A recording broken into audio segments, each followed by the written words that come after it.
now, you talk about opening up, trying to work through what even the liabilities are for businesses, right? It's one of the reasons President Trump had the meeting.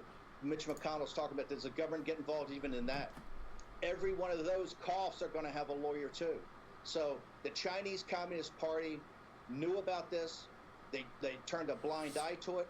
And particularly when they had it in their own country, they tried to protect it going around the rest of China, but they didn't care about it going around the rest of the world. Right. This goes back to what I said at Andrew Ross Sorkin's conference in November. Okay, they're the enemy of the Chinese people. They're the enemy of the citizens of the United States, and they're enemy of mankind. And they have to be held accountable, and they have to be held responsible for this. All right, Steve Bannon, thank you. We appreciate that. And thanks for mentioning that conference. Who the fuck is Steve Bannon? We've been fine, I think, for my taste, anyway. And Andrews too. Anyway, we appreciate it. It was a great conference. It was indeed. Thank you. It's got a great host. Anyway, thank you, Steve Bannon. Becky. Hey guys, let me bring you some headlines that have been hitting. Who the fuck is talking. This guy? JP Morgan apparently is putting out some information that it sent 220,000 loan applications to the Small Business Administration just this week. There's been a lot of talk out there about how these loans are only going to the big companies, that the big companies were first in line. JP Morgan said that the total amount of those loans was for $17.8 billion, but the average loan size was only for around $81,000. They also said that half of the PPP loan applications that JP Morgan sent to the SBA came from businesses with fewer than 5 employees. You have to remember that the big banks are still responsible for being the bankers to small business in America, too. I believe JP Morgan has about 7% of all small businesses in America that they bank. I think Wells Fargo has probably another 7%, and Bank of America probably 7% too. So if the big banks aren't there, the small businesses don't get the loans because they are their bankers as well. Take a quick look at shares of JP Morgan Chase. They're down by about 61 cents. But again, saying that they've sent in 220,000 loans to the SBA just this week. The average price of those loans that they've asked for, $81,000. Still to come this morning, several big interviews, including with the CEO of CalPERS, the nation's largest public pension fund, and Labor Secretary Eugene Scalia on what's expected to be another bruising jobless claims number. We will get those numbers coming up in just 14 minutes' time. Squawk Box will be right back. Woohoo Sue! We're doing great. We're doing great. Come to Deja Vu's home game at noon. Play with us micro players. I might do that. I could definitely do that. I was just going to play some on-demands all day. I can definitely do that. We can definitely do that. About to fire up an on-demand right now. How's it been, Woohoo Sue? Good morning. Good morning.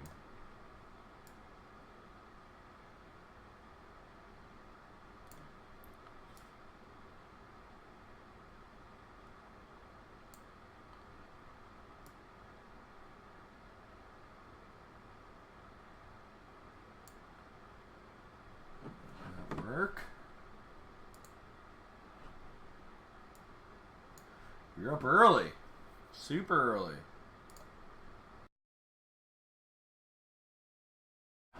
Extremely early.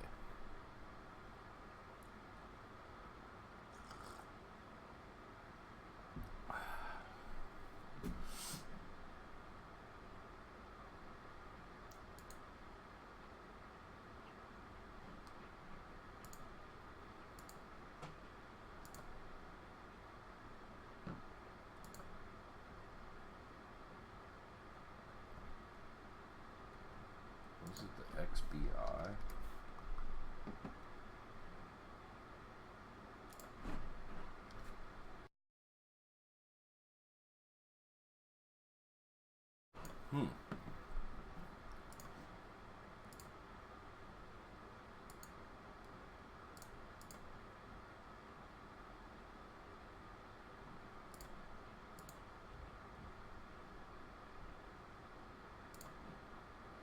Twitter reported quarterly profit of 11 cents per share, a penny share above estimates. Comcast, they lost, didn't they? Oh, beat by 3 cents a share. Wow. Quarterly profits of 71 cents per share. Revenue came in below Wall Street forecasts. Oh, but they did not beat on the revenue. McDonald's fell Welcome 10 back to cents Squawk a Box share on short this of Thursday estimates with morning. profits The of markets have turned around, $1.47 per gone the share. wrong direction on us. Revenue Dow beat, looks like it would though. open now down about 125 points. S&P Strong 500 sales prior to the looking open COVID-19, down but about 9 many other points. The restaurant Nasdaq chains still positive, suffered. up about 62 points. A lot of earnings reports that we've been getting in, of course, all morning. We should say it's the final trading day of April. Dunkin'? And the S&P 500 is on pace, though, for Restaurant its chain best beat month estimates by 5 since cents. 1974, but the index is still a good 13% off Dunkin' of its Killin', all-time Tapestry, high. what the fuck is this? Year's Company fall formerly has hit known as everyone Coach. from Wall Street to Main Street. Lost Retirees 27 cents per share join us for right its now to latest talk about that last crucial order. constituency is Nobody's buying Marcy that Frost. shit. She's Kraft the CEO of Foods, CalPERS. It is 58 the cents per largest share, public 3 pension cents fund in above the United States, estimates. with a total market value of $375 billion with a B. Marcy, it's great to see you this morning. Thanks for joining us. How are you navigating all of this? How are you looking at the market environment? There are so many people who look at the headlines, the unemployment numbers. We're going to get unemployment claims Jesus, literally a lot of 15 people minutes from reported. now, or 10 minutes from now. Exxon kept And its then they look at the dividend. stock market and they say there feels like there's a disconnect and they're trying to make sense of it. Yeah, so for CalPERS, we're certainly a longer-term investor. We pay attention to longer-term trends more than we do to any type of short-term shocks. But when you're a system that isn't fully funded, you also have to pay attention to the short term. And so this volatility has certainly been elevated. Our entire investment team has been playing this both a defensive posture, having a defensive posture, but this time, as it relates to the downturn related Having to a this health defensive pandemic, posture. Versus how the fund was positioned and the health of the fund in 2008 and 2009, we're actually able to deploy some offensive strategies as well. So that's been optimistic, but we do worry. We worry because if we don't hit our 7% return target, obviously that puts more responsibility on our public employers to have to pay more. So we do pay attention to it, but we're really careful about not overreacting and really thinking about the long term and how these trends will really impact the various asset classes across the portfolio and where those opportunities might exist in the future. So tell us where those opportunities might exist then. What trends are you going to see, you think, going forward? Yeah, so one of the things that we were able to do, if you think about, again, CalPERS not being completely fully funded, drawdown risk and risk mitigation was certainly one of the top three priorities for the investment office. And we were able to set up some distress triggers, if you will. So certain points in the market, we would be able to deploy capital appropriately through a couple of very strong business partners. Those capital calls are coming in, and those will have nice payoffs for the fund over the long term. So that would be, one of the opportunities that we Do would you see. want to bet that As far as the Amazon's going to asset go up classes, we certainly 50%? want to look at No. commercial real estate. No, We're I tracking don't. the unemployment rates. There No, will be I trends can't. coming out of this pandemic. Having the markets react in the way that they have to a health-related item that then impacts the economy and then impacts the financial markets. But one of the things we do want to applaud is the Federal Reserve. They have we have to applaud their efforts. It's unprecedented, but they've been very helpful in keeping the financial markets working. Right. Marcy, I wanted to ask you a question. We were talking about CalPERS on the air earlier this week. We had University Investment Scientific Advisor and Black Swan author Nassim Taleb on the program, and he was critical of CalPERS' decision to unwind a tail hedge strategy last year, and I just wanted you to hear what he had to say and react to it. The universal hedge that made you $11 billion would cost you a penny, or something that would cost you $30 million in an adverse situation would have made you a huge multiple of that. So I think it's he insulted not just the public, but he insulted the retirees who are invested and depend on CalPERS for their future income. What? We don't want to react to that and speak to it. Yes, certainly. I don't really, necessarily, want to debate this. We think these products work very well for many investors. But the decision that was made by CalPERS back in October was one that was more related to looking at the total fund, the utility What did of they do? Our investment office, what we're good at, What'd we're you capable fuck up, of. lady? And really back to that, our concern was drawdown risk. Our concern What were was you that selling this fund people? coming into the downturn. To buy that we're nice roughly 73% painting behind funded, you. But we have asymmetrical probably risk. overpaid The for that downside is piece going of to hurt shit. us more than the upside. That's So probably the some risk mitigation was $10,000 really fucking around, dumbass two painting. areas. Factor-weighted equities, which By we've some been putting in super place for artsy the last drug couple of addict. years. About 15% of the portfolio is in factor-weighted equities now, and then long duration. I know how this treasuries, shit maybe works. about 10% of the portfolio. I know how in this shit treasuries. works. But those were what we were using to hedge, and I have to say, through this volatility, we have been advantaged by about $11 billion with those strategies. Final question. You've been a big proponent of Final ESG, question. and I'm wondering whether it's more or less important than ever before right now, and how you think it changes the dynamic for you. I think it's extremely important. I don't believe we will change our view on the importance of governance on the various boards and the companies that we're investing in. Proxy season obviously is coming up. We are very encouraged by what we're seeing, but we will continue our emphasis on board diversity. We'll continue our emphasis on risk management, and that includes risk related to climate. It includes risk related to supply chain. I think this pandemic has certainly highlighted some issues around the supply chain that consumers are concerned about, as well as investors like Super CalPERS. concerned. So we will keep our focus on governance. We'll keep our focus I am on hyper concerned. climate-related financial disclosures. Our TCFD report will be Andrew's coming like, out all right. in a few On to months. the next person. And we think that these are important to the fund, but we have to understand the long-term risk. All right. Situate the portfolio. Lady, we're going to fucking commercial. Have a good one. Marcy, thank you. Always great to see you. Largest Yes. pension fund in the country. Great to talk to you. Thank you so very, very much. Thank you, Andrew. Largest pension Okay, fund coming up, in initial the jobless claims country. expected to drop from last week. That but lady is still not in clock charge in of and my money. losses expected to Hell drop no. from last week. Hell Still no. clock in at a painful $3.5 million. We'll be right back. I don't understand that. We all live long lives. Take the time. Learn about the finances yourself. Give control to somebody else, they're gonna fuck you. Here's my million. Here's the only $1 million I have. Take care of it. Please take care of it for me. It's all I got. I trust you. Like what? I don't trust anybody. No one. I don't even trust myself. I'm over here fucking betting against Tesla, losing $182. What the fuck is wrong with me? Chat. The fuck is wrong with me? I'm betting on ADMA over here. Like, what the fuck? What is this bullshit?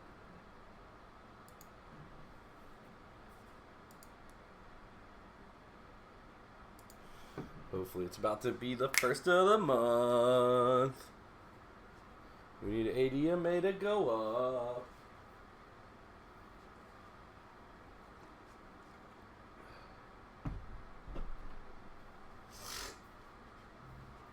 Right? Alright. Coming up, when we return, new claims for unemployment. Economists expecting 3.5 million for last week after last week's reading of 4.4 million. That number is next when Squawk Box returns. 3.5 million. Last week was 4.4. See what happens, baby. 2 minutes. Oh, and look at the SPY kind of jumping ahead of time. Is there a whisper number getting out? Is there a whisper number getting out? Are we fucked? Are we fucked here?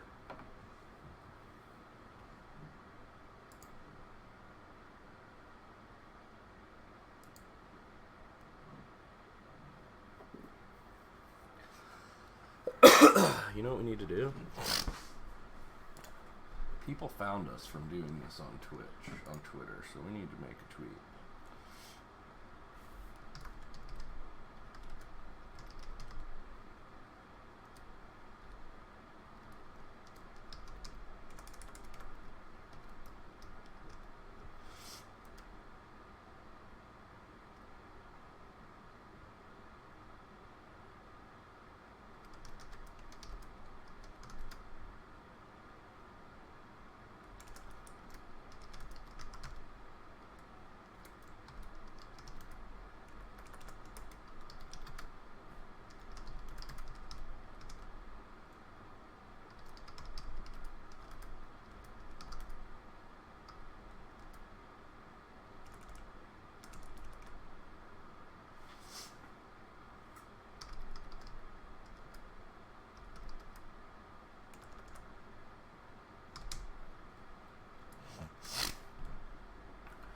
McDonald's.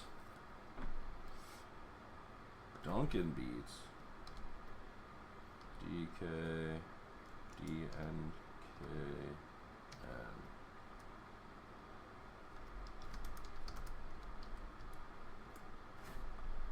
Kraft Heinz beats while we're all stuck at home.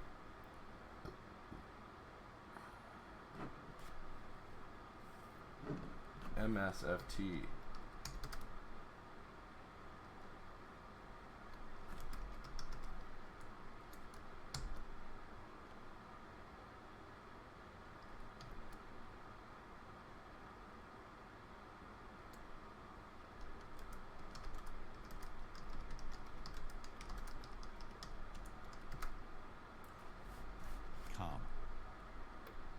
Welcome back to Squawk Box. We are just seconds away from a key reading on jobless claims. The futures right now are down triple digits. They had been up triple digits. Rick Santelli is standing by at the CME in Chicago. What else do we want to put? Rick, we need to the put numbers are 10 probably in there, just about don't we? there.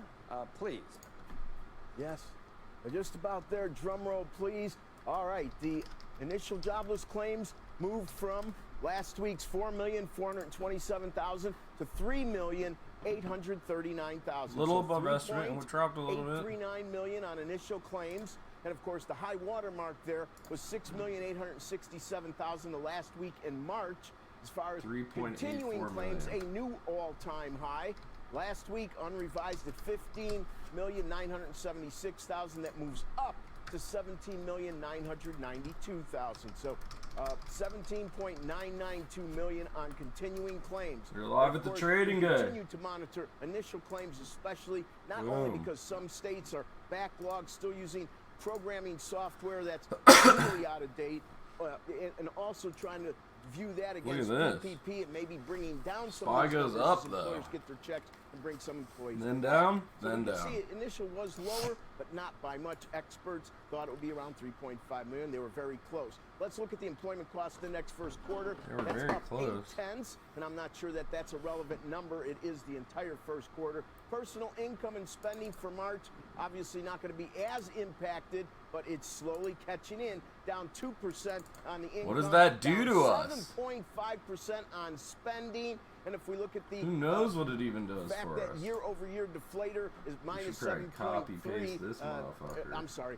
Year-over-year deflator is 1.3, positive number. It's down 0.3 on month-over-month. And the month-over-month is fascinating because, A, many believe there is this deflationary air to everything, and it's hard to doubt that. And on the backside, many think we're going to see inflation. But the distance between the two might be a very, very long runway. Interest rates really haven't done all that much. We're at 61 basis points in a 10, 19 at a 2, so that hasn't changed. 2s to 10s, still hovering about 42 basis points. And of course, we're going to continue to pay attention to Christine Lagarde at her press conference. We're going Some up. subtle changes on the ECB side. Not much, but in the grand scheme of things, the big question everybody's Rick Santelli was asking like themselves, scared now to I'm asking answer this that to or John come Paul on just Trichet in now. a He couple seemed like hours, shit. Is there going to be a Shooken euro up. bond that He will seemed shooken up there. solidify the notion of all Did he countries not? sharing on the credit quality of the best credit of the European Union, of course, and that is Futures Bloomberg. ripping. What's going Joe, on? Back to you. Okay, Rick, thank You're getting you. a Steve circle of Wiesman, the stream, joins too. us Can't now. see He joins shit. us, Steve, with more. Hi, Really? again. Hey, good morning, Joe. I think one of the things you can watch here is now the insured unemployment rate. What this is a Is it not percentage working? of those who have are on continuing claims, the percentage of those who are eligible for it, and it is now at an historic 12.4%. Proxy not bad for the unemployment rates. Look at this. No, sorry, that was down. Michigan was down. The New York, I believe, was up 13,000. Florida, inexplicably, is down again at 432,000. Maybe they're catching up, or maybe they're still having problems processing claims. In any event, these claims are very, very high, and the question becomes: Sorry about are that. people getting benefits once they even apply, and whether or not Yeah, we shaved the head last night. PPP programs that are out there Shaved might up. result in fewer unemployment. Haircut, holy fuck! Oh my god! Oh shit! Number and the unemployment picture You know, I let Dee Dee Let's fucking bring in shaved the US head last Secretary night. Eugene Scalia. I needed it, dude. I was Secretary looking like a Scalia, thank you fucking for joining homeless us this guy morning. for a while. Pleasure to be with you. Who is this The shit? numbers were bad this morning. We What's good? expected Tough bad spot, numbers. oven mitts, We know what's futures been ripping, happening as woohoo we Sue. forcibly Thank you shut guys down for the the country. love and letting me know the But stream was where down. do you I'm think over we here head from putting here? out tweets and shit. Well, these are Ain't tough shit numbers to see. working. I agree. What it means is, in total, over the last 6 weeks that we've been looking at unemployment Look claims, at this are unemployment about number. 30 million. Like, It's just a very high number. it's higher than But, the estimates, couple and we're quick still notes going about up. that. I don't understand. One, the president, Congress moved very swiftly in March to address this, including with the unemployment enhancements made in the CARES Act. I just don't As understand, of last Tuesday, all chat. 50 states and the District of Columbia are now paying that additional $600 supplement that the president signed off on in the CARES Act. So that's valuable relief. We're getting our ass kicked in that Tesla put we took out yesterday. They've got some old It doesn't computer really matter, systems, but we are working. I still think it with was a them at good the Labor bet Department because to help I'm get losing these like things out. $200 The second to could have point that I made do like think is thousands of important dollars. is So as difficult as it I is feel like to it was a worthy see this many Americans little punt. unemployed. Although I wish I would have got we came into Facebook calls this, yesterday. I do wish I period would have of got a unemployment by a Facebook very call. different path than, say, in the Great Recession. No and limping we'll go over out by a here. different path, and there's some reason for optimism there, too. Mr. Secretary, Steve Leisman asked the right question. Is the PPP working? What would these numbers be without it? Is the PPP Well, working? I think the PPP is one of the Is the best stream things still in the live? CARES It says Act. zero As you know, viewers and shit. that's the OBS is all program of fucked up. loans for small My hair businesses. is long since been since middle school. where I the need now loans some are largely airwalks and forgivable, corduroy businesses pants. Keep those workers on payroll. From the perspective of the Labor Department, the reason over I and like we that win this program hand. so Okay. much is that there's light at the end of this tunnel. We purposely paused our economy, but the pause was meant to be temporary. And if we can keep these employment relationships intact, then workers can get back on the job more quickly. Businesses can get going LABD more on quickly. So that I think pop, the program's though. been a really great success, despite some of the sniping that it's come in for. Much And, success. I have no doubt that it's helped Much keep some people success. out of unemployment. Yeah, Facebook calls was the move yesterday. Mr. Secretary, as Labor Secretary, part of your mandate obviously is to make sure that you are looking And at now today it's Amazon, the but rights and the Amazon's welfare too of workers, expensive to too. trade, We dude. start I to can't hear even trade business Amazon. leaders like Elon Musk who are out there saying he thinks it's wrong that the states have shut down his business, that he should be allowed to bring them back. Anybody who wants to come out and leave their home should be allowed to. What's your response to something like that? Twitter ran when up you a hear Facebook business leader news, then talking got out loud whooped about how this he'd rather have his morning. workers back and Oh shouldn't be yeah, forced by the Twitter state not reported, happen? didn't they? I put that in there. Well, I think it's right for people to Tweeter, go back tweeter, to their business tweeter. places as Oh! governors make those Twitter got determinations, smoked. in accordance with the blueprint the president laid out a couple weeks ago. You're right. We at the Labor Department Check out the MRO gap fill have, play I got in yesterday. It's strong interest in beautiful. protecting workers, both those who are out of work, but also those who are on the job and could be exposed to the virus. And I've been working very What did we do closely, yesterday? really for months now with Damn, the look at this Occupational thing Safety fucking and Health soaring. Administration, OSHA, on a couple fronts. One is giving guidelines to business, industry-specific guidelines. We did it for meatpacking together with CDC. Look at Sharp Player, earlier what's this good? week. We've done it, again, working with CDC on other industries, and we'll continue to do that so that companies and workers know What's going on, what's needed Ship to It? keep them safe. But we're also Luck, fielding good luck, good complaints from vibes. workers. We are I investigating appreciate it. I appreciate when there it. are concerns by I'm not gonna torture you, bro. bro. Are unsafe, and we have tools, I appreciate including it. enforcement tools We had to that shave we'll it up. use if We had to get need fresh. to protect workers. And that message Gotta is look important. further back to find the gap down. Got you, Well, got the you. meatpacking industry, that was You mean going to like be my during next the question. crash? The president obviously has insisted that the meatpacking industry stay open because they're vital to the national supply chains. But those were shut down. Those That packing gap. those packing facilities were shut down because there had been hundreds of cases of coronavirus that had been circulated. What have you heard from the like, workers "Yup, in those meatpacking that industries? big What are ass we doing on gap." that front? Well, as Pull I every said, we possible worked dollar closely offline with into the Centers for BTC. Disease Control and putting out Hey, guidelines. I think they came out I last understand it. Sunday BTC is about, roaring, dude. I how wish I had safely some. operate those plants and social distancing, all kinds of I wish I had more hygiene trust. practices, changes in how they run their Trust. conveyor lines and the like, which will help protect workers. But it's going to require Need to get this constant ACR attention. payout. I'm The about to companies are immediately going to put need it in to, Bitcoin. pay attention to worker welfare. At the same time, we know that this is a critical part of our infrastructure, part of our food supply that we need to keep available in a way that's safe for the food supply and absolutely safe for workers too. And we will, as I said, Started blasting continue off to as soon as look it into got there. concerns Yeah, that that makes employees sense. raise and consult with CDC. Starting with the free rolls You said that you've to been 11-cent looking at and tickets. investigating some of Damn. these complaints. Where are you Changed a lot of receiving stuff the most up. complaints? What Buy-ins geographic and areas such. and what Really? industries? I haven't even really looked around Well, at the as lobby. you'd expect, Feels good when the healthcare, trades There's been a lot of concerns there. That's a do what been they're a source supposed to of do. complaints Hell and yeah, focus futures on driven. OSHA. They get 300 Emergency tickets in the new responders free to some rolls. extent, Really, but they still get some meat 11-cent packing. turnies. One of the many Got some 11-cent extraordinary turnies. things That's about what's this up. period we're going through right now I'm cheap. is I how got much it can change, coin. in just a period of a few days. Meat packing 2-3 weeks ago was not on most people's radar as a hot spot. It became one. You look better with a home. It was getting out of control, wasn't it? It got way out of control. Dee Dee was super happy. We also shaved Milo. Milo got a shave too. Because I didn't know this when we got him, but he's like a hypoallergenic dog. He doesn't shed and shit. You have to like get him haircuts. I need a future. I'm with you, ship it. The freeze outs, huh?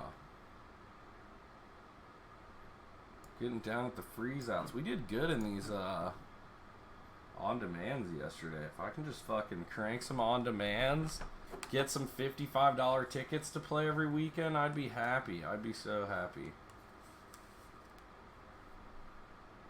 There you are. Good morning. Good morning, Woohoo Sue. Thank you for telling me about that. I didn't know what happened. Is the channel still? I mean, it's got to be still working. Nobody's freaking in chat. Hopefully. Tweeter. Come here, little bird. Tweeter. Oh my God, Twitter tanking. Penn. I might pull my profits out of Penn today. Shit's scaring me. Where's Tesla at? Tesla. Dude, if this thing starts to dump and open, I'm gonna laugh my ass off, dude. If I only spent $161 for a chance at thousands, I feel like that was totally a good play. I'd do that every fucking time.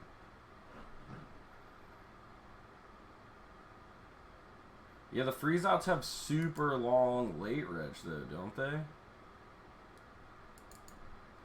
It's like 1 million levels of late reg. 4-hour late reg freeze out. They aren't if they meet the 600 person cap. Late reg ends at cap. Oh. Dude, where would I be without oven mitts? He teaches me shit every day.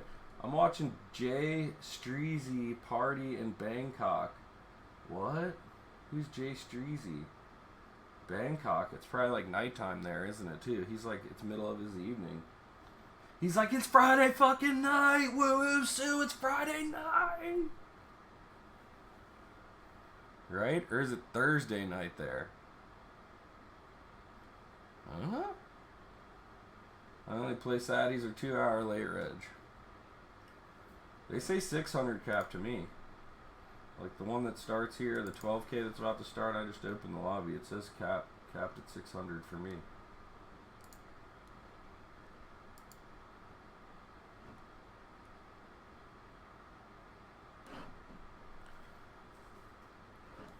Some are different on the cap. Like this 50-cent one probably. Nope, that's capped at 600. How about the $5 freeze out? What about the 75-cent one? Those would be the ones I expected a lot more. No, that one's capped. I'll say 600 to me. Bro, you're getting it in. It's all the chips. He folded. We didn't have shit. Heh.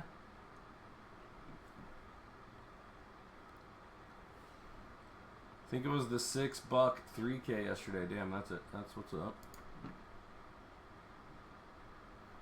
There is like this $12 6K, like 600 entries.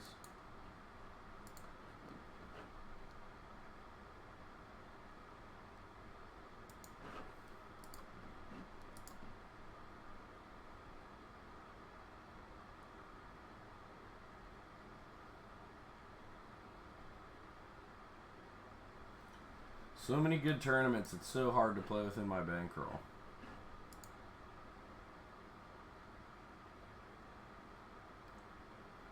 Zoom keeps dying. Getting crushed by Facebook. Damn, just stair-stepping down. Just stair-stepping down. Oh! Oh! Oh! Where was it before the crash? Like, yeah, dude. You're going back to 100, bruh. You're going back to 100. Play within bankroll management for a good lifeblood. Playing outside is stressful. Shit, you already know. It's true. It's just so shitty to look at the lobby and be like, man, there's people playing these tournaments that I don't get to play. But one day, maybe I will get to play them if I stay within my bankroll management, right? One day, maybe? Who knows? Maybe the stream will grow. Maybe Phil Nagy will stop in one morning and be like, holy shit, I should have this dude on the team and, like, hook him up because he's, like, actually advertising to people that are outside of poker to bring them in versus just playing the stream for the same poker viewers over and over and over that already have an account. Man, maybe that's worth actually a little more advertising.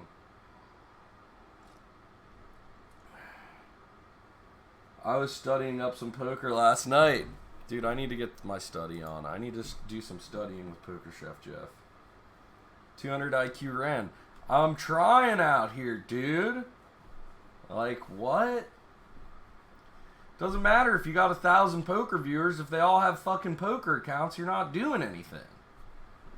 The point is to bring new people into poker, right? Isn't that the point? People that trade stocks, financially sound, or maybe want to be financially sound might also enjoy a game where they might be able to win some money, right? That's fucking weird. That's weird as shit. Man. Bling Ting followed the channel. What's good? What's good? Thank you for the follow. We appreciate it. Now, if only we could get somebody to take notice of what we're doing. That would be nice. That would be nice. But it's one day, dude. We're growing so fucking fast. We've been averaging over 20 viewers now for our daily streams. It's fucking early as fuck. It's only 8:48. Market ain't even open yet. Overnight for corporate, I also Microsoft's crushing. Jimmy, chill. What do you want to say? Let's just say so busy. I've never studied and need to big time. Dude, it's worth it. It's totally fucking worth it, man. Honestly, getting a couple... How about any surprises in the parent company? Like, honestly, paying for a month's worth of one-on-one coaching from a crusher is worth it. Because within the first couple hours of coaching sessions, you're going to realize how, number one, how fucking dumb I was. I was like, dude, I'm a fucking idiot. I'm an idiot. I've been thinking about this all wrong. And nobody would have told, like, I would have never figured it out if somebody didn't tell me. You know what I mean? Then, number two, you realize how profitable poker is. You're like, holy shit. There's all these fucking idiots out there just like me who have they're just giving money away. They're giving money away. Like, I was giving money away. I still give money away. I need more coaching to keep me in that mindset.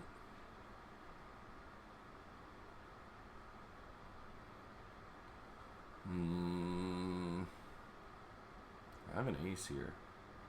I'm going to fold. Closing a set. Sounds like Jonathan Lennelly up in Gripseed. I like Grips. I need to check out more of his stuff. El Muns for Twans. We cleaned it up. I was becoming homeless. I was becoming homeless. The asset that has outperformed all of the macro markets. Wait, what? Did I miss something? Bling ting? Bling ting. How about Bitcoin? Forget the S&P and all that macro market stuff.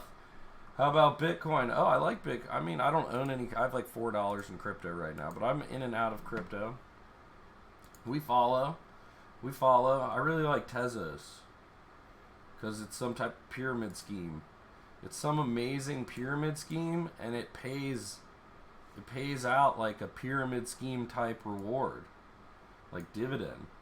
Garrett 2004-1, what's going on? Is Boeing fucked or doing all right? I would imagine Boeing's fucked, right? How we doing, Boeing? Pew! Puts on Boeing? Puts on Boeing? Pew! How's the SPY doing in general? Oh my god. Oh my god. It's gonna be a red day, chat. It's gonna be a super red day, isn't it? I should take my pen profits. Look at me getting my money back from the Tesla put. Every second, dude, it gets better and better and better.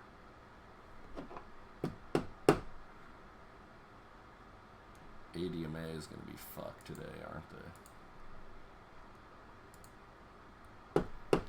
That's up, man. That's wild. That's pretty wild.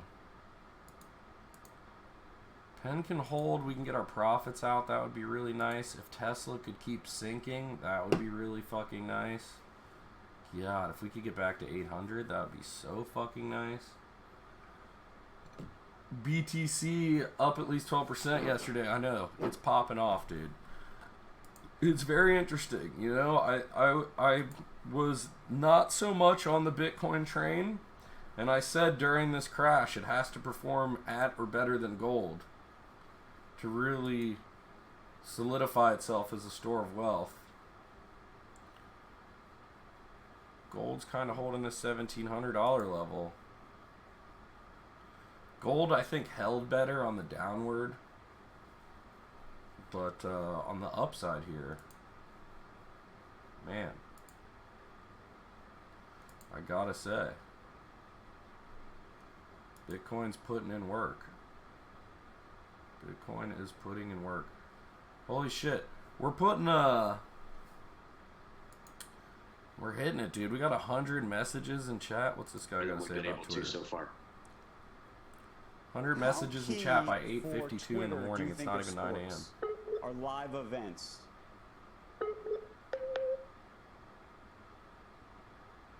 What? Ned, are you still with us? I'm with you. Sorry, I lost you for a minute. We really wanted to go was try to understand how key you think live events, sports, and the like. Gold is boring as fuck.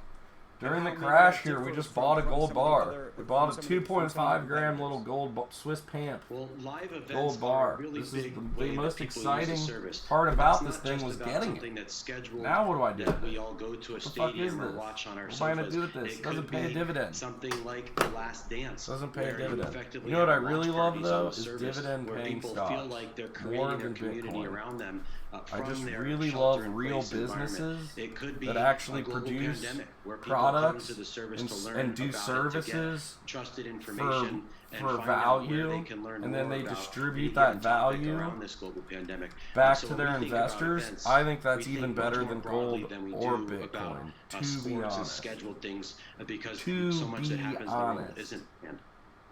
Wait, why isn't it letting me? Ned, speak to what the mix of the advertising base looks like. Fucking caps lock How on or big a something? component is travel for you? We had Barry Diller on the program now about 2 weeks ago. We reference it constantly. I think I did it even in the last hour.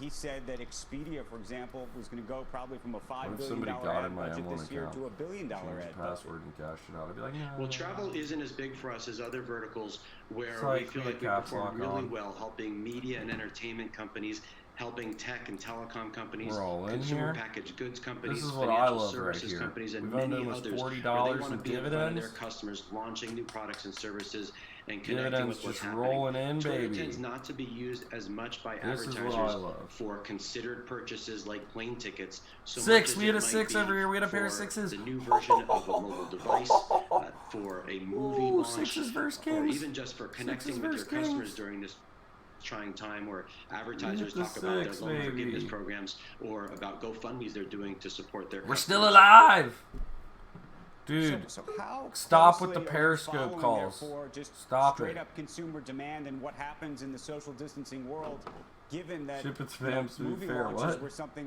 that were a valuable piece of the Twitter puzzle, or a new Don't go launch back of to a the phone. bowl I cut. think You look there's like a some more Hollywood questions star about, now. you know, Oh what shit. employment looks like. We gotta this keep fall, it shaved, whether people huh? rush into the Apple store to get the new phone, or the new iPhone, or other types of devices.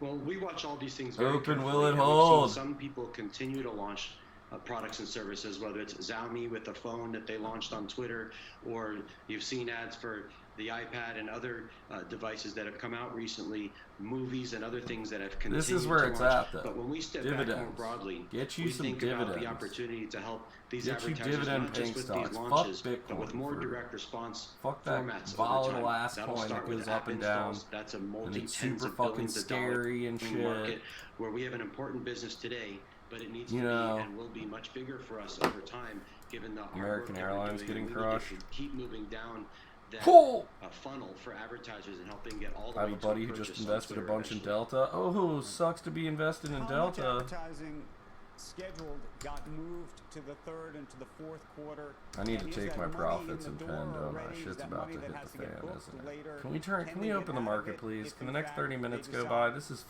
fucking the business isn't there, or that no they even want good. to push it into 2021?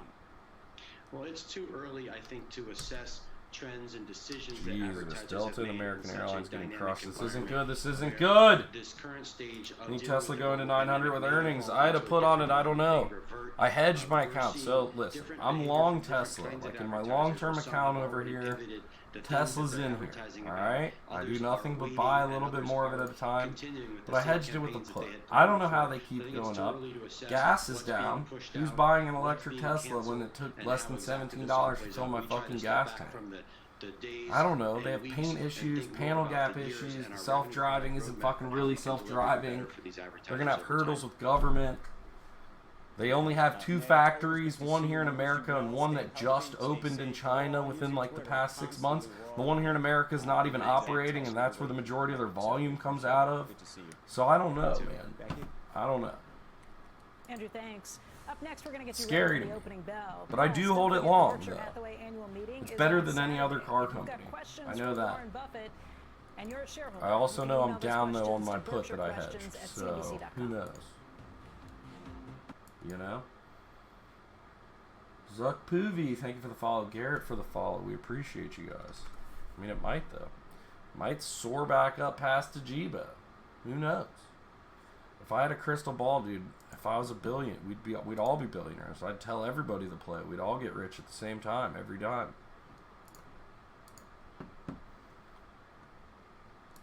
But I don't. Unfortunately, I don't have a crystal ball. I wish I did.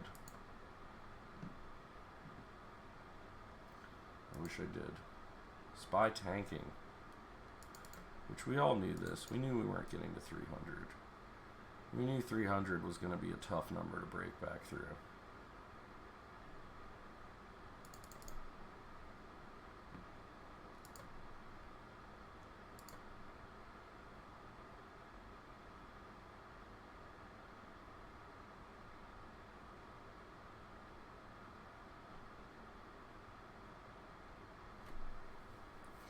If you made $1 billion, would you give your loyal viewers $10K? Abso-fucking-lutely. If I made $1 billion, we would do $1 million giveaway in the stream. No problem. I'd give away an M every year. It'd be nothing in interest to me. Hello, Randall Corporation. Good luck in your stock investment today. Thank you, Fearmonger. Fearmonger.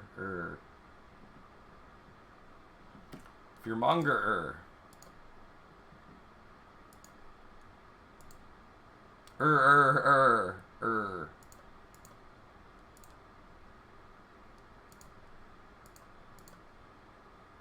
Who's buying a Tesla?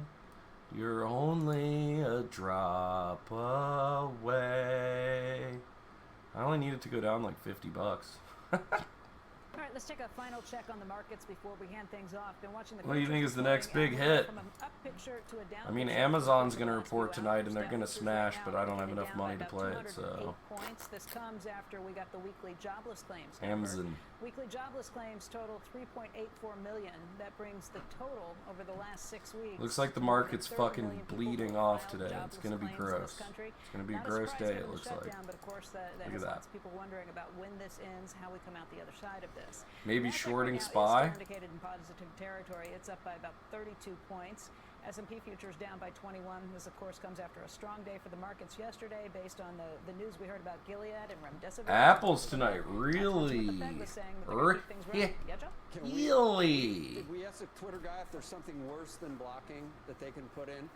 And by the way, Hot diggity dog, thank you for the follow. A shot of you that you blocked them. So you Do we do an Apple call? Once in a while. You do it, right? I don't think I blocked anyone. Is the play today an Apple call? I want something worse, but I'm not sure. Some kind of hand signal or something. Anyway, we gotta go. Okay. All right, that does it for us today. Make sure you join us tomorrow. Right now, it is time for Squawk on the Street. Good Thursday morning. Welcome to Squawk. What's the breaking news? Why is it always breaking news? There's nothing breaking. There's nothing breaking. Do you have something breaking to say, bro?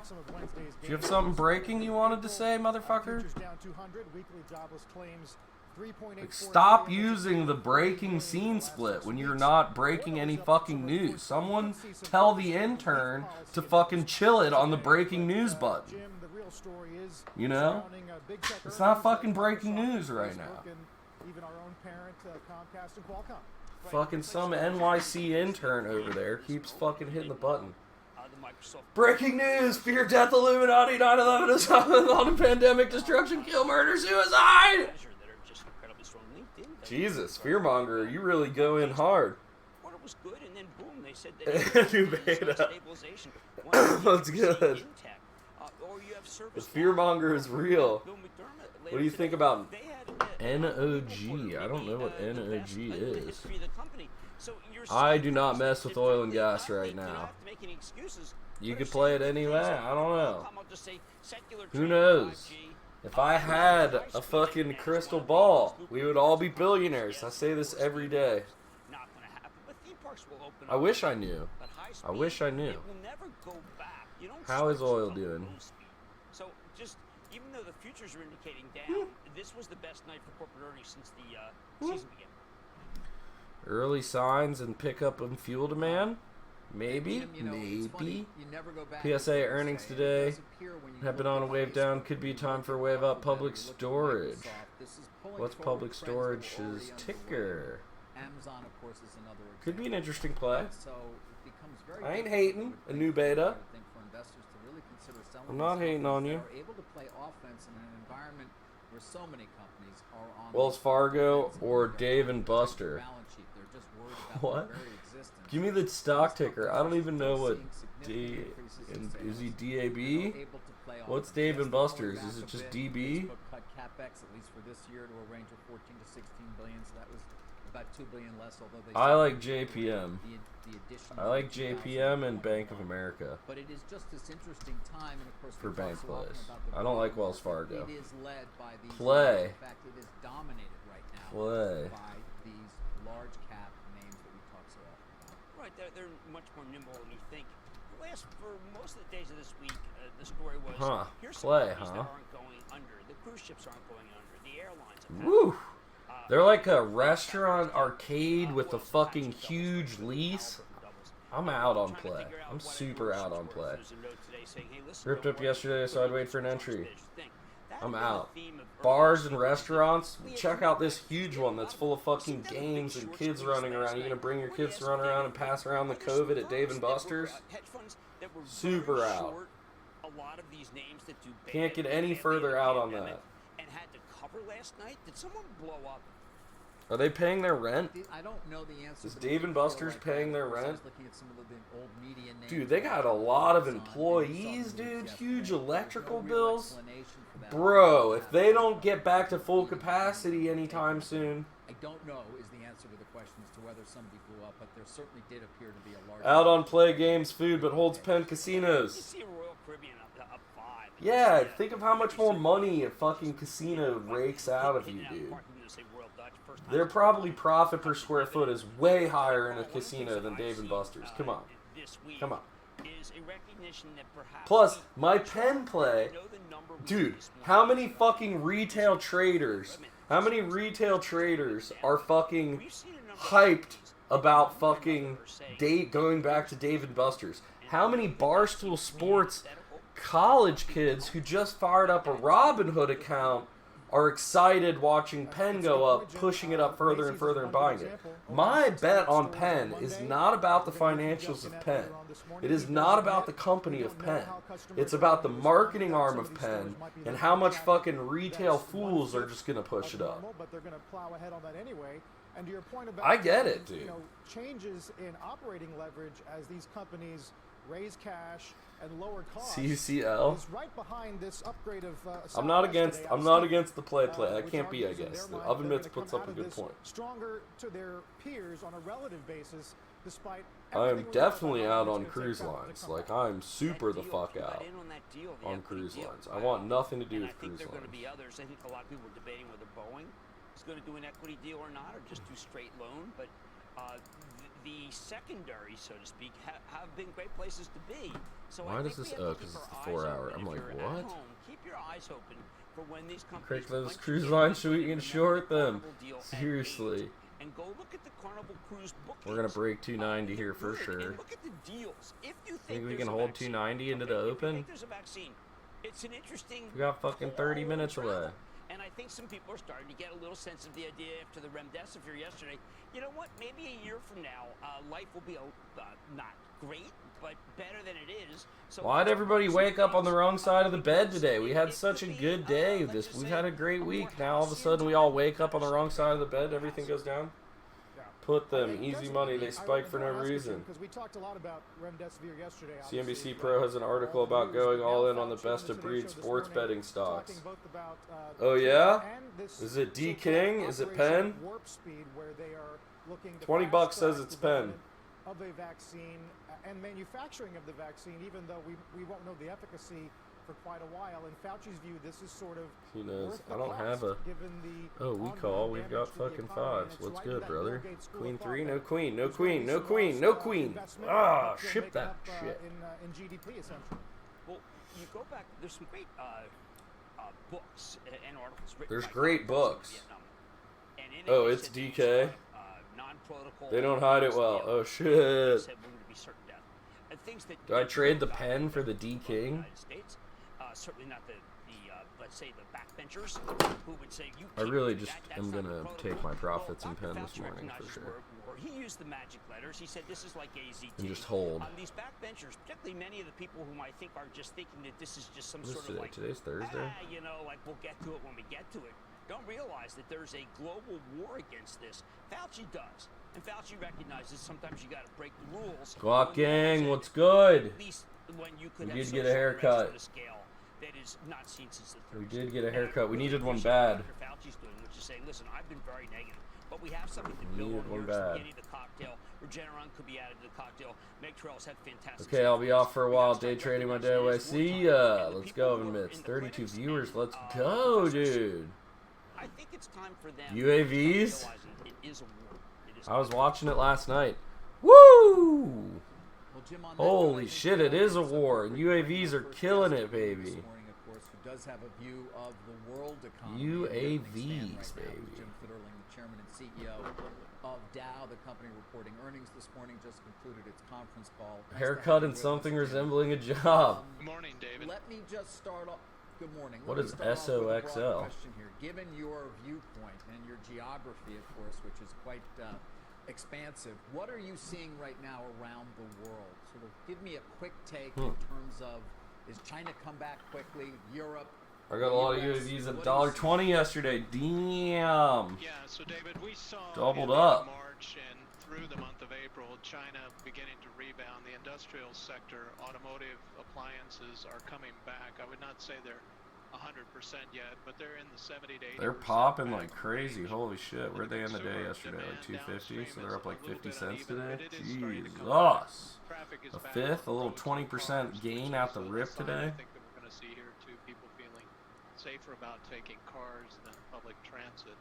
And in our offices and our labs, we're back to full strength there. Obviously, You're my favorite Twitch, bro. I appreciate it, Glock. I appreciate you guys being here, man. The stream's been growing. It's been fucking awesome. We're gonna get rid of our dumb Tesla put today. Ooh, we're getting some of the money back, though. See the auto industry come back. Germany, How are Austria, we? Switzerland seem to be leading the way and coming back in Europe. And we're starting to see states in the United States. Dude, 150 bucks. That was totally worth it to spend $150 on betting the other way there. I'm totally fine with that. Have any long-term shares? Yes. It is rolling through. I have. So I keep all my accounts separate. All right. But it isn't declining yet. Cautious, but going back in a safe way. Yeah. Oil demand, of course, very important part overall in terms of your business. I started and I realize on the call on Robinhood a year ago buying stocks in like January of 2019. But what are your expectations? And I bought a bunch of cannabis stocks like an idiot. You positioned the company to be ready for. And then I learned about dividend stocks, and we started this dividend account. And if you really want to look through everything we have, we started a dividend account on M1. This is free trading over here. They also have like an auto invest as dividends roll in. It rolls it back into your pie over here of stocks. And this is everything I hold. Like I have a whole bunch of dividend paying stocks and also some growth stocks in here. You know, we do have like Alphabet, Amazon, Netflix, Tesla in here. And all we do is click deposit over here. And then this is our gamble account. This is our total gamble account. Right now, though, is with derivatives of We're all in. C4s, butadiene into rubber, and the auto industry being very slow. There's no place for those byproducts. So what everybody's doing is really trying to balance rates and Flush draw, straight rates draw. with demand. So we see the demand signal. 21 big blinds. We're 4 out of 12. We're 3 away from the money over here. So I think we'll navigate through it. I do think we will get back onto an oil consumption. Nothing to do on this account though, but hit deposit. If I'm not hitting the deposit button, there's nothing to do. Right, which of course is a key question. Now you're preparing for that. You've talked about having as much as $12 billion in liquidity. You're also cutting CapEx. This has been a theme for companies, at least some of them that we've been talking to. We're gonna fold. This is a $6.60 tournament, just an on-demand tournament. First place is getting $71. Ninth place is getting $9.84. There's 12 of us left. This is a $6 on-demand tournament. They fire off like multiple an hour, just quick bankroll builders. You know what I mean? If you want to play on ACR, link below, baby. Sign up using the link. Use that table grind as your first time deposit code. 100% first time deposit bonus to work through. And you really help the stream out, yo. So we'll keep those projects going. It's a twofer. It's a twofer. We see the slowdown in the big industry. We'll push those projects out. 3 away from the money right now. That growth playbook when we start to see things get back to more normal pre-COVID levels. So 750 million allows us to do the maintenance and keep Should have taken our money yesterday at the end of the day. And then we can defer rest into next year or beyond. Because SPY is taking. Oh, SPY's holding the 90. Can we hold above discretionary 190 for the open, and then what's going to happen? Almost zero travel going on right now. People are working from home. A lot of reduced expenses in operating. Buy anything today yet? Anything on the watch list? I haven't bought anything today. It's pre-market for me. I mean, I don't have any cash. I don't think I have anything available yet. I don't have any cash available until I sell this Tesla put I had, and I might sell out of these pen calls and just lock in the profits. You've got enough oil exposure. Should we be concerned? I don't know. I don't think I have any day trades available for today either. Oh, I do. We are allowed to day trade oil today. Has dropped 60%, Jim, in the quarter, and that's Nice. a dramatic drop. And so the cash pressures there are very different. Our prices dropped. Can't do options pre-market and after and we hours. had pockets of very strong demand and good pricing. I could buy shares, but I can't do options. Consumer-oriented Damn, look at downstream UAVs slate. fucking And so to some cranking it. extent, the lower oil costs help us because it's an input cost for us. We've gone through all of our cash and liquidity scenarios today. We have $12 billion of liquidity.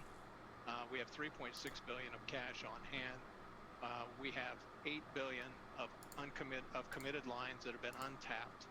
And so we've got several scenarios, including our worst case scenario, that say we'll be able to support that dividend through the year. Operating reliably, supporting the dividend, and then any excess cash using to pay down debt. Those are our top 3 priorities, and that'll be what we'll focus on for the rest of the year. All right, Jimmy. My name is Rand. History Mitch, thank you for the follow. My name's Rand. And I used to just give my friends jobs and stuff, and one of my friends called me Rand Corp. And it just kind of stuck. All my friends started calling me Rand Corp. I'm gonna make the call here with an ace. What do you got? King Jack? Hold.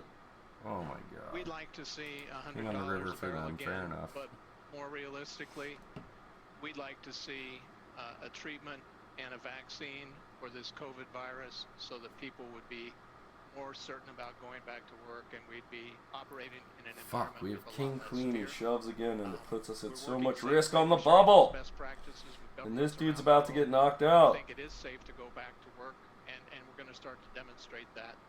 And so that's I'm gonna fold really King our Queen first here. priority, Fucking the shit. health and safety He had of everyone. 4s. He had 4s versus ace Jim, why do you 5. think We would it's hit a safe to go queen on the back to river work? on him. Oh my god. Well, Talking today 4s. we're At least you operating knocked with that guy 14,000 out. people in our plants. We were deemed essential by the governments around the world because we supply so many materials that are in need today. We were We deemed have essential. 14,000 people going into work every day to keep product moving. They're doing it in One a away safe from way. money. It'd be They're nice to wearing money the PPE, first they're fucking. distancing, Because he's so practicing randy, good baby. sanitation, good hygiene. It'd be nice to And one of fucking the most cash the important first things tournament of the is day, making right? sure people come to work. So when you come Hand into for one hand. of the gates of Dow or into an office building, security guard will ask you several questions. In the money, about how baby. you In the feel. money, Have you been baby. in Cashed our contact first with- tournament of the day. Have you been outside the country? Have you Guaranteed been exposed to anybody? $9.84. And then Let's they'll run take it your the fuck temperature. up, chat. And what we found is that we can screen people and keep people from coming into work if they're not well. And then we can also make sure that they get tested and they get treatment. If someone has to stay home, we ask them to stay home for 14 days or until they pass the criteria to come back to work. And we continue to Stoneface pay them Killer. through that time. How you doing this morning? This could happen to anybody, and we need to make sure our practices reflect that in the way we What's everybody's play? What's everybody's play today? Okay, Are we so gonna go you're for really Apple active calls? here in terms of sort of putting in place those I kinda wanna kinds go of for Apple procedures calls. you just discussed. Is that How crazy? long do you You think guys it's think going that's to crazy? take the rest of the world to do what you're doing and to really get people back to work?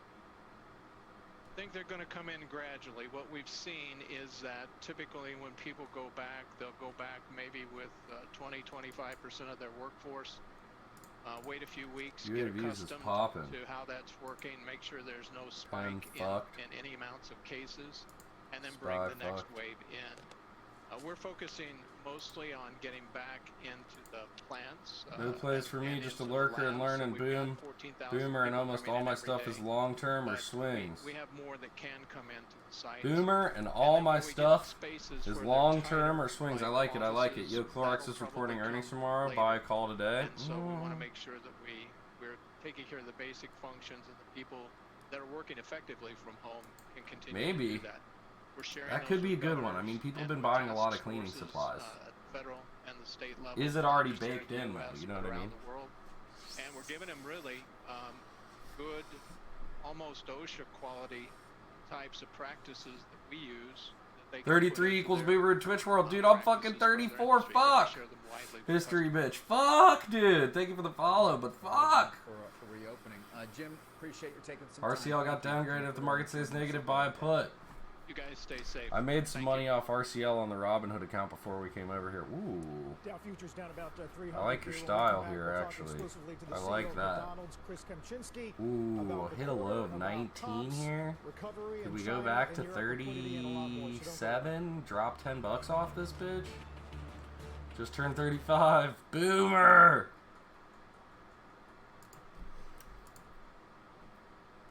We're all hitting that age where we're like, fuck, we need to start saving and figure this shit out right now so that we can retire in 10, 20 years, right? That's what we're doing here. Right? That's my play, at least. I don't know about y'all, but I'm trying to figure this the fuck out. Guac Gang says 18 here. Dude, starting early, Guac Gang. Very good, dude. You're going to be a millionaire by the time you're my fucking age. Stick with it. Got snuff. What's good? Take a look at UAVs. Man, everybody's on the UAVs. Is it UAVs? Is that what I need to do? Just buy UAV. Sit back. UAVs. Play a little Call of Duty. Call in some UAVs and fucking just sit back. Is that what I need to do? I'll be a millionaire and hopefully not be addicted to the white powder along the way. Stay away from the white powder, brother. This is not the 80s and 70s. That shit ain't even fucking... Who knows what you're doing? People be dying out here touching that shit now.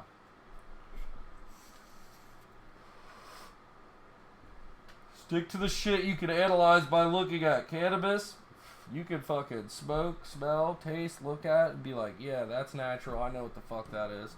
I just smoked weed. Let's go. That's it. That's all you need. Legal weed. Maybe a couple beers here and there. Maybe some drinks here and there. That's it. All you need is weed. It's Wags. I'm here for the Daily Banger Report. Shit's dirty. I'm smoking a joint right now. We need to clean up, dude. I'm fucking up right now. I feel bad about it, actually. I just stuck Molly up my butt for the Open. Fuck yeah. Fuck yeah. Dude, boofing Molly before the Open? What calls are you buying? You're buying nothing but calls. There's no way you have any put feelings out there. What are the calls on? Calls on play. Calls on fun. Calls on fun. Calls on play. Dude, this is what you want. Microsoft calls. Netflix calls. VIX puts. Ooh. Hey, I'm not against any of that, brother. Is Netflix... Didn't they report already? NFLX. They reported, right? Didn't they report already? They reported last week, didn't they? Or some shit? Yeah, they just reported. I learned when trading, it's a hell of a lot easier to be drunk when trading than it is to be sober. What? I don't believe that at all. I don't believe that at all. I probably shouldn't be smoking weed, but I do. I learned that when trading, what? Expire for VXX. Yeah, it's on a wave down, which is when I buy. Netflix? Oh, I see what you're saying here. You're like easing into the calls. I'll catch you later, bro. Good luck.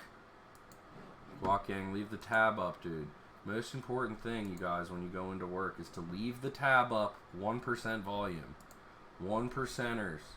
1% volume helps so much, man. Keep the viewership up. Chat. Lurk City. Tizzy XD, thank you for the follow. Let's go, baby. Do you prefer 30-minute charts? I think you're best with weeklies. That's what's up. That's what's up. All right, I'll leave a tab open. Let's go, baby. That's what's up. We're all in right here, too. You never know. You might see some cool-ass shit. You know what I mean?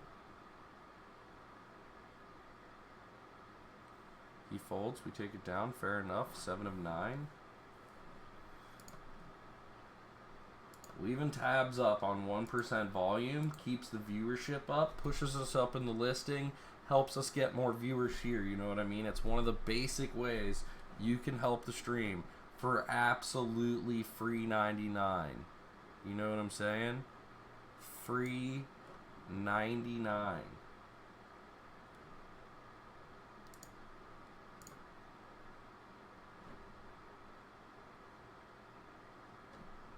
Let me out of my Tesla put, baby.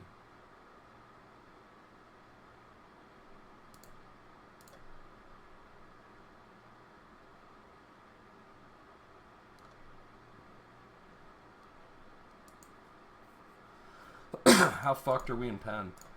Oh no. Oh no. Super fucked. Gotta babysit my Microsoft calls. Good luck. How's Microsoft doing? Let's take it. Filthy Bum 13. Thank you for the follow. Let's look at Microsoft for you. Whoa. Hey. Hey. Hey. Hey. Hey. Hey. Hey. Hey. Aces versus kings, baby. We win. We win. We win. We're up to 26 big blinds. We knocked somebody out. We ladder, dude. That was nothing but goodness. Nothing but the goodness, baby. Aces versus kings. We ladder up, baby. Guaranteed fucking 1230. We've almost doubled our money now.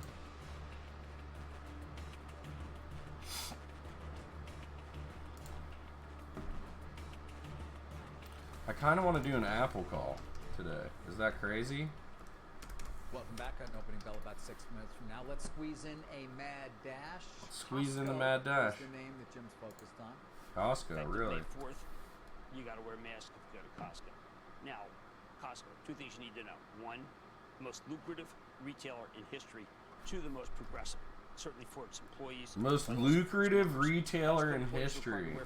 Pen as fuck, syphilis. Costco members do so too.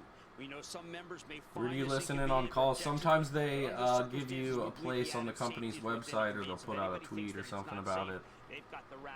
I listened to Tesla's call last night on, somebody had it up on YouTube within an hour. This will be the standard of care 2 weeks from now. I think they're always forward. I think that you and I, David, will not go anywhere without a mask. I know you already don't. I think that we'll be wearing them, and the only time we'll take them off is when we're on air.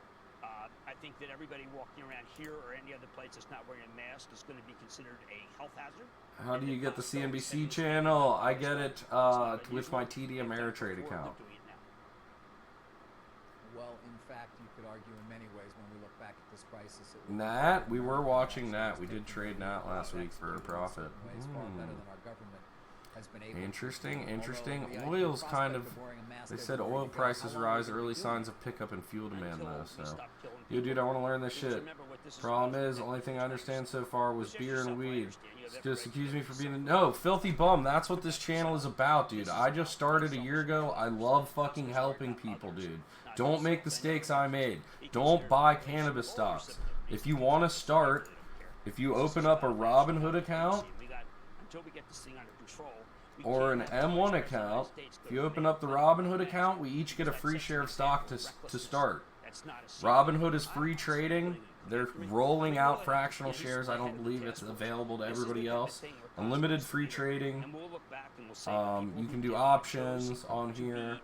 M1 is specifically for a long-term dividend account, and I suggest starting this first. If you want to get in the market, now is a great time to get in. They give us each $10. You deposit $100 on M1, they're going to give you $10 after 60 days or 90 days or something like that. I've had a few roll in. You put a bunch of stocks in here that you know and believe in. Share you the pie I have that you can look through. I don't suggest copying this completely. Masks. Well, Elon Musk might disagree. Bitcoin is going off like crazy. Sniffles is like, get you some Bitcoin. But dude, you just go through here, add a bunch of stocks. Oh nice. Do you need to put money into the TD account to get that channel, or does free account work? I don't know. I'm not sure. I think maybe a free account will work, but most likely you gotta have money in the account. I think you have to be trading. Even though, guys, the question had nothing We're to gonna do rip with it in here. policy or Sixes versus ace-9. We need to hold. He gets a 9. We need a fucking spade. Spade on the river. No, he gets a boat. Fuck. The extension of the shelter-in-place or you can paper trade on Ameritrade. Yes, you can paper trade on Ameritrade. You probably get it for free just by opening an account. They expect you to deposit. Breaking people's freedoms and Spade no good. And wrong. Spade no good. Came to America or built this country. What the excuse me. People outrage. Just an outrage.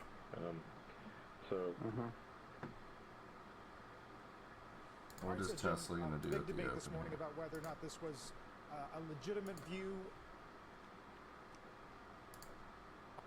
Well, I'll tell you what it was.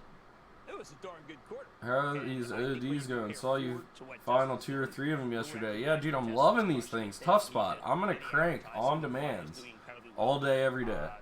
And build up, and whatever bankroll building we do for Sundays, we might take shots on Sundays. Upgrade Carton, thank you for the follow. Let's go. Finally, this is open. I want to see Tesla first. Down she goes. I love the fact that Elon Musk has got separate views. He's got views which talk about the idea that we should be allowed to be put to work, something I completely This is good for me. I need Tesla to sync.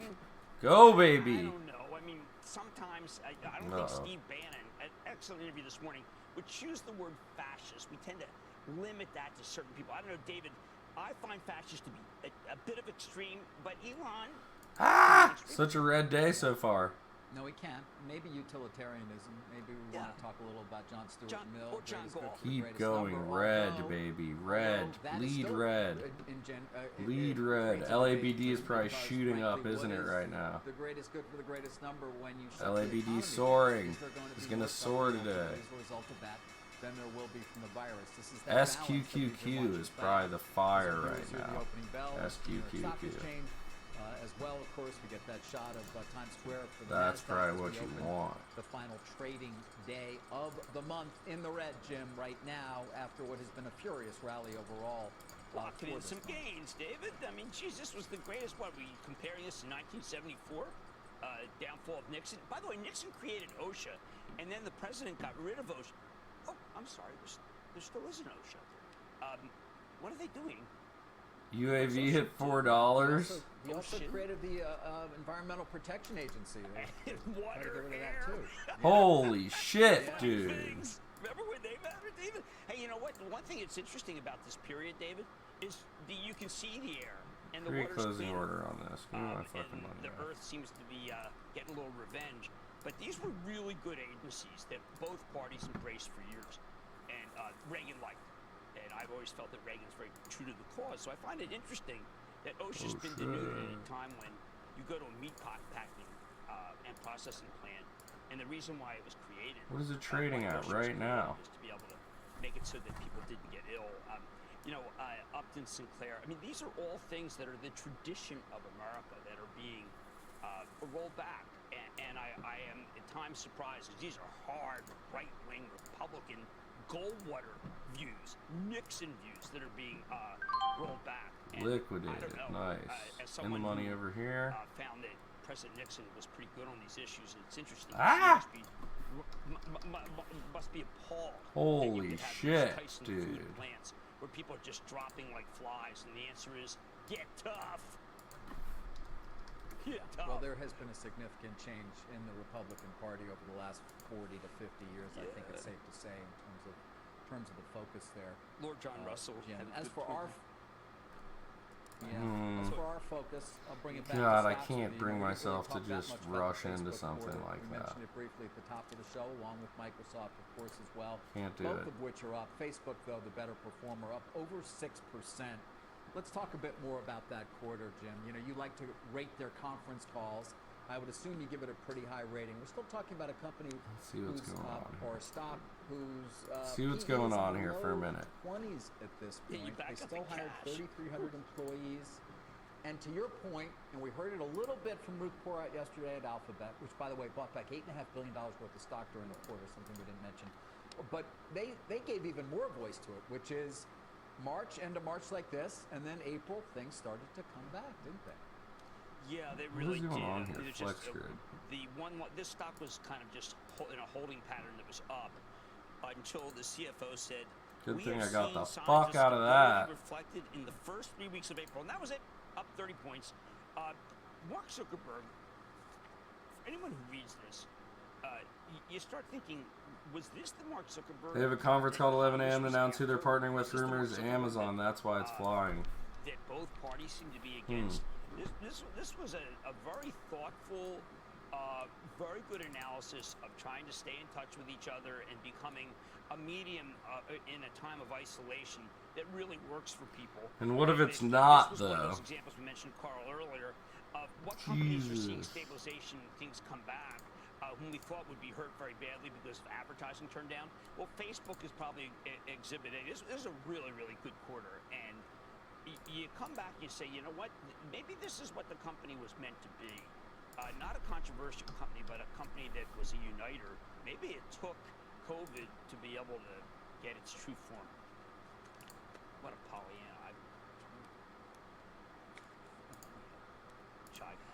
Certainly did show. It certainly did show the resilience of their model. Definitely not we what had I want to focused, and we had focused in part, of course, on Alphabet, on Facebook, wondering what their advertising would look like.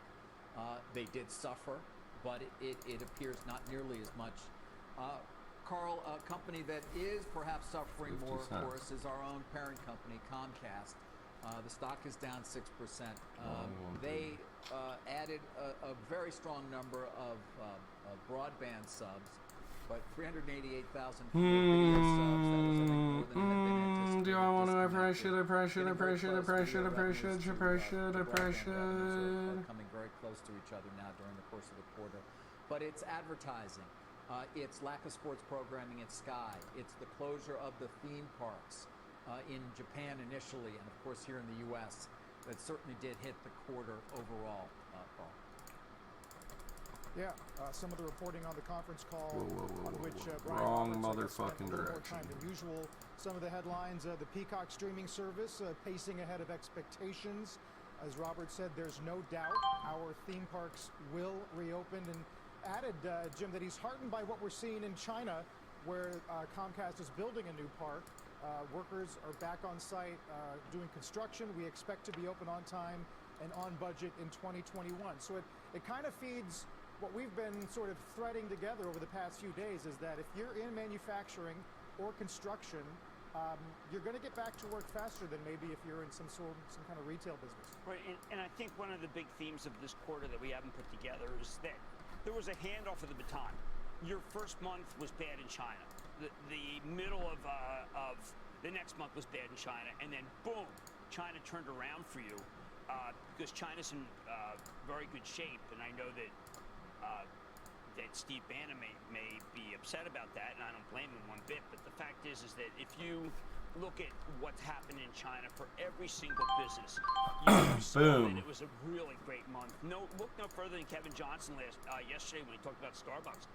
He's building new stores all over China, and I think that young China did very well. So anybody who's got some Chinese exposure, well, it turns out to be that they are the winners. We're going to talk to McDonald's in a moment about China. We're day trading SQQQ 100% real of quick. stores, David, are now open, but at least on the conference call, the commentary is that the traffic itself has been subdued. Now, granted, in the U.S., it might be a slightly different picture given the effect of drive-through, which is a big factor in the U.S., but that's going to be a question. Yeah, and one we will certainly explore with him. I thought it was interesting listening to Kevin Johnson yesterday in terms of what they're seeing in China and what Burn market, burn. Also, in particular, how much monitoring they were doing. You know, again, listening to Fitterling in terms of the roadmap he's laying out for how his 14,000 employees are going to work. Yes. Listening yesterday to Kevin Johnson. Red in terms candles. of the monitoring they're doing at Starbucks with the local Red communities to understand the candles. spread. Very fascinating to see these business leaders in terms of how they are going about doing their work.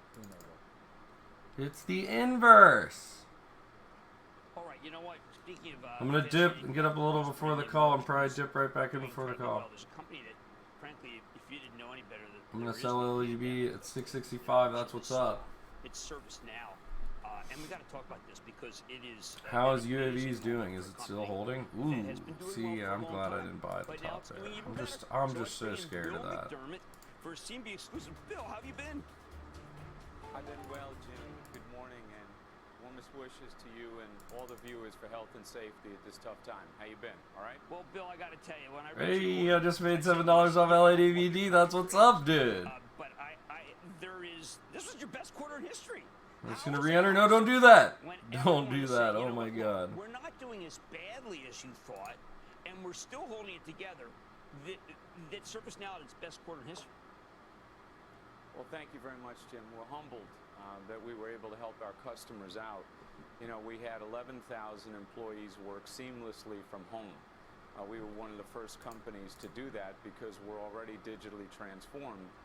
But as you know, many other companies Fuck, are we in just the got midst called of here. digital Not good. Jax, we need an ace. We need an ace. $7.4 trillion We need an ace. invested in digital transformation in the next 3 years. And the $24? company that's Fair in the enough. center Put $6 of it all in. is ServiceNow. That's because we are the workflow engine of the 21st century economy. If you think about web, mobile, social conversation tools, they all integrate into the ServiceNow workflow platform, as does all the large systems of record in major Might go buy enterprises. pen. We make that workflow to create great experiences down for today, that's for employees sure. and customers, and it's never been more important than it is right now. Look, I know you're a total team player, and you always do that. I know members of your team who they're worshipful, but you don't like that, but that's the way they are. And one of the reasons they are is because you said that you bought a Rolodex that would be from SAP that would be second to none. Is that why you were up 48% year over year in $1 million deals, 37? Well, the team did a great job, Jim. Our customers really need us now. I mean, just think about the complexity of the work from home scenario for many businesses. They're so quick, tough What spot. they now need to do. Just think of a simple thing like Accenture having 500,000 It's employees. 5-minute blinds How do and you get only the 6 tools levels. to them, So like 30 minutes phones of or late computers, registration. as they work from home? They're and done set in up an their hour. Offices in an instant. You have supply I got pen chains shares involved. at 7/17 You on have March 20th. manufacturers Thanks, involved. Corona. You have History Mitch, legal that's what's involved, up. HR involved, finance involved. All these functions have to come together and use a workflow workhorse to pull this off. So I would just say that our customers are the real heroes here. Our teammates really worked hard throughout 24/7 to deliver. We had ACB one do not scenario. do that. Lowe's, for example, Don't in the do heart of the that. crisis, they wanted to put up essentially a control tower to take care of their Dude, people. let it And, go. over Let the 300,000 cannabis stocks people go. They were suck. on the ServiceNow workflow platform in less than 96 hours to get the job done. Apple's so, yeah, raging up. we did more than 37 deals over $1 million. We now have 933 customers with $1 million or more average contract value per annum. Not And working. frankly, The day the trade's not company stays working. hungry. We stay humble. We stay customer focused, and I think that's going to help us go all the way. Well, Bill, I think obviously Marvin Ellison is great here at us and what he's doing. He's digitizing a firm that wasn't digitized. Now here's a firm that I think needs to save every penny, Chevron, and they bring you in. What's the ROI of when you bring in ServiceNow? It's so amazing. This is the big idea. Any ROI with ServiceNow will give you a payback of at least 5 times the amount you invest in ServiceNow in any given year. So You you'll just usually inverse see a whatever I payback do. for ServiceNow What in is less than ServiceNow? 6 What do they months, even do? And you'll always see one at least in the first year of greater than 5x anything that you pay to ServiceNow. The CEOs I talk to out there, and I do every day, they're focused on protecting their revenue. It's Trap not so me. much Have growing it trapped right now, me it's and protecting take it. the money. Business continuity, keeping the operations going, and driving productivity. But they all want a fast Fair time to enough, fair value enough. scenario, and that's what we do. Let's go. We innovate, change business models, and do it swiftly. We're talking hours, days, a couple of weeks, not years. Man, nobody can sell like you, Bill. But on that subject of Yes. that subject of selling, you know, forward bookings is certainly one. You got way into investors what? try to value your company. Your sales guys, I would think, typically like to Yeah. go face to face. You've with never the had a CTO, torn bill? whoever is making the decisions in terms of buying your Milo! services. Did you yell at him? Are they just doing it all virtually? Milo! This is a really important question, Carl. Here's the situation. So I can throw these People other were pieces concerned away from it? initially. The how little can- pieces, yeah. Oh, that's Okay. David. Sorry, I'm talking into a monitor just so you know. I can't see. Jesus, anything. David, how dog. are you, my friend? I'm So, good, thanks. so here's the situation. Great to be with you again. Here's the situation. Everybody thought, well, if you have a direct sales motion, it's going to be more difficult in times like this to serve your customers. And just the opposite is true. Think about every CEO who is home right now looking for a good meeting. Think about the management. Look at teams this who are 11. home This puppy's right gonna now be like looking for a 50 good cents or meeting. moon. So we're using Zoom and other technologies to First bring OD ever. virtual Let's go. executive briefing center meetings together, and we can do it at a much higher volume than before. And now we do all the Is this shit outside gonna in fucking pop? analysis Is for a that the company question in their here? industry, by solution, by persona, and we compose a solution that is really geared for them. They can make a fast decision, and they can do it virtually. All the paperwork is done digitally, and it's done and dusted. Here's another example. We had an event where we were going to bring 25,000 people together in Orlando. That's our knowledge event, biggest event. We do it once a year. That's the play I want for the day. We're doing And we Apple thought, wow, we're gonna calls. move it to digital now. They report And tonight. what's that going to look like? We already have Just out of my 50,000 face. people registered. We expect to have 100,000 people registered. That's a 4x improvement on the attendees for our knowledge event. So, I think we're going to learn something from this. People are going to get much more comfortable working in a virtual world. This social distancing is not going to go away anytime soon. And companies that aren't already digitally transformed and able to pull this off, they have a burning platform now. They have to lean into this. Also on the talent management side, My Zoom people are puts. going to expect companies to allow them to work from home and anywhere, not just for their personal wellness, but also for productivity Holy reasons. shit, Zoom This puts are is a printing. big Doesn't idea Over for Mitts the have modern some of economy. those? Holy shit. Bill McDermott, ServiceNow, fantastic job. Always great to see you. Hey, Jim, Dave, thank you very much. I appreciate you guys. Thank you. Carl, back to you. Dow's down 350 here. Let's get a check on the bond market with Rick Santelli. Good morning, Rick. Good morning, Carl. And we have breaking news. If you look at Chicago PMI, just released for April, comes in at 35.4. That is What a was bit it less at than expected, before? but it's hard to calibrate numbers during this unique time period in our economic history. That number happens to be the lowest level since March of 2009. Let's go to the charts. We know that the ECB Bought my first Microsoft Weekly 44 cents. It's worth like 10 cents now. I need another Molly up my ass. What's the takeaway? Netflix saving my morning. And maybe the biggest issue of all there is, will Ooh, there be look at more that bond pop. coming? Will they size some of the relief they're putting forth?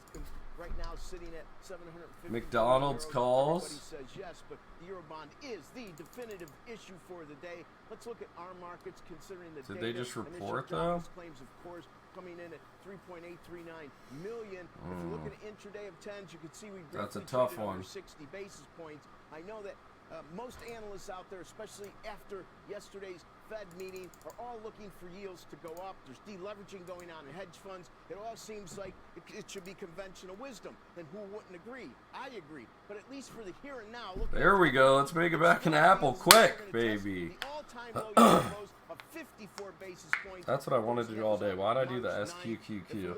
I got scared into the bear move. I got scared into the bear move for 2 seconds. We already made it back though. Rather impressive. Most were expecting Christine Lagarde not to really veer too much out of her lane. And if you look at the euro versus the dollar, the same scenario presents itself there. Here we are getting down to 108-ish and finding some support.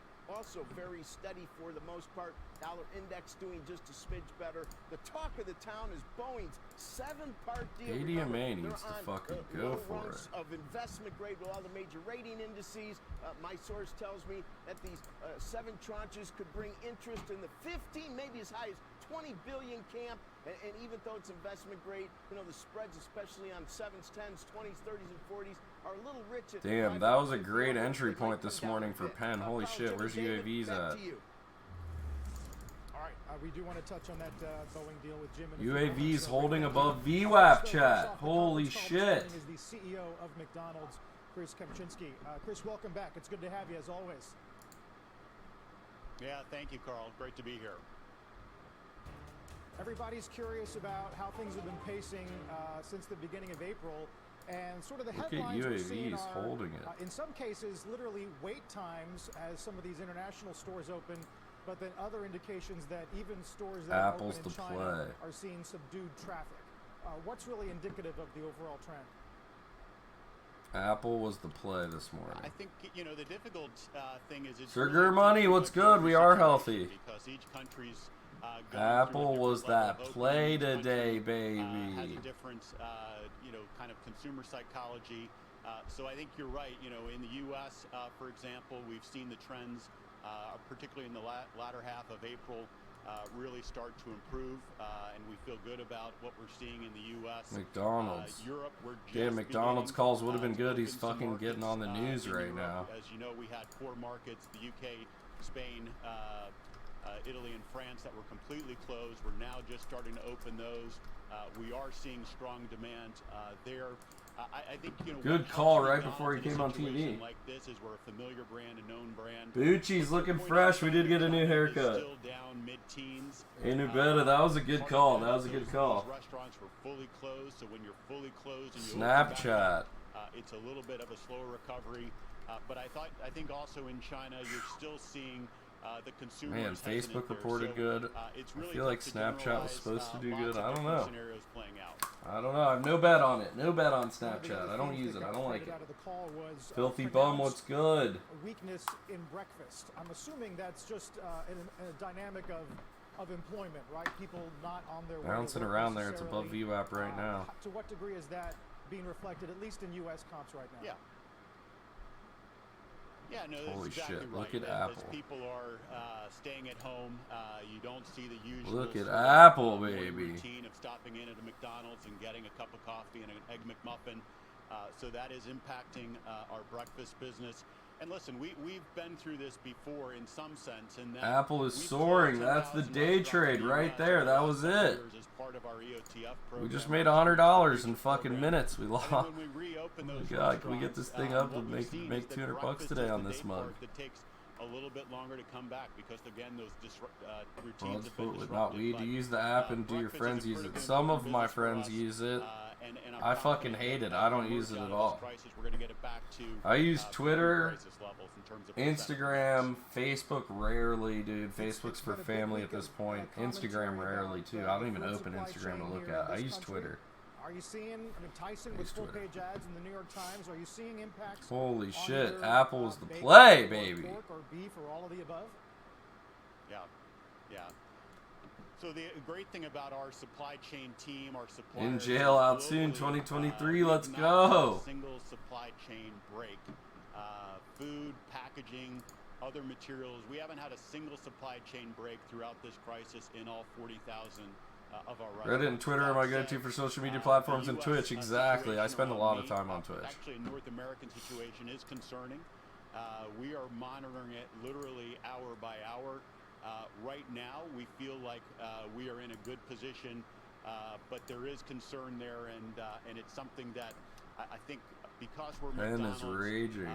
we have access to all Just of our in, suppliers, fearmonger high as fuck after and we have a popping special Molly up his relationship butt. with More them. news at Our noon. expectation is that McDonald's Options, will dude. make What's sure that good? they What's do good? everything they can to guarantee our supply. Chris, great to see you. Thank you for coming on. It's Jim. Take a break, Apple. Yeah. Take a Hey, break. It's not PPP. healthy.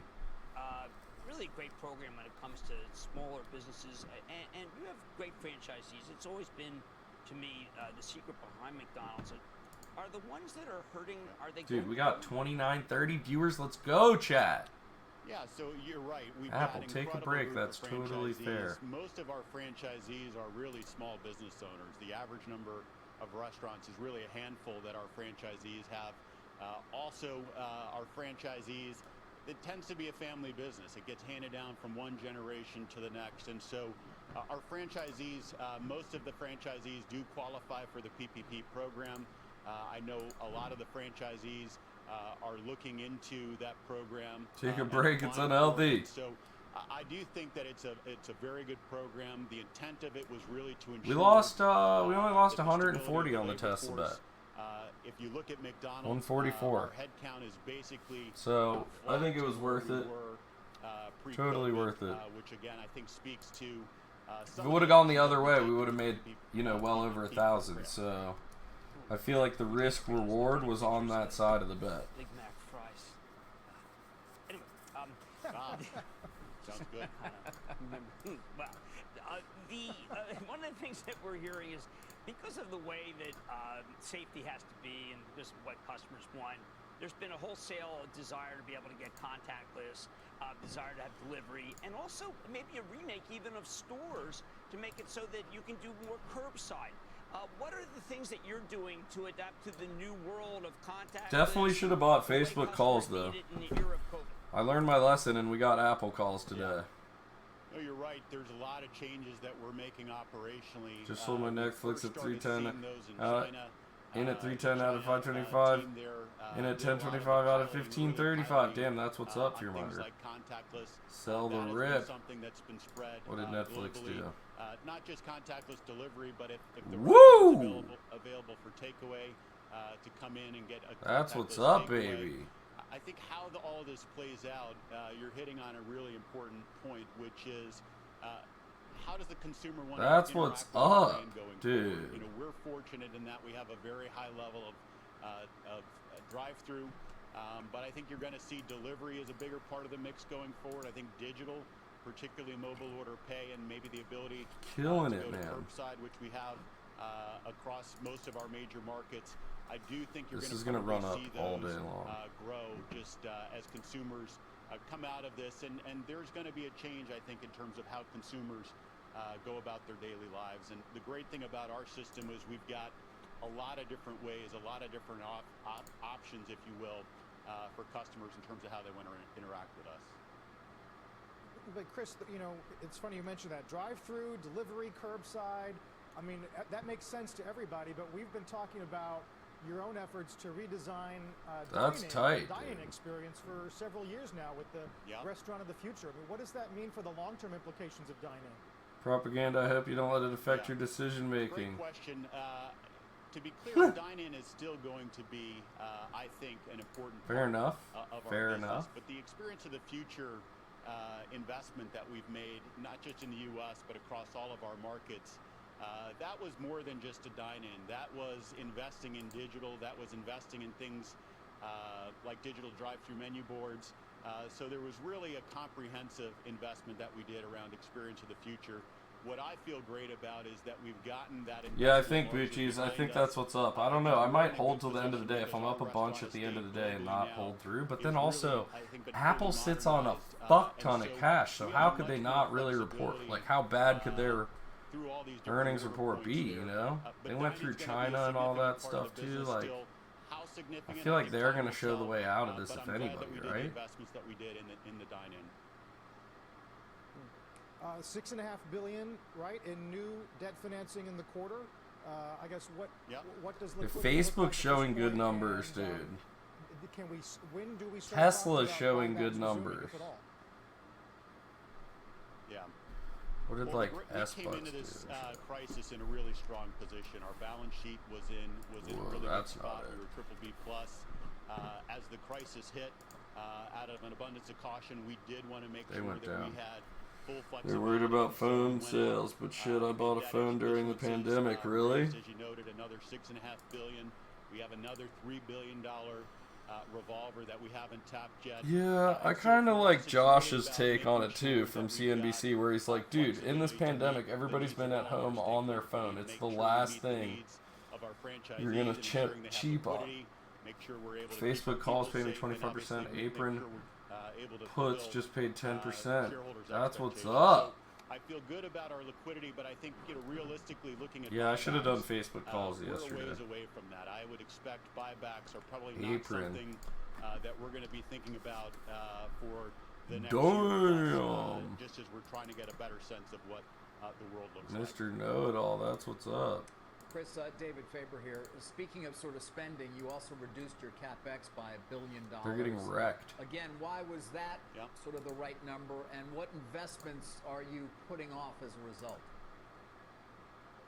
Yeah. So as we looked at different ways for us to ensure our liquidity, CapEx is one of those areas. We were spending quite a bit in terms of finishing off the Experience of the Future remodel program in the U.S. As the crisis hit, I think the prudent thing to do is to give our franchisees more opportunity to do those over an extended period of time. So a number of those projects have been pushed off now to 2021. That represents, I'd say, the bulk of the $1 billion reduction in capital. And then, going forward, we're going to continue with new unit development. There will be a Dude, the buzz cut. I let Dee Dee shave it yesterday. To get back to new She unit buzzed me development. down, Scott. Happy birthday yesterday, brother. Chris, it's been interesting. We've seen in QSR much smaller players, admittedly, but national brands try to make an effort to diversify into grocery, right? You have a burger kit that you sell to a direct-to-consumer, and you can make your burgers at home. Is that anything we could ever expect from McDonald's? A burger kit? Why would we make a McDonald's burger at home? What has really been key to our business. We do have a grocery business in coffee around the coffee business, but you should not look for us to do a broader push in terms of getting into the grocery business. We're really focused with our franchisees on driving the restaurant experience. Chris, how about plant-based? I mean, come on. It's Who's time to David come Faber on. talking to over there? Did you hear him talking to somebody in the background there for a second? It's the experiment, but wow. I mean, people love this plant. These millennials, they're crazy for it. What are we doing here? Yeah, I know this has been a favorite topic of yours, Jim. And dude, I Apple certainly calls. expect that, over time, I want that you will more. see plant-based on the McDonald's menu. I think for us, the question is really about when. And our system operates best at scale. We don't do hobbies really well. And so when we bring So plant-based the segment's making me hungry. Order me a McMuffin. there's a sufficient level of demand that Is he really, pumping it? will allow it to stick on the menu. And so that's going to be a country-by-country decision. I think there are going to be some countries that are further along. How's on Wendy's that than doing? others. I really want to hear But I do Wendy's. When do expect they that- report? That we will have plant-based on the menu. It's just a question of when. Now, Chris, if my vegan daughter were listening, she would say, hobby? How about ethos? When you talk to Ethan Brown, ethos. When you talk to Impossible, it's ethos. Yeah. At what point do we admit that, you know what, this next When is generation, Wendy's they're not earnings hobbyists, report? They're idealists. Yeah. Well, you're right. Part of our determination is not just sort of what we sell, but also what we represent as a brand. I think we're really proud about what we've done around our sustainability 5, commitments as a 6. company. We've made a significant commitment around carbon reduction in line with How did the McDee's Paris Treaty. do? We've done a number of things How as did well, McDee's do? around improving packaging. We were the first to get out of styrofoam. So, there's a number of different things that we need to do as part of our commitment to sustainability. But I think I would tell your daughter she can be confident that McDonald's is going to be leading the way in terms of helping us get to a more sustainable future. And again, I think plant-based is going to be part of that. The question is just when.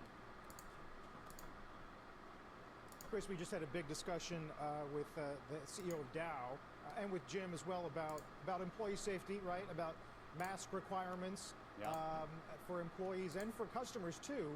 What's going to be standard? I mean, I've seen some crazy restaurant playbooks coming out of Asia where you sign a form before you go in, and then you get your temperature taken. Thoughts on that, and then also thoughts on liability protection. What's needed for big business? Right. Well, keeping our crews safe is really mission critical. I mean, you can't run a restaurant. Finally, this on-demand popped off. Jesus, that took forever, didn't it? Focus. We have sourced 120 million masks that are already out in our system. I think what you're referencing here is really the fact that the standards around PPE and what's going to be expected, it does vary country by country, and it varies even state by state.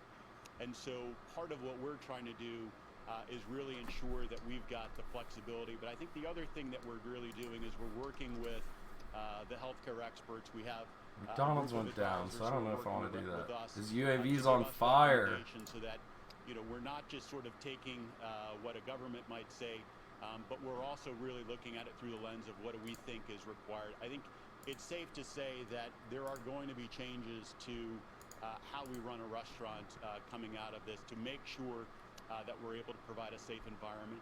Some of that's also going to be a function, though, of how quickly do we have antivirals out there, how quickly do we have a vaccine. So it's a really dynamic situation, but Jesus it will vary criminy, market dude. by market, country by country. Finally, Chris, before we let you go, you know, in the old world, every quarter, We'll cry about it paid for attention to years. throughput. How many customers could you shovel through a restaurant in a given hour? Service times, obviously a huge metric for an engineering company like your own. How do we think about that number in the future?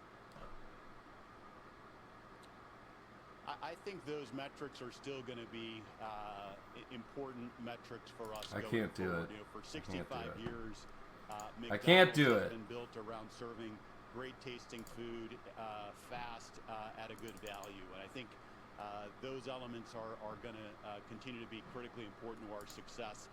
The ultimate barometer of really our brand's pull, if you will, or the strength of our brand is just how many people come into our restaurants. And so guest counts, traffic, the traditional metrics that you've talked about, I think those are going to continue to be important. It's obviously right now difficult to really point to those because there's so much noise in the numbers. But I think as we get on the other side of this, those are going to still be important metrics. ADMA popping off, though. Chris, we're always grateful for your time. It's good seeing you again.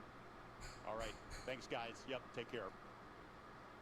We'll see you soon. Chris Kempczinski Holy shit. Of McDonald's. Jim, what's on Mad tonight? We've got juniper and we've got a lime, which is tea straightening, and this is in honor of Costco. This is what it's going to be like, people. I hate it. I hate wearing it. My wife actually said you look so much older in it. It's embarrassing. It's ridiculous. It's necessary. I'm sorry. And by the way, this is not the Mayo Clinic where it's filled with COVID. This is actually just an office. Jim, you've been tweeting photos of yourself with one and now on TV. I came back from the Super Bowl scared to death. I was scared to death about COVID. No one thought people thought I was crazy. Scared to death about don't want to wear a mask. Wear a mask. It's okay. We'll see you tonight, Jim. Jim, 6 p.m. chill out, Over to bro. Sarah. Chill the fuck out, bro. Yeah, good morning, everyone. If you are just joining us Thursday, I'm Sarah Eisen with Carl Quintanilla and David Faber. As always, we're all coming to you live today from separate locations. Jim, please. Jim, calm, Jim. Please, Jim. Out of the Federal Reserve as it relates to its lending programs. Crossing moments ago, Steve Leisman has the details. Steve. Sarah, thanks very much. The Federal Reserve announcing it is expanding the not yet, but Look at this hopefully thing soon popping up. to Let's go, baby. This is an important development. It's lowering the minimum size of the loan. UAVs, is it still going ape shit crazy? From $1 million. My God, dude. Expanding the pool of businesses We could day that trade will this. I'm be just so eligible to scared. borrow once this thing opened. For example, businesses with 15,000 employees are now eligible. That's up from 10,000. Also, it has a higher revenue cap than it had before.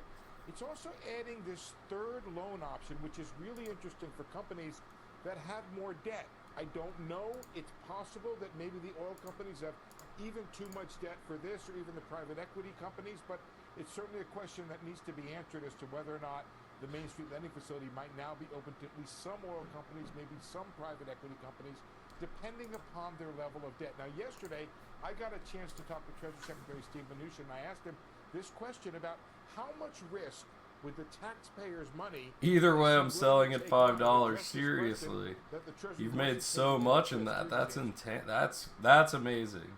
There are people who have said, I'm in 2K, you know, 95 price cents. this so Fuck. that, you know, we lose all of our money so that we support these markets. The $450 billion are not grants. So they are money that I invest in these facilities to create credit support. So I think it's pretty clear if Congress wanted me to lose all of the money, that money would have been designed as subsidies and grants as opposed to credit support. So the 450 he's talking about, that's doled up into pieces. 75 of that goes into the Main Street Leverage Facility. It's leveraged up 8 to 1 and becomes $600 billion worth of lending. The question is, should it have been 10 to 1? Could it be higher than that? Could they take more risk, get more money? You did that $5 mark in 10 They minutes. lose a little more, but maybe help more companies now. Sarah? Dude, holy Steve, it's shit. David, I had a quick question because it's interesting. This continues to expand. I mean, there was This is concern crazy, chat. about those non-investment This is insanity.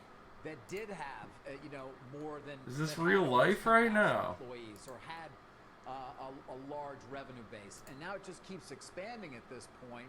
to try to, I guess, incorporate as many companies as possible, whether big or small. That's absolutely right, David. I think they're finding is that you got the This is PPP fucking program over here, the crazy, Paycheck dude. Protection Program. That's for companies with 500 or fewer. Now they've got this other program that the Fed's going to do. But remember, these are loans, not grants. These are going to be LIBOR plus JC, 3 what's months. good? There's a deferral How you doing in here. today? The terms are up to 4-year loans. They are expanding it. Keep putting my stop loss higher and higher. The question as to whether or not the number of companies that are out there are going to be able to use it. Chair Powell yesterday stepped to the microphone and said, you know what? If you can't pay back this loan, is crazy. this may not be the facility for you. And several times in that press conference, David, he kind of sounded Look like at how he was wild appealing this fucking to thing the Treasury is. Secretary or to Congress to put even more Think money in to get more. I'ma use PTO tomorrow just to sit around and not to fuck with work. Do That's the what's company up. Strings attached, like keeping people Get in on my the cap job, soon, so I might as well. which is obviously a critical part. Look at this of shit. the It's hitting other $5. stimulus This is program, gonna the relief definitely program from the crush federal through government. $5. Sarah, I do believe there are certain strings attached. I don't want to misspeak because they just laid this term sheet on me. I think there are some strings attached that come from Congress that have to do with not lending to the Trump administration. There may be some dividend payment and some share buyback strings attached. But I will Holy be able to update shit, you on that. chat. I'll send This you is an email, insanity. And I'll also go on air and I'll explain what strings are attached about employment. I think there was something earlier about taking reasonable effort to retain employees. I don't think it was the same kind of conditionality as the PPP loan that says if you use X amount for your paycheck, then the loan is forgiven. That's not in this. This is a regular loan. Got it. Steve, thank you. Definitely keep us posted.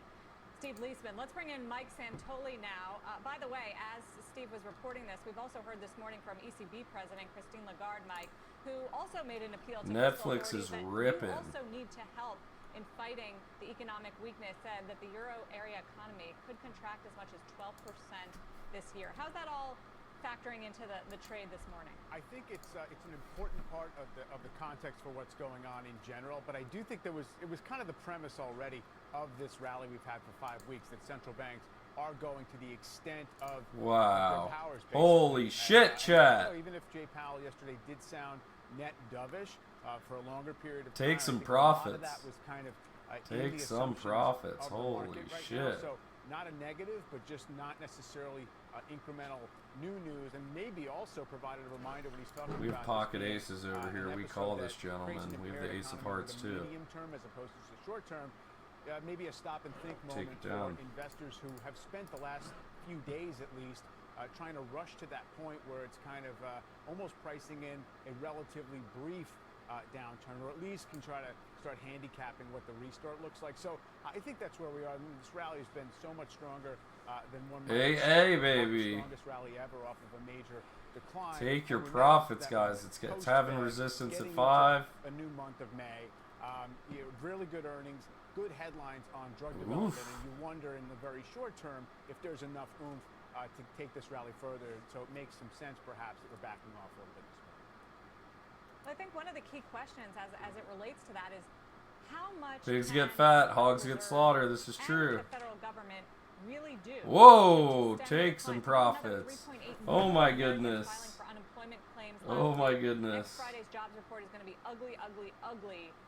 Obviously, this is happening. The stimulus and this relief is happening at an unprecedented scale from the Fed and from the government. But how much can it actually do to stem the tide of what we are about to see for the economy and for the virus, which we have no idea exactly what the path is going to look like once we start reopening? Exactly. No, Sarah, I think that's the right focus. In other words, what the Fed and what Treasury are trying to do is to try and Damn, they're bridge, buying that shit right the fuck up, though. and consumers to that point where they don't have as big. Looks like a lot of it's a psychological thing. A lot of people are, and then it starts a snowball. You know what I mean? Or what the strength of that recovery looks like. So that's why it's a matter of hopefulness that perhaps It could still go back up. This could be a buying opportunity. I would take some profits though. Take a little bit of profit. Fuck, leave the house money in there.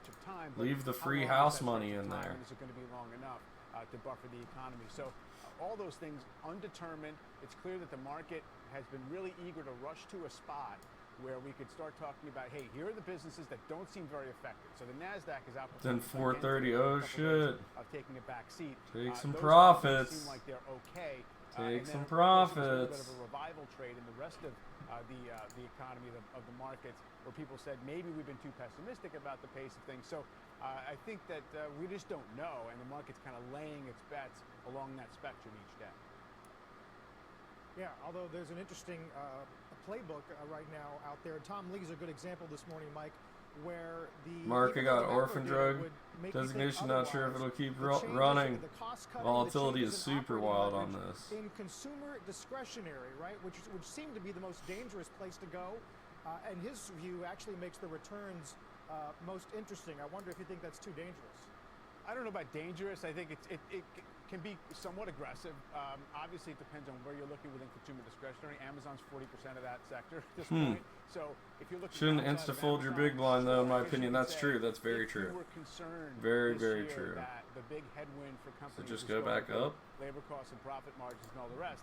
Then that's not the game right now. And it does UAVs though, which I think is starting to get some pickup. Which is let's give everybody a reset. Companies are going to basically find the right expense pace. We're letting everybody off that sort of earnings management guidance. Apple back down to VWAP. And maybe that's a good thing, and we can just sort of pencil in whatever we want for 2021, let's be honest. I don't think the market got cheap, even at the lows, so you have to go through those exercises to say if the trajectory looks okay, liquidity is massive, we have negative real interest rates, so therefore equities can do okay in that kind of environment. Right. I think that's on that point. That's sort of what Jim Paulson said this morning on Squawk. Is that when you consider the changes in the 10-year yield from a year ago, or when you consider the changes in central bank support, he said in his words, it's not a gross violation that you're within, say, 15% of your all-time high. I would say that's correct. It's not necessarily some kind of outlier result that we are only that far from an all-time high. And I guess I would add to it is, if you believe, as history shows, the market does best when things dropping to 50 cents, maybe less if the news is bad. Oh my God. Bank support that is arguably in Save yourselves, what chat. might be needed for the corporate sector, which maybe that was the story of last year, and who knows, it might be this year. Then that's when equities tend to be the beneficiary. So all those things working in favor. I don't know if that means it's the right price. It also wouldn't be an injustice if the market backed off 10 or 15% from here, because there is such a wide range of potential outcomes. Work on this. You talk about the Take market. it down over here with the bluff, I mean, actually. we seem to be so dominated at this point. UAVs. By names. I mean, I just add up the market cap right now. Could be like a 5% chance that Amazon is their partner. 2.6 trillion. Oh That's my about God. 100 Dow Chemicals. Better my finger. Yeah, like why would Amazon partner with an aerial UAV system?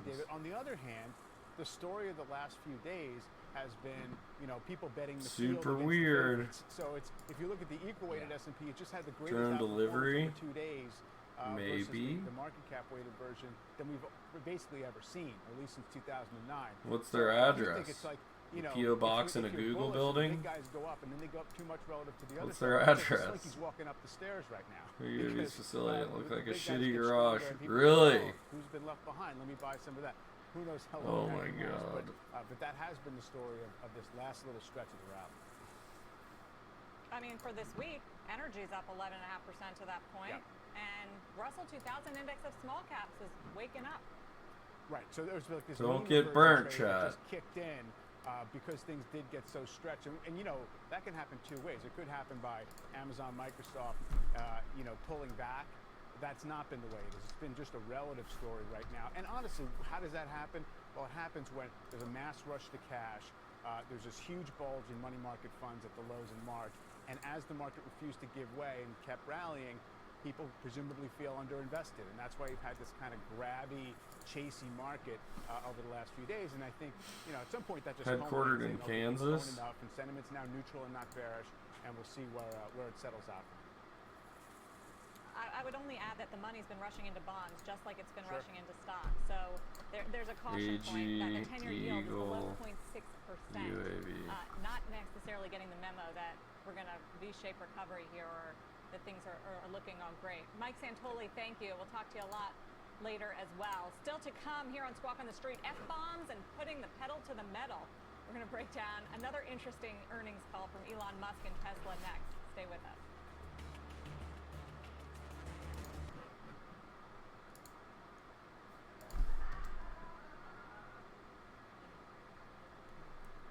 It won't take me anywhere.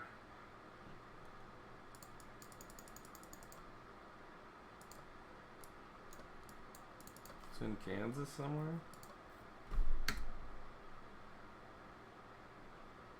Oh God. This is what you're investing in. Oh, Jesus Christ.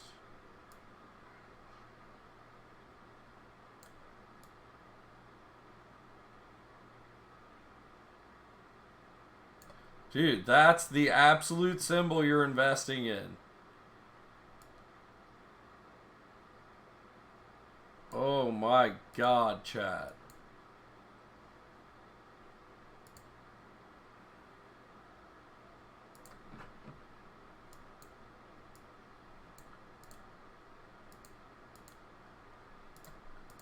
Oh my God.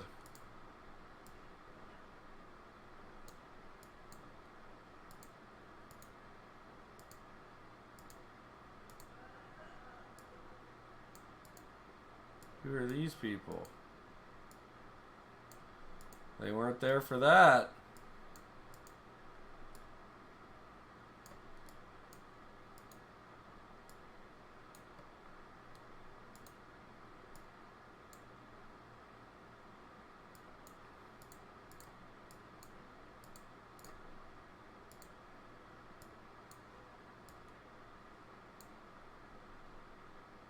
Dude.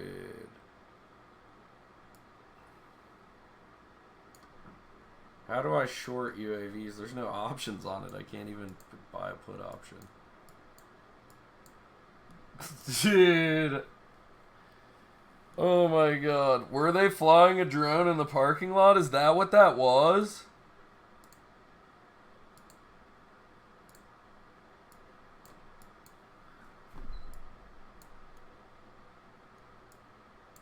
They are, dude. This is like a grandpa and his kids. They're fucking rich off you morons. Oh my goodness, chat. Welcome to Street. Tesla reporting earnings after the bell yesterday. Stronger than anticipated. And dude, I'm so glad I didn't buy into this and bought another Apple call. Oh my God. David, nothing like a good F-bomb to spice up a conference call. We heard that from Elon Musk last Jesus. night. We'll talk about his comments in just a little bit. You guys are First, fucking so sketchy people. Look at this thing tanking. I can't even short it. I wish I could short this. Many people were expecting a loss for the first quarter. And Can I sell UAVs? Can I just sell the stock? Elon Musk talking about growth not slowing down. This is him on the conference call last night. Sell 100 shares of it right now. Investment, we are doing the opposite. We are absolutely rejected. On new products. Can I sell like some of it? There were no comments. How much money do I have? I have some money. I can do some of this. Can we do like 50 of it? 500,000 vehicles. Many people thought it might come down. Oh my God, chat, because of everything happening with coronavirus and the fact that the Fremont plant has been shut down since late March. Elon Musk, yeah, he did drop the F-bomb in reference to the shelter-in-place orders in California. Did I go short UAVs? Those orders are a real problem for his company and others. I'm scared. I'm scared. I could have done it. I could have done it. Fuck. I can short. I just learned I can short. Be arrested if they do. I'm scared now. This is not democratic. This is not freedom. Give people back their goddamn freedom. Give people back their goddamn freedom. Yet when production might resume at that plant in Fremont, California, sir?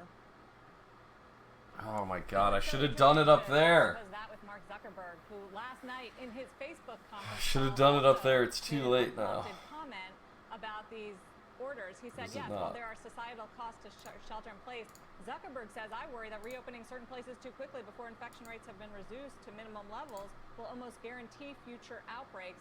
and longer-term worse economic outcomes. I guess it's easier. I'm not fucking with it, chat. I'm just not fucking with it. You guys enjoy that, It's a dude. real challenge for the I manufacturing can't. I companies just can't because do as that. they bring people back in, It's not not only are they healthy. worried about the health and safety of their workers, but the Oh, productivity Apple, is what are you not going doing? to be What's at the same wrong, rate Apple? as it was before. That's just not going to happen, especially in an auto plant where you have so many people working so closely together building a vehicle. If you've got to spread them out so that they're not interacting as much with each other, if at all, it really slows down the productivity. I'll be curious as the plants come online how that changes over the next several months. All right, Tesla's up almost 5%.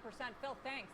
Time now for our ETF Spotlight. Today we're taking a look at the Queenum. Semiconductor Oh Index, my ticker God. SOXX. It's under pressure this morning, Queen but up more Jack, than he gets in there with 15% Queen Jack for off. the month. One of the Jesus, we had biggest pocket holdings tens. is Qualcomm, reporting an earnings beat last night, but the company also saying it sees a 30% drop in iPhone shipments compared to previous expectations for the next quarter. The stock had a turnaround. It was up last night after hours, down almost 2%.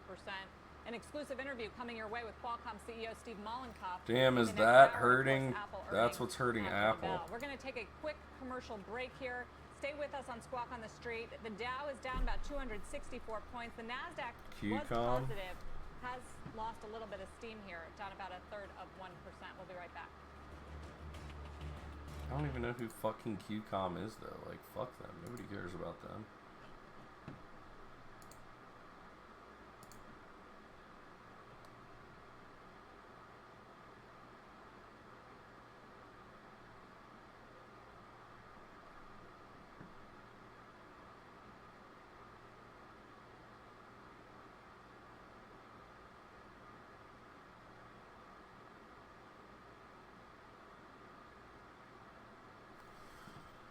Big blinds.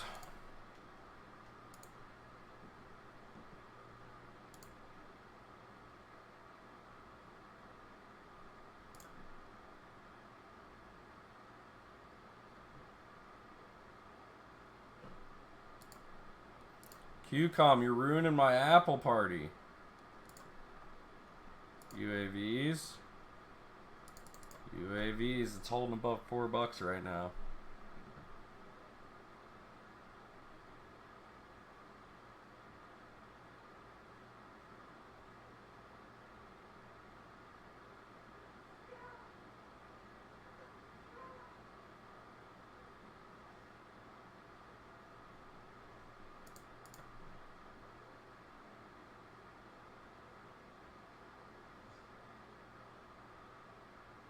Ace 4? What are you doing, bro? Thank you for all my chips back. Yes. 41 big blinds now. Let's go. That's huge.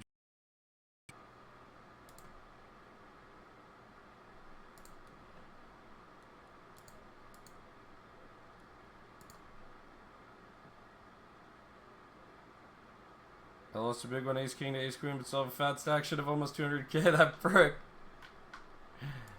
Pens rage and damn, you know what we haven't checked on? ADMA, it's up 3 cents today. We'll take our fucking 3 cents. 1 cent at a time. Bastards.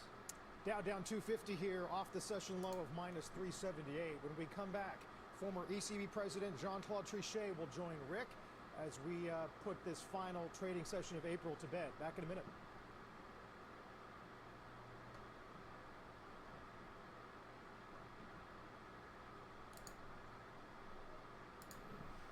We just can't look at that. Apple, come on, baby. There we go. Forget fucking Qualcomm. Nobody cares about Qualcomm.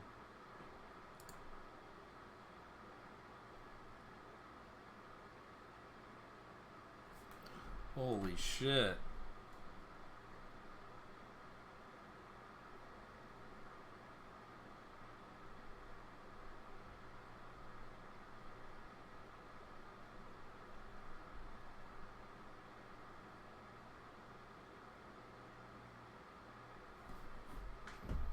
Damn, we just got a kilo of CBD isolate for so cheap.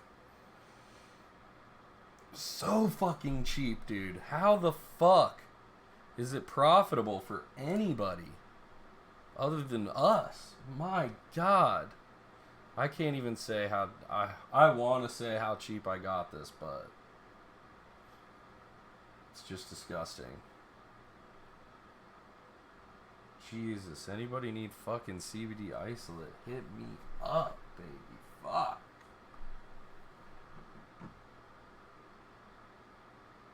What?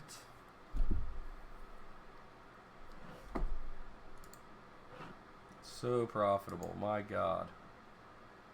Apple, let's go, baby.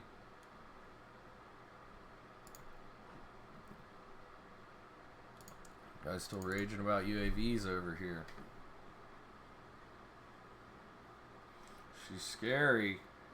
When's this meeting? At 11 a.m.? 11 a.m. chat?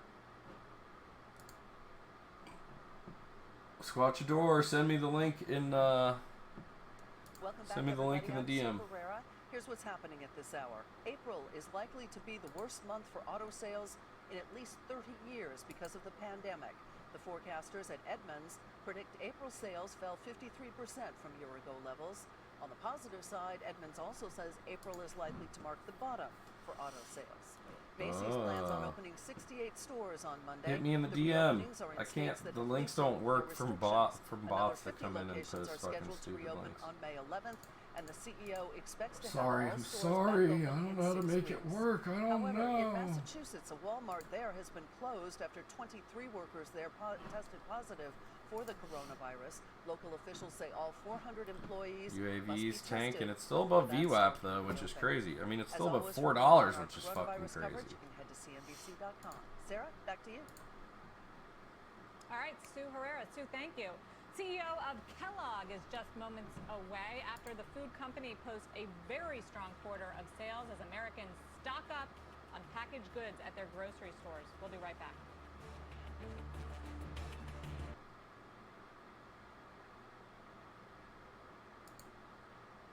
We need Apple to keep soaring into the close here. Like, if anybody has a fortress of a balance sheet, it's fucking Apple, right?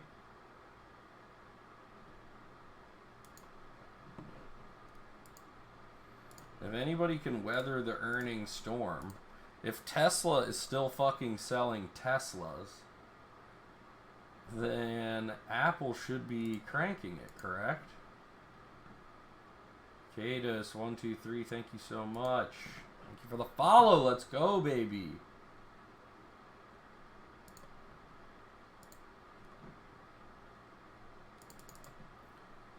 UAVs is ripping. It's so crazy to watch.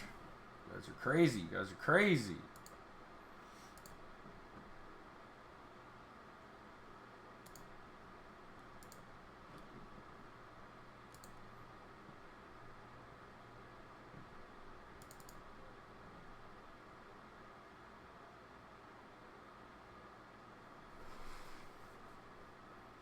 Can Apple keep ripping it? Where's Penn at?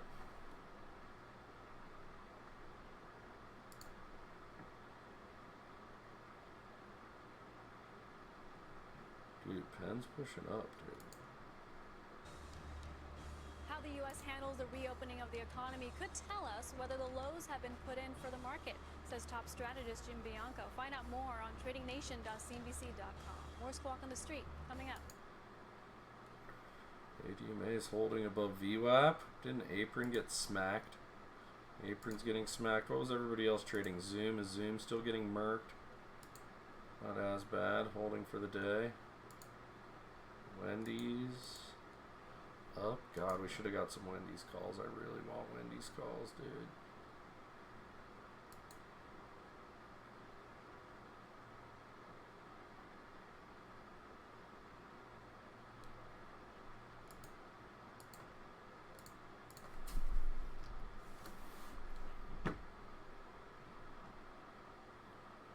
I could get fucking 10 of these bad boys right here.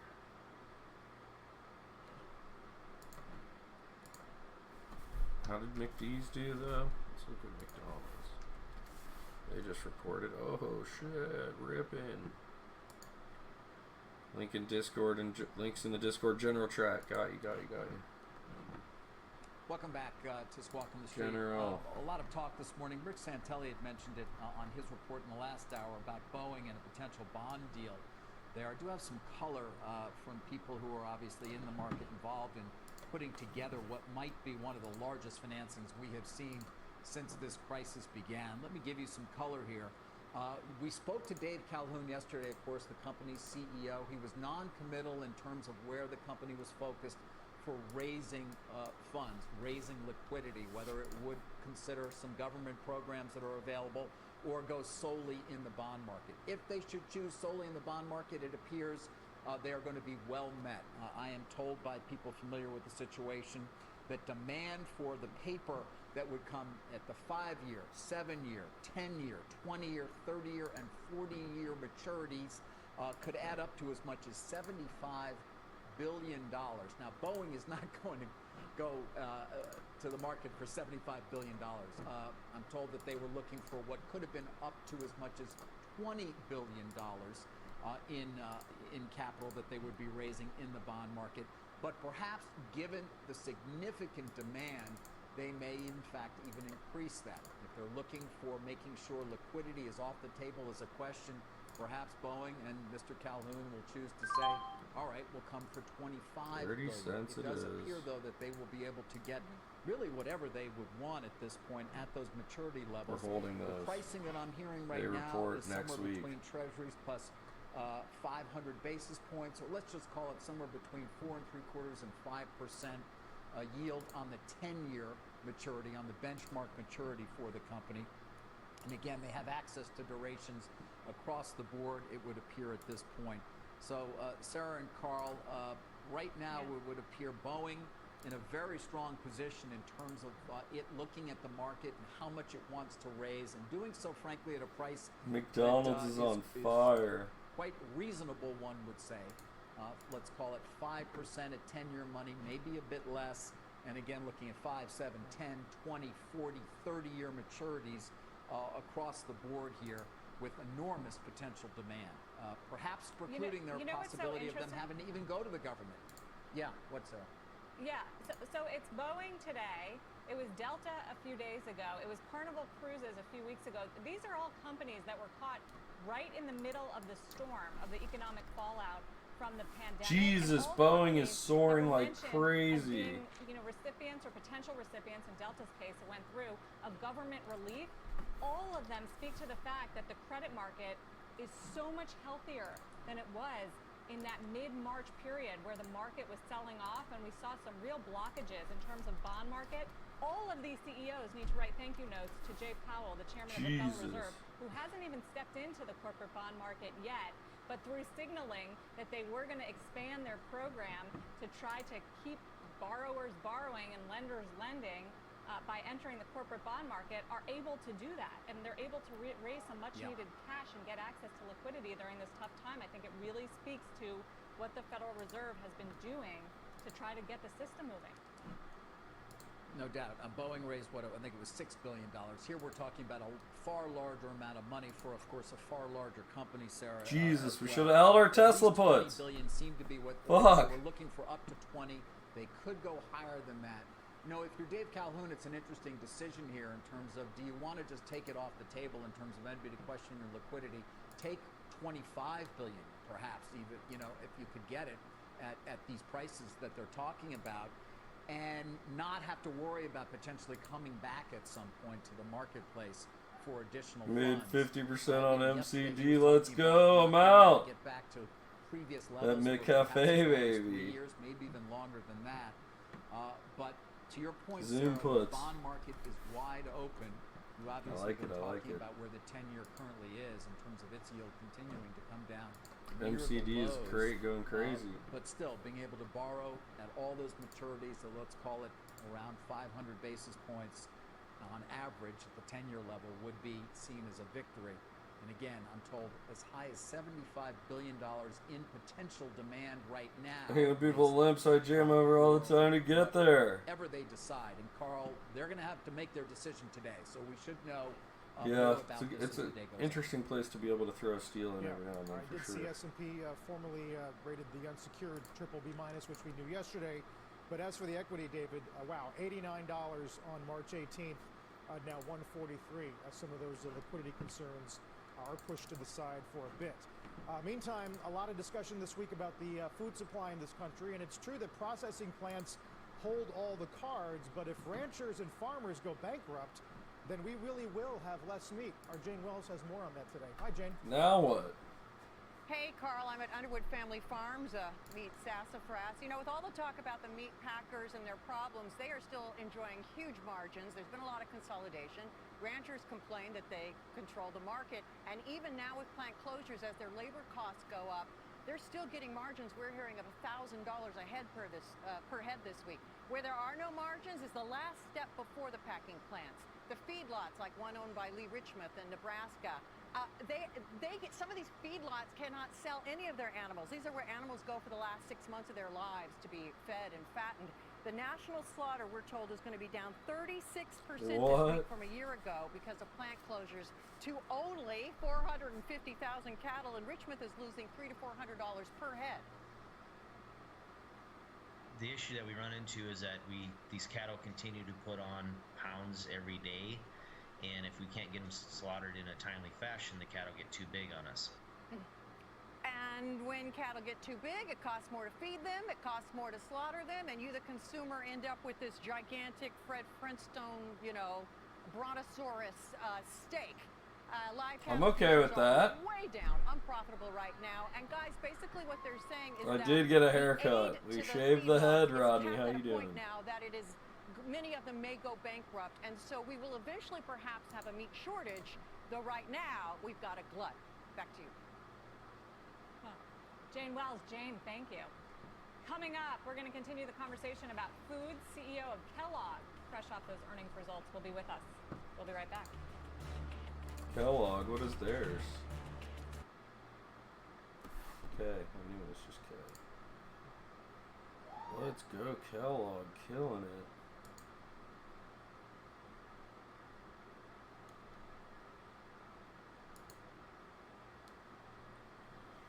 I'm just out here trying to make one smart play this week.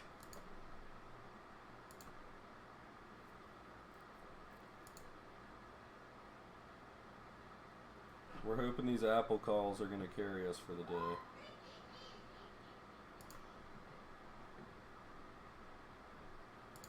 ADMA is popping off though.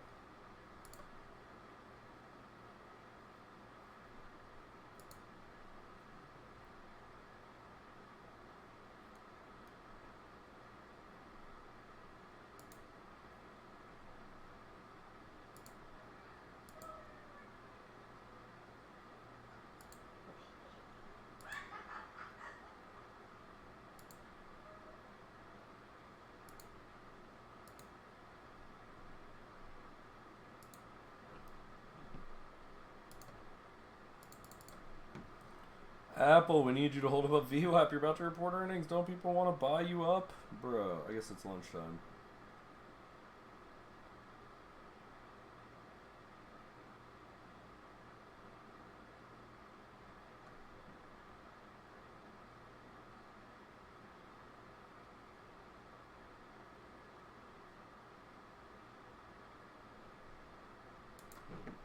Everything seems to be bleeding off. God, we should have held our SQQQ.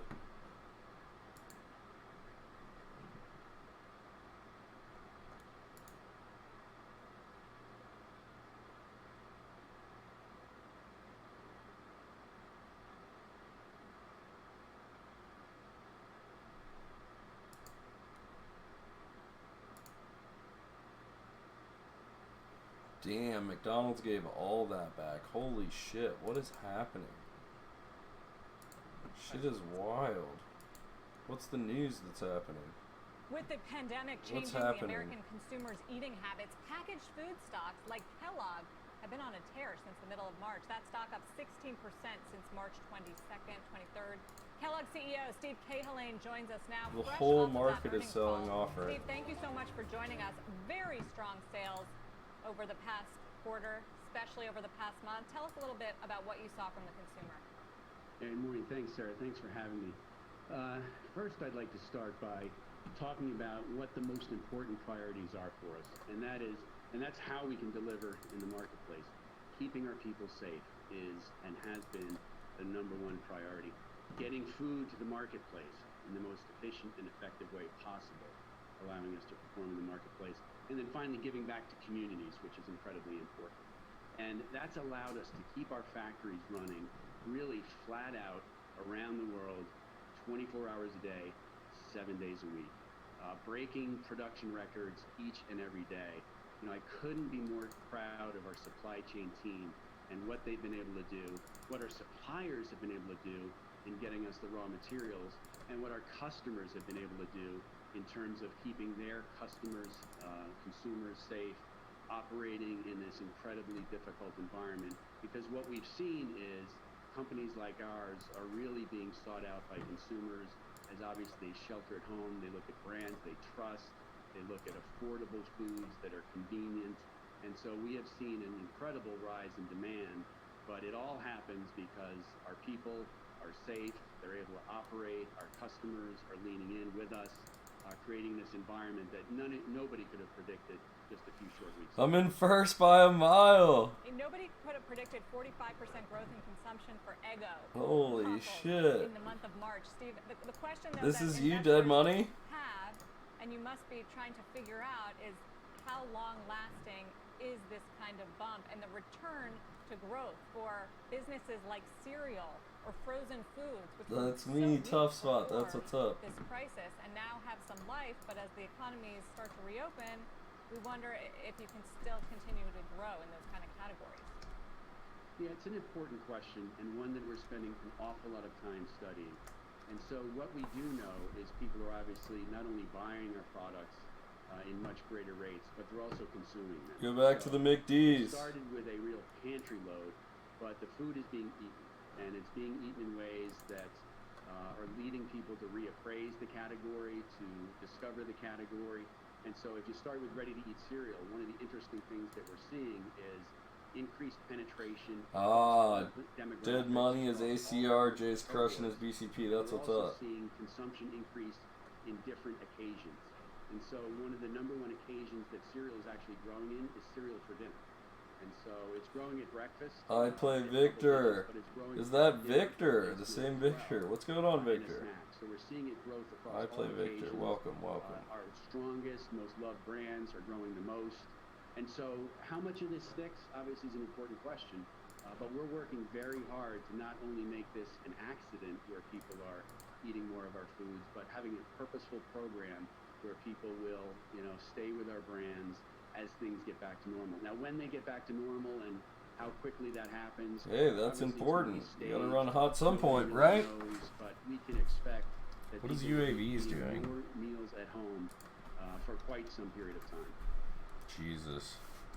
Is there any way to Oh, he's tell whether raging. people are eating cereal? First whether time tuning into the stream. Why does this guy play two-card poker? or because they have Move to God's Game PLO. Most of our data suggests Ugh. now they're at home. I like because the they have to, two-card. So it's a bit of an intricate. I'm a two-card poker guy. I understand. But when they're at home, they're eating cereal multiple times a day, and they're doing that because they want to. So they're home because they have to be, and they're eating cereal because they want to, and they're rediscovering the joy that they have in cereal, the appreciation for how convenient it is, some of the things that The we're picking up appreciation are for cereal. how easy it is to clean up. And so people are making a lot more meals at home, and means they're doing a lot more dishes. They have time to do that, but they also look for things that are convenient, that require less cleanup. Another thing that we're picking up is it satisfies the desire of the entire household. So kids love it, parents love it. It makes the whole family happy. And so, I know in my household, it's hard to find something that everybody likes. All my children like broccoli. I don't. But everybody All my loves cereal. children like broccoli. I don't. Although, Steve, I don't know, I don't want to speak for Sarah, but what she might have been getting at is over the longer term strain on household budgets. There's been some data points out of restaurants where they're seeing stimulus checks now being used in the month of April. I guess, what does that mean for pricing over the medium term and the longevity of, say, premium products versus cheaper options? Yeah, it's obviously, as I mentioned, watching the unemployment figures climb to the levels that they are is just heartbreaking, right? And so, my personal thoughts and prayers go out to everybody who's going through these trying times. And we're studying as a company what happens during recessionary environments, which is obviously what we're in, when household budgets become very strained. And one of the things that people go to is what's economical, and cereal tends to be, and our snack business, our frozen food business, you mentioned Eggo, all tend to be very affordable at-home foods. And so one of the things we've learned in past recessions is companies and brands that hunker down and don't invest in their brands through brand marketing and innovation especially don't win. But if you continue to delight your customers and innovate despite tough environments and really focus on the affordable, gotta win some hands. And ready-to-eat cereal is an incredibly affordable meal solution. Let's go, Apple. It's a winning hand, and so it's a terrible crisis that we're going through. But we're going to be there for our communities, and our foods are going to be there as very affordable solutions for all families in the United States and around the world. So why did you reaffirm guidance? Why did you keep it the same despite 8% organic revenue growth? Yeah, we're in an environment where it is just incredibly uncertain, as you all know. And we're one of the few companies that has actually affirmed guidance versus withdrawing guidance. And I understand why companies are withdrawing guidance. They're withdrawing guidance because the future is incredibly uncertain. And so we have affirmed guidance because the first half of the year, our sales are quite strong, and we're not sure how long that continues and at what rate it continues. We have a degree of confidence in our business, but we also know that the second half will not look like the first half, and we're deferring investments that we would have made in the first half of the year to the second half. So in the first half, we have very high sales, lower investments. In the second half, we may have lesser sales and higher investments. We also have emerging markets where we have significant businesses that are also uncertain. And so we think it's the prudent approach to affirm guidance, not to do anything other than that, and make sure that we have the financial flexibility to do the things necessary to continue to build a stronger business, so that when this is all over, our business is stronger than it was when we went into the pandemic. You just mentioned deferring We're some all in, investments, easy Steve. peasy. How have plans changed? Marketing, for instance. How much are you pulling back on advertising, whereas you would have normally done? Potentially delayed any product announcements or new innovations? Cannabis stocks down. Yeah, so it changed dramatically, obviously. Did you watch? No. Everybody, really. One of the investments that's significantly gone up is our investment in new safety procedures, PPE equipment, bonuses for our frontline workers, benefits for our frontline workers. And so that was a significant investment in the first quarter. It will be a more significant investment in No, the I didn't second watch him, quarter. dude. I was live all day. Why would I watch him? Investments were actually I gave him a follow though. because the I gave him a pandemic follow hit though. so I will late. check it out at some And point. we were, our On my business, day our off. online business On was my very day strong. off. In fact, we would have had the best top line performance. Half will be a first quarter that was normal up until really the last 2 weeks of March.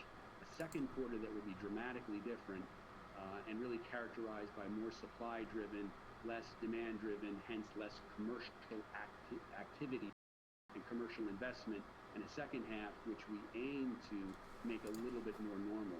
But again, there's so much uncertainty in the marketplace that we feel like we should get some credit for at least affirming guidance and not withdrawing guidance. But that's in the context of how much uncertainty there is in the world today. But I think you are getting credit. Your stock's up 3.5%. Steve, thanks for joining us. Steve Thank you guys Cahillane, very much. Stay safe. Appreciate it. CEO of Kellogg. Carl, we've always done breakfast for dinner, including cereal, not just during these times. Well, now you got company. Dow's down about 215 as Boeing's in the lead, up 3%. When we come back, we will get to former ECB chief. Apple's scary. Apple is scary, baby. UAV's falling below 4, but it's holding that VWAP. When is the fucking the meeting's in like 5 minutes? Holy shit. We got some Wendy's calls today. Spy climbing out of the hole. Donald's trying to climb out of the hole. ADMA 314. Let's go, baby. Let's go, baby. How are we not making our money back over here?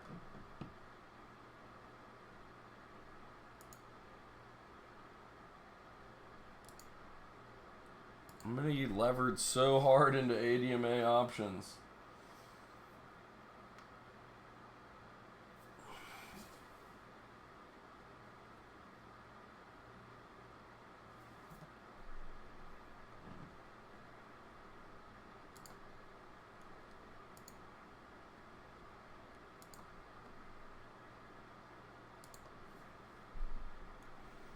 Penn's just barely holding $18, huh?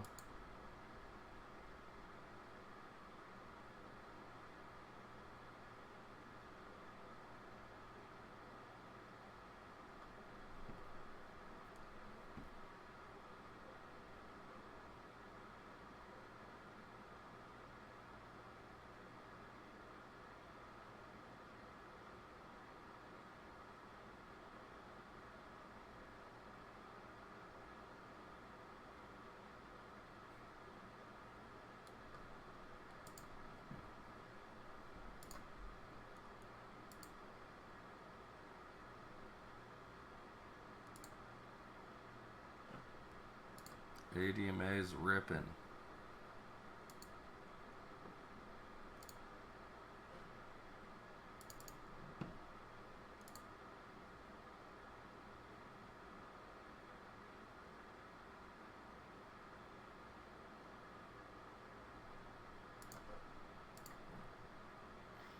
Might sit out conference call. Oh shit. Let me run and grab some more coffee while we're on break. Let's get to Rick Santelli with Jean-Claude Trichet. Hey, Rick. Thank you, Carl. Yes, I'd like to welcome former ECB President Jean-Claude Trichet. Mr. Trichet, I thank you for joining me. We've been waiting with bated breath. Let's get right into it. Eurozone GDP contracts at 3.8%, the fastest shrinkage on record going back to the mid-90s. France down 5.8%.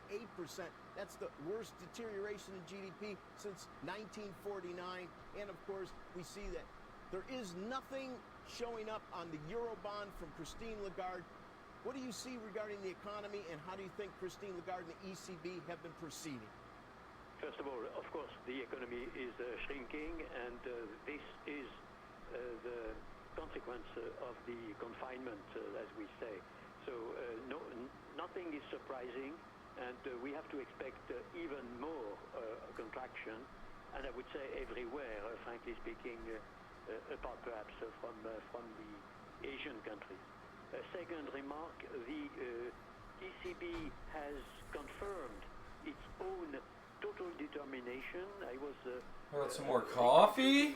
What Christine was saying as regards the purchase of tradable securities, and until the end of the year, it's a €1 trillion purchase program.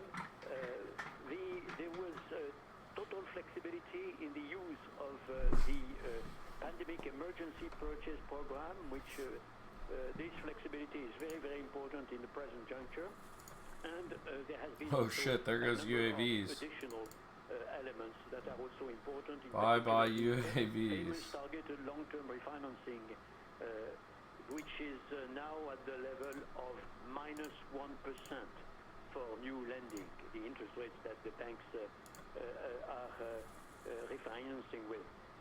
Now, last point, the attitude of the governments, and then the message is very clear, and I will, of course, myself say to which extent it is very, very important that the present blockade on the financing of the recovery program, which should be very, very important. The President of the Commission mentioned a €1 trillion recovery program.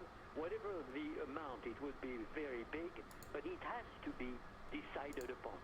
Who is this guy? The financing might be Eurobonds. Tesla did eat shit. No, I sold this morning for a loss of 140. I would say the important thing is that it is decided, and it is not yet the case, but I suck. Myself, and Christine was very, very clear on that.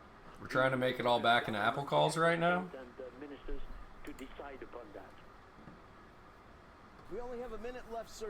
We're going to have to answer this quickly. Many believe that the chances of the euro surviving have gone down a bit, considering there is no Eurobond/Corona bond. UAV hype. That was some serious hype. It's over now. Final thought, whether both those countries are going to, at some point, concede the notion that shared debt is what's going to ultimately save the Eurozone and potentially the euro. Your final I thoughts? should short the fuck out of it right now, shouldn't I? There is not only the Eurobonds to finance a joint collegial recovery program. You could do that also through the budget of the Commission. You could do that through some borrowing of the Commission. Not Global Live. All is well, all is well. Let's not be blocked on the Eurobonds. Oh, we're going to be watching this mug. Call starts right now, right? I am confident that they can deliver, but it has to be done as soon as possible. Excellent. Jean-Claude Trichet, I thank you for joining me. Stay safe. Carl Quintanilla, back to you. Thank you. Thank you very much. All right, Rick, thanks. Rick Santelli. Good morning, everybody. Welcome to Squawk Alley. I'm Carl Quintanilla with Morgan Brennan and John Ford, coming to you live from various locations. Got some moderate Squawk losses Alley. on the Dow, down about 1%. Off the session lows, though, which was down about 378. Obviously, earnings are the big story. You're today, gonna whether listen it's to it? McDonald's or Twitter or Facebook or Microsoft, Tesla, UAVs? Comcast, our own parent Morgan, and we're starting to try to dig out some trends here. One is obviously signs of hopeful stabilization in the month of April, while they're also looking at efforts to rein in spending, and in the case of Boeing today, continue to raise liquidity in this 7-part debt offer that's getting priced today. Boeing's still raging, So Jesus. true, Carl, and I think that word stabilization is really the key to the story here. It's signs of stabilization versus recovery, and I think that's a key distinction, and it's one that's playing out right now in the market. So whether you're looking at the CEO commentary on earnings calls or in interviews on this network in recent days, not to mention the Fed chair's message yesterday, or even arguably what we're seeing in jobless claims, which are still so painfully elevated right now, but seem to have potentially peaked maybe 3 weeks ago, that the emerging theme is really that economic... Do I have to get on this dumbass call, dude? Oh my god. Am I gonna get on this fucking call? It's going to take longer than initially thought, but there are still some of these potential signs suggesting that the worst, with First lots name, of caveats Steve. and lots of uncertainty, Last still name, clouding Bob. everything, but the worst Company. is over, whether it's the comments we got We from own Facebook you. on that earnings My call email, yesterday, or Alphabet earlier the week, or even Macy's, OwnYou.com. which is reportedly looking to open Phone its, number. roughly 3 random 775 numbers. stores, 3 random in the numbers. next 6 weeks 4 random potentially, but numbers. still expects that those stores that Shareholder. come back online first to really only operate at Submit. about a fifth of their normal sales volumes. Oh, it's at got to least have an at at first. symbol. So We that own being at the key, you.com. stabilization Sorry. versus how long this recovery is Sorry actually about going to take to play out in the coming weeks, coming months. John? Yeah, I hear you, Morgan, and I agree with your general takeaway, but I gotta say, I also Launch the think webcast.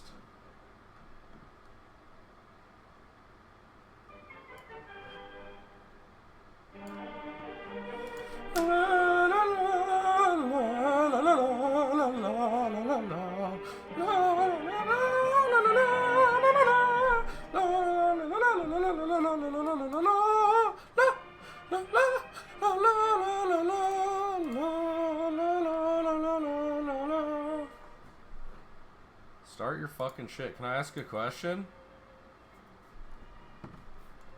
Is AG Eagle based in a storage unit in Kansas?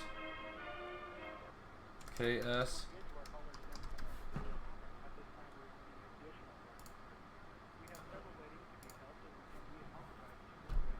Next to a, what was it? What was that fucking thing called? What are those shelters for, like...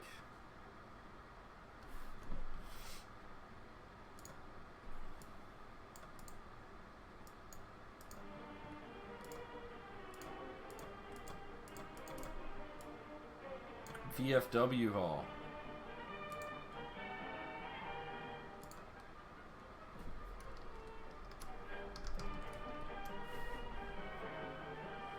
Send.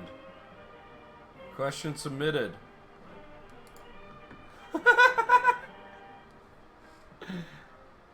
My question has been submitted. Well, we have a set of 6s. So yeah, there's that.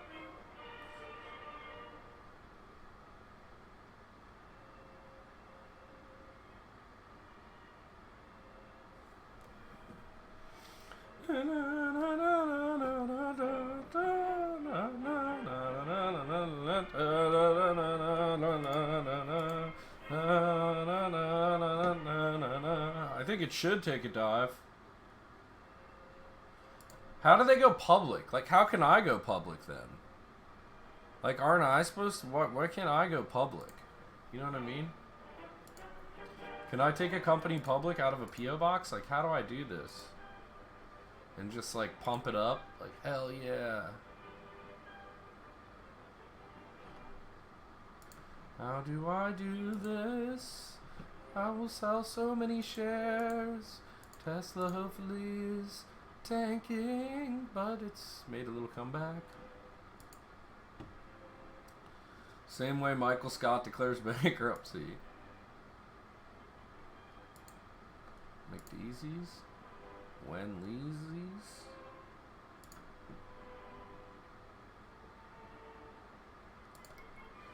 ADMA? What am I listening here to? Fucking get your call going.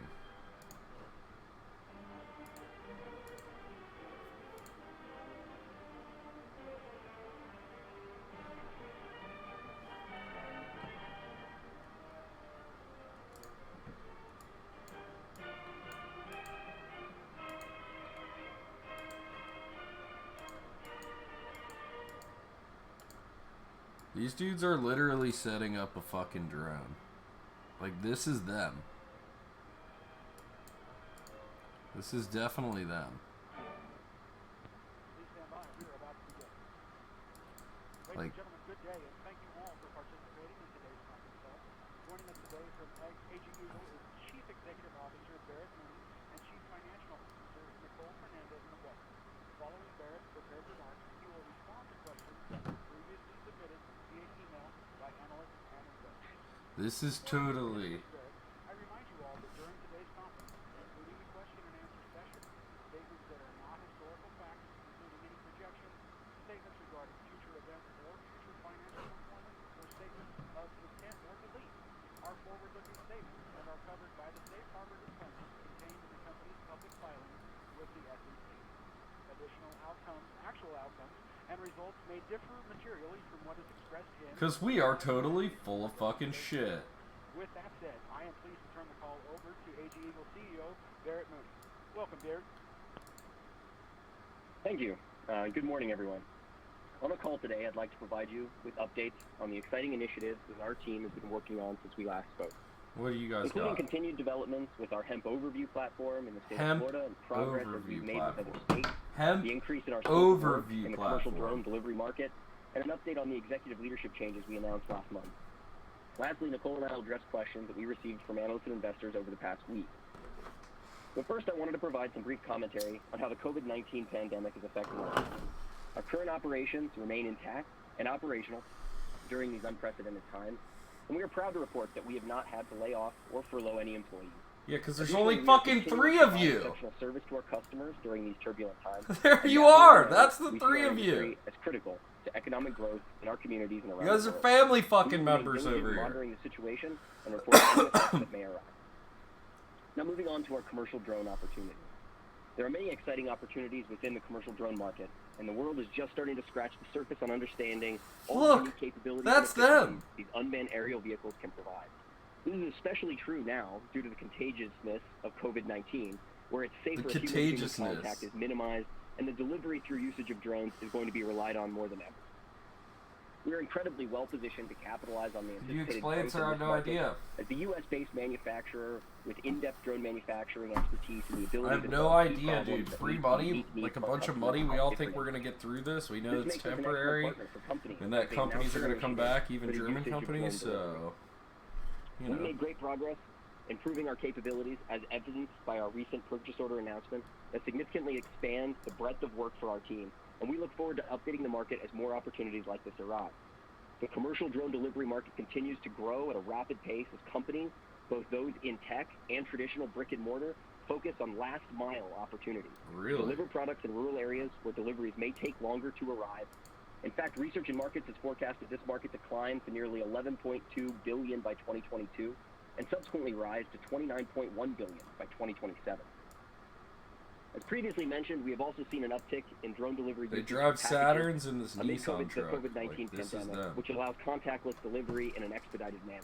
For example, Rwanda and Ghana are fucking deploying UAVs to help storage reduce the unit. pressure on large hospitals by delivering needed supplies from central warehouses to remote clinical locations. with limited human contact UAVs? throughout the process. UAVs Similarly, delivering Ireland medical is delivering supplies? medicine Shut the to vulnerable people locked in their homes. And Dude. the UK and China expand their use of Am I drones for fucking delivery of listening to medicine this right in now? response to the pandemic. Additionally, in China, the Shenzhen company Micro Multicopter deployed more than 100 This drones is stupid. in many Chinese cities that could patrol areas. You're and talking avoid about a crowds and Chinese traffic more company now, bro? In addition to delivering goods, there have been other emerging uses of UAVs to help this fight.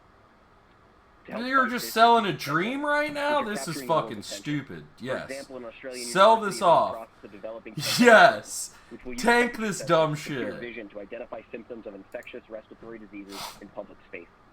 Also, UAVs Somebody's were dad originally bought intended some to of be this, used for isn't spraying it? crops, with pesticides are being modified. Yeah, Amazon's Spray gonna crush disinfectant these. over large, This is the dumbest large shit ever. infected areas, which Evan, have been we'll link up significantly later deployed today. in I'll China, bet your way. Chile, Indonesia, Philippines, Colombia, and the United Arab Emirates and Spain.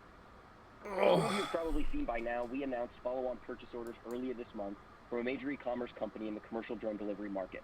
Who? We entered into the initial agreement with this client last September, and we are continuing to provide the manufacturing and assembly is it? of commercial UAVs, essential industrial testing tools, and ground support equipment. Our work directly impacts the refining of the client's commercial drone small package delivery vehicles, systems, and operations currently in development. As part of the expanded scope of work, we are engaging in the construction of ground support and longevity equipment, which are required for FAA clearance and safety to operate UAVs in populated areas. With the new follow-on purchase orders, our main focus is on testing of UAV electronic components and equipment essential for flight. As one of only a handful of commercial UAV companies with experience developing, testing, and manufacturing cellular LTE-enabled drones, we are uniquely positioned to help companies in this new space navigate the challenges of production, especially on the electrical equipment side. In addition, we are increasing our own internal capabilities by ramping up production of complex electrical components and testing equipment, along with ensuring we have best-in-class procedures to meet the growing demand and needs of the client. Some areas our team has been highly focused on outside of our typical drone manufacturing skill set. What do you include developing motherfucking do, wiring dude? harnesses, manufacturing capability, Wiring testing equipment harnesses. construction to ensure longevity and minimize failure rates, drone retrofitting and recalibrating, and optimizing flight tests and reliability inspection. The other main area we continue to focus on as a company is our hemp overview software platform. Specifically Hemp progress in overview the state of software Florida. platform. As you know, the Florida Department Dude. of Agriculture and Consumer Services selected our hemp overview platform to I manage bought their calls statewide in hemp farming Wendy's for registration next process week, they for the report. 2020, 2021, And I 2022 bought planting calls season. in And Apple we that just passed reports an important after hours milestone with the today. state launching the registration landing page for hemp license applications earlier this week. Hemp farmers in Florida are now able to access this page to the state's government website, where they can seamlessly register all the necessary data to comply with Florida's hemp That's what I monitoring did today. guidelines, including precise field No worries, boundaries, no worries. plant-related information, and timing of Apple critical calls activities like were planting and $2 harvest. or Although this is just launched, $257 we a received piece, excellent feedback from basically. the department I got 3 administrators that we worked with contracts. to get this up and running. We continue to support and provide training to Zoom departments fuck. of agriculture that will be monitoring all hemp data Or inputs, Zoom. and we have received very positive comments about the efficiency and ease of use for the platform. We are incredibly proud of our team's efforts to onboard this customer, and we look forward to seeing all the benefits this platform has to offer the state of Florida. Given the successful launch of our hemp overview registration for the state of Florida, we believe other states with whom we have been in detailed conversations will follow. Our next customer can capitalize on the efficiencies of this platform is able to provide for their otherwise arduous process of monitoring hemp growers across the entire state. Each of these states represents unique agricultural environments with different climate impacts and commercial markets that create opportunities for us to provide customized services and compliance software. Although we remain in active discussions and in many cases in the final phases of collaboration, identifying specific needs with several states, nearly all non-essential government initiatives have been put on pause given the importance of relief efforts for the COVID-19 pandemic. Despite this near-term headwind, we will continue to be in constant contact with these other states through demos of the platform so we can keep at the forefront with each respective agricultural department once we emerge. We continue to believe that Hemp Overview can become the nation's standardized technology interface between hemp growers, processors, and state regulators, and we are firmly committed to becoming the connective force behind the entire cultivation supply chain of hemp compliance.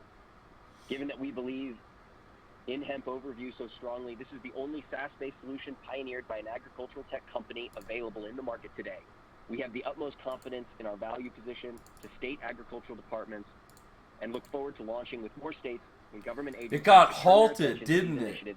It got halted. I'm like, why isn't this thing traded? This thing got halted. We continue to offer robust ParkView and FarmLens platforms. These software products and services are linked to core functionality. Oh my god, it got halted, dude. Compatibility.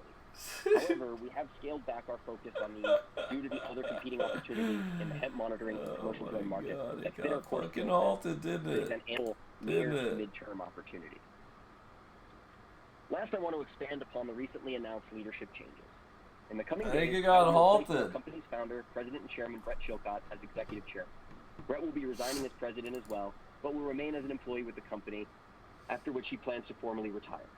Brett originally founded the company selling drones out of the back of his pickup truck and has been an integral part in evolving the company into an industry-leading provider of technology, advanced commercial drones, and analytics solutions. The dude who started the company is I'm leaving? incredibly confident in the strong foundation that we have laid to begin transitioning out of an executive and operational role to enjoy retirement.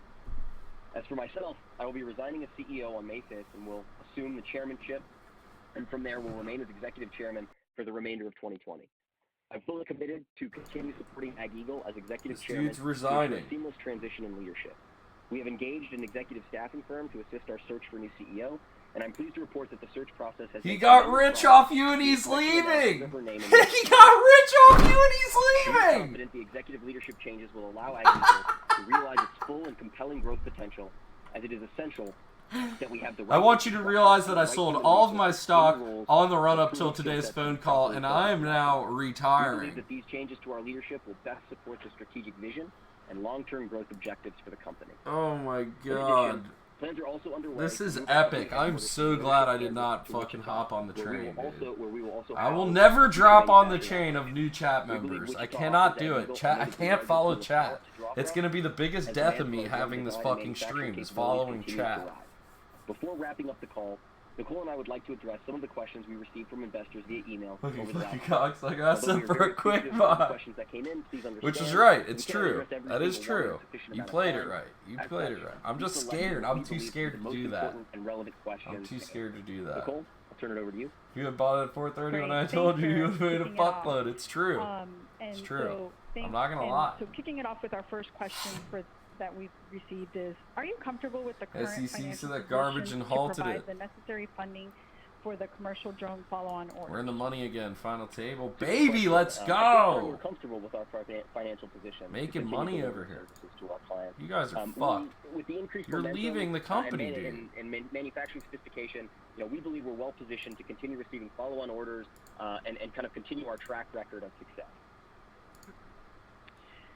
What was the reason for filing the S3 earlier this week? I'm happy, Barrett, to answer this question. Please do. Yeah. So this was a question. We feel that having an effective shelf on file is in accordance with good corporate financial practice,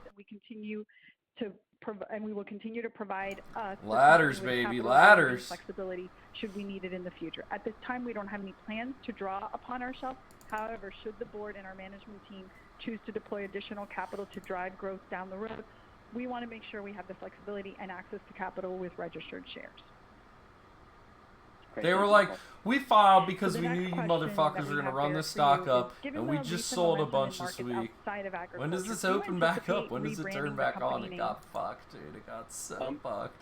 Not How at many this time. shares got Ag Eagle sold has there? built a reputation for itself over the course of 10 years. 1.7 million shares. We currently do not feel that there is a need to 1.3. rebrand at this What were time. people We are buying? still very active in the hemp agricultural space. and wow. it's really the name that we have built. Open this shit back value up, that shows to our customers and our clients our skills and what we've actually been able to accomplish. So at this time, rebranding doesn't really seem necessary. Okay. The next question would be, have you received any funding from the Paycheck Protection Program through the Small Business Administration? Ladders, baby. Ladders, baby. If you'd like, Barrett, I can answer that. Oh, yeah, please, go ahead. Sorry. Yeah, sure. So in these uncertain times, we have looked at all the current funding and small business relief programs that are available to businesses in our space. I hope Apple shoots up later today. We will continue to pursue any opportunities and funds available to businesses I mean, of our I think size, if Tesla and all these other companies can report good and jump, why can't Apple do? They got so much cash on hand. So much cash. Great. So the next question, Barrett, is can you elaborate on the steps why you're stepping down as CEO as momentum is picking up in the business right now? Yeah, I'm not happy to address this question. I'm encouraged. You're not happy, or you are happy? To gain momentum, but I need to step down for personal reasons. I believe that the company has built a strong position in several verticals, and we've cultivated a team of dedicated employees to really achieving success. My belief in the company is what's leading me to stay on in the chairmanship role and to continue to be, active in helping shape the strategy and cultivating the success that we've continued to see. I look forward to helping the new CEO and leadership team, take advantage of our current position and push Ag Eagle on to the He's next definitely like it's some young kid who just got rich. That's He's great, like, yeah, Barrett. I'm I stepping down. I'm good. This concludes our Q&A He's session. like, I'm Before fucking turning the good call over back here. over to the operator, I wanted to reiterate the confidence we That have was in our it? ability to drive growth and execute on our various initiatives, even amid the current COVID-19 environment. Our team has done an excellent job thus far on being nimble and addressing opportunities in various markets that our unique capabilities can this address. stock is and so we remain fucked. well positioned to capitalize on these growth opportunities. It's our greatest hope that you all stay Dude, safe yesterday and was at healthy $1. during this Oh my God, unprecedented time 19 in our cents. country's Oh history. my God. Thanks again for joining our call today. Oh my. Oh Jesus fucking Christ. Thank you all for That was it? That concludes today's session. And as a friendly reminder, today's meeting was recorded and Oh. will be made available for replay soon. Oh. You may now disconnect your lines, and we hope that you have a great day. Oh my God. All the people that bought into that hype. Oh my God. Oh my God. And he left. He fucking sold you all shares and left, dude. Oh my God. Thank you. We closed the company down today. Everybody on Wall Street now owns this piece of shit. Peace out. My God. Personal reasons. Gotta take a bath in this cash. Seriously. How do we fucking turn on the fucking penny stock of Rand Corp, dude? I will step down from CEO immediately. Let's go. Oh my God. It's not even trading, dude. Wow, that was fucking hilarious. Phew, I'm so glad I googled their address. Seriously, dude. How many people are stuck in that thing? Oh my God. Dude. Dude, I want to see it start trading again. Like, I want to be here. Turn the spigot back on. Turn these machines back on! Mortimer!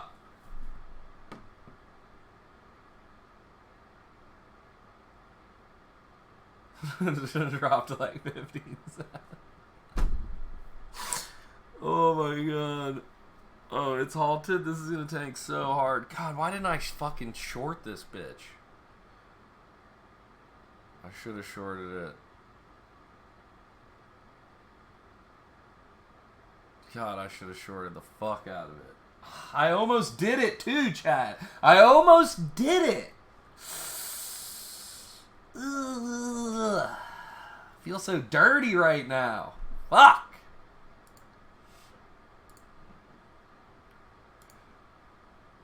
Dude, turn the machines back on. God, if only we had Unflap Leak just fucking busting them out right now. That would be the fucking clip of the day. Turn the machines back on. Dude, look at how easy of a clip this is. I need to get this. I need to put this clip on. Mr. Duke, all account. Margin call, gentlemen. Oh, you can't expect us to... You know the rules of the exchange, Mr. Duke. All accounts to be settled at the end of the day's trading, without exception. You know perfectly well we don't have $394 million in cash. I'm sorry, boys. Put the Duke Brothers seats on the exchange up for sale at once. Seize all assets of Duke and Duke Commodities Brokers, as well as all personal holdings of Randolph and Mortimer Duke. My God. We're ruined. This is an outrage. I demand an investigation. You can't sell our seats. It is pretty dope when in this tough spot. I just had aces there. We founded this exchange. It's ours. It belongs to us. It belongs to us.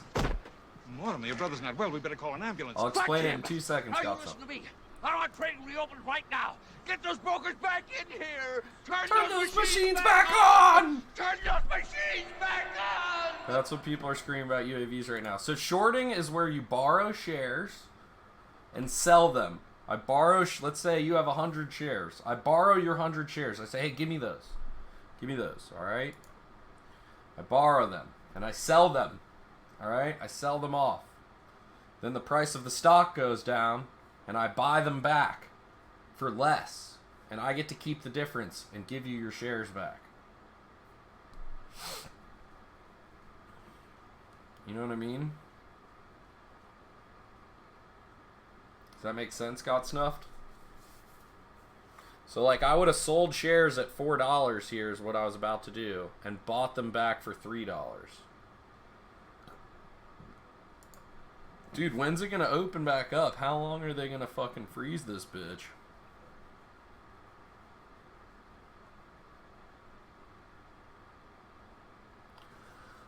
Yes, shorting, you're betting that the stock... And it sounds like you should short. Yeah, it definitely does. But it's not trading right now, and by the time it turns back on, it's fucked.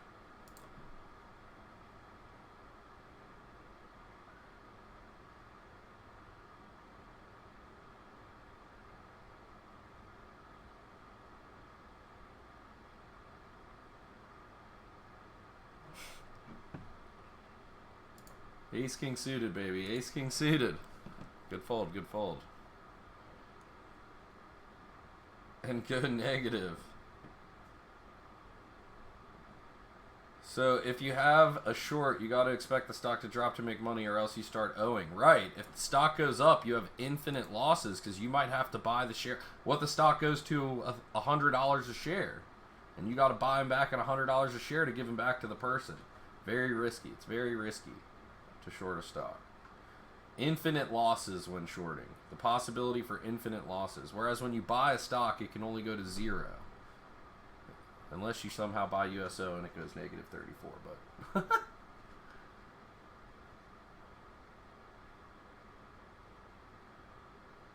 You're fucked. Imagine if I sold at 5 and shorted at 5. You would have been fucking murdering the game, Got Snuffed.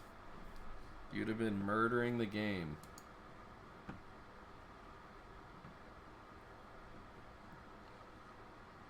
I want to see it open back up. Like, where are we at here? How many of us are left? 5 of us left? What are we guaranteed here? 5th place is guaranteed another $23? We're cranking 20 spots here, huh? 83 bucks up top for the first place finish. Interesting, interesting. Royal Dutch Shell, huh? You know about Robinhood? Yeah, sign up with the link. We each get a free share. You want to see RDSB, huh?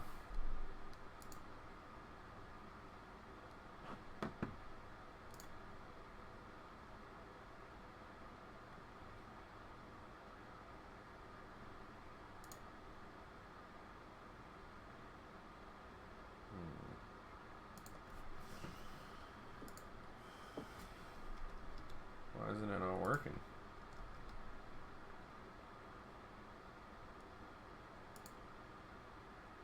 Take us there.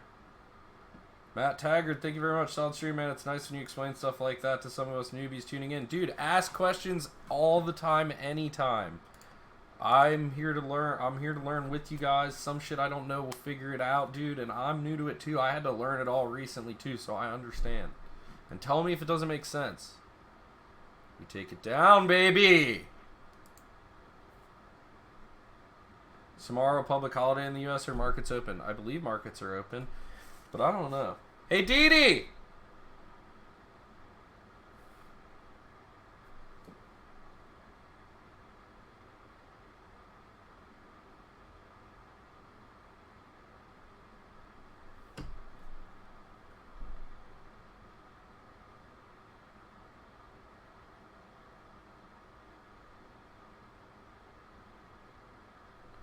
Huh.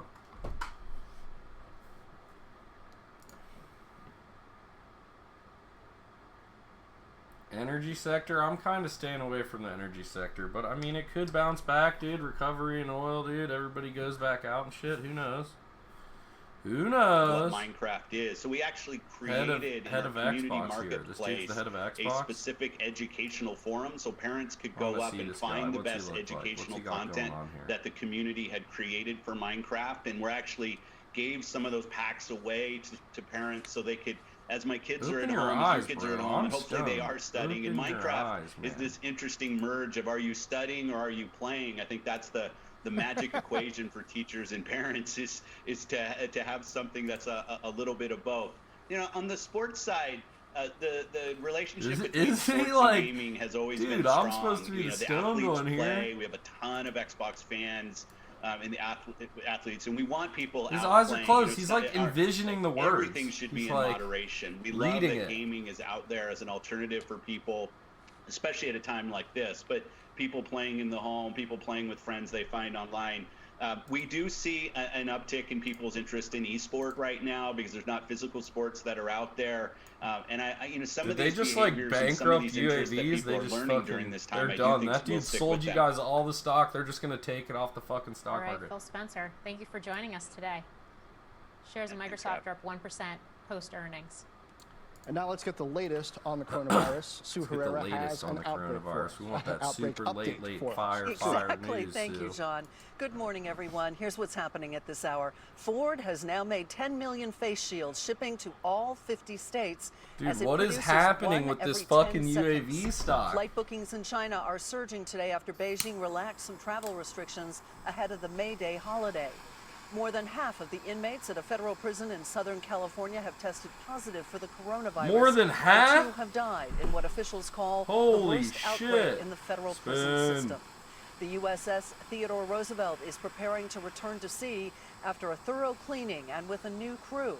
Hundreds of sailors on board tested positive for the coronavirus earlier this month. As always, you can get more on our coverage by heading to CNBC.com. Morgan, back to you. Sue Herrera, thank you. The CEO of Slack on the other side of this break. Stay with us. Ace. No. GG, Telespot. GG, brother.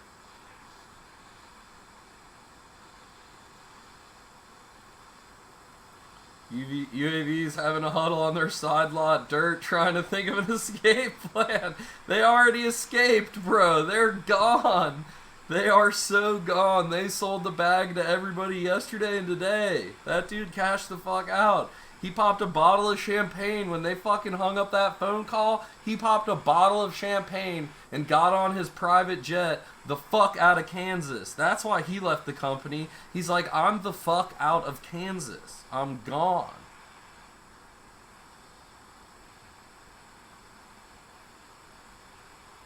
Posting videos of the Amazon login, then subtly removing them. Fucking smart logos. Yeah, the Google Maps is the view of their spot. What's so bad about Kansas, dude? There's nothing there. I've driven through it plenty of times. I've been to Kansas many times. There's nothing there. The only thing there is to do there is be a police officer and watch the grass grow. That's all Kansas has. And maybe you scam the rest of America on your drone company. Kind of is related to the owner law. Oh, wow, he did that? Wow, he cashed out so hard on you guys. Wow, what a genius. That kid cashed out So fucking hard. Millions of shares were trading every minute. Oh my god, I wonder how many shares he had. I wonder how many shares that kid had. Look at this stock. It's not even coming back. They're like, fuck it. You don't even get to sell out. It's just done. That was it. You lose all your money. Okay. Want to get to our Deirdre Bosa this morning with a very special guest. Hey, Dee. Hey, Carl, thanks for that. Yes, that's right. We have Slack CEO and founder Stuart Butterfield. Stuart, hope you're doing well, and thank you for joining us. Thanks for having me. He fucking cashed out and left. He's like, I'll be a chairman. Now, it's been Catch me more on than a Zoom month call. since you recommended that all of your If you employees need work anything, from home. You, along with catch a me on a bunch of other Zoom tech call. companies, were early to this trend. And you recently said that you won't fully reopen offices until September 1st. So, Stuart, what does that look like? What needs to be in place for you to get back to some kind of normal and have your employees go back to work? I think the real answer there is I don't know. There's so much uncertainty at this point, and I think people really like to collapse that uncertainty because they don't. It's an unpleasant state for humans to be in. And I see compelling arguments on all sides. I think we still need a little bit more information. Humans don't and what like we're saying to be ultimately is that uncertain. we don't expect to be back to normal until at least September 1st. So we're not going to expect or require. I want to know who employees the to fuck be the analyst. Oh my maybe god, for somebody them, said open that. the Who offices to said make that? it They got available paid for, from him. employees who need to They get out got of their paid house. from him to say that for But I think there's just sure. Still so much we don't know. For Right. sure. Are you encouraged by trends that you're seeing? Do certain testing requirements need to be in place for that to happen? What are sort of your indicators to know when it is time? Well, ultimately, organizations People are like always ours who looking is for that surviving quick well, buck, man. Working from home. In other words, we're still productive. We're still serving customers. We're still making new developments. Has much less of an incentive. Like, there's no reason. There's no prize for being first here. So I don't have any specific expectation or requirement. It's a little bit more just wait and see. So, Stuart, on Microsoft's earnings call last night, Teams was mentioned 42 times. That was up from just 9 times the previous quarter. Even Azure was mentioned less yesterday at 35 times. So it really sounds like Microsoft is pouring everything into Poker Chef Teams. Jeff, what's now, good, I know brother? that the competition is fierce, but at the end of the day, Slack has substantially Final table, 2 of these cash on-demands in a hand, row, less brother. of a reach into the Oh, enterprise Scott Snuff, space. DM it to me, Are the you link. ready for this DM me the battle link. to heat up? Are Dee you Dee seeing cut signs the of it hair, we yourself? shaved the head. Well, I don't know We that. shaved I think the head. Oh my what God, we've seen I over the heated last this couple of nail months up and I is don't that have any dabs right here. Teams is Fucking not A. a competitor to Slack. I mean, they talk about the product. What's They up? never mention 4 or 5 off the suit? fundamentals that Oh Slack my God, does. And they get yes. it's Hold. been 3+ Please hold. years at this Yes, point Queen that they've Jack, been bundling we it, giving it away win. for free, We're in talking third, about us. baby. And over that time, we've grown our entire enterprise business. 19 All of big our blinds. We're grid guaranteed customers, all of our $37. customers with more Let's than go. $100,000 in revenue have come up during that time. So I think this is a perpetual question, which is at this point a little puzzling for us, that at some point Microsoft's just going to kill us. I mean, in another sense, they got to be a little bit frustrated at this point. They have 250-ish million Office 365 users. They just announced this massive increase in growth of Teams to a little under 30%. So after 3 years of bundling it, pre-installing on people's machines, kind of insisting that administrators turn it on, forcing users from Skype for Business to switch to Teams, they still only have 29%, which means 71% of their users have said no thank you. Hey, Stu, it's John Fort. Good to see you. I wanted to ask you some more about that competitive dynamic, because in some sense it's the classic best of breed versus large incumbent battle. But I also think it's hard for us to see and understand sometimes how you view the competitive landscape and the path to the customer. So right now, when so many customers are now aware of the need he gave him for a product in your category. Oh, split pop the what's 3 your on the river. approach? Yes. What's your strategy for converting customers and just in general continuing to grow your base? Wow. The same stuff that we've always done. So Slack very often starts in a large organization. Even our biggest customers, which now have hundreds of thousands of daily active users, paying us $1 million or more a year. They start with a work group. They start with someone who thought, I can improve how This this is so sick, chat. I inside flop of a set team of or 3s, and business it's also unit 3 or clubs on the organization. board, and this other guy Slack only has usage fucking. grows. We Don't get in touch you with them because dare! we're a large Don't you organization. fucking There's God! obviously, it can be a complicated thing for people to buy software. There's the security review and vendor approval. How do I fold a set there, There's a whole though? bunch of implementation details and administrative stuff, maybe regulatory compliance features that are a requirement for them.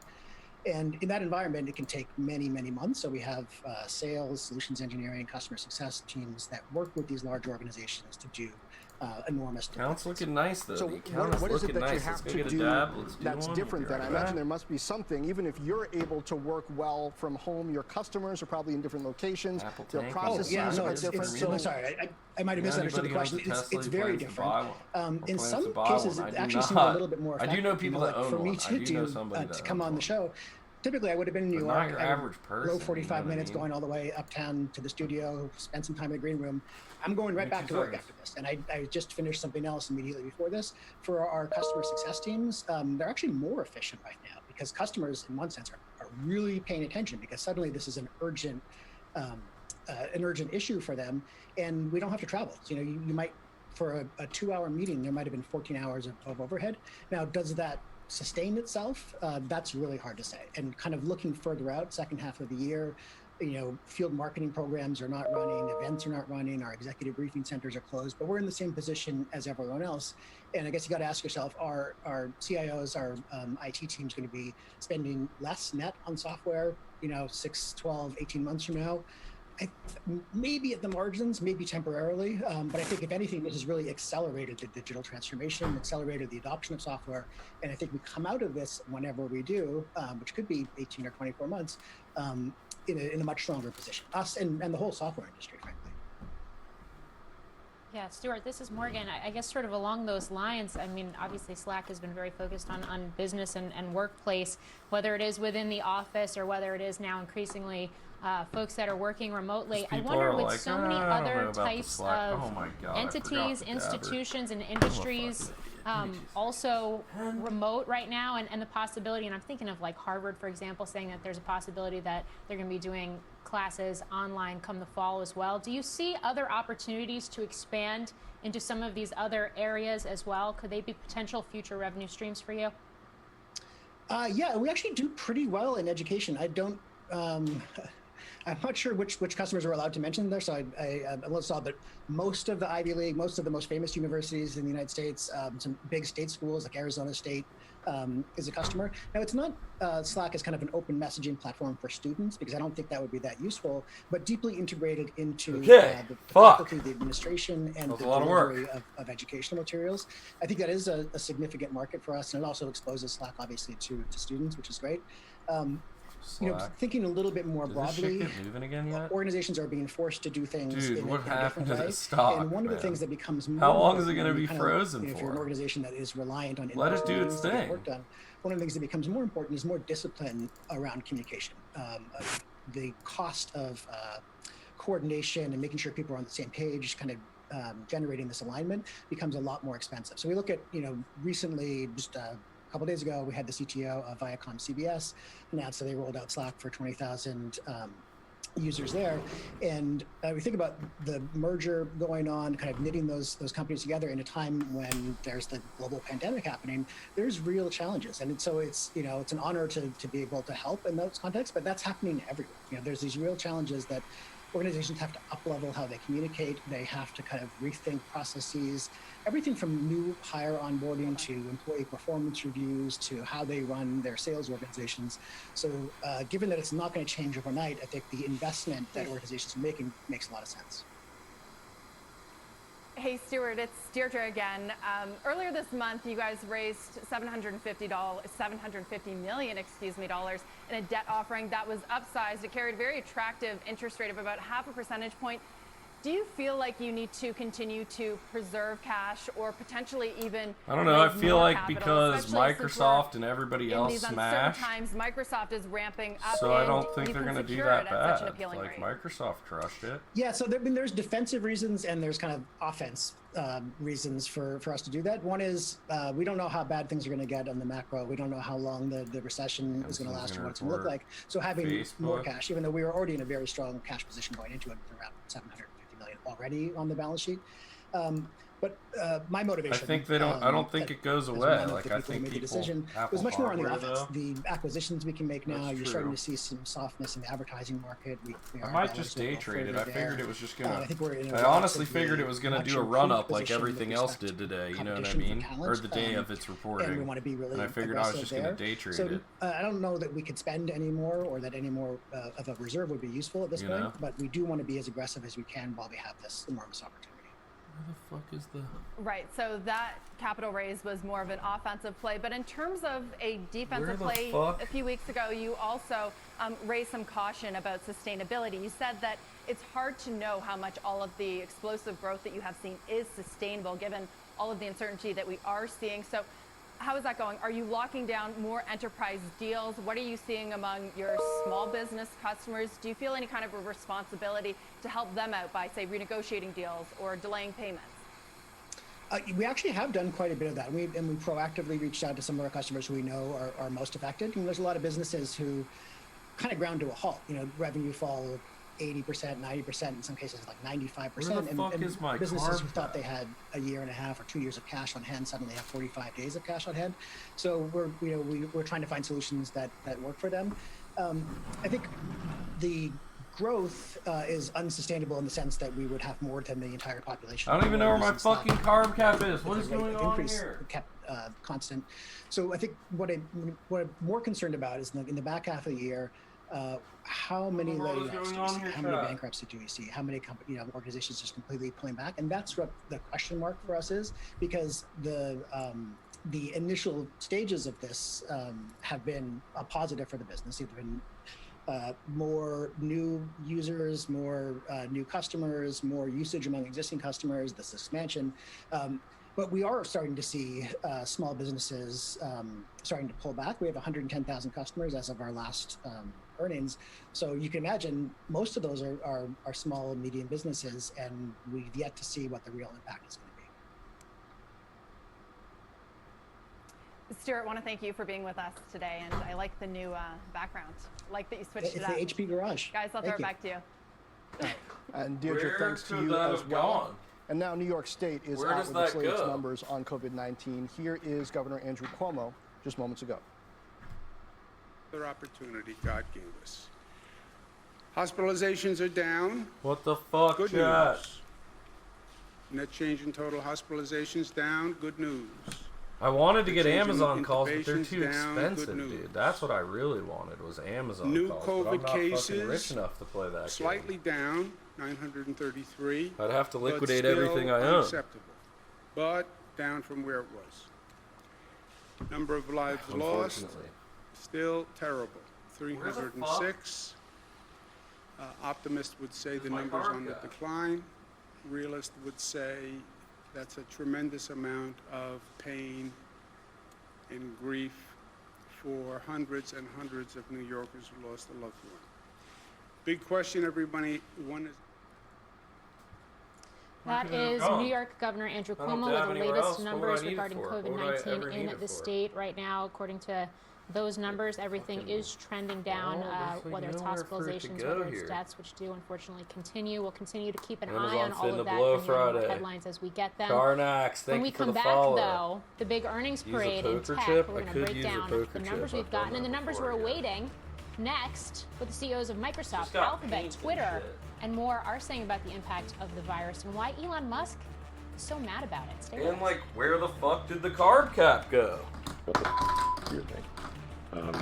People about to use a $5 fucking poker chip to dab for real? Hey bro, what do you think of Visa? Many companies.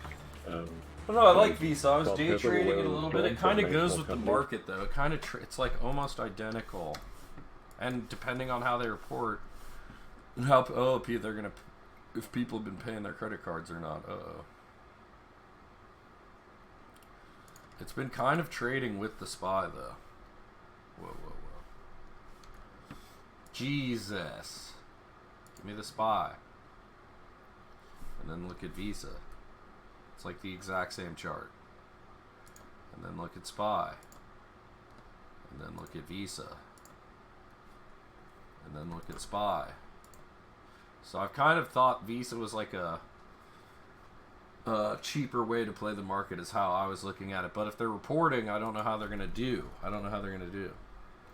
Bottom of the glass wax container. I don't have a glass wax container, unfortunately.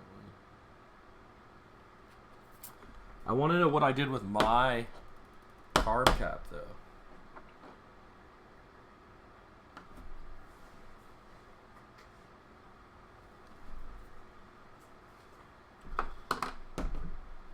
Like, where could it have gone?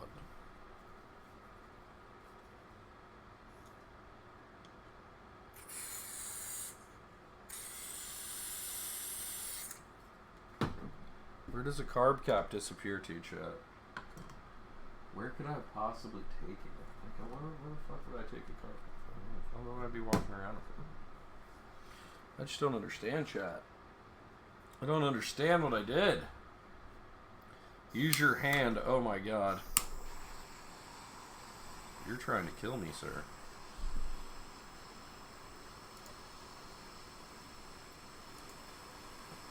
Is Apple gonna tank, dude?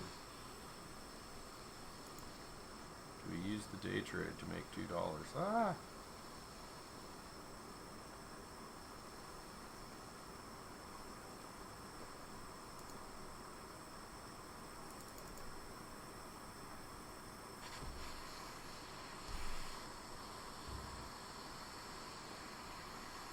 It's been a crazy 24 hours of tech earnings, whether it's Facebook, Microsoft, Tesla, Qualcomm, and of course Apple and Amazon still on the way. Cowen's John Blackledge joins us today, along with Mark Shmulik of Bernstein, talk about some of the big names and takeaways. Good morning, guys. Good to see you. Yeah, good morning. Thanks for having me on. John, I'll let you just do chef's choice and pick an example of a print that is threading out some of the most important dynamics of Q1 so far. What do you think? Yeah, this was the hardest tab I've ever had to do. I think there are some common threads thus far for the large digital ad platforms that have reported: Alphabet, Facebook, Snap, and Twitter. You know, while the pandemic has led to accelerating user and engagement growth, it's also caused, you know, this major downward pressure on I don't know, man. I give the fuck up. March, and that has continued into April to varying degrees depending on the platform. Performance ad units like app downloads have performed better than brand advertising, which has really fallen significantly. Categories that are performing well: gaming, e-commerce, CPG, as people are at home, while travel and auto have declined significantly. And so, like, with all the puts and takes, it really depends on the business mix when you're looking at the platforms. Like Google Search has high exposure to travel. That led to a 15% decline in their search biz at the end of March, and that's persisted into April. Whereas Facebook has a bit of a different mix, and they've kind of benefited from their exposure to gaming, e-commerce, etc. But on the whole, it's actually been better than I think investors and we thought, and you've seen these stocks run up a bit. Mark, I'll throw the same one to you. Is there anything that I guess argues against the notion that April is going to be a trough month on just about any metric you use, except for things like CapEx and headcount and things like that? Yeah, I think to kind of echo John's point was there's a very clear difference in the stories between traditional, call it brand advertising, and the more direct response that's driving these digital events or digital activities. It wouldn't surprise me at all on the latter if we've already passed the trough that was happening in kind of the mid to late part of March, and we're actually starting to see signs of recovery already on those ad units coming into April. So brand still feels like it's going down. I feel like Q2 is definitely going to be a trough there. When it comes to direct response, at least from what we've seen in the prints and from how management has guided, it looks like it's on the way back up. Interesting. For so long, John, 20% revenue growth year on year was like this sort of like constant in our lives, right? It was unthinkable that some of these big names were going to get below that. Facebook 17 year on year is the lowest in history, but do we get back into that 20 range? Damn, ADMA gave it all. We don't think so. We have growth in like the low to mid single digits the rest of the year. And kind of to your prior question, Carl, there is no visibility past April. UAVs is still not Google, trading. Facebook, What they the all fuck? reiterated and cautioned that advertising is highly correlated with GDP growth. We saw the 4 million more unemployment claims reported this morning, takes it to 30 million since mid-March. That's why we're kind of forecasting either declines. We have Google, which is historic, decline, ad decline for the year now, and kind of limited growth for Facebook. Mark, given the fact that we've got Amazon after the bell, they've been growing their advertising business, and then of course there's the cloud business, there's the e-commerce business, there's so many different segments and factors to assess when we get those numbers. What are you expecting, and how have the results we've gotten from some of these other companies so far basically served as potential read-through to this afternoon?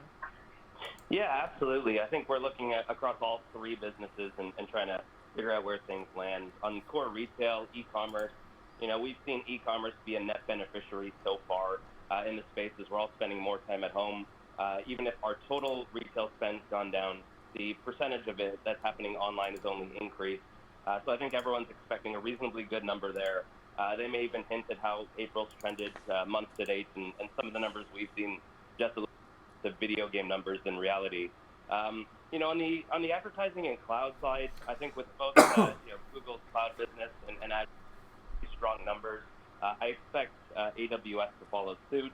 And on the ad business, Amazon's been in a unique position where some of the early supply chain issues and disruptions coming out of China may have affected some of the advertising on the platform.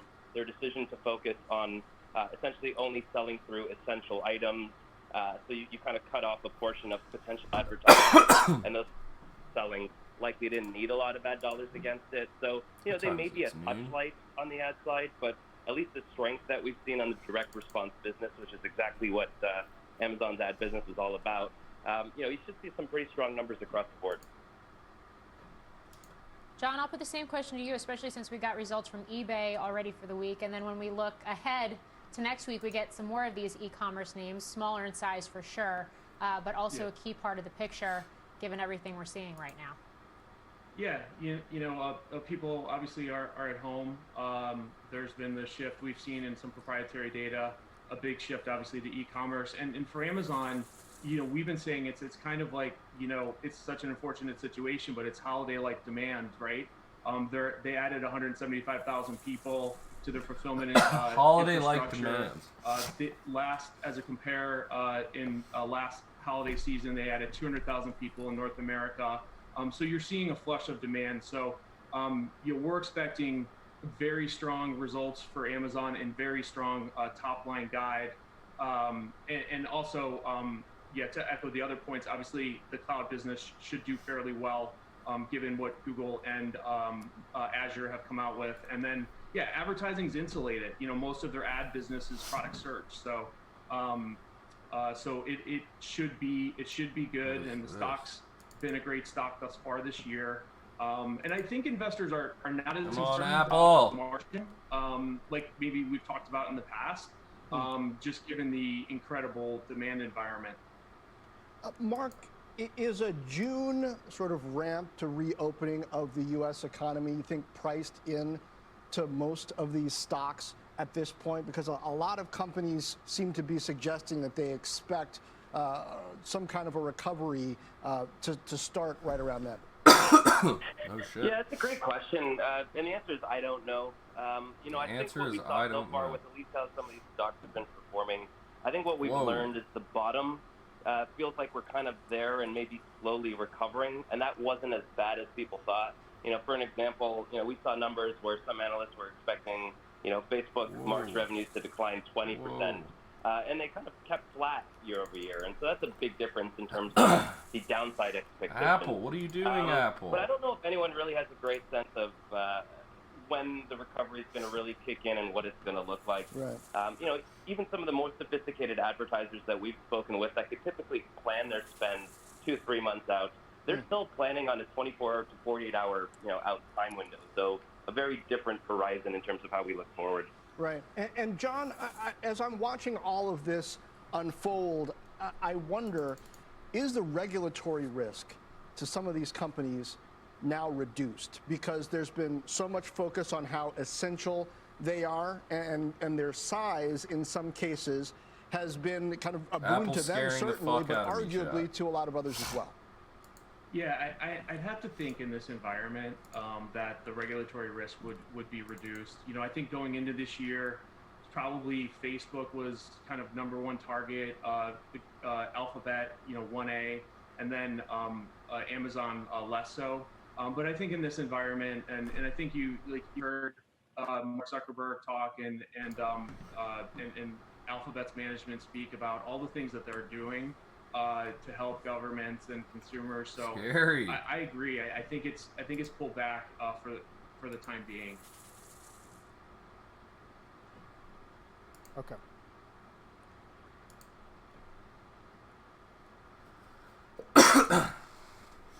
All right, John. Mark, thank you, guys. So much to absorb, and obviously we're not nearly done for the week. John Blackledge and Mark Schmilik on some tech names that we got in the past day or two. Thank you very much. We're going to watch for some comments out of the president. He's been talking to a pool spray, I believe, along with the New York governor about contact tracing in New York State. But now the Washington Post, guys, has a piece up in which they say that U.S. officials are starting to craft elements of punishment against China. For more on this, we'll go to Eamon Javers today. What? Eamon? Yeah, this is a Washington Post report, Carl, in which they're saying that U.S. officials are beginning to explore proposals for punishing or demanding financial compensation from China for its handling of the coronavirus pandemic. According to 4 senior administration officials talking to the Washington Post, they're saying that there is a meeting expected Thursday, that is today, to begin mapping out a strategy for seeking retaliatory measures against China. So we'll keep an eye on that. Skips out. Looks good. Virus war Right, started we'll look for some more real. headlines, Eamon. Thank you. Let's get to the half and the judge. That's probably not good. Appreciate it, Carl. Thank you very much. Our breaking news coverage of the markets continues right now. Welcome to the Halftime Report. I'm Scott Wapner. Good to have you with us today. Stocks lower after a pretty good stretch of up days. S&P now still on pace for its best month since 1987. We also got some big earnings on tap tonight with Apple and Amazon reporting. You know we'll be all over that. We're going to do that with our investment committee, which is with me as always. Joe Terranova is here today, along with Josh Brown, Steve Weiss, John Najarian, and Margaret Reed is the senior portfolio manager with the private bank at Union Bank. We begin by going to the boards. Let's check the numbers for you, see where we stand. Bit of a give back, as we said. Dow's off 1.5%, down 370, 24,260. S&P right at 2,900. That's a loss of 1 1/3%. Russell all the way on your right, where it's been a big outperformer lately, giving back about 3% today. Steve Weiss, I'm coming to you first. We're going to look ahead to those earnings tonight, but we have to look back to last night. You own Facebook, you own Microsoft. No wonder these stocks have been doing so well, and they justified it last night, didn't they? They certainly did. When Facebook comes out and says, hey, ad revenues have stabilized, that's a very powerful statement. So we've had this debate, look at what that is old tech tired, or is big tech tired, rather? Can it keep giving? And we saw that their operating models are just fantastic. Microsoft, Apple may be the squishiest of all because they're directly tied to the consumer and to phones, but I own it. I'm not doing anything with it. I'll bear through it if it is, a weak quarter. But so what? This is where you want to be. You don't want to be in value. The rotation's not going to happen for more than a day or 2 or maybe 3. You want to be in what's working, and it's working because the companies are built to work. It's where technology is and where it's going. 5G, as we've talked about so many times. Funny you say that. Kramer on Microsoft this morning. Some companies were built for times like this. John Najarian, it's your second largest position. You've got Facebook as well. So are we at the point now where we need to discuss the fact that these are defensive names? That's not a new thought by me. Obviously, we've discussed that in the past, but they've just shown you exactly why they are now considered, in some respects, defensive names, right?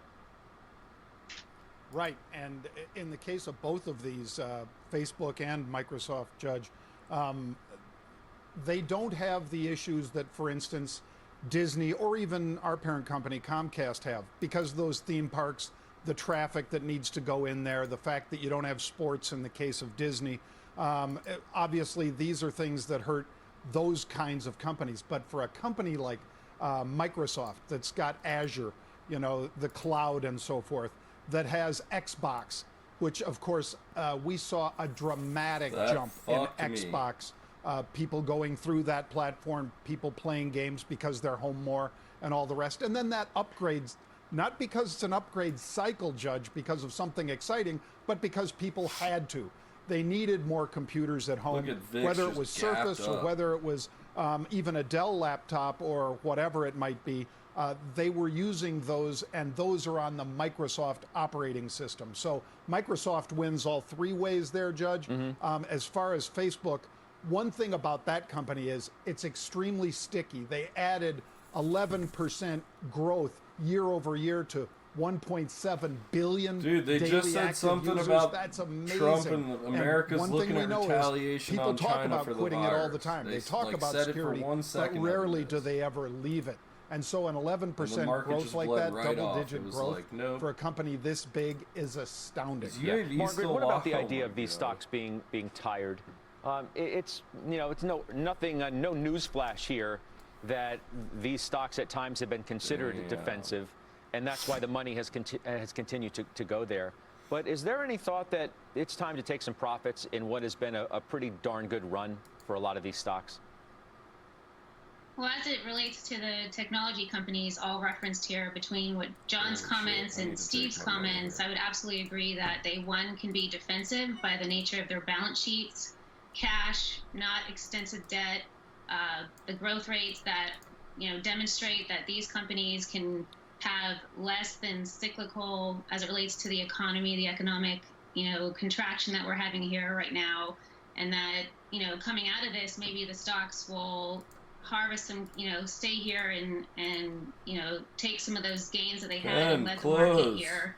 But in my mind, these are strong companies with the balance sheets that can get us through this crisis, and also once we get more consolidation in this market rally, potentially lead us coming out of this as well.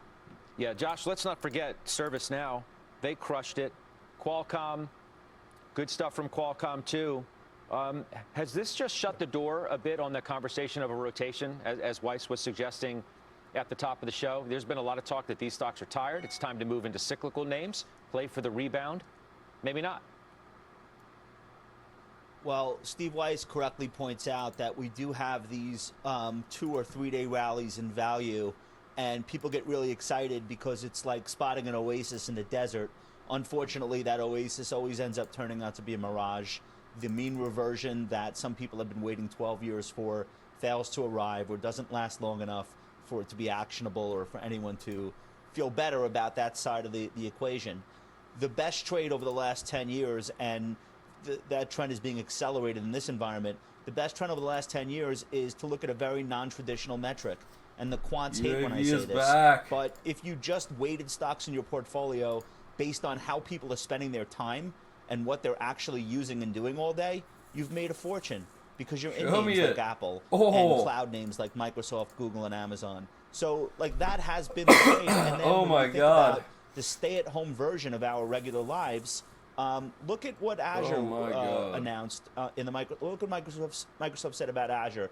59% growth in cloud, 59%, and they're already the biggest or the second biggest. So it's just incredible what the growth they're seeing in that business. Look what Google said on YouTube, 22% growth in subscriptions. I don't know anyone that has a subscription to YouTube, but I guess that's a thing. They made over $4 billion with it. And then 33% growth in YouTube ads. So these are trends that have been in force for a decade. They're accelerating now. So it makes it really hard to say, I want to have a portfolio that underweights these names. It's really, really hard to do that. Yeah. So, Joe, how does it all set up then for the way we should look at Apple? I mean, Apple's different than these companies. Sure, there's a services arm, and we know about that. But at the end of the day, you're trying to sell phones, and China's a big part of your business, and you rely as a consumer-facing brand on the consumer to continue to consume your product. Yes, and I think that's all correct. And each of one of these names, they're core holdings. Absolutely, the characteristics that define them is cash-rich companies, and what is also very compelling about these companies is that they have an ability for shareholders to pay a premium for their stock price in the absence of buybacks. We're going to be living in a COVID-19 post-investment environment that's going to be void of the amount of buybacks that we experienced in previous years. So that's why they're core holdings. I will say, though, they can be tired, and they have been tired in the last 5 days. You're seeing today a Microsoft barely trading unchanged. The last 5 days, you've got Amazon basically around unchanged. That doesn't mean you're getting out of these names. I think what you're looking to do is understand that they are core holdings, and then to reference Josh's comments as it relates to the Russell and small caps, universally in the last 3 days, all I heard was everyone applauding the fact that the Russell and small caps were moving higher, and there seemed to be a clamoring towards that trade. I think a lot of us have talked about being very judicious in stepping into that trade. So I think where we are right now, Scott, the most important thing is not how much cash you maintain, but what your risk exposure is to the market. And unquestionable, with the S&P at 2950, you have more risk than you did 3 weeks ago, and you're going to have to measure, mitigate, and account for that risk and go accordingly. So, Josh, just about everybody out here owns Amazon. So to the point of Joe making, the S&P, given where it is, that adds maybe a level of risk, right? Just given the move itself. What about that for Amazon? How do we all feel about Amazon going into this number, knowing the move that it's already had? Josh, I begin with you. Well, technically it looks great, but they always look great, right before a big move lower, because everyone's in when they look great technically. So fundamentally, is any company on earth better positioned for this moment than Amazon? Probably not. But does anyone disagree with what I just said? Is anyone not aware of that? Probably not. So could it be overcrowded? Could it be, quote, due for a pullback? Absolutely. If you've been a long-term holder in Amazon and you've stuck with it quarter after quarter after quarter, you know there's always that one quarter during the year where they stick their thumb in your eye and they throw a whole bunch of expenses in that you weren't expecting, and you get a pullback in the stock. But if you've not been in it, you should be rooting for that. Or if you're not in it in size and you want to be bigger in Amazon, that's the quarter that you wait for all year when they do that to you. But Jeff basically is operating at a scale and scope that no one else on the planet can match. He can enter new businesses at will. He can exit things that didn't work out at will. Nobody criticizes. And the company's got a great position in terms of its financial flexibility. So, yeah, you could say it's gone up a lot, but then my retort would be, yeah, obviously, look what they're doing. Sure. It should have gone up a lot. No question. But you raised that critical point, John, is that there's no big secret, right? We all know why it's up the way it is. Now, just because it's crowded doesn't mean that it has to go down. Is the expense line going to be higher? Maybe. Maybe they're good expenses. They've added human capital because their demand has been overwhelming. That's part of the story, 75,000 new jobs coming. Dude, oh my God. Yeah, John? And you're both right, Josh. You and Scott, that this is one of those situations, Scott, where you'd like to buy it if you are lucky enough to get a pullback. You'd like to buy it. I don't hear anybody telling me, hey, if it pops 5%, get me out, or anything like that. They want to hold this one forever. Now, that doesn't mean they're right, because forever is an awfully long time. But I see no reason right now, Judge, with all the factors that you cited, all of which are correct, that there really is nobody better positioned for this than Amazon. Now, are they going to throw a bunch of expenses at it? Yes. Is that going to cripple the company? No. And if somebody decides to get out, they'll be wishing they were back in, 6 weeks from now or whatever. So I don't see this as one under pressure, but I don't know that it's got a lot of leap left to the upside based on everything that it's done so far. Okay, so let's do this then, because I'm going to play off those words that you just said, John Najarian. The leap, if there's any leap left. Let's talk about the market at large, okay? Because we've been debating just about every day, Margaret Reed, whether the market, quote unquote, deserves to be where it is, right? Relative to the greater economic situation, underscored yet again today with a record number of jobless claims. I've got a couple of notes in front of me that I want to bring up and I want to debate with all of you. Wild. Tom Lee today, S&P 500, That's the not wildest necessarily shit I've irrational, ever seen in my life. he said.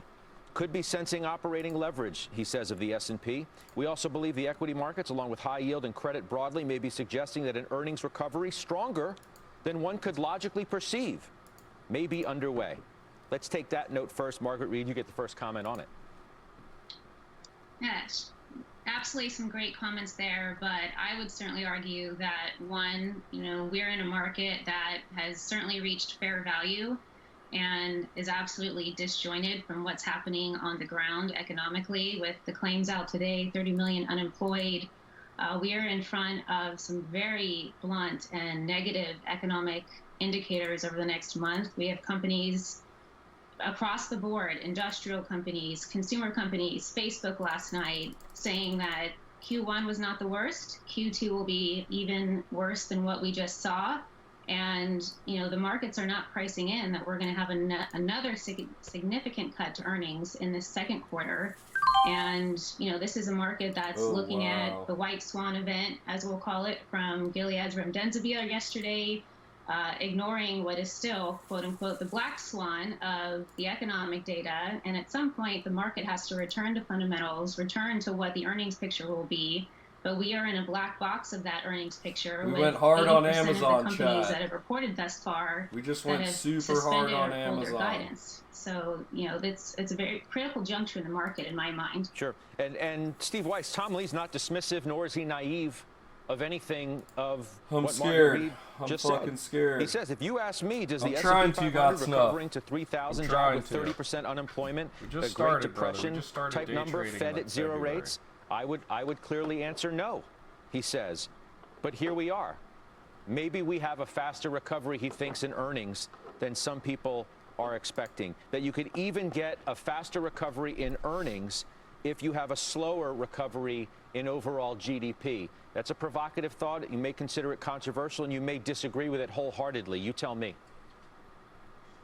So unquestionably, the market should not be where it is. Without is that crazy? Are we crazy for that? It's a tale of two cities right now. You've got a disastrous economy with no real signs of improvement, and you've got a market that's had just an amazing move higher.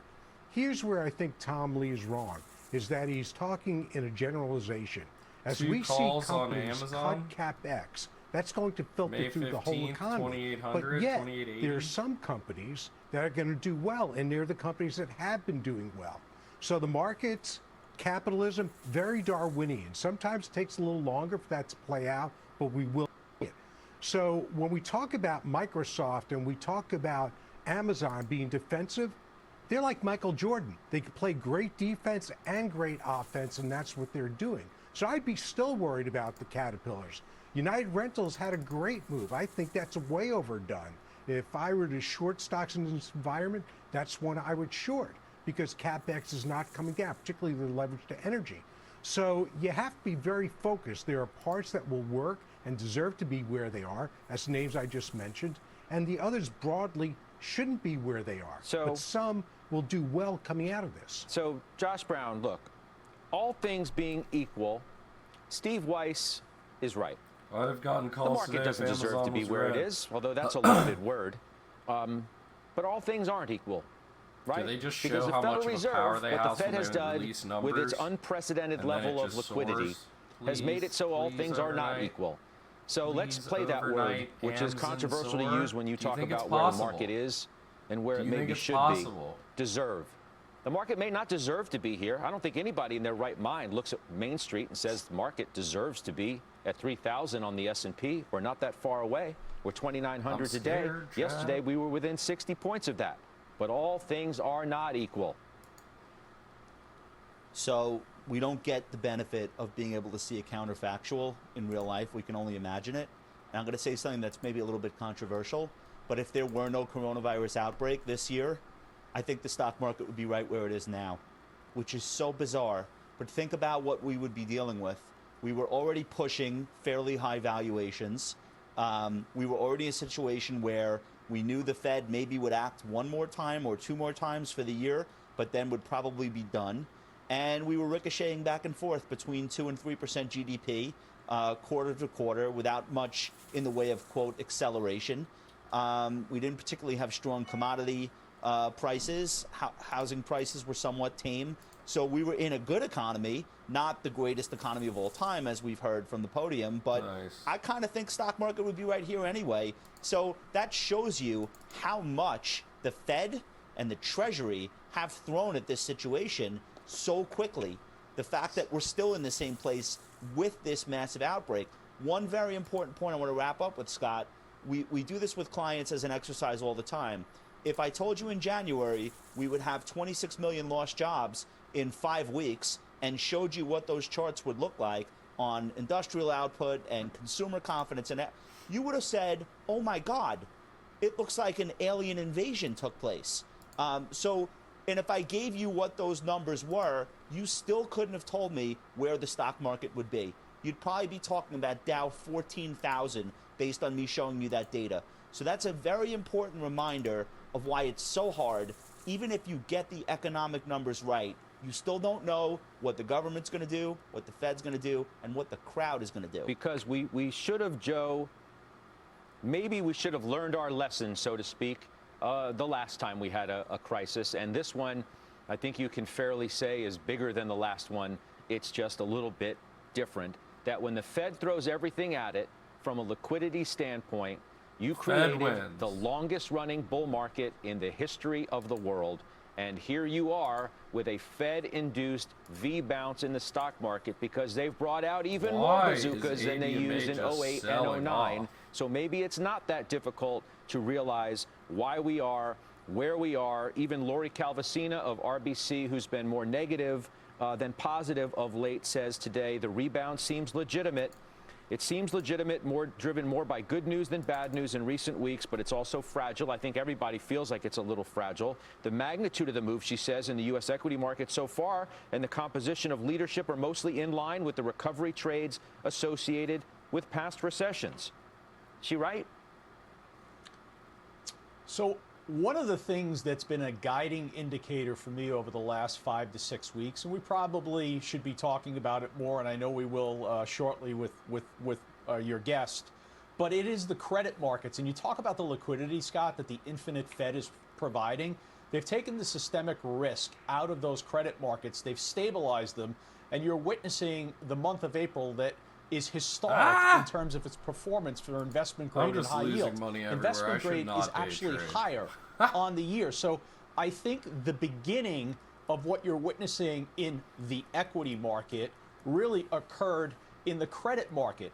As it relates to the equity market, 100% right. I mean, of course, you're 100% right, but it goes all circles back to the same MO of what we've got. Right? It's the Fed did that. Okay, the Fed thawed the credit market. The Fed. Absolutely, and that was the leading indicator. But let me finish my thought. You used the word before, all things not being equal, and I completely agree with you. But let's understand, the S&P 500, it's not an equal index. The S&P 500 is market cap weighted. And if we want things to be equal, change the construction of the S&P 500 and make it equal weighted, because the equal weighted component of the S&P 500 is significantly lagging where the S&P 500 that's market cap weighted is. You had a conversation, John Najarian, in the last weeks that went from such and such ticker symbol may be insolvent at some point to, hey, they went to the credit markets and they raised billions of dollars in debt and they're all good now. That we don't have to worry about said ticker symbol anymore because the markets became accessible in a way that they were inaccessible just a few weeks ago. True. And, to that point, Scott, absolutely correct. The markets did not freeze up. That was what the Fed was so aggressive with, these two big moves that they've made. Congress, of course, making several moves as well.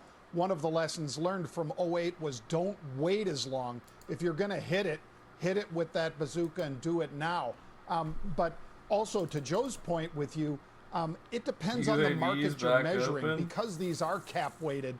The market we're measuring is the economy all Microsoft, Google, Facebook, is it all Amazon and so forth? Is it all those stocks? Because they're the dramatic outperformers and a very small segment of America is employed by those companies. So if you want to say, well, but how are these companies doing and why is the market up versus the economy that we have 30 million of us Americans out of work, it's pretty easy to see why, because of what we're measuring it against. So it's like we've stacked the deck on the one side. We have this cap-weighted index against 30 million people out of work. Now, the Citigroup, I thought, was an interesting statement today, Scott, where they said, obviously, this can't go on forever. I agree. It can't go on forever in terms of the Fed-induced lift or the hand under the market. But hopefully the economy comes back around. That's why the Congress, that's why the Fed have thrown so much at this, so that that can happen rather than just the free fall to 14,000 like Josh says, or some other level in the Dow. Margaret, it's maybe as simple as Ed Yardeni says today when he asks, what is the market thinking? Well, the market's been cornered by policymakers, and for now, that's bullish for asset prices. Maybe it's just no more complicated than that. Yep. I think it is more complicated than that. We've had the V-shaped recovery, obviously driven by the stimulus, which was what Lori points out. But there will not be a V-shaped recovery across the various sectors of the S&P. You know, think of all the areas like travel, leisure, lodging, you know, brick and mortar retail. These are areas where the consumer is going to take a considerable amount of time to get more comfortable with those areas of their overall demand. And I think it's important to focus on the active management within those sectors and the companies you invest in. I think this environment has also redefined what quality company is. And those companies that have taken on extensive debt, maybe they've been able to reprice it, but guess what? There'll be areas of the market where their cost of debt is going up. Default rates are going to go up on the lodging sector, on the retail sector.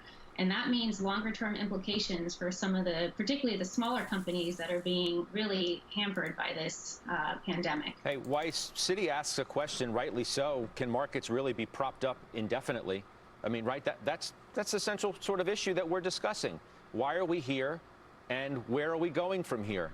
They wonder whether they can be propped up indefinitely. They say the gap between markets and data on the economy is the largest on record. That's exactly what we're talking about, right? Positioning is super defensive, they say. If, of course, you're talking about Microsoft and some of these tech names as being defensive plays, as we were discussing at the open of the show. They're right to ask that question. Without a doubt. And I think the way you look at the Fed, and Powell is very clear, there's more to do, and they will keep doing it. It's unlimited balance sheet. But I think here's the optimistic dialogue. I'm not saying I necessarily subscribe to this, but here's what it is. You take a look at the first quarter. We had January and February, which most companies, even the worst affected companies, said was pretty good, and a steep fall off in March. In the second quarter, we're seeing the worst of the economy in April. But now, as states open back up, as businesses go back to work, people go back to work, we can come out of this, the second quarter, going into earnings with momentum to the upside in the economy. Now, as Margaret points out, some just aren't going to recover for a long time, if at all. But the headline dialogue, keeping in mind the backdrop that historically markets are up 85% of the time. So you've got to be an optimist to be invested. Dude, some people and what really pisses me off is that a lot of people are getting this, the volatility. They're buying when stocks get hit. I liked it better when everybody would puke it, and it'd give you an opportunity to go in. You're not getting those opportunities on the great names as much as you used to. So, look, I think the market's wise to it to some extent. I do think we're extended, which is why I sold this part of my Lulu position. I thought that was way overdone to the upside, getting close to the highs. So I think you have to be prudent. But to go risk off or risk on in this environment when the Fed is there and is going to be there is the wrong move at this point. Well, that's maybe you need to go risk neutral, right? If you're already in, you sort of sit tight. You don't. It's hard to tell somebody to add fresh money to a stock market that we're questioning whether it deserves to be where it is. But at the same time, we're not telling, you have to be cognizant too of the fact that you could have positive news at any moment, i.e. remdesivir yesterday.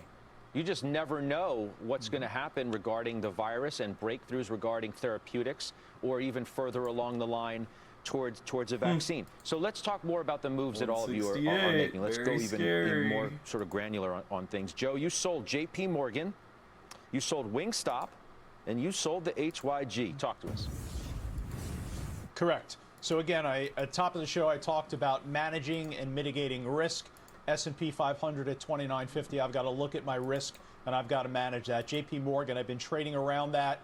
Lower 80s to the mid 80s has been a buying range for me. Mid 90s to upper 90s, that's where I want to take profits on that. I already have significant financial exposure. I'm comfortable with that. I also don't like the fact that the 10-year Treasury is falling back towards 58 basis points. We'll talk a little bit more about that later. HYG, I don't think the universal investment application towards corporate bonds is going to work at this level. I think Apple you have to to mine go up. for specific opportunities going forward. What is That's why I'm out of HYG? that. And Wingstop, listen, I got lucky. This stock fell down to 44 in the peak of the March sell-off. Got up to 120 the other day on a lot of positive news surrounding its online platform. I'm just ringing the register, taking profits there, and also understanding I bought Starbucks the other day. Sure. Margaret, this is interesting to me because you definitely sound a little more negative, if you want to use that word, cautious, to be more fair to you and your point of view, than the others do. But yet, you only have 5% cash, which you say is high for you. Talk to me. Tell me why. Well, for our client base and my client base, we're in fully diversified portfolios meant to be fully invested. 5% cash is against, other areas that we have exposure to, whether it's the bond market or the equity market. But having some additional dry powder here, I think, makes sense at where the market stands. But I do feel that there will always be opportunity every day in this market. So yes, the market's Everything's at fair value, bleeding but off. underneath the surface, look at some of the names that are trading off today, like the McDonald's. I would put McDonald's in the high quality company bucket that can sustain a dividend that is going to benefit from the eventual reopening of the economy. I think a June reopening is way too optimistic here. And it's really just combining, what is the fundamentals, again, with what the market is implying Literally here, the particularly whole when we have market is such bleeding off stark right now. outperformance in some of the more value areas of the market, like financials and energy.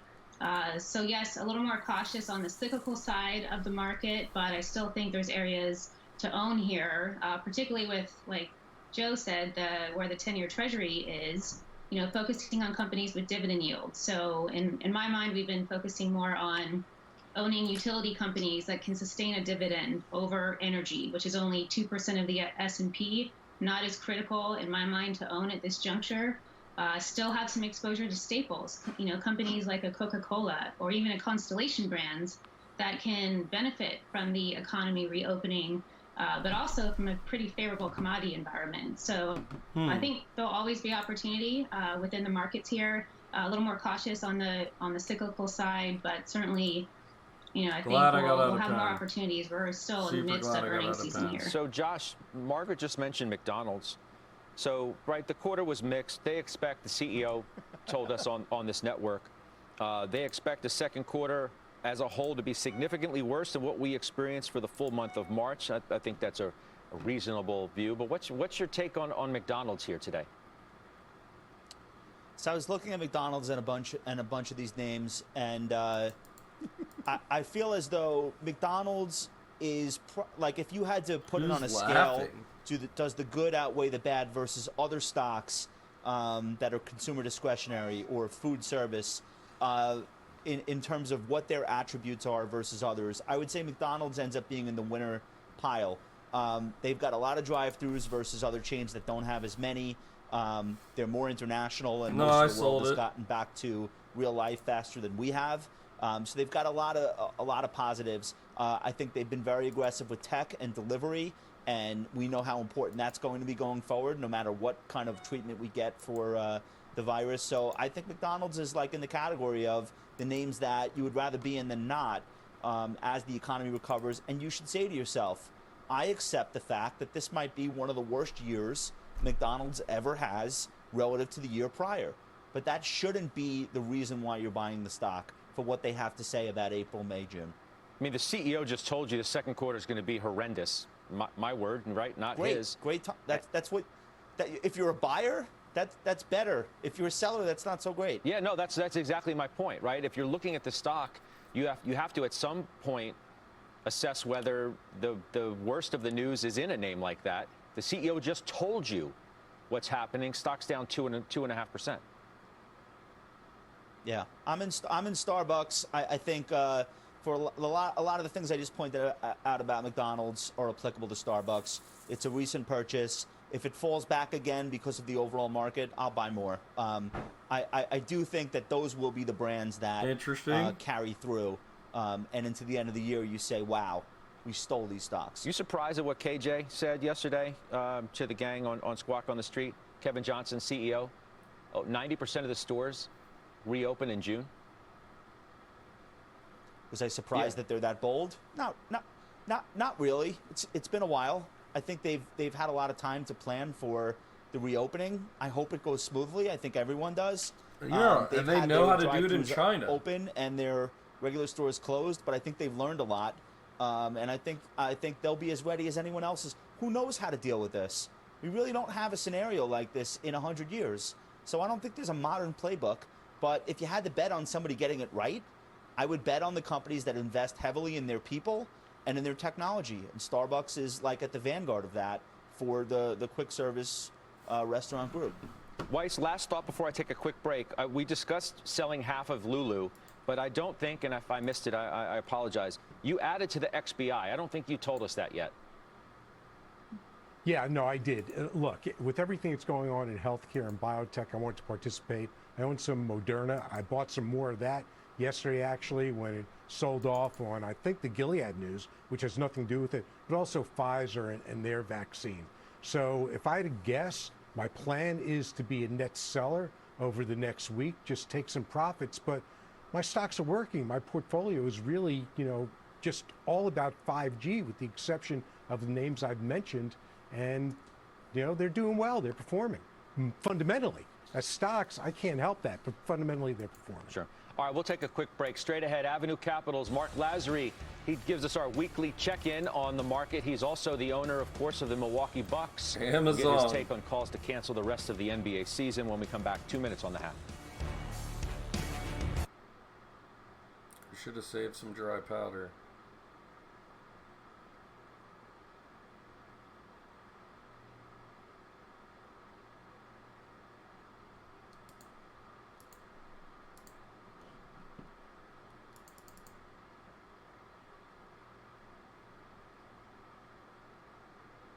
Yes.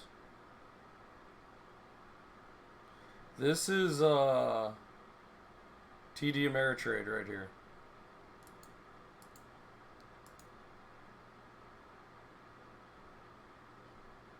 Jesus Christ, ADMA, why?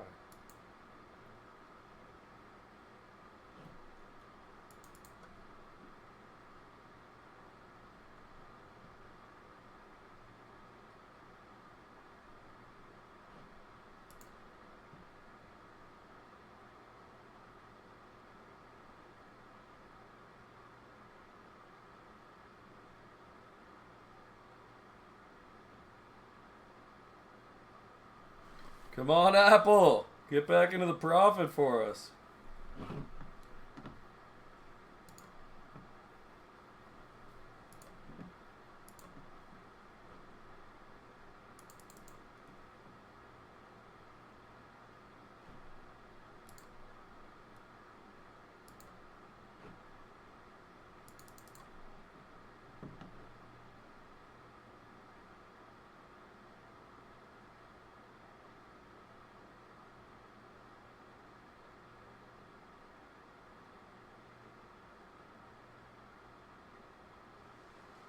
Go up, go up. Back to VWAP, dude. Back to VWAP.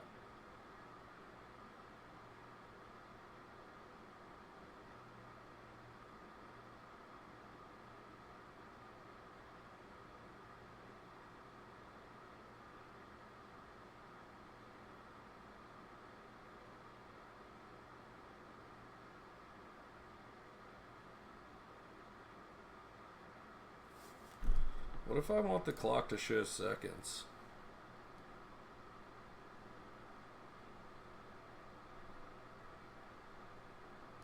It works.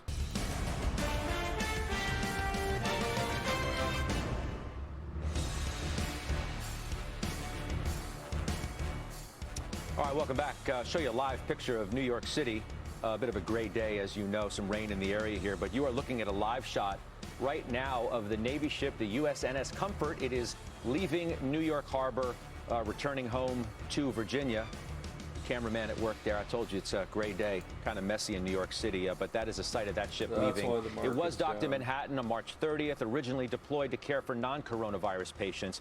And by early April, it had begun accepting some patients who had the virus as hospitals in New York City began getting crowded. However, last week, Governor Andrew Cuomo said that ship was no longer needed. Pressure on the hospital system appeared to be easing. He continues to report what appear to be better numbers out of New York, but that's a live picture from New York Harbor. $2 so I can be done with you. You're Sue crazy. Herrera has the other headlines for us. Hi, Sue. I do indeed, Scott. Thank you very much. And speaking of the governor, everyone, New York's Governor Cuomo says his state is now teaming up with former New York City Mayor Bloomberg and Johns Hopkins University to train an army of contract tracers. Cuomo says New York will need between 6,000 and 17,000 people to track contacts of people who have tested positive. The nation's top spy agency says the COVID-19 virus is not man-made or genetically modified. It is a ticking time bomb. Looking at whether the outbreak is the result of contact with infected animals or a Wuhan lab accident in China. The New York Times reports that top Trump administration officials are pushing spy agencies to look for evidence supporting the lab theory as President Trump blames China for the pandemic. And 1.5 billion fewer people are expected to take international flights this year. The International Civil Aviation Organization also expects seat capacity on those flights to sink 75%. As always, you can get more on our coronavirus coverage by going to CNBC.com. Scott, back to you. All right, we appreciate that. Sue Herrera, thank you. Let's bring in Avenue Capital's Mark Lasry now for our weekly check-in on the markets. Mark, it's good to talk to you again. Pleasure to be back. Seems like every week we talk to you, we've taken another tick up in the market. It's astonishing, really. What do you make of it? I don't understand it because every week all you constantly have is more bad news. Where companies, like you just had sort of the CEO of McDonald's telling you how horrible things are going to be. I think the market is excited about the fact that things are going to reopen. But if you take a look at areas that have already reopened, which is out in Asia, things there are going really slow. So I think they're going to have a pretty slow maybe reopen. But for people to start spending money and for the consumer to be there is going to take longer. So Did you get I think out? for us on the credit side, anything that is being restructured, 4 cents is gone. They're going to have issues. I think every other company sooner or later get is out? going to have to come back to reality. Yeah, you're going to be busy looking at all the opportunities that you may have. And you know, in some respects, or maybe every respect, this is right in your world. I mean, the reason the equity market is where it is because of the credit market being where it is. What are you doing, right? And we have definitely had a thaw since the first time we had you on discussing the market. You'd agree with that, right? 100%. Look, all of this is this isn't based on fundamentals. And I think Josh spoke about it and you've spoken about it. It's all based on what the Fed is doing. Stop losses and hit. If the Fed continues what it's doing, UAVs, dude. I mean, the markets are going to keep going up, and the back end of the news. But on a sooner stock or later, that ran reality up has from to less come than back, $1 and people have at to $2. look at Like, what's the company making. You So are whether out of that's your 30 gourd, days from now, 60 days, 90 days, 6 months, it'll get there. It's just going to happen. I want to talk about a segment of your business that we really haven't discussed much of late. And let's do it now, and that's aircraft leasing. You know, we just had our news update. Sue Herrera said we're looking at 1.5 billion fewer international travelers this year. Dave Calhoun, CEO of Boeing, was on yesterday talking about, he used the word thaw in terms of what he was seeing. How is your business of airline leasing, doing right now? Get out. Well, I mean, look, that's having issues. And It's obvious just simply because planes aren't flying or they're not flying as much. So really what we're doing there is working with everybody to just give people more time Ton of to mid pay us 30s folk back like myself who got and fucked around 2010 to time do from what when we they graduated, need didn't to have do capital to to get invest back in the to market normal. crash and seeing this and putting So money in I think FOMO we've got to might be a work part with of what's people keeping and the give them market the time. afloat. And the I question agree with that, is it bitches. 3 months, 6 months, I or a agree year? with that. That I don't know. It just depends on how quickly people start flying again. And now it's fucking But, free to invest. You can open a Robinhood account and start buying shares of shit right away, you know? That's going to get hurt just because you've got to Dude, give balls people of more steel, time. dude. And then And on looks like you're going to opportunity set, 145, buddy. You're able to come in and, whether it's on financing or whether it's buying new planes. Balls of you're able to steel do are those just on anybody fucking who's got to sell, crazy. You're able to do those at pretty big discounts. I was wondering about that. Almost more of the latter than the former. Certainly thinking that part of the business would obviously be hampered given the environment that we're in. But do you also think that on the backside of this, leasing aircraft like you do to airlines will be more desirable for them rather than making a bigger ticket purchase from a Boeing? I think for, in what we do, we buy planes that are 8 to 15 years old. At the tanker so company, I think day what you're traded it finding last in week. that market right now is I don't know, people if who oil need goes to sell up and people will come sell those back, planes then at, I it's would gonna tell go you, down. probably 20 to 30% lower than where they were before. So that's the opportunity set. Everybody knows people are going to be flying again. The question is just how long is it going to take for it to get back to normal? We think it'll take about another, about 6 months to a year. 6 months to a year. To get back to normal, or to the point where people are even just flying again? No, where people are flying and you've got people on the planes where at least it's 50% to 75%. I think normal of being where it was a year ago. I turned it up for a video we were watching. Sorry about that. 3 to 5 years have been Sorry around. about Is that in your ballpark? Is that better? Is that much better? I don't know, to be honest with you. I mean, I think once you've got a vaccine, people aren't going to have any issues flying, and the question is how quickly does that come?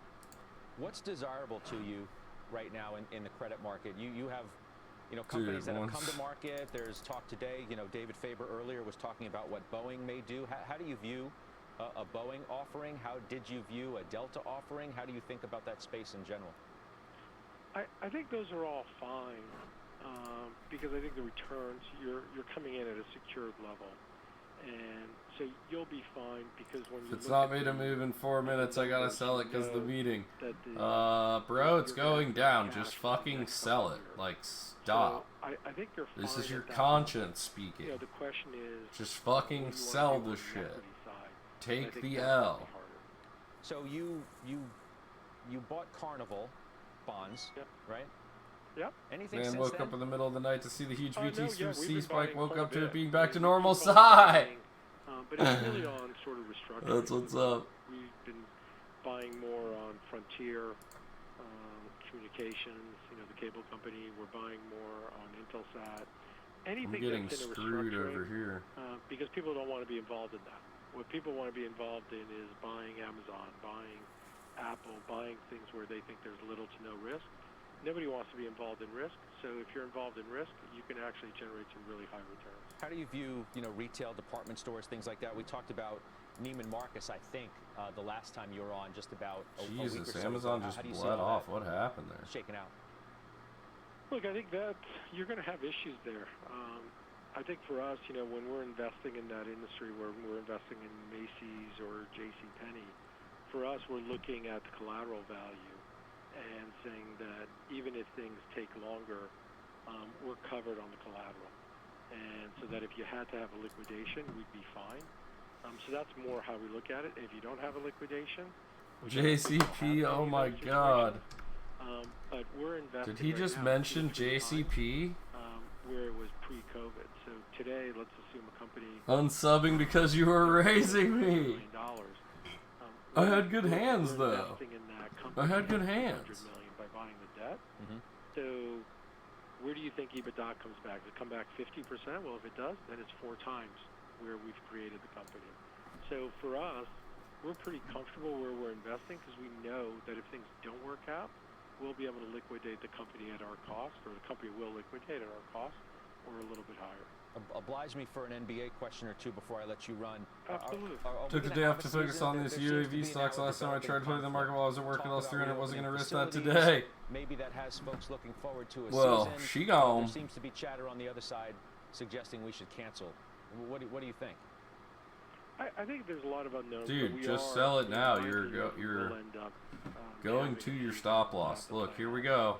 Oh, now it broke 658. Look, before you even go to your meeting, you're going to get fucked. Like, just... I think we've got to get back to everything being stop. open. So the news is over. Like, there's nothing pumping it. Like, it's done. It's over. For somebody like the Bucks, it's going to take longer just because oh my god. With the stay at home. But that's okay. Bye. To get started. So I think some teams will have a little bit of an edge, but that's life. That is interesting, though. You will have teams who have a head start in getting, back to business, getting their basketball bodies and minds ready for a stretch. Yeah, you will. But I think we need to do that. I don't think we can wait for everybody to be on at the same time frame. And if the goal is that you want to end up having a season, let's get things open. It's going to be emptied out at the end of the day. The name of the game is how can she go? How low can she go? Exactly. Come July or August, what we can do in sort of finishing the season without fans. Because what's clear is people want to see sports. You're seeing. You got on Amazon? You're in the Amazon play now with that big red line. You're like, this is where I get in. Record viewers. So dang it, I'm jealous of that. I wanted to buy another. I was thinking to myself, like, man, good luck to you. Yeah, we're starved. No, wait, right? what? The Last Dance is awesome, but nothing. Oh, good luck to you on. Good luck to me on Amazon. Good luck to you on UAVs. Good luck to you, sir. We'll take a quick break. We got your questions coming up next in Ask Halftime. Still time to reach us. Go to cnbc.com/halftime. You can tweet us, Ask Halftime with the hashtag there. Can I just, like, raise your stop loss for you? Oh my god. We're gonna hit it right now. We're gonna hit it right now. You're not even gonna make it to the fresh hour. You don't even, I mean... Oh. I could have just saved you 10 fucking cents. 15 cents, dude. A share. How many shares you got? Dude, it's there. It's gone. It's going down. It just popped back up to 150 just to say hey, and it's gone. That's the last time this stock will ever see $1.50.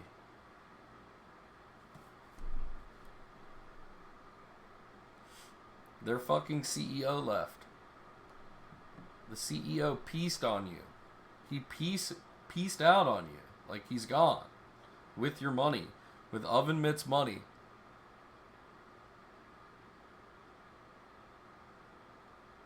Should have got arrested for that shit. SCC should definitely. I wonder if anybody fucking like calls that. There it is. Stop loss hit. He's out. He is out.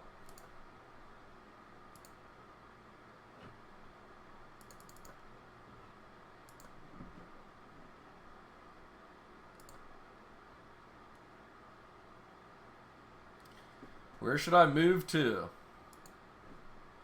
Dude, sometimes the restless move isn't the play, you know? You're in a really good place in the world with a lot of good things going on. Vegas housing is cheap. There's lots of gambling to lose your money. That's true. Or Berlin. Super cheap and popping off. I mean, dude, if you're staying in America, I'd stay near family in fucking Denver. I really would. Maybe you need a change of people that you hang around, change of scene there. But dude, there's all types of scenes there.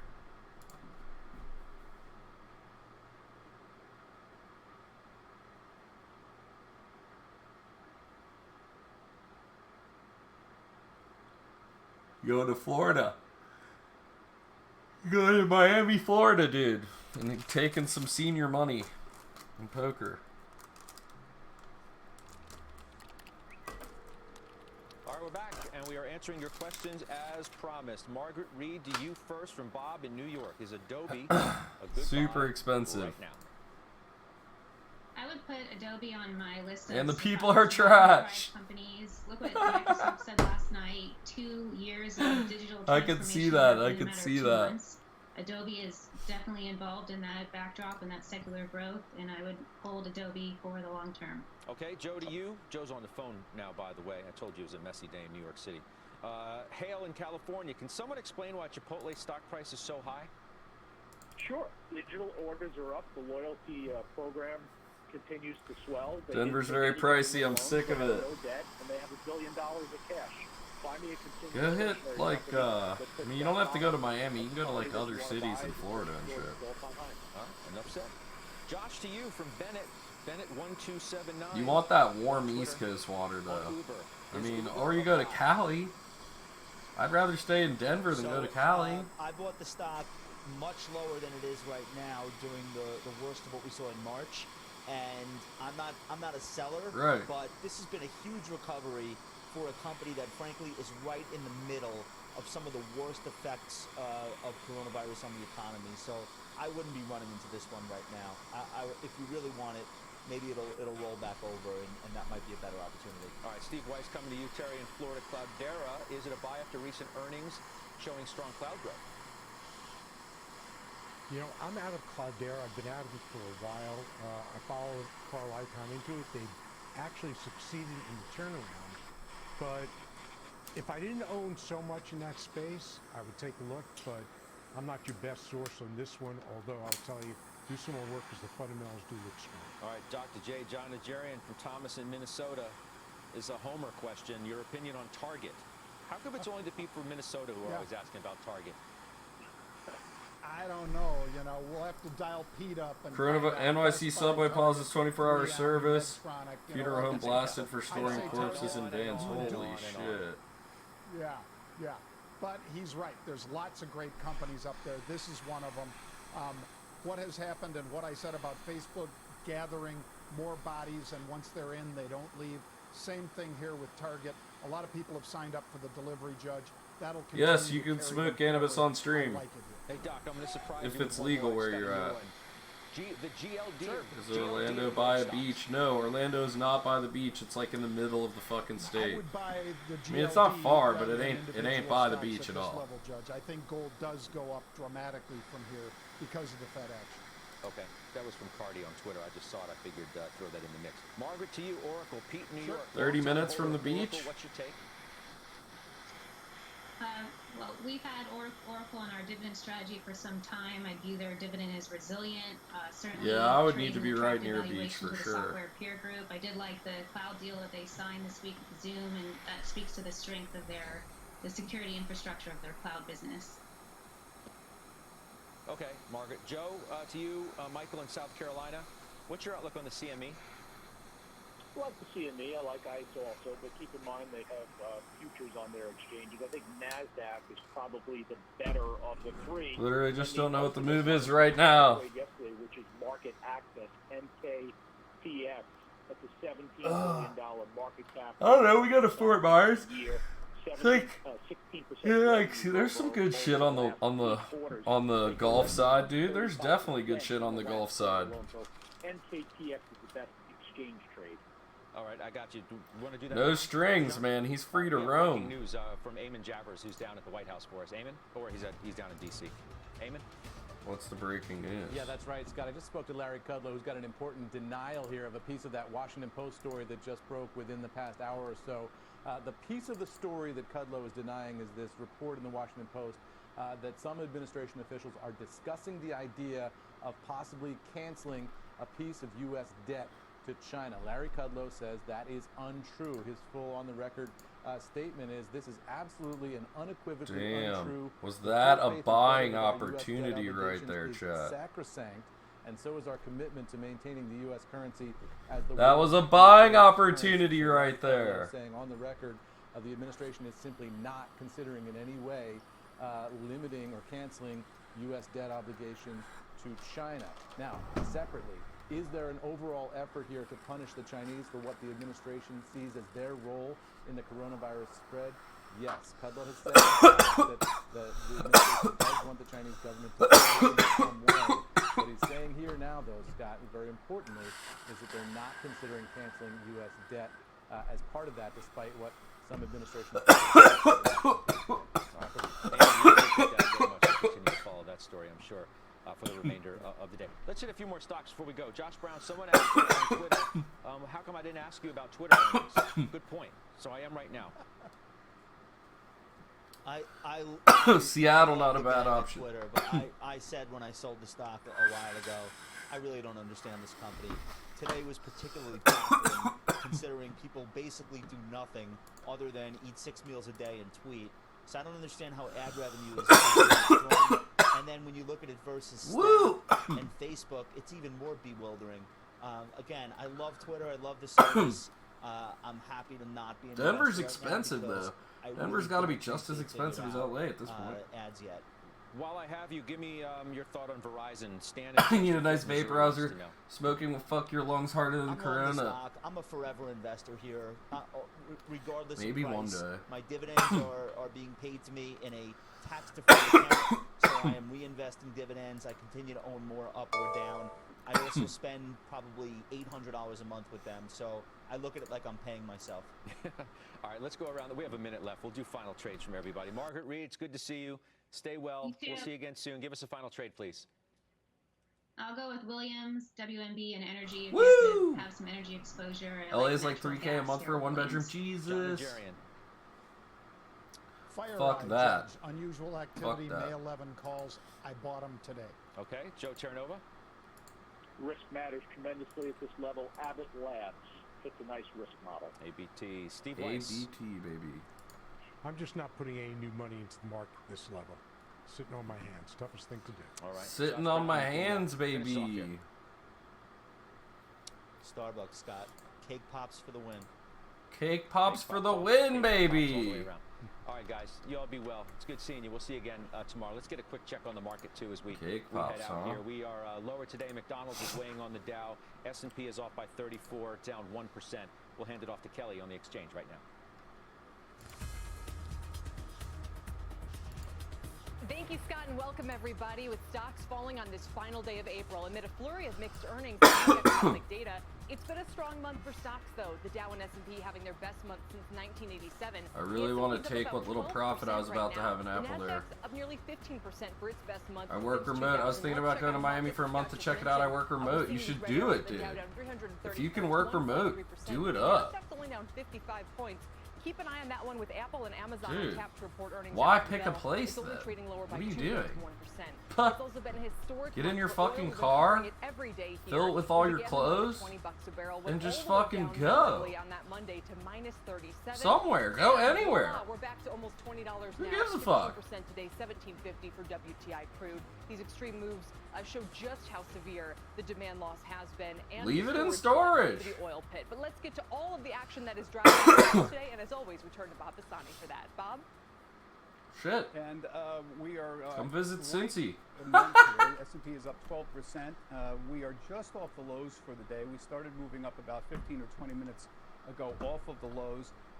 Yeah, I mean, if you can. 100 here, and you can see not a bad day considering the last few days. We've had tremendous gains. This is the last day of the month. Be a fucking traveling poker player. Have you do you ever follow what's Carlos Welch? Overall. So not surprising we're having a weak day. Lagarde did not sound terribly optimistic over in Europe. He's a poker player who just like lives out of his car. As for what's going on for the month, all of the laggards have become leaders, and all of the leaders were laggards. So everything slipped in the middle of the month, and that's because the reopening. I'm pretty sure he just lives out of his car. So at the start of the middle of the month, energy and retail and banks were all getting killed, and they've completely flipped around in the last 2 weeks. They're the leadership group now.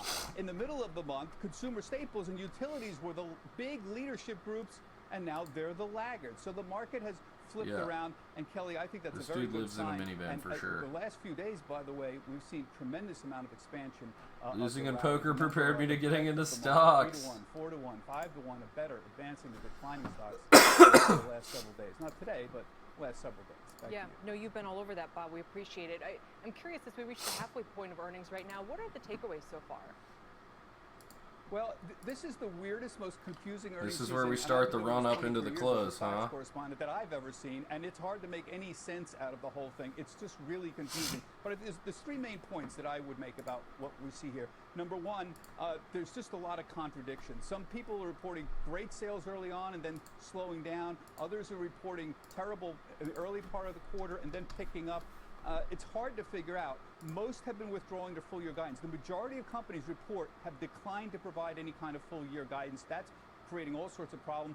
And I don't think it's too aggressive to say analysts are really clueless. There is a ridiculously wide dispersion on the estimates because a lot of analysts are lazy. They have not updated their estimates from the middle of March. And so the estimates are really, really wide at this point. So instead of earnings guidance, Kelly, we're getting sort of green shoot comments that's helping the market. So Google talked about a difficult quarter. The consumers were shopping less, but they're optimistic that the ad revenues were improving in the last few weeks. Cummins, for example, they came out, they talked about business ramping up slowly in April, and finally Facebook also talked about signs of stability in the ad market. So usually we get guidance and numbers. We don't have any of that now. We just have some commentary. Thank you. Yes, and we'll go off that as much as we can. Bob, thanks so much. Bob Pisani.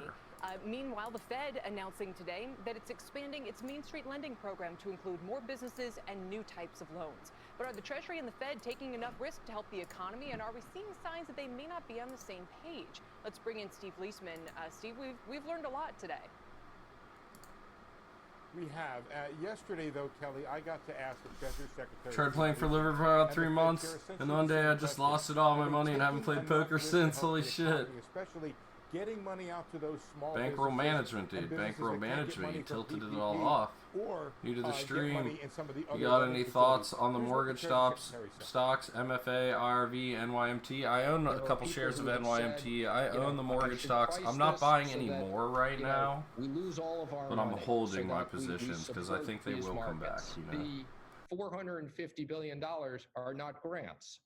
So they are money that I just want to see how things play out, the government and rent and mortgages and stuff, you know. I think it's pretty clear if Congress wanted me to lose all of the money, that money would have been designed as subsidies and grants as opposed to credit support. Now, the Treasury Secretary said he's not investing money like a pension fund or a private equity fund. Under some scenarios, the Treasury could lose money. If you want to play poker, though, with us, it could break even. ACR. This is where me and Poker Chef Jeff play. At the press conference yesterday. Poker and alcohol, no bueno. Yeah, for sure. We will do it to the absolute limit of those powers. For sure.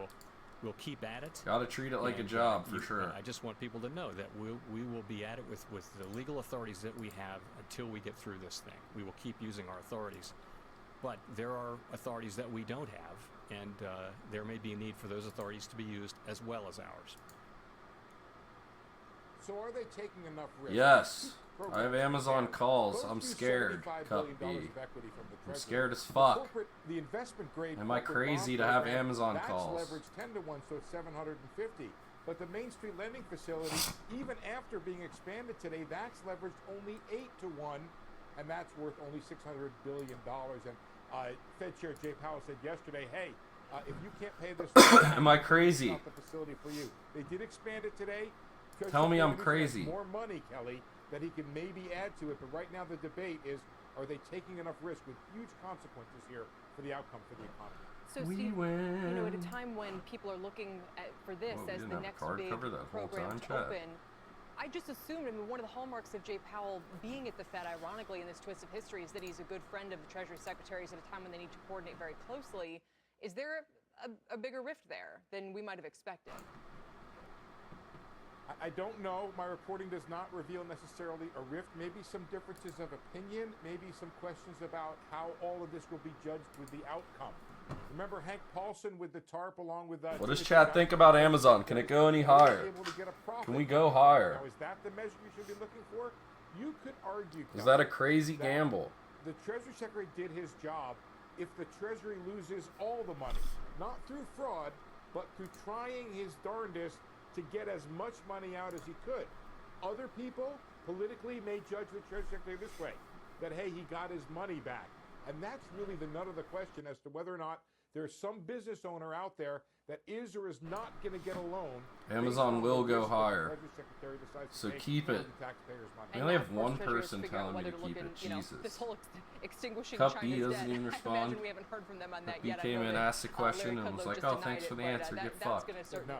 Yeah. Right. All right, we'll leave it there for now. Steve, thank you, sir. Good to see you. We appreciate it. Steve Leaksman for us. Thanks.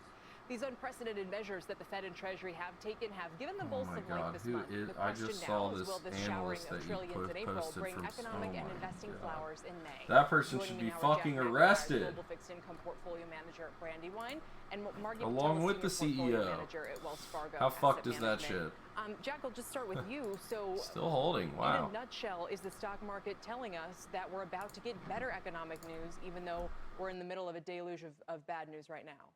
Yeah, you're right. I mean, Amazon's a great long time hold, but do we think it's gonna fucking do really well with the reporting? Now, but you've got still Do you think it's gonna report good? economy, and it's going to be interesting to see how that plays out. Certainly, equities are. It's either gonna make us rich or broke, Chad. It's either gonna make us rich or broke. Oh my God! If we would have just held our Tesla put, dude. And what degree? My God! If we would have just held it. Right. So, what is your base case right now? I mean, what do you think the market's pricing in?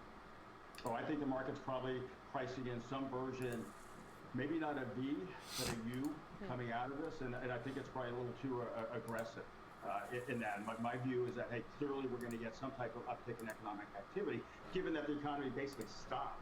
But, you know, it's not. What about Apple? It's going to be, you know, What does chat feel about Apple? A reverse J or something to the effect. You get a recovery, but then we're going to have to kind of. More gradual. The janitor, how you been? Margie, it's interesting that everybody seems to have the same point of view. You were which is, lurking out there. I was just pointed out that the consensus thinks the stock market is ahead of itself and the economy won't be as strong. You know, what if that consensus is wrong? What if the stock market is right? Well, I think the stock market right here is really driven by short-term, a lot of trading-oriented money back and forth, a lot of big swings up and down, rather than the fundamental direction. And I think that really what we're going to see over the next few months is a market that goes up and down a lot and doesn't really make any big advances or go down. What I look at what the Fed has done is just provide a liquidity bridge from when the bottom fell out of most businesses, giving them the liquidity to operate until we come out on the other side of the coronavirus and we start to see the business community healing. And then we'll be in a position to look for higher earnings, but that's several quarters away at this point. Margie, that said, you guys are buying some of these junk bonds here that you think offer, you know, appreciation and you know, yields and are I have right now. May 15th calls for 28.80. Those aspects of the market without having launched anything major just yet. And I bought them at $1,555. If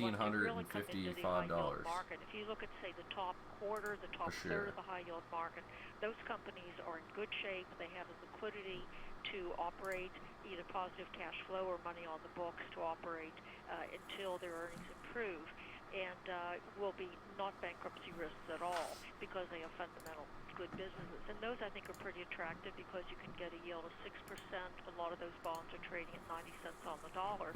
So over the next 12 months, you could be looking at approaching double-digit rates of return.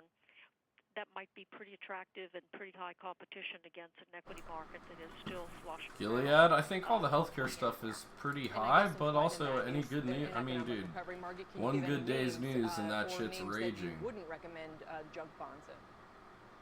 Well, I'm not banking from Amazon right now. I don't know yet. Are still to be avoided. They aren't bargains even at these very low prices. So we're avoiding We need it to go up. Retail and gaming, travel, anything in the energy space. We think the risk is much too high, so we're not looking at that. We're looking at industrials in the healthcare space, utility space, things like that. Do they report aftermarket? Sure, Jack. I know you didn't look like you liked my consensus comment, so I'll come back to you to respond. Yeah, because hey, look at the bond market. You know, treasuries. I mean, treasuries. Hey, in a world of I kind of like that. Feeling, which you know, equity markets are pricing that in. I think treasury yields would be higher, and they're not. And yeah, I know the Fed's buying them; they cut back, but I think the bond market is a more powerful signal than what equities are telling us. All right, Jack McIntyre and Margie Patel. Thank you both, talking markets with us today. Shares of Macy's, you just heard Margie say she's avoiding the debt of junk-rated retailers. Shares of Macy's are down off their lows about 5% right now. We just learned they're working on issuing debt to raise cash and plan to have all the stores reopened in about 6 weeks. CEO Jeff Gannett giving an update just a short while ago. What do they report after hours? Reagan. Courtney does join me now with more of his comments. Courtney? Hi there, Kelly. Yes, so Macy's is planning to open 60.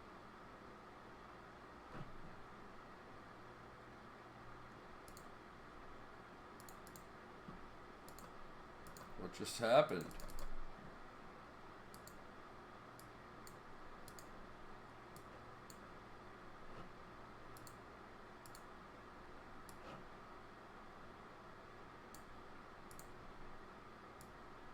I firmly believe that. We have formats from off-price to luxury points at a national level. I'm a 36-year veteran of this company, but I retain this optimism for our role in American retail. April online sales for Macy's were better than expected. Beauty, activewear, and home, including furniture, among the strongest categories. Holy shit, Gilead has come up so crazy. Oh my god. Financing, possibly backed by inventory I don't know. towards unencumbered real estate. It's already run In the up super webcast hard. with Gordon Haskett Research, CFO Paula Price said its quick actions have kept cash burns to, quote, not much at all. She didn't quantify the level, but said it was below Gordon Haskett's $40 million weekly estimate on average. Now, Gannett did also tell me Macy's will emerge all of this as a smaller company. That could mean more store closures, certainly a smaller sales base, and also a smaller workforce. He says Opinion on Party City? Fold that shit. Oof. Have to lay them off when we see how Retail Party City stores? No way. So Everybody's going to curious order it what on support Amazon. they, and others might receive from this expanded Main Street facility. I know the National Retail Federation is very pleased with the details. They think more retailers. I haven't messed with DraftKings at all. I did. Capped to 15,000, $6 billion in revenue. Just get Maybe a out of company Penn like Macy's Gaming could today be and a took my beneficiary. What profits, did he say about government support? Could. Yeah, so I asked Gannett They are directly, do you think the up on government that should shit. do Lots more of to help marketing. retailers like you in your position? I like when Thousands companies of like this, more than though, like 100,000 honestly, employees, but that is also I would considered rather on wait a age when you're quarter looking at the on debt something like standards. this, like they He said, just look, went we've been public. actually Let them involved report a with Library quarter Groups, was on and the let the board, market Secretary judge how they're Mnuchin, doing. You and know what I Secretary mean? And if Mnuchin, it he said, we'll starts have to more go up, clarity in then a couple yeah, weeks about that time to $450 hop billion in. If it program. fucking And tanks Macy's on they're might spending too eventually much and shit benefit like from more that, of these government programs. But then like you count know on you that can right wait now. for it to bottom I'm out. going Like to when the private Facebook, market I and actually, we're in if you the look back at process my of securing Facebook that all the way when it financing. went public, I called the Courtney, bottom on that thanks. shit. We appreciate it. Great But I reporting. And didn't again, fucking, Macy's I shares wasn't down about investing 5% now for off like the lows long of the term. session. Coming up, they've doled out $1 billion in PPP I still loan don't know commitments how to Target clients, is done. including Junior's Cheesecake. We're going to talk to the CEO of Stiefel about what his clients are Going doing, long how Amazon? the industry is changing, and their role in the PPP program. The next one Plus, out, as seriously, goes they're Apple, going. So goes the market. It's no exaggeration. We'll show you why not as the company gets set to report after the bell today. Stay with us. Oh shit, it's like that. As reports Apple, so goes the nation, dude. What the fuck? I'm so scared. Why am I in this? Why am I in this? Am I gonna hold it through close? And fucking Amazon? Amazon? Am I crazy, chat?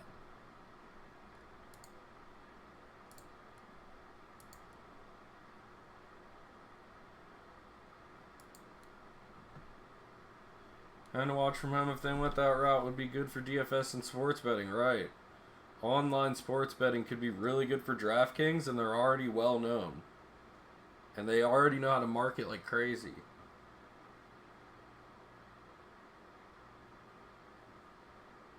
No, I'm with it, Killing Bird. I'm hip. And they don't have any casino properties to worry about either. It's like straight up online. Like, it's like the Amazon of casinos. Like, if you're betting casinos are going to go digital eventually, like, there you go. DraftKings.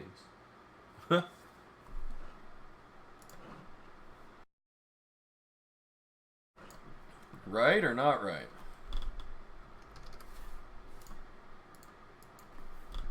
D-King. Can you trade options on D-King? Can I get like super long options on the D-King? Oh shit, we could get some heady options on D-King. Whoa. Whoa, for 2 years out? For real. Man, that's interesting. You can get some... This is January 21st, 2022. I could buy a fucking... Well, there's $6 is out there right now. That's really interesting. For $600, you could bet that it will be at $25. It's at 19 right now. Even with the fucking... God.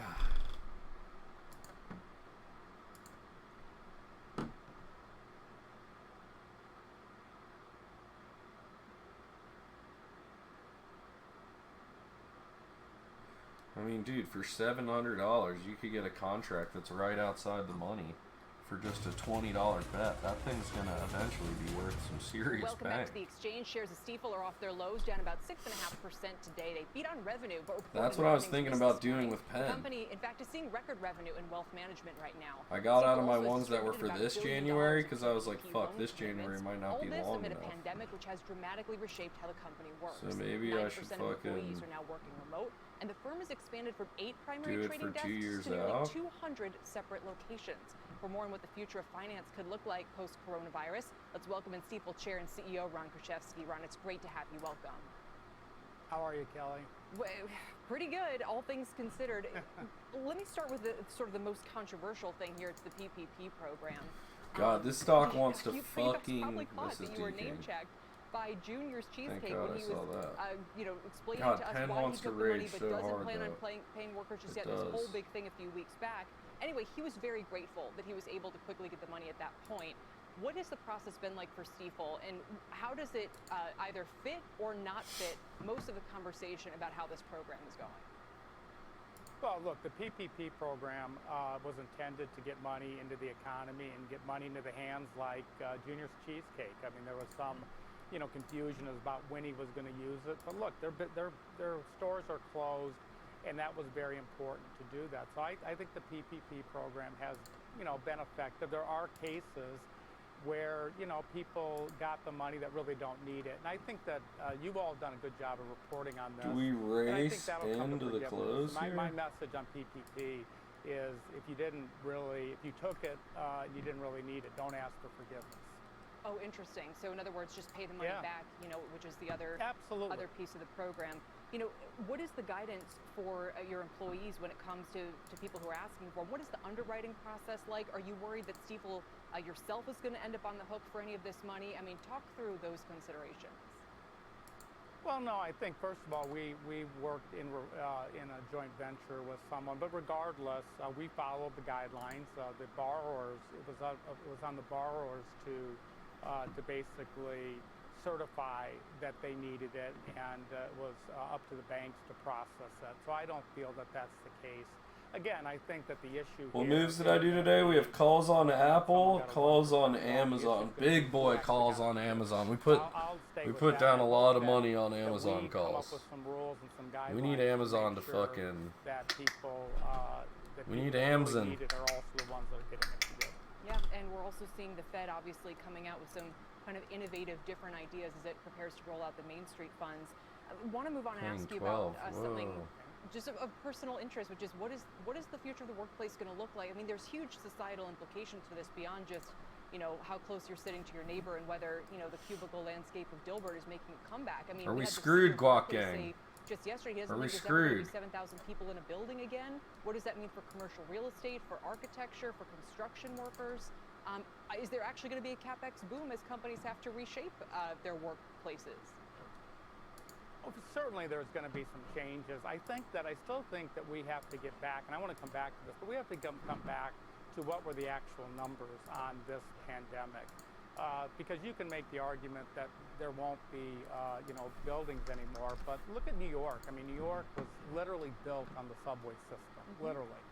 If New York can't move the number of people in mass transit, then are we going to have New Yorks anymore? You can take that down to buildings and to offices and everywhere else. So I'm not ready to write off buildings as yet. We're working 90% remotely, and it works now. But I will tell you, there's a lot of esprit de corps, a lot of culture, and a lot of creativity that comes when people are together. Absolutely. I agree with that. I take your point that we shouldn't assume that, 5 or 10 years out, we're still going to be making decisions based on coronavirus. But in the meantime, you guys have to decide, even in terms of liability, right? What are those works? When are people coming back look to at work? ADMA coming right back out of the hole. They're like, I will Well, not get held down like this. Well, there's huge challenges. Again, we want to keep our people safe. At some point, people are going to come back to work, and there are going to have to be protocols, and there's going to have to be understandings, not only the coronavirus, but maybe the next pandemic, whatever it is. But let me pivot for a second, Kelly. Let me these things about everything being done. Let me pivot. What is the Fed doing on the back end? What about all these controls on the back end that we're doing to support the economy? I live in St. Louis, and I want people to start focusing on this, and that is the big headline in St. Louis this week was that our third largest healthcare system furloughed 2,000 employees. Yeah. And I don't hear anyone really talking about the fact that one of the businesses that are being the most impacted here, and the businesses that are frankly going bankrupt, are our hospitals. Yes, And absolutely. I'm willing to bet, I'm also willing to bet that you're going to be reading across the country healthcare workers being let go, while on the other hand, we're why? talking about not getting back together Don't we need because we them? don't want to overwhelm our healthcare system. Mm-hmm. So you're saying, in other words, that the emphasis right now on, hey, Ron, what's the future of the city going to look like, is ignoring the fact that these hospitals are going under right now. What do you think should be done to, in order to support that? We've seen these hang-ups in Congress over whether to distribute more hospital relief funds through these relief packages. Is that the best means forward? How are they not distributing the best hospital relief move funds? forward is to get some testing, to let it get back into the private sector, so that the people that you said the department stores or the restaurants can do what they need to do to get the consumer back. It isn't about what the government's going to do. That's really not going to matter. If you say I can go to a restaurant tonight, that doesn't mean I'm going to go. It means I will go when I'm comfortable. And we have to be finding ways to get people comfortable to come back to work, people are comfortable to go to restaurants. Frankly, and this is the most important. We Get this dude off. To go to their own hospital, which they're not going to right now. And that is the issue, is that we've created a scenario where there's sharks in the water and everyone's afraid, and we need to bring that back as we get more information. Wow, D-King's going up while Penn's going down, but really. We better be looking at the real issue. So you're going full Elon Musk here, or just a partial? I'm not. Look, I believe. I believe that the economy. If you tell me that we're going to have restaurants be at 25% capacity for the next year, my prediction is that every restaurant will go broke. Absolutely. You can't do that. So this is an issue on the front end about how we get people comfortable. We need to restart the economy. We need to keep people safe. But we cannot be continually looking at what the Fed's going to do. It's not really holding where it opened. Not the long-term answer. Fair enough. And Ron, come back anytime. We'll talk more about what that I think it bleeds off till they report. Thank you, sir. Thank you. Ron Kashevsky is the CEO of St. Louis-based Stifel Financial. Coming up, two big reports after the bell today, Apple and Amazon. Can Amazon top expectations after its shares have run up so much? And will Apple sound more optimistic than in the past? We'll discuss that. Plus, 30 million people have now filed for unemployment in the past 6 weeks, and now states are quickly burning through their funds. We're going to look at Let's get to Apple and Amazon. You can always watch or listen to us live on the go. Give me a day trade opportunity here. Help me out, CNBC. Help me out. Help me. Help me. Look at CNBC helping me. Thank you, CNBC. Thank you.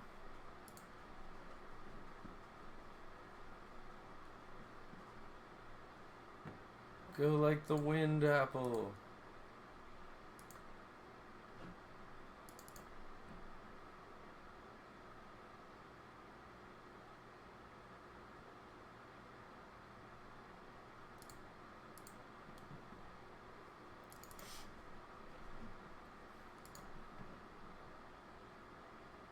It's not even 2 o'clock. We're gonna race into the close, aren't we? Yes, Bruce Sky, I did, and they're so down too. I wish I would have held it through the day. Oh my God! I could have sold it for a profit. I don't care either. Thank you for the follow. Ah, that's alright. It's a hedge. Like I own Tesla long in my M1. It was just a hedge.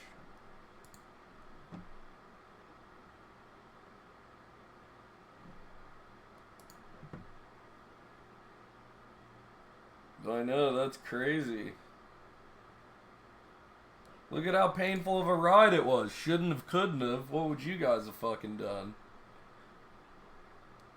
You know, like, you had to. I think maybe just because Elon went crazy on the call.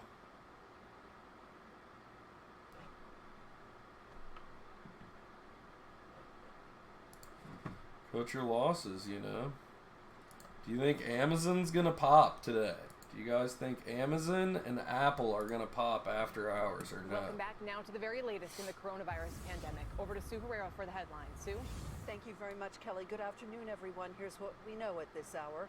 UK Prime Minister Boris Johnson says his country is past the peak of the coronavirus cases and on a downward slope. He will announce a plan next week to ease lockdowns. New York City's subways will shut down for 4 hours overnight so the cars can be disinfected. A growing homeless population has been crowding the trains. The USNS Comfort is leaving New York City today, 1 month after it arrived. Just now getting into options trading. Only got $300 though. This should be interesting. Oh god. What indicator is that VWAP? Yes, the white line is VWAP. We have RSI here and MACD down here. For more coronavirus coverage, head to CNBC.com. Kelly, back to you. All right, Sue, thank you so much. Sue Herrera. Kelly, let's talk about Apple. People are suddenly out of work and on unemployment, but states have been quickly burning through their unemployment reserves, and now they're turning to the federal government for a lifeline. Rahel Solomon joins me now with the latest on those efforts. Rahel? Hi, Kelly. From New York what are to you doing with California, that $300? I don't care either. That they're running out of money. In fact, California, you're prepared to lose all of it. Seriously, you should start an M1 account. Start a dividend account first. Start just saving money slowly. Get yourself dividends rolling in. Learn about dividends. Learn about how dividends grow. Learn about the long game before you play the short game. Illinois, $1.2 billion. Learn the long game. $180 million. So again, California just get the dividends rolling in almost daily. Look at that. Dividends, dividends, dividends, dividends, dividends, dividends, and positives. Just always rolling in. Just continuously, just constantly rolling in all the way through. Just dividends, dividends, dividends. That's where you start. And that's what's going to pay your bills. I'm fine with losing it. I'm a shitty gambler trying to change my ways. Alright, well then M1. Start with an M1 dividend account. Gamble in that way, dude. Gamble in that way. You could buy Amazon and Apple right now.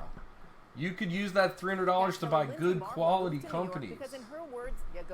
You can buy fractions of a share. You don't have to buy a full share. She had turned down a program last year called Tulsa Remote that pays professionals. Gotta be true, lol. It's on Robinhood right now. Oh my god. It's gone. And it's gone. And so I decided not to do it. And then, of course, COVID-19 happened. Brooklyn, and it became a really scary place to be. I found that, you know, my rent was still the same, and, you know, what am I paying for? Everything is closed. I mean, I was living in complete fear. Yeah, I'm learning I don't have a lot of short-term loss tolerance. That I'm away was I was driving I don't have a lot of short-term loss tolerance. Divvies and LT swings are more my style. Dude, dividends are where it's at. It just keeps rolling in. You buy more, you keep hitting deposit. You know, and you're just in this survival mode, and I just was terrified. Now, interestingly, Tulsa Remote says applications for their program have doubled in the last month. If you want to hear more from Lindsay, it's up on CNBC.com. Back to you, Kelly. We've seen it play out, Diana, in my neighborhood. The neighbors put their house for sale. Way too jittery for day trading. Same here. Same here. I need to stop. Just in the last 2 Stop me, chat. Stop me. Open houses and people barely able to. I'm so bad at this. I'm so bad at this. Cash buyers from nearby cities like Hoboken and New York, and I've been Apple, very come on, surprised baby. at how quickly that's turned. Yeah, people just want to get out. They're afraid. And Snap is Snap falling with Twitter? Because Twitter did bad. New York City that is not open, you start to think about this. Damn, Twitter got fucked. It's true. Diana, thanks. Diana Olick in Washington for us today. Coming up, a bold move from the Small Business And it's Administration. like, how the fuck is Snap gonna make any money? Twitter can't make money. How the fuck Snap gonna And make shares money? of Tesla are jumping after posting an unexpected profit and better than expected revenue, but they can't hold on to their gains. They've just turned negative about 1%, and it was the earnings call in particular, as always. Tonight, chunk of change on BitMEX. Oh my shared god. a strong view on the forced shutdowns that are causing all this uncertainty. The extension of the shelter-in-place or frankly as bullets into Tesla's freaking out. He's freaking out, dude. He can't make cars. Can't make cars, you can't sell them. That's my opinion. It's gone. Breaking people's freedoms in ways that are horrible and wrong, and not why people came to America or built this country. What the excuse me. What the fuck? People, He says, what the fuck? Outrage. So.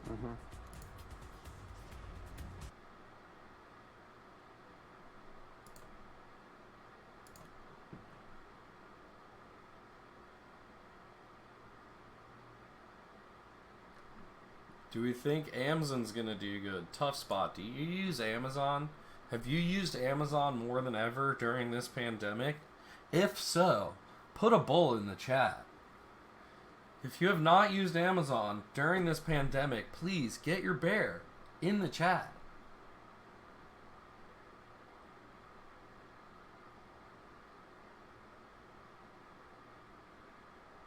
What about Apple? Did anybody buy a new phone? Did anybody buy a new phone? Please tell me you know about the new phone. Please, please. Tough Spot says bull.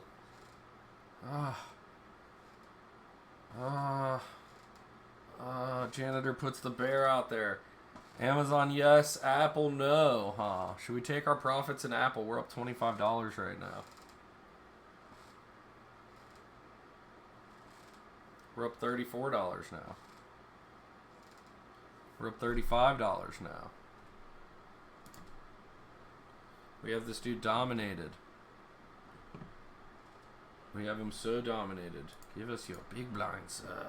Get out of our tournament. Get out of our tournament. I have no idea and thought you said put a bull if I bought something from Amazon. Yes. If you use Amazon, if you like Amazon, then you put the bull in. If there's something new in the Apple product pipeline, I don't know.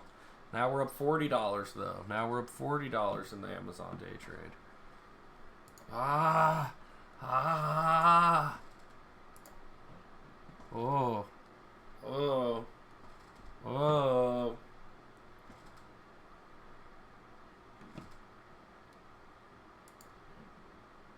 And it's all gone. And it's gone, Chad.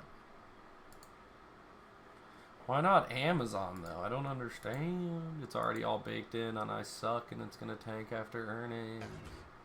Or people are going to realize how essential they are and how it's never going anywhere and they're going to buy even more. Welcome back to the exchange. Just showed you before the break how shares of Tesla had turned negative. Let's check on the whole markets right now. We're ending the month still with a strong month. Why hasn't this lady talked about fucking... 333. All 11 sectors are lower. You gotta DM me. You gotta DM me the links. Remember, you gotta DM me the links. You gotta DM me the links. That next big pump and dump. Oh my god, put the ticker out there. Apple. Come on, Apple. And even if you don't own shares directly, Apple has huge implications for the overall market and for earnings season. Let's get over to Dom Chu with more on that. Dom? Kelly, there's a reason why you have to care a lot about Apple if you're invested in the stock market in any shape or form, especially when it comes to index investing. So Apple versus the S&P 500 on a one-year basis, you can see here Apple far outperforming what's been happening with the overall S&P. But take a look at the second biggest company in America, in the world, with regard to market cap, behind only Microsoft. That's the reason why within the S&P, Microsoft is a 5.5% weighting. It's Microsoft, Apple, and Amazon. Weighting, so it reports earnings after the bell today. And then Amazon also today 4%, Alphabet 3%, and Facebook about 2%. The most important stocks to the market cap. This is such a roller coaster, dude. Now taking a look at other this parts is such a roller coaster. Invested in the NASDAQ 100 ETF, the QQQ, it's an 11% weighting. That's huge. In the tech sector spider, ticker XLK, it's nearly 20% of the weighting there. And right now it's an 8% weighting in the Dow. By the way, it's jockeying with United Healthcare as the most important stock from a point perspective there. And then one more thing to note. Analysts at Refinitiv currently TTI, is that the ticker? 500 will earn in terms of earnings per share $132 and change for full year EPS. Of that, analysts say that $12.40 are forecasted to come from Apple alone, meaning that Kelly, 9% of total S&P 500 earnings are just because of Apple. That's the reason why everyone's paying such close attention to that earnings report after the bell today. Back over to you. Okay, that was fascinating. I thought I knew they were important, Dom, but not that important. They're 20% of the tech ETF? Actually, the XLK, the S&P 500 technology ETF, that spider, it is a 19.5% weighting there. So even if you didn't think that you really owned Apple outright, if you own any of these index funds or communication services or tech ETFs, that sort of thing, Apple plays a huge part in many Mars, thank you for the follow. I appreciate it. Dominic Chu. And Apple did warn investors at the beginning of this pandemic that things were going to be rough. They even pulled guidance, but states are starting to gradually reopen now. So will that have Apple singing a better tune tonight? Let's bring in CNBC.com tech editor Steve Kovac. Steve, it's rapid fire time. I see you, and I think we need to bring it back. Maybe we'll try. So much. It's so good to see you. Like an around the horn thing, we get the screens going. Anyway, it is. It's good to be reunited. One day soon, I hope. Yes. We'll try something, I promise. So on the issue of Apple, looks like a dope stream. I love poker and getting into stocks. Let's go, Mars. We appreciate it. What we really got to look at is the pressure. We're trying to take this mug down. We're 9 out of 24 right here. And Microsoft and we only have 16 big ones though. Shit's and so the pressure's crazy. on for Apple to show that it can perform just as well during this pandemic as these other big tech companies. And on top of that, the China exposure is a big story that you have to pay attention to. Apple is showing a lot of recovery signs there over the last couple of quarters after whiffing about a year ago. And now that's with all the store closings in China and the production issues where all their iPhones and other products are made. That's going to be the real thing to look. Can they hang on to those gains that they were clawing back at in China over the last couple of quarters? No, it's a great point. And is China going to be? We hear Steve Bannon this morning talking about holding China responsible for coronavirus when we have reports since tonight on the Washington Post about again in using our debt as a weapon against them. You wonder, is Apple too reliant on China? We had Ace 10 there, seated. It's a huge part of they had to call. They had less than 10 big lines. We're not even out. They had to put them at risk. Now it's starting to open back up. In fact, this is the test bed in China for Apple of how they're going to open up back when they come here. It's going to be interesting to hear on the call today if they put forward a plan for reopening the Apple stores here in the United States and elsewhere in Europe and other countries that got affected later than China. And then on top of that, just the whole economic downturn has these questions about the price of Apple products. These are $1,000 iPhones at the top tier.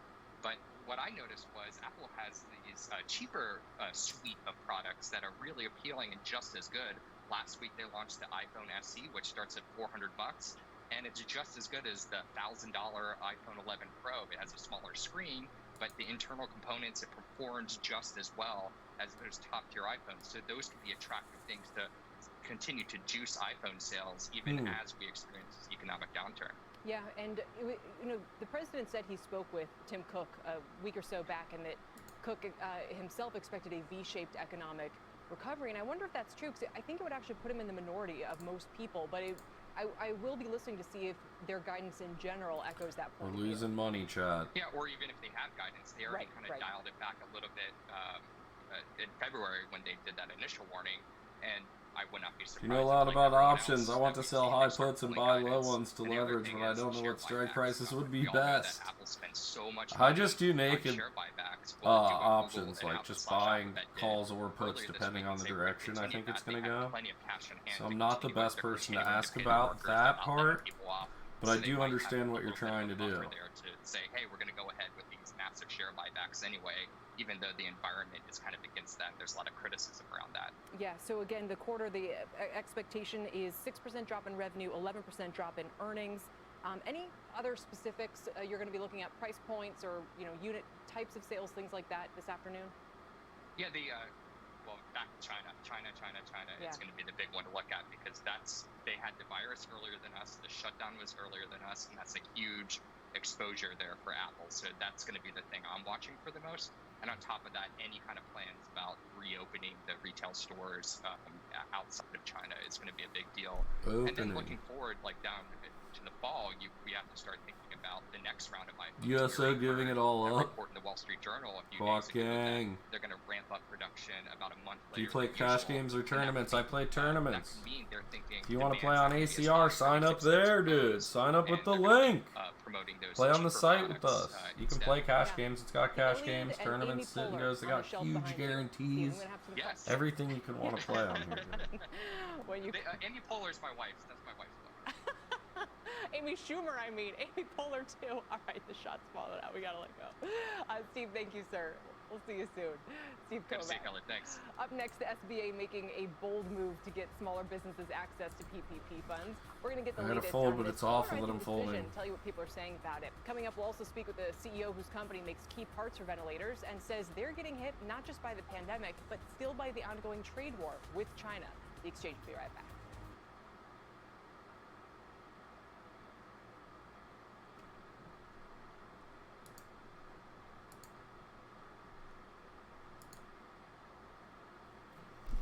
Is it gonna race up into the close or what?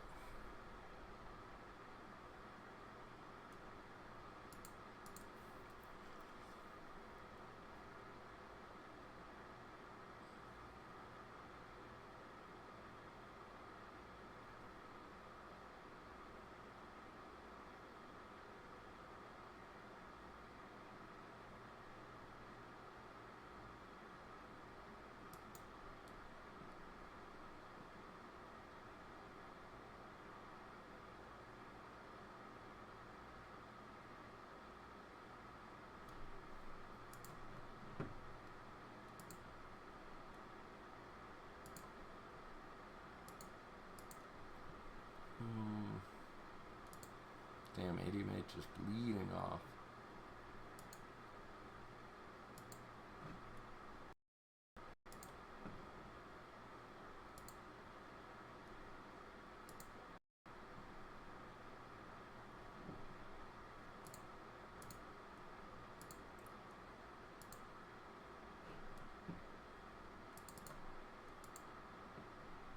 Stay above VWAP, Apple. Come on.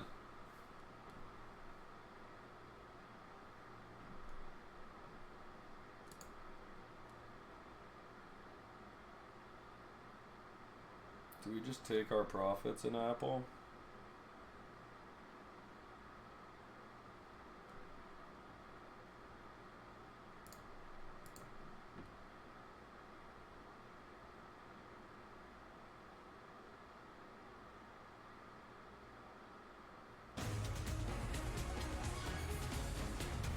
Welcome back. The SBA's decision to create that 8-hour window for small lenders last night has created a stir over potential loan prioritization. Kate Rogers is here with more on that. Kate?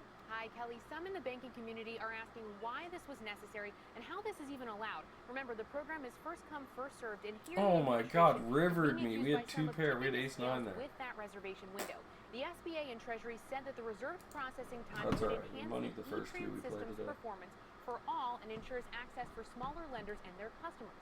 Did smaller lenders actually need this help? The most recent data from the SBA show that the vast majority of loans approved so far in this round have been by smaller lenders. Of the 960,000 loans approved through yesterday evening, more than 80% were from lenders under $50 billion in assets. We've reached out to the SBA repeatedly for clarification on why this was done beyond just easing up the E-Tran system. Banking sources tell us they are seeing some relief in the E-Tran logjam, but accuse the SBA of playing favorites at the expense of small business customers who bank with large lenders. And it's safe to say that the clock is ticking here with more than $90 billion already. There we go, Apple. About a third of this program. There we go, Apple.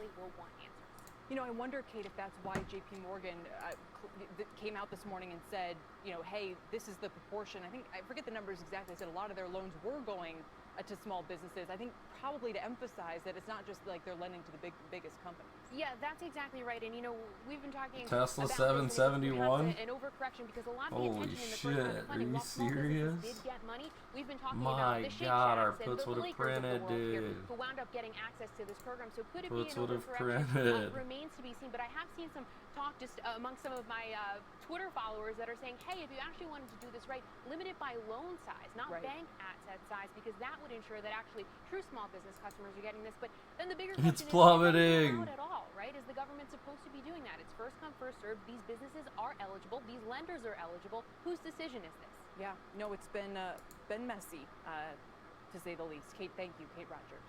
My next guest is a small business maker of speakers, including speakers for ventilators used in this pandemic. The CEO has God, we received could have made PPP bank funds, if we but would have says he's, held quote, all very day, huh? concerned about what happens to American Feels businesses bad, after June bro. 30th. Joining me now It is what it is. CEO of Misco Speakers, and Dan, welcome. It's good to have you here. Thank you. It's great to be here. It is what it Can you clarify is. what your speakers do with regard to ventilators? I hadn't heard of that. Well, there in all medical equipment, there's some type Learning of spot. alarm. That's a Our learning speakers point. Learning for, point. Patient diagnostic equipment, ultrasounds, and then ventilators are used as Yeah, like how do you predict that? Misco is, in fact, the only U.S. company that builds ventilator alarm speakers in the United States. Wow. So how has that affected your business? I imagine demand for these components is as high as demand for ventilators themselves, or at least was it at a period of time. And what did you Now by Tesla calls. The PPP process, how has that helped your business if it has?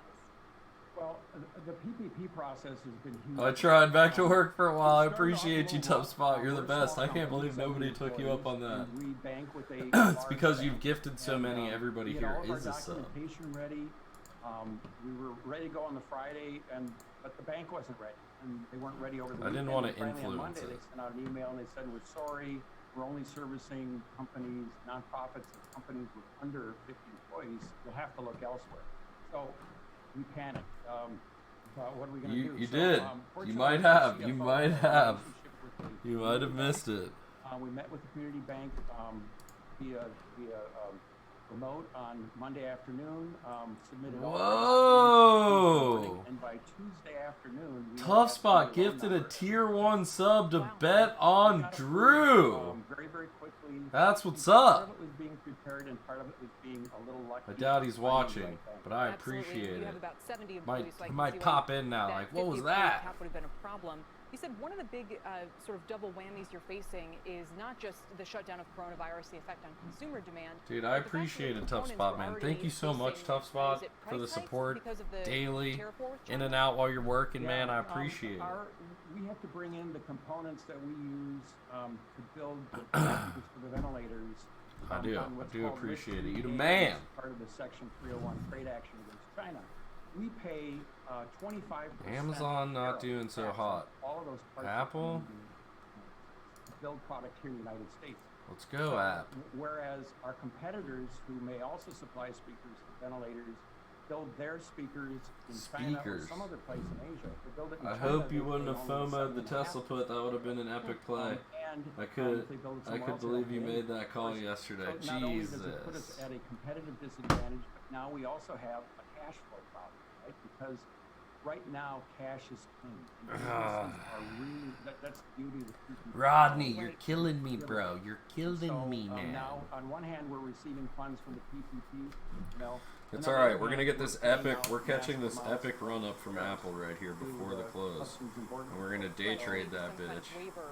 And then I think I'm gonna hold the Amazon overnight. Right now, I want to make sure people caught your point, which is that if you source your parts in China and import Is that the play? Cash out at a profit of the Apple, hold the Amazon through the earnings, because we know Amazon's gonna crush it. Or do we hold both? Even those components here in America? Well, it takes time, and the thing with medical devices. Support the boys I like. No. I appreciate it, Tough Spot. You're the best, man. So it's not a fast process to go through. Thought about taking McDonald's puts, but I knew they would just get bought. Yeah, I don't want to bet against McD's. I've been going through the McDonald's drive-through during the pandemic and Wendy's drive-through. They want to produce these as quickly as possible, and we want to be able to do that. Yeah, Dan. Before you go, as you said, you're pleased you've been able to receive the PPP funds. They've helped your business, but you're concerned about what happens after June 30 because, roughly speaking, that's when the money runs out, right? That's right.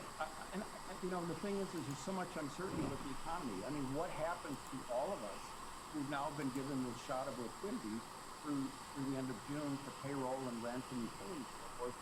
What if the economy doesn't come back after? So I'm concerned not just for my business, but I'm concerned for our entire supply chain and for a lot of businesses in the United States. What happens after June 30th? Yeah, and I'm just going to leave it there with that question hanging in the air. Why you got to do that to us, man? They're all experiencing it themselves too, of course. Dan, thanks for being here. We don't want to feel the gravity of that. You're not fucking helping me today. What's your name? Ahead, look at shares of Amazon. They're still hanging on to about a 1.5% gain here. They prepared to report results after the bell today. We'll get you the key numbers to listen for in that report next. And shares of McDonald's are now trading lower after reporting mixed results. They also suspended their buyback program and said they've cut back on CapEx. I bought Wendy's, dude. Is it up? Is Wendy's up? I bought some calls today. But he says McDonald's. I bought Wendy's calls today. I think digital, particularly mobile order pay, we're in and Wendy's the ability, calls, baby. To go to curbside, which we have across most of our major markets. I do think you're going to probably see those grow just as consumers come out of this, and there's going to be a change, I think, in terms of how consumers. We bought those today.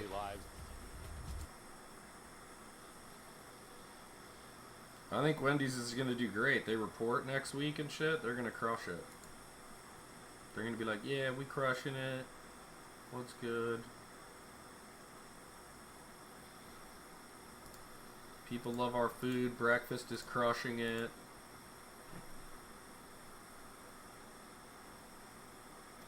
Damn, this dude just gets it all in here, huh? Let's go. Split pot. Wow, he's got to be pissed that I split that pot. I had ace queen. He's got to be so pissed. Apple, let's go, Apple.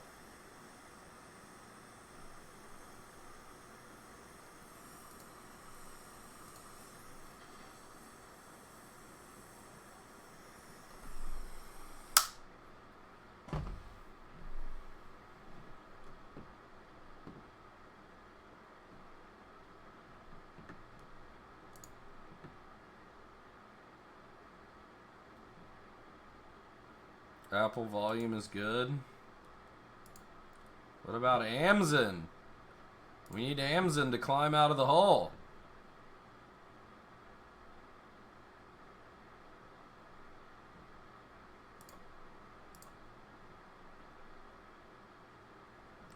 Apple is cruising, dude.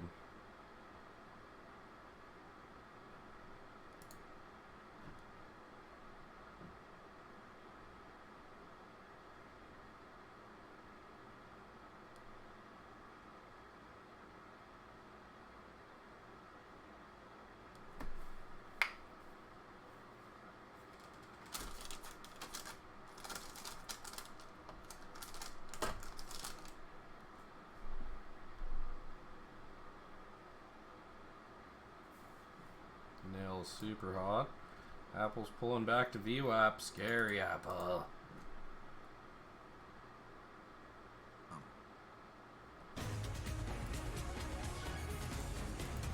Welcome back. It's not just Apple. Amazon is also on deck with earnings after the bell today. What do you want to say? Throughout this crisis, as demand for delivered goods has soared, the stock is up 29% in the past 3 months.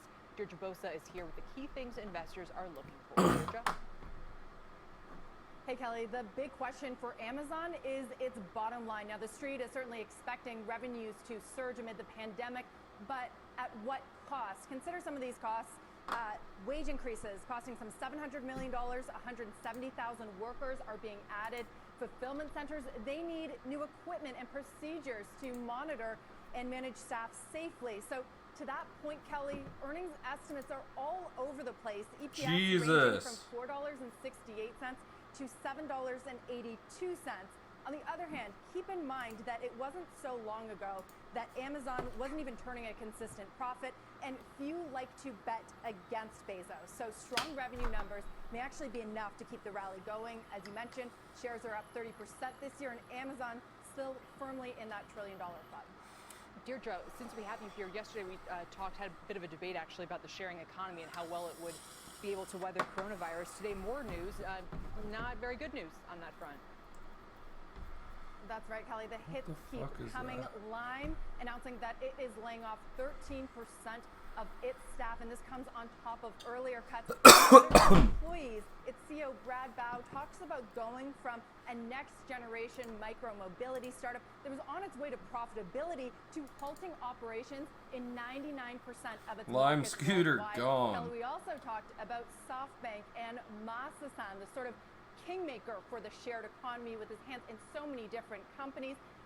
It had put out its earnings expectations a few weeks ago, warning that it was on track for its worst annual performance in the company's history.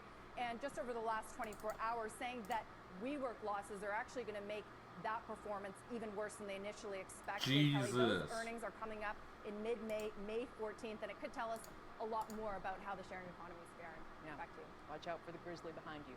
Deirdre, thanks. Deirdre Bosa. That does it for the exchange today. Thanks, everybody, for joining me. I will join Tyler Matheson for Power Lunch next hour, and it's going to be a big one. ConocoPhillips CEO Ryan Lance will join us to discuss what's going on in the oil patch and whether he's planning to follow Shell's footsteps and cut Conoco's dividend. And from oil to coffee, the CEO of Dunkin', David Hoffman, will tell us what the future of his restaurant I'm looks like scared, as more states Chad. reopen. It's all ahead with Power Lunch after this quick break. I'm scared, Oven Mitts. I'm scared. I'm scared.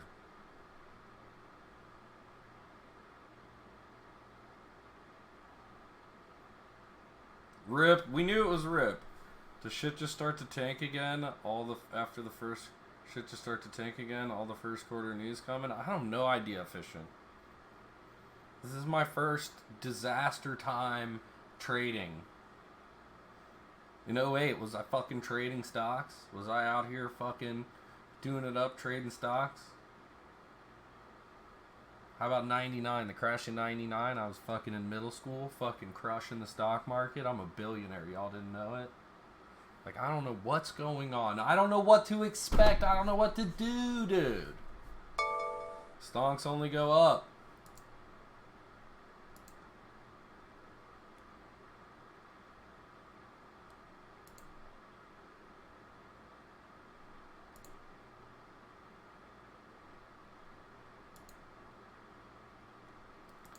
Man.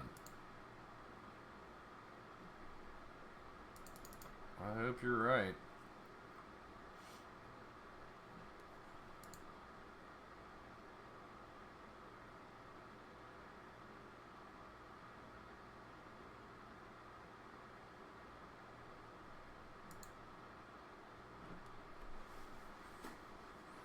Stonks only go up.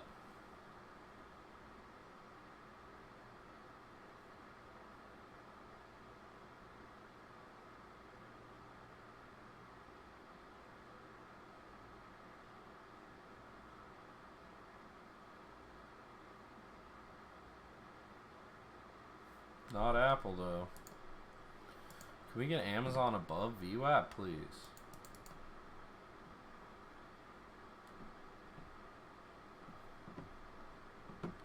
Do it!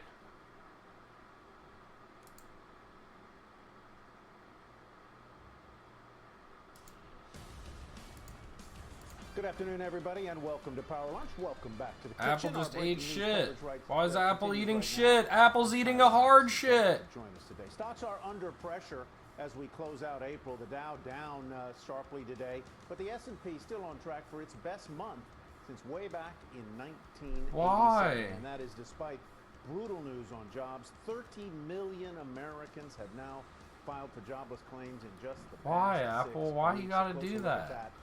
Is on tap, if you dare. Plus, 3 big interviews this hour. The CEO of the oil giant ConocoPhillips will join us. The company reported a loss, but is saving their dividend, protecting that. We have the mayor of Houston as Texas gets set to reopen. It's a little bit of a Houston tinge there with ConocoPhillips and the mayor of that city, and the CEO of Dunkin' Brands on how that company is adjusting in this age of coronavirus. Kelly, In this age of Tyler, thanks, and enlightenment. looking forward to all of that. After today, we'll officially have heard from half of S&P 500 companies on their earnings. Let's get to Bob Bassani with more on that and the market's reaction thus far. Bob?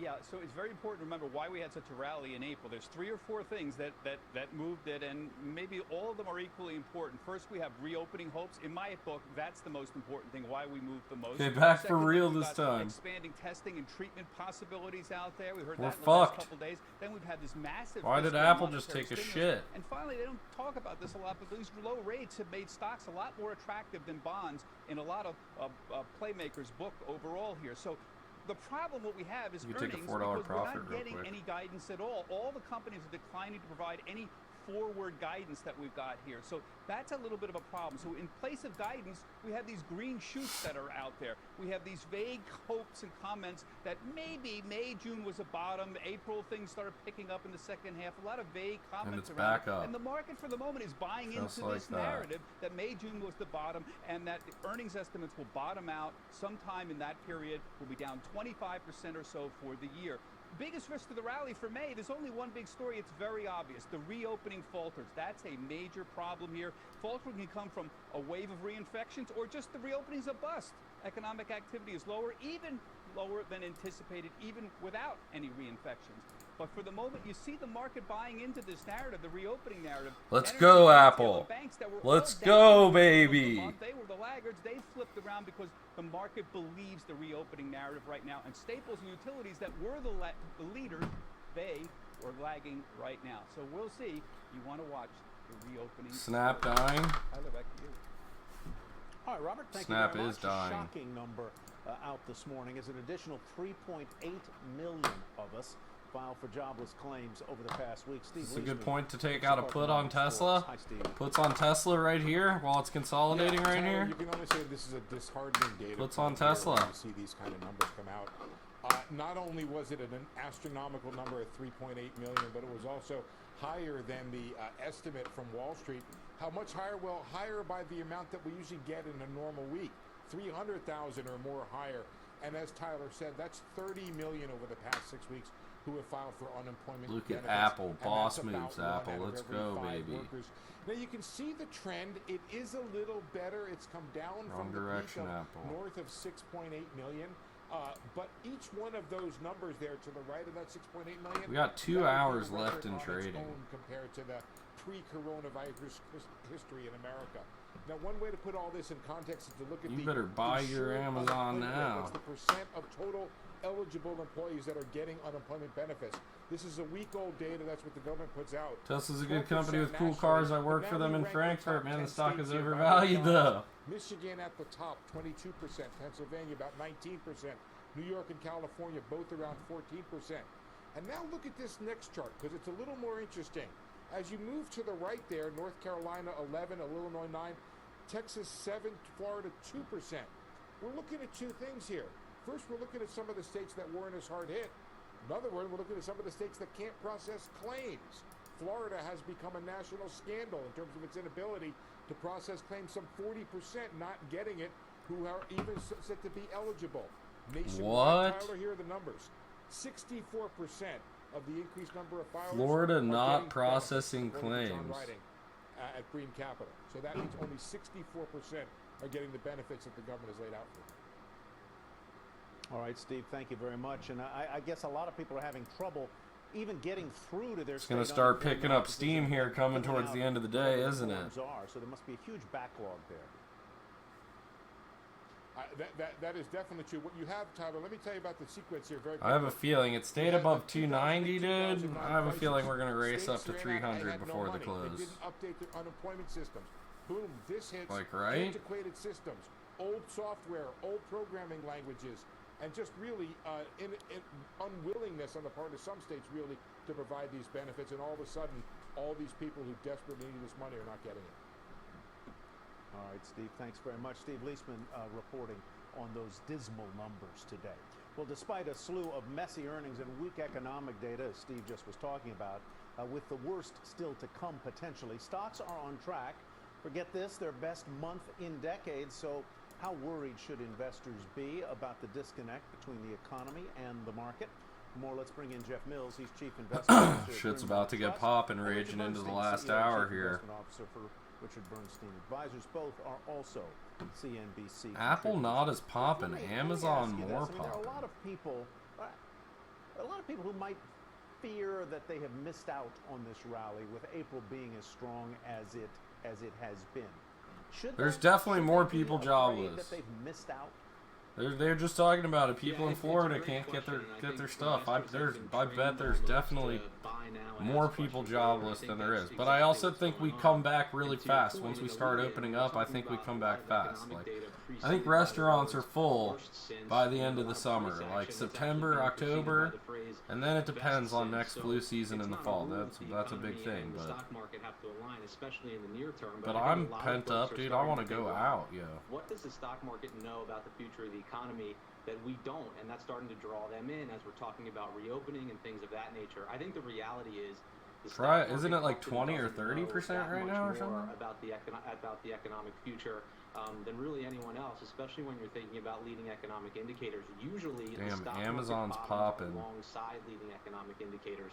Every major bottom we've made since the financial crisis, you go back to 11, 15, 18, stocks have bottomed in the same month as leading economic indicators. So the question we have to ask ourselves today is, do we believe leading economic indicators have bottomed or not? I think it's possible, but our guess is no, that they haven't.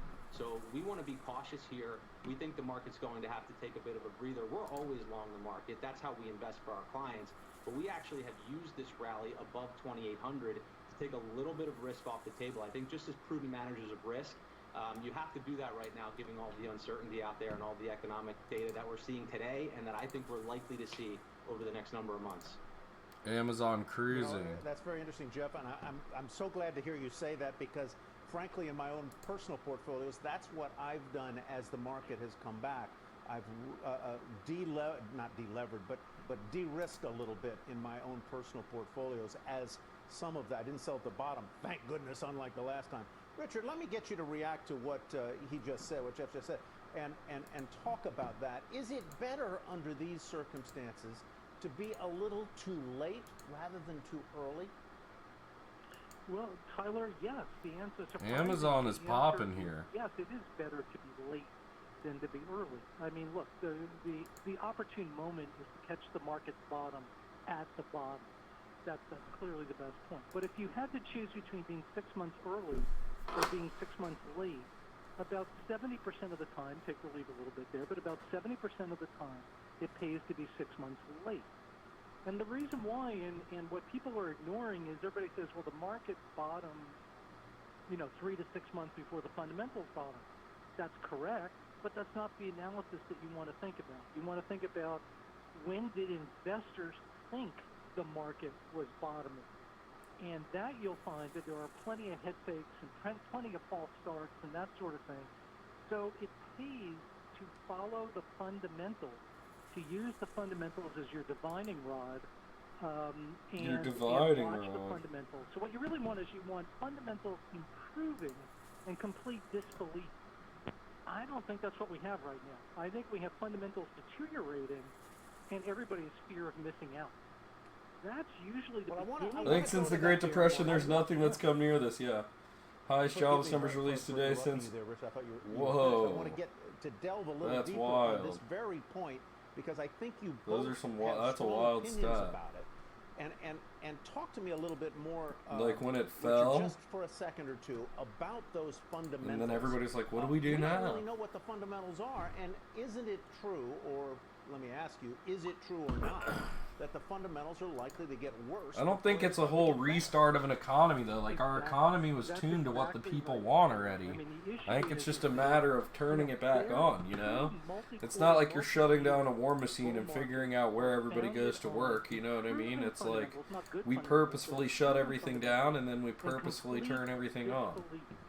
Now, I mean, just as an aside for a second, real quick, if you think back to 2009, that disbelief was called the new normal, right? I mean, I love Muhammad, to death, and he's a good friend, but the new normal occurred when you had a major bull market. People thought it was never going to end. That is not where we are today. No, it certainly is not. The narrative is that it is ending, or that we're at least at the end of the beginning. Jeff Mills, turn to that question of fundamentals and whether, I know you've done some analysis on applying PE multiples to earnings, but we really don't know fundamentally, what the earnings are going to be and when. That's correct, but I think that's part of the problem, and at least trying to be realistic in terms of where we might stand at the end of the year. You're talking about 2021 earnings forecast consensus. I agree with that, Sergio Money. I agree with that. It accelerated people buying things online. And they're not going to come back from that. They're going to continue to buy online once they realized how easy, convenient, and quick it was. But even if we do get to 170 in 2021, put a 19 times multiple on that, which is fairly high. That's where we are now. That's about 10% upside from here. That's a very, very optimistic scenario in terms of where the multiple is and where earnings come in for only a 10% upside. I think more like something around 155 for 2021. Even if you put a 19 times multiple on that, you're talking about a market basically where we are now. And from a multiple perspective, I think folks have been trained to think that lower interest rate environments automatically mean a higher multiple. The fact of the matter is, in high interest rate environments, when rates come down, that tends to be good for multiples. It's a de-risking, and multiples broadly can expand. When we're already in a low interest rate environment, when rates are low or getting lower, that's actually not a great sign, and multiples have compressed. So I think to assume that we're gifted this high multiple here over the next number of quarters might be presuming a little bit too much, at least for now. All right, Jeff Mills, thank you very much. Richard Bernstein, thank you as well. Kelly? All right, Tyler, thanks. Coming up, despite the sell-off, crude oil jumping again today, up 17%. We're still well below $20 a barrel. In fact, we're below 17 right now. Oil and gas giant ConocoPhillips reporting a loss for the quarter, but maintaining its dividend. CEO Ryan Lance joins us right after this quick break. Stay with us on Power Lunch.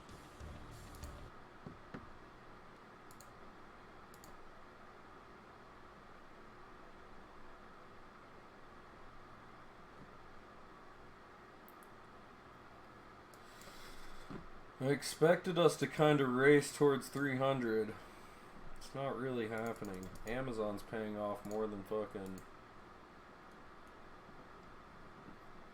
Apple.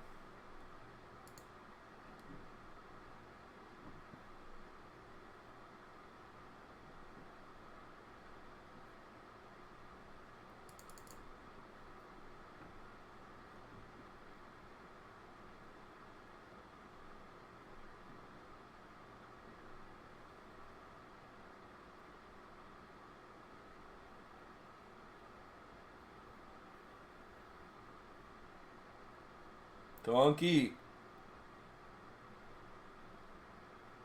Hey, donkey. We're all in.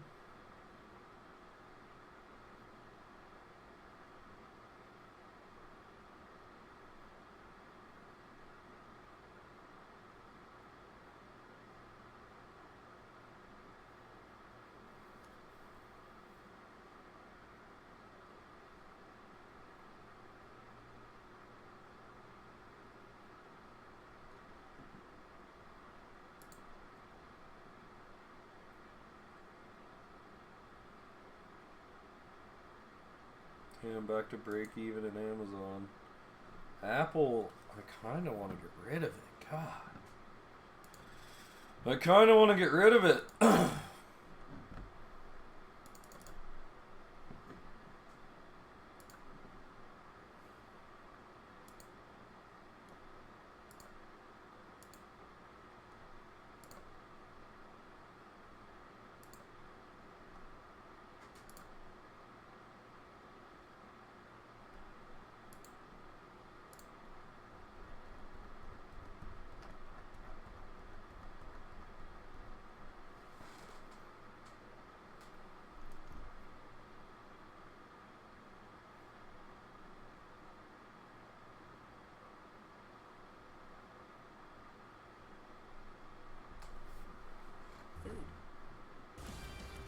Welcome back. Crude oil prices rebounding today, but this kind of volatility has become the norm. It's up 13%, but we're still just above $17 a barrel. Dude, this bad boy could shoot. Is, helping boost shares of ConocoPhillips. This could make me fucking wealthy if it goes well. They're down just under 1%.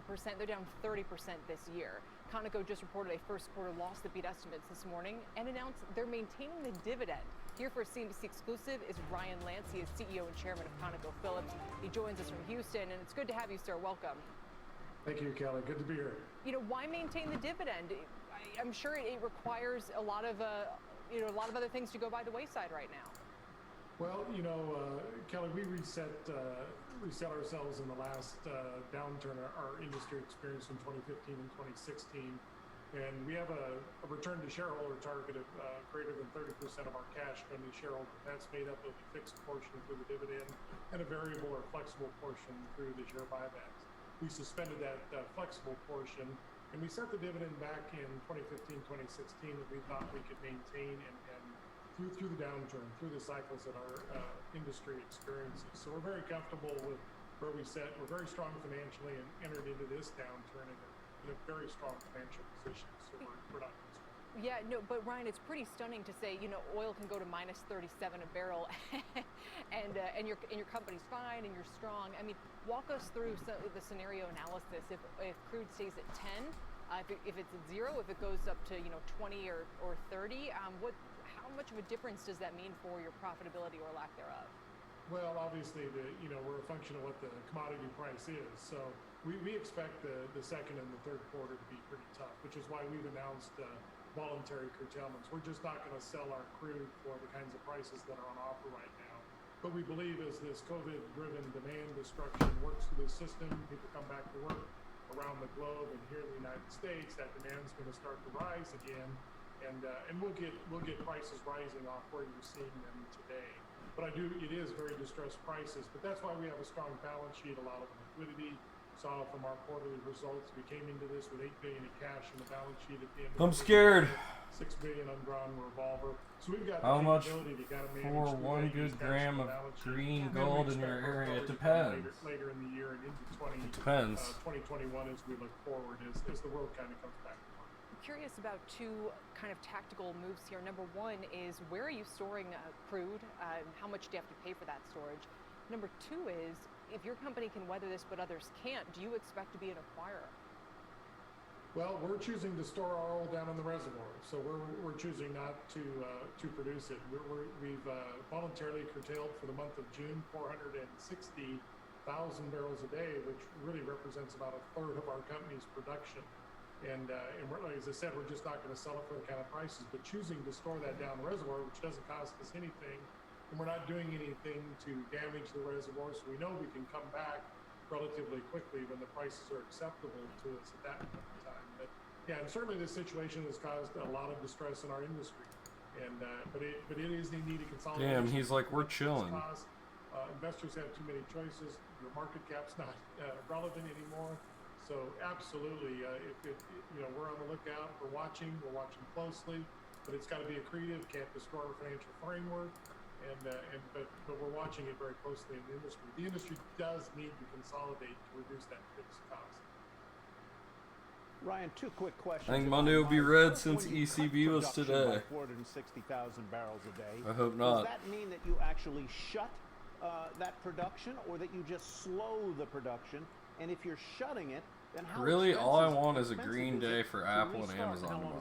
And then I don't care what happens. Yeah, so no, Tyler, we are shutting in the production. We're not slowing it down. So in June, you should see that our production will go down on a gross operated barrel basis by 460,000 barrels a day.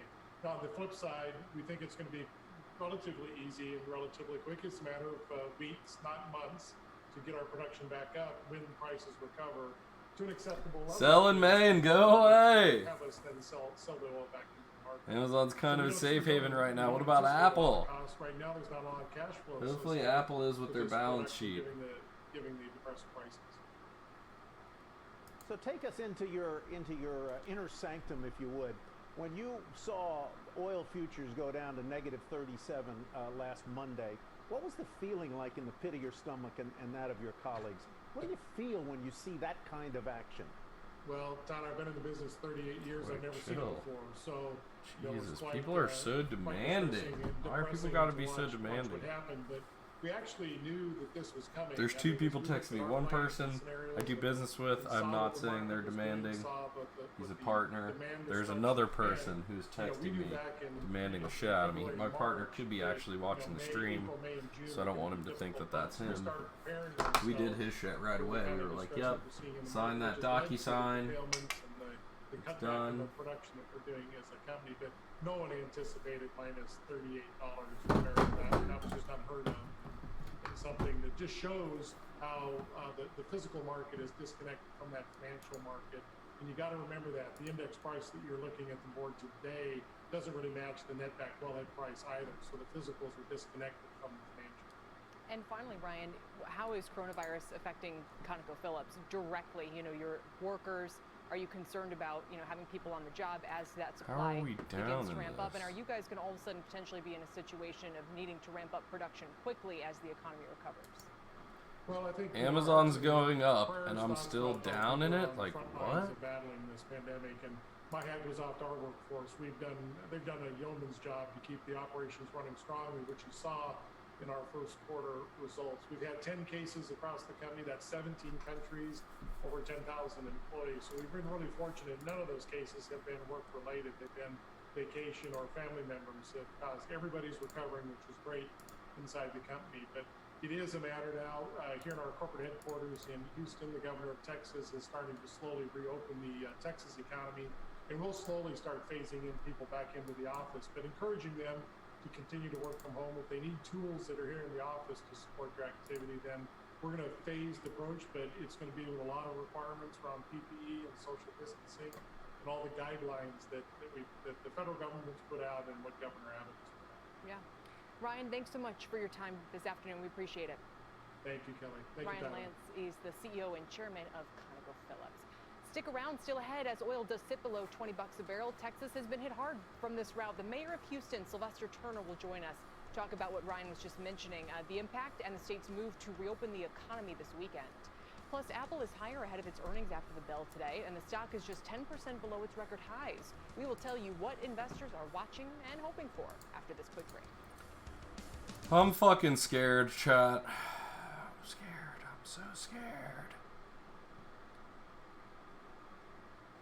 Apple has a lot of stores, I know. But people could be ordering their products online, though.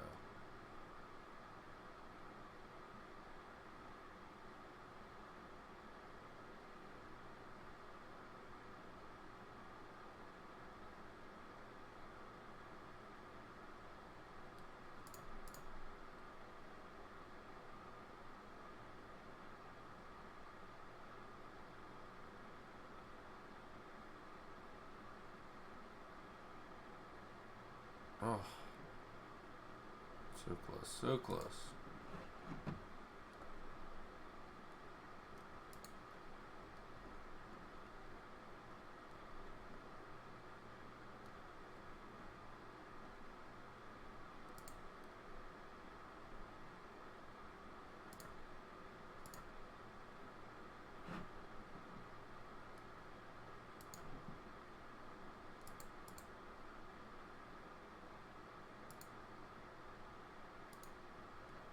Don't forget about iTunes and Apple TV and things like that.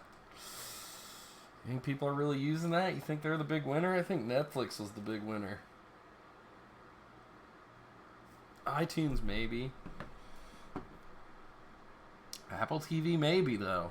Dude, people love their Apple products. That could be... Pistol Kids. Told KZ. I'm sorry if I messed it up. Hello, downloaded Robinhood like 2 months ago and I put $140 in there. I've gained $60. What does 3x mean? When I read about stocks, there's so many acronyms, I don't know where to start. Sometimes you're looking at a leveraged ETF. Possibly. Yes, I've never seen Apple TV so far, yeah. This quarter won't be as affected as the next quarter. That's true too.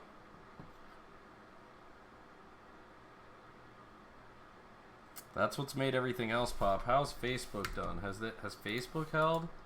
Welcome back, everybody, and let's go over to Sue Herrera for a quick check on Facebook's kind of held. What about Google? Hello, everyone. Here's what's happening at this hour. Ford is laying out safety measures that it will take when plants resume U.S. production. It still does not know when that will happen, as it tries to convince union leaders and government officials to endorse the reopenings. In the next hour, California's Governor Newsom is expected to announce that he is closing the state's beaches and parks. This after thousands packed beaches over the weekend, despite the state's stay-at-home order.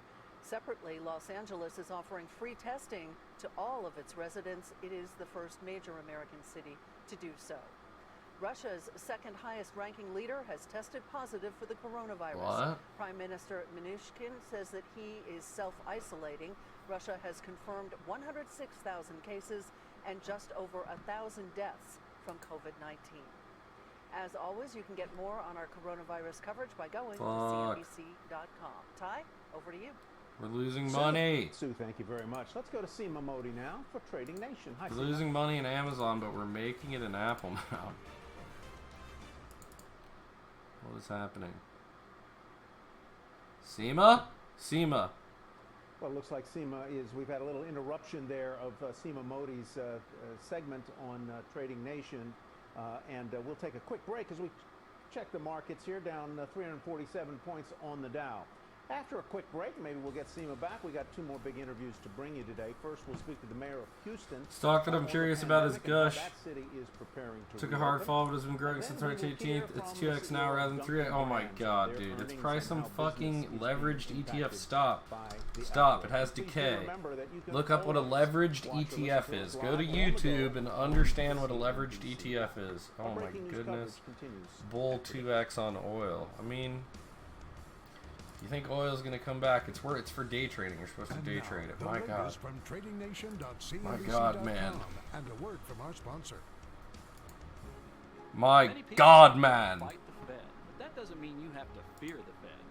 If you're a long-term investor, don't let a Fed announcement derail your long-term investing plan. However, if you're a short-term trader, you may want to consider waiting until after a Fed announcement before taking on any new positions. I'm Randy Frederick. Do not fear the Fed. Bet with the Fed. And Schwab is where you bet with the Fed. Psych, we use TD Ameritrade. Fuck that Schwab shit. Do we take our profits in fucking Apple? I need more. I'm greedy. This is greed. Is greed kicking in now? We have an hour and a half till the end of the market. I'm gonna go get a glass of water real quick. Glass of aguas, and I'll be right back.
We're back. We're letting our timer bleed out with 10-2 offsuit. That's the worst.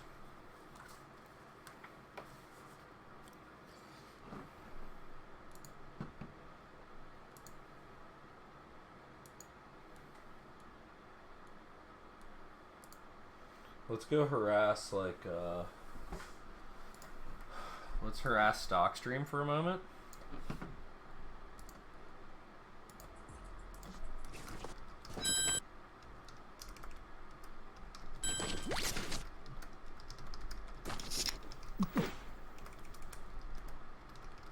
Yeah, but I know they already have the loot crates with stocks in it. I want loot crates where instead of welcome back, everybody. The inviting oil market someone, you is get a closing free for the day FD and the month, or like and let's a go to Dom random Chu option. at the CNBC. Why can't they do that? Hi, Dom. Why All right, can't so they Tyler, we're randomly give closing you, out like, on a an rocket option? ship right now. This is 3 straight days of gains. U.S. benchmark West Texas Intermediate right now $18.45, 22% upside there. World benchmark Brent crude prices $25.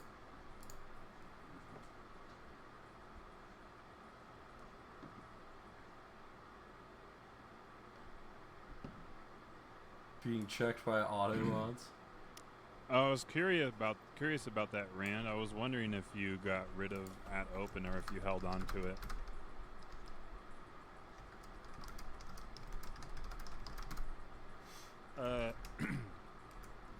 Henry ended up getting Procter & Gamble calls. Are they back down to where he bought them? Because I'll get into some of those. P&G calls. Where are they, though? No. Let's harass, What did he get into? He got into 619. Okay, he is live. Oh no, what did he just say there? Somebody just said something there. 120s or 125s? Which one did he buy today? 125s? I think he bought 125s.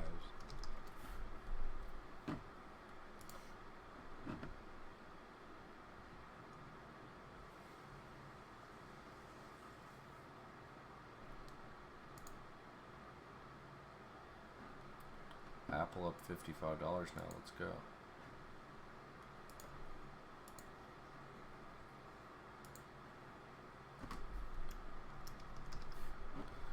What are they? I got... Can I just copy paste that? Apple May 15th 310.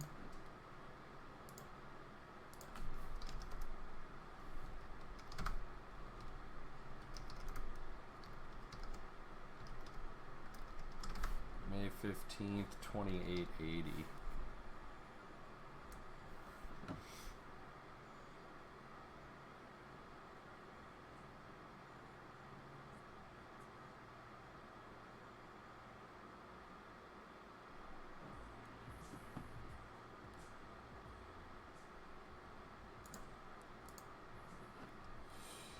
All right.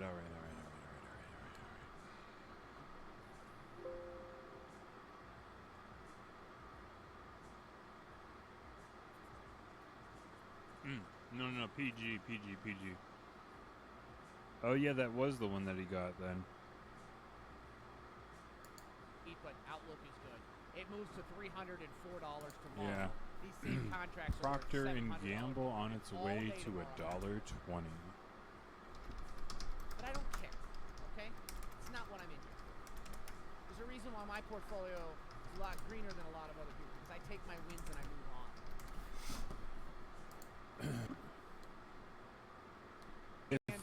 If Amazon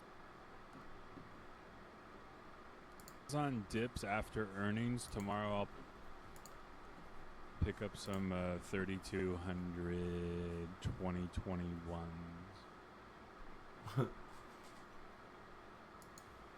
Yeah, Echion, I'm just going to resell Tesla it to retesting someone right else now. for a higher value. Oh, these are 2022s. I was like,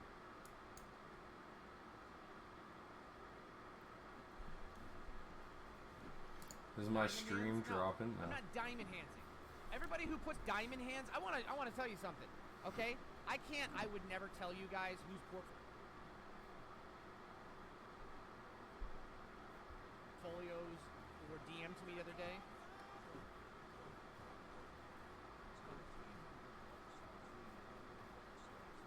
When, sir? Tomorrow? You need Amazon and Apple to both go up 10% for it to go there. This is what I don't want to see right now. Is SPY giving up gains? I need it to just give me higher highs. Well, not higher highs, but higher highs, higher lows on this channel right here. But it's really testing me right now. What was I talking about? Fair enough, Stocky. Fair enough, brother.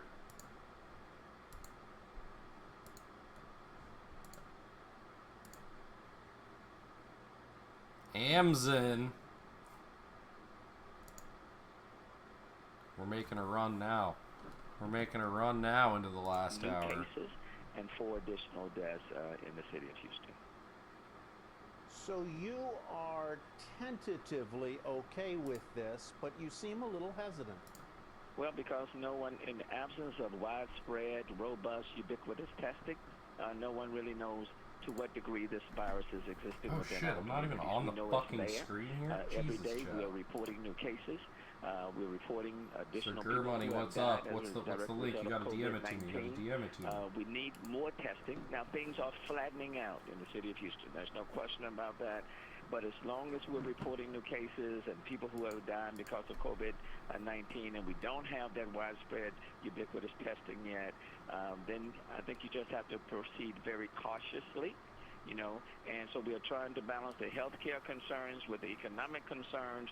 You know, look, I'm hoping things will go well, but I think at the same time we need to test and monitor and trace these things very carefully. What about the schools in your area? Are they closed through the end of the school year? What about summer activities? And then what happens in the fall? Do you think schools will open on schedule in late August? And what about that big thing in Texas, high school and college football? What's going to happen? Look, I wish I had a crystal ball. Let me just say that schools will remain Wish closed I had a for the crystal rest of the ball. academic year, which is good. In terms of city operations, for example, I'm looking at a June 1st. Maybe we'll recover date, sooner, but nobody knows for how long the basic corona city shit will operations. last. I don't think it's going to last In forever, terms brother. of We're going to school beat in it. the fall, is my Our hope healthcare that systems school are can resume much in the better than fall they in were some- 100 years in ago. some I have a modified feeling way, but that's my hope. we Same can thing figure for this schools, out, colleges, right? and universities. That's the hope. In terms of college football, a lot's going to depend on whether or not some vaccine is found or the cases really dropped at a really low level and we're not reporting additional deaths. That's hard to say. But the social distancing, I think, is going to be a part of our regimen for months to come until there's a vaccine. Mayor Turner, it's Kelly here. Two quick questions for you. Sure. One is that friends of mine have already had a hard time booking hotels in other states. Is Houston among the places that will either turn away people from the tri-state area or require a quarantine for visitors? Well, for right now, we tell people if you're coming in from other states, we certainly would like for you to quarantine. And I think, depending on where the numbers are, it's kind of hard to say what would happen. When you're starting to open things up, it's kind of hard to say for people who are coming in from outside the state of Texas to quarantine when we're starting to open things up. That's one of the dicey and the risky things about reopening. When you start to reopen and you really don't have eyes clearly on this virus and you don't know to what degree it's prevalent, and when states are opening up across the United States, it just makes it very, very difficult to kind of curtail and suppress this virus. So I think it's risky business for everyone. I think people recognize We got the this. economy to get back going. A lot of people are hurting Sylvester right now. got swag. At the same time, this is a new phenomenon. This virus has not left the premises. The virus is still here. It's still in the community. To what degree it's in the community, only the testing will tell. So testing, tracing, isolating, and treating. Interesting, because obviously there's going to be a lot of professionals going back and forth to Houston, typically Correct. from this area to yours. So not so sure yet about their freedom to travel. My final question, since Houston has been relatively less hard hit than a lot of other major metro areas, is why not be more open? Why not let restaurants try more than 25% capacity? Why not be one of the places that's a little bit quicker to say, we can let the economy reopen while balancing the health concerns? Well, our numbers have been pretty good because we shut down early. We started closing conferences and convention the first weekend in March. We ended the rodeo, the Houston Livestock Rodeo. That was on March the 11th. Restaurants, bars, those services were suspended on March 17th, and then the stay-home order was put in place on March 24th. Because we jumped on it and we were collective, everybody was on the same page, I think that helped to keep our numbers relatively low. But we've only done about 1% of the population in terms of testing. And I tell everybody, we faced Hurricane Harvey, in 2017. You can look on the radar screen, and you know where the storm is, when it hits, and when it's gone. With respect to this challenge, your radar happens to be the testing. And until your testing becomes more widespread and ubiquitous, you don't know where it is, and you don't know how prevalent and pervasive it is in your community. That's the reason why you have to be very careful, and you have to do it in phases. Well, this dude sounds way better than the mayor of Vegas. Spike again. Yeah, no, it's a quick question. Why has the testing been? if I may, why has the testing not been as ubiquitous as you seem to suggest it needs to be? Where's the holdup? Well, I think it's the entire supply chain. I mean, you have to have the PPEs, you have to have the media, you have to have all of those elements that are connected to the testing in order to get it done. It's not just one piece; it's all of those pieces. You need additional mobile testing sites because you want to get to communities where people may be transportation challenged and they can't get to the big testing sites. It takes all of that. What? So you have to have the entire supply testing chain in place in order for it to be much more widespread. All right, Mayor, thank you very much. Mayor Sylvester Turner of Houston. We appreciate your time today. Kel? Thanks for having me. Yeah, very, very interesting You bet. stuff. So much responsibility for mayors, for governors. Let's get a check in the bond market, though. Rick Santelli joins us from Chicago. Good to see you, Rick. Hi, Kelly. Well, we didn't have spectacular data, whether you looked at initial, continuing claims, Chicago PMI, but nobody was expecting the data to be very solid. We see a March 1st chart of 10s. We are bumping along the bottom. We're hovering now at 61 basis points, down 2 on the day, and number 54s are all shots fired. Not that far away from it. That was March 9th. If you keep that same March 1st date and look at Boons, and remember, Christine Lagarde, ECB meeting today, we are at 7-week low closing yields at minus 58 for Boons. And if you look at the difference between our 10s and European 10s, the Boon, we are the widest we've been in 1 month at 100. The Boon? After reversing from April, where it was 102, the tightest it had been in 6 years. What does that mean? Maybe rates have turned, or at least they're not going to be going down as much. That seems to be what the charts are saying. Finally, if you look at the Dow versus the 10-year since March 1st, wow, what a divergence. Stocks are holding, and 10 years are just kind of bumping along the bottom. Tyler, Kelly, back to you. Mr. Santelli, thank you very much. And when we return, another big interview. We'll talk to the CEO of Dunkin' Brands and ask him how sales are holding up, what he's seeing in his business, what the company's plans are as states begin to reopen. Plus, Jane Wells is live in California with a look at how we are eating differently during this crisis. Jane? Hey, Tyler. Yeah, welcome to Grocery Shopping 2020. And if you are shopping, you might want to put meat on that list. I'll explain why when we come back. Are we running out of meat, chat? We're running out of meat in the world. Is that real? Here goes Apple. Here it goes. Let's go, Apple. Let's go, Apple. Let's go, Apple. Amazon's not doing it. Amazon? Poke it with a stick?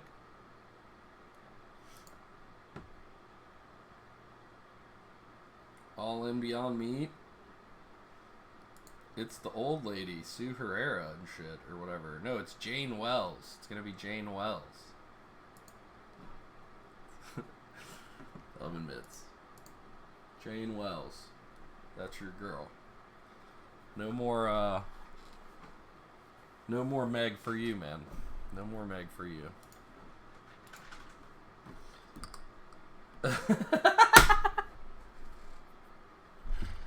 Oh my god. Come on, Apple, do your thing. I have tried the Beyond Meat. It's actually not that bad. It tastes like the worst frozen, like the hamburger patty. It tastes like the worst frozen, like out of the frozen pack sleeve of patties that are super processed burgers, you know what I mean? It tastes like those. So I mean, it's not like the worst in the world. It's just Maddie Piper. The follow. I'm sorry if I missed that. Yeah, the texture is a little weird. They look a little weird to me too.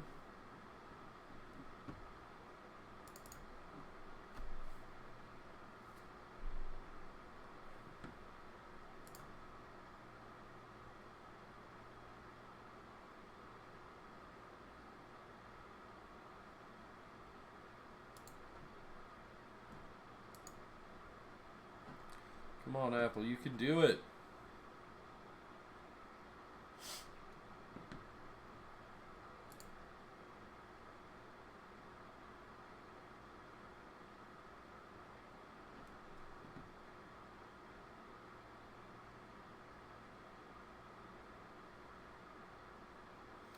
I've been told that non-frozen ones in restaurants are way better than frozen ones in stores.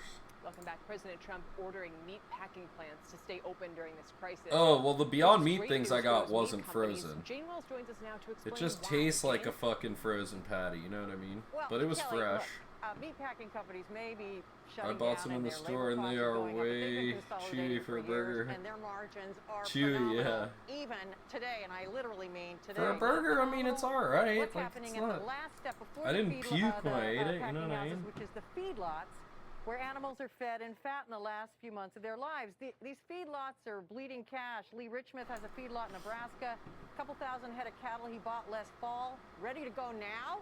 Good luck finding a plant to take them. So guys are going 3-4 weeks unable to get their cattle sold to a packing house. The cattle continue to get bigger on us. We're backing cattle up. In fact, for the month of April, it looks like we're going to back up around 500 to 550,000 head of cattle. Take a look at this. The What? USDA predicts this week That's a about lot of fucking 459,000 cattle. head of cattle will be slaughtered. A year ago, it was 642,000. So what does a feedlot do? You keep feeding those cows till maybe you go bankrupt. Current federal aid is capped at a level. The cows are too big, they that get won't fined, I sustain think. a Yeah, lot because it's of these probably operations, harder, which takes could more have a labor long-term time to get impact them on cattle. And by the way, guys, when you keep feeding processed. that cow in the feedlot, costs more to feed it as it gets bigger, costs more to slaughter it, and you end up with these, you know, humongous ribeye steaks that are too unwieldy to cook. Back to you. It's so sad, Jane. This is one of the kind of saddest and Dude, scariest I will parts of cook what's the big going on ribeye. right now. You've been just talking Ship about what's it. happening on the meat side. What about all the fruit and vegetables behind you? What's the impact there? Well, here at this farm stand, this is Underwood Family Farms, business has more than doubled since the pandemic because people are shopping for so much more fresh produce because they're having to stay at home. Avocado retail prices are up 20% in a month. And Kelly, we looked at the baking binge we're on. Searches on Google for Ship it and dip it, Allie, ip it. Kind of gross. They are up 950%. You can make your own yeast because I'm trying to find some. That's gonna be my next project. I didn't know you can make it. Rip it and dip I didn't it. want to search. All right, Jane, thanks. Jane Wells, Tyler. All righty, up next, the CEO of Dunkin' Brands is about to join us. The company saw same-store sales drop by 20% at the end of March after a blazing start to the new year. How things been in April, we'll find out. And how hopeful is the CEO for a rebound in May as many states begin to reopen? Stay with us. We'll be right back and talk coffee and donuts. Come on, Apple. Come on, Apple. You can do it, Apple.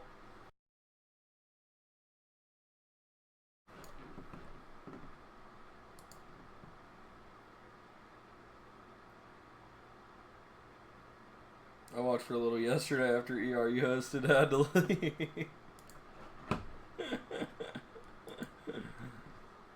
I'm out here just networking, playing the networking game, bruh. You know how she be.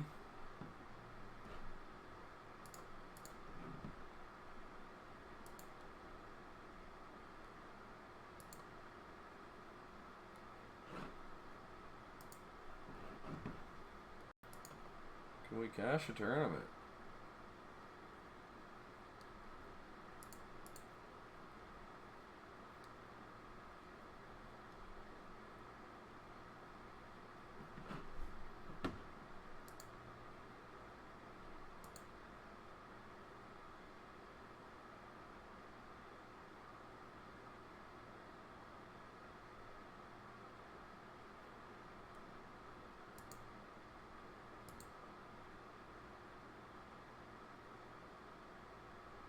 Dude, for real, I'm actually proud of how ADMA held $3 today. I'm proud of that bitch. Spend National Gaming, I'm happy I got rid of that for a profit.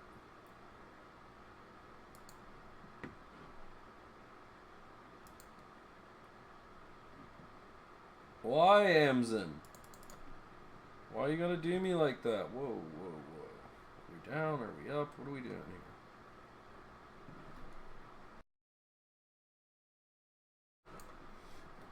Just trading at VWAP. What do we think? Do we hold? We hold now. Apple's performing and Amazon's not performing.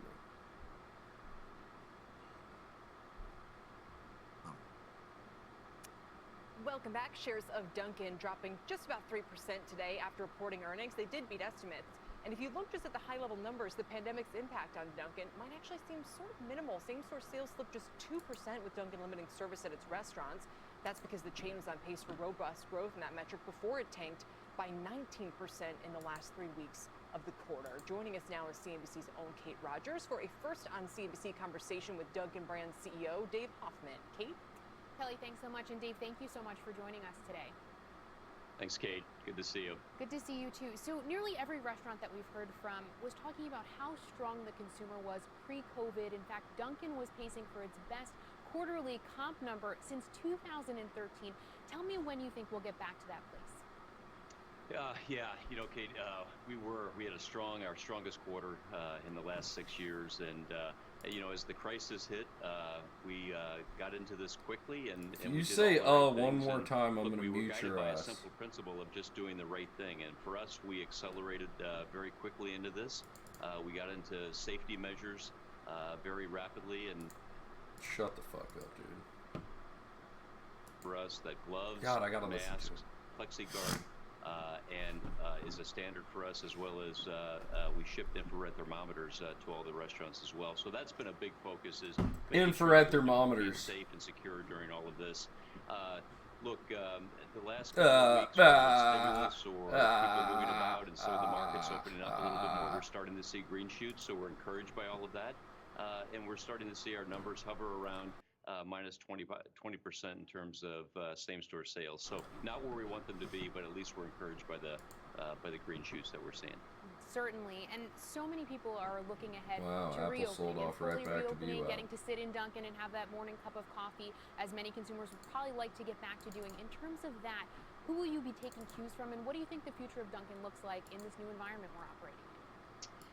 Look, Kate, before the crisis, Dunkin', 90% of Dunkin's transactions were in some form of Samsung takeaway. said So they it was have their easy for production of us, or smartphones. easier Apple for us could to go the flex same into way. 100% during this, safety and security period. I think there's going to be two forces. One is obviously the safety measures that we just talked about, but the other one is going to be enhancing your access to the brand and trusted brands like Dunkin'. And so, look, for 70 years, we've been refining a model that is low-touch, high-frequency, affordable ticket. And we think the things that we've put in place, 70% of our portfolio is drive-through. We've added about 1,000 curbside locations to those non-drive-throughs during this crisis. We've doubled our footprint on delivery from We got out of them for a 4,000 profit. restaurants. On the go is at the highest level. Our mobile order and pay is at the highest Fuck level it's ever that. been. We've added 400,000 new active users to our loyalty program, and even in CPG, we're seeing our bag coffee and our K-Cups up 20 to 30%. So again, wherever the consumer wants to use us, we want to be there and delivering the best experience for them. We're hearing a lot of chatter, of course, about potential disruptions in the supply chain, particularly around meat. What's the Dunkin' supply chain look like, and do you have any concerns? Not at this point, Kate. We're watching that very closely. And look, our team and our franchisees, we go they've all done in on a Amazon remarkable calls? job over the last several years on contingency and assured supply. So we are not seeing any issues on the meat side at this point, and we don't have any products coming out of those plants affected. And besides that, we also have a good strategic relationship with Beyond. And so we feel like we're, at least to this point, very well covered in that area. You know, my question is about what you see your future business mix being a year from now, 2 years from now. Do you think it will be much more heavily curbside pickup, on the app, drive-through than it is today? Do you think, in other words, that what we've gone through here over the past 8 to 10 weeks is going to be sticky in the future? Sticky. You know what, Tyler, I do, and I think that was even before the crisis, because we were making those kinds of investments in terms of how to give a greater access to your brand, and I think that's going to be even more critical than ever before. Our next-gen restaurant that you've heard me talk about in the past really accommodates that with drive-throughs and then greater access to mobile order and pay. And so we may accentuate those in the new reality, but whatever it's going to look like, Dunkin's been a business that's been, again, low touch, high frequency, affordable ticket. And we think whatever the reality is going to be, that model plays well with that, what the consumer is going to be looking for, in addition to those safety measures, which we view as really investments in the future. Dave, last question here. You said a lot of your franchisees obviously were eligible for these PPP loans. What was their experience like, and what are their biggest concerns right now in getting back to normal? Yeah, and I know there's been Twitter tanking. a lot of What noise about around Tesla? PPP. I will tell you, if I can take a step back for a second, Kate, Dunkin' Brands is a public company. We haven't applied for it, and we will not take government money. Our focus has been on keeping America working, and we haven't furloughed any employees, and that's been our obligation as a brand. But what we have done is we have worked with our franchisees, and if you think about our franchisees who employ an average of 150 employees, they are the epitome of the sort of that mom and pop and that small independent business owner. So we've been working very heavily with them. Many have taken advantage of this. We're very grateful and appreciative to the federal government and the governors for making this available, and it's all been under that sort of that umbrella of keeping America working. And so this has been a successful program, and we're very appreciative that the government has opened that up. Perfect. Dave Hoffman, the CEO of Dunkin' Brands, thank you so much for joining us today. Thanks, Kate. And Kate, thank you. And Dave Hoffman, I just can't wait to have another frozen hot chocolate. Thank you. We'll be right back. We'll be right back.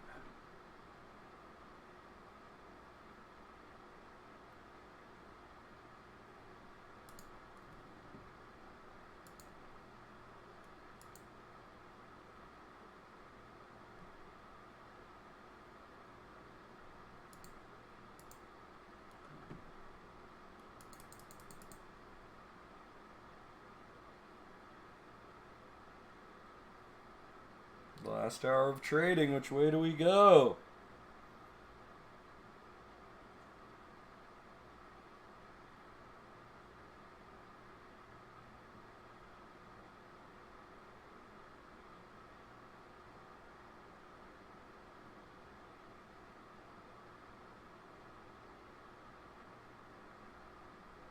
Thank God we got out of Apple for a profit. Huh?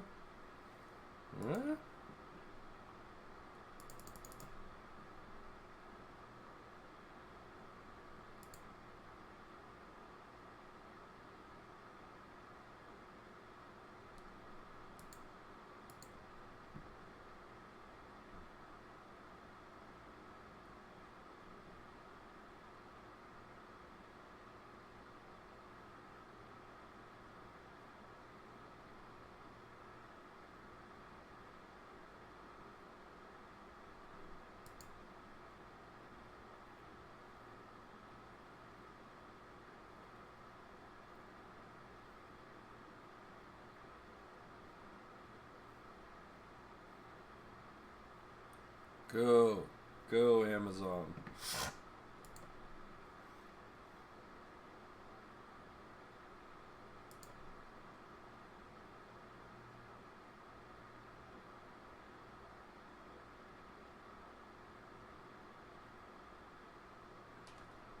Tyler, you have started a whole conversation about frozen hot chocolate back here. But Santoli and Wilf have some thoughts.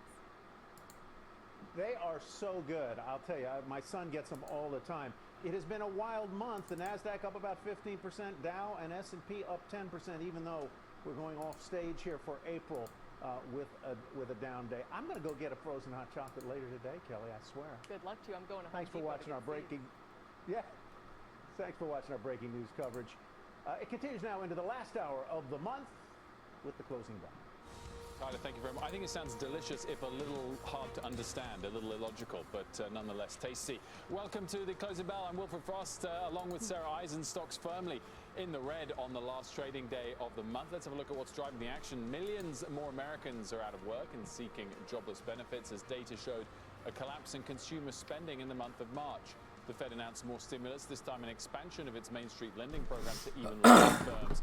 And despite some strong spots, corporate earnings continue to paint a grim picture of the current quarter and an uncertain outlook. Sarah, we are down 1.4% on the S&P.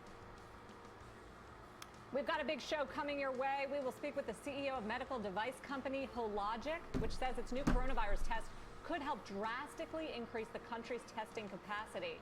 and it's going to be a massive afternoon of earnings. Get ready. Headliners Get ready. include Apple, Amazon, Gilead, Visa, and Whirlpool. We'll bring you all those results and an exclusive interview with Whirlpool CEO to break down the quarter ahead of his conference call tomorrow morning. Let's drill down on the big stories we are watching. 59 minutes left of trading. Michael Santoli tracking the market on this final trading day of the month. Courtney Reagan has a strategy update from Macy's, and Julia Borson. A strategy update from Macy's. Start us off with the broader market down day, but very big up month. Very big up month, Sarah, absolutely, and a very big 5 or 6 weeks since that market low. Take a look at the S&P, where this rally through yesterday has brought the index. This is a 2-year. This was a 35% drop on an intraday basis. Guess what? To yesterday's high, it was a 35% rally off that lower level. So very synchronous in that way. I'll also point out that right around here, 3,005 on the index, 200-day average comes in. People are talking about how it's gained more than 60% of the overall point losses. That has some significance. We're getting into month end. It's kind of the May period. Seasonals get a little weaker. And yesterday was kind of a big headline day that drove a lot of buying, as people thought perhaps it would feed higher prices. So maybe this is a very logical place for us to pull back as we get a lot of those big company earnings. So that, to me, is somewhat significant. It also takes us back to 2018 peak levels in the summer. Should I be shorting? That's why I think we're fighting out some significant digestion, I guess we would call it, in the markets. Here is something. The Citi Economic Surprise Index is on the bottom here. This goes all the way back to the early 2000s. I pointed out the market tends to do best when economic data, when the macro picture is going from really bad to less bad. So let's look at some really bad pivoting to less bad. You see these moments in time, 2011, 2008, 9. Here was not quite so bad. That was 2016, 17. What I want to point out, though, is what was going on in the markets. That usually is somewhere around a bottoming period, and obviously, perhaps we're getting an inflection higher over here. Do want to stress, it's not as if it's a moment in time and then it's off to the races, because look at all that sloppiness going on in 2008, 2009. Look at even here in 2011. So it's not as if the market is just has a clean bottom and goes higher and makes new highs. But I do think it's significant to keep in mind it's the inflection point, it's the trend change in the macro data. Jesus Christ, now Amazon's bleeding off. Jobless claims are high and falling is also when you have the best annualized returns for the market. So clearly that's the bet the market is making, even if we need to give back some of this rally in the short term. What sort of catalyst would you be looking for as we enter into May? And do you take seriously any kind of idioms, the sell in May kind of thing? I mean, April has been unusual in that it's been really the infection rates, the news conferences from New York Governor Andrew Cuomo, some of the reopening announcements, not necessarily the economic data. Whirlpool, because we're talking to the CEO and want to feel important. In terms of the sell in May, I think there's just been too many exceptions to that handy rule to really play. Am I fucked in this Amazon? But it is smart to be mindful of the fact that seasonal factors tend to become less friendly as you get through May, but that's not, to me, the reason. It really is a matter of, okay, we've kind of made this bet that there's going to be a near-term beginning of the reopening, and we want to see, I think, business spending. You're seeing a lot of companies say in these earnings they're going to cut CapEx. You're seeing a lot of layoff announcements. So at some point there might be a recognition moment when we say, okay, we knew that things were not going to fall apart entirely in the short term. Maybe things got too oversold in the market, but we really need to see some recovery signals before we can take this very much further through the summer. Mike, to the point about the economic data versus the markets, clearly we got US GDP yesterday, Eurozone GDP today, and it's basically comparable, give or take, down 5% for Q1, with similarly advanced European economies going into shutdown in March as opposed to any earlier. And it's another example here of where the performance in the US does seem to be shaking off the economic performance a little bit better. Euro Stoxx 50 is down 22% year to date, S&P down 10. Even if you look at the S&P equal weight, so you kind of take account for those big cap tech stocks, you're still seeing significant US outperformance despite pretty similar economic data.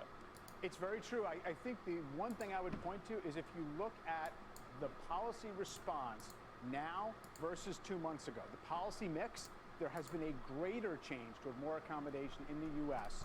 than there has been in Europe or other places. So in other words, it's not just that people were tightening and now they're loosening. It's just that the incremental change has been more dramatic over here. That perhaps has something to do with it, along with the fact that the equity markets here tend to be a little more spring-loaded. Mike, thanks for that. We're down 1.4% on the S&P 500 with 54 minutes left of the session. We've got some breaking news to interrupt the schedule with on auto sales. Phil LeBeau. Wilf, IHS Markit, which tracks auto sales both regionally and worldwide, is now projecting that because of COVID-19 and the impact on so many parts of the economies around the world, you are now going to see global auto sales this year fall 22% below 70 million vehicles. Last year, just for a point of reference, there were about 90 million vehicles sold worldwide. What about here in the U.S.? Last year, 17 million vehicles were sold. This year, it's expected to be probably closer to 12.5 million vehicles. Wilf, back to you. I'm just looking at the press release. So what was the number for the 2008-2009 crisis, the peak of the falls then? You're talking about worldwide. It was 63, 64 million worldwide in terms of sales for automobiles. And this year they're projecting it to come in roughly 69 million. Okay, fine. Just wondering about the percentage declines. Phil LeBeau, thank you very much for that. Shares of Macy's under pressure today as the company gives an investor update. Amazon, come on. Amid the lockdown. Courtney Reagan's got the details of that story for us. Hey, Court. Hi, Will. So Macy's is going to start a gradual store reopening with 68 on Monday, 50 by May 11th, and then hopefully the whole fleet in 6 to 8 weeks.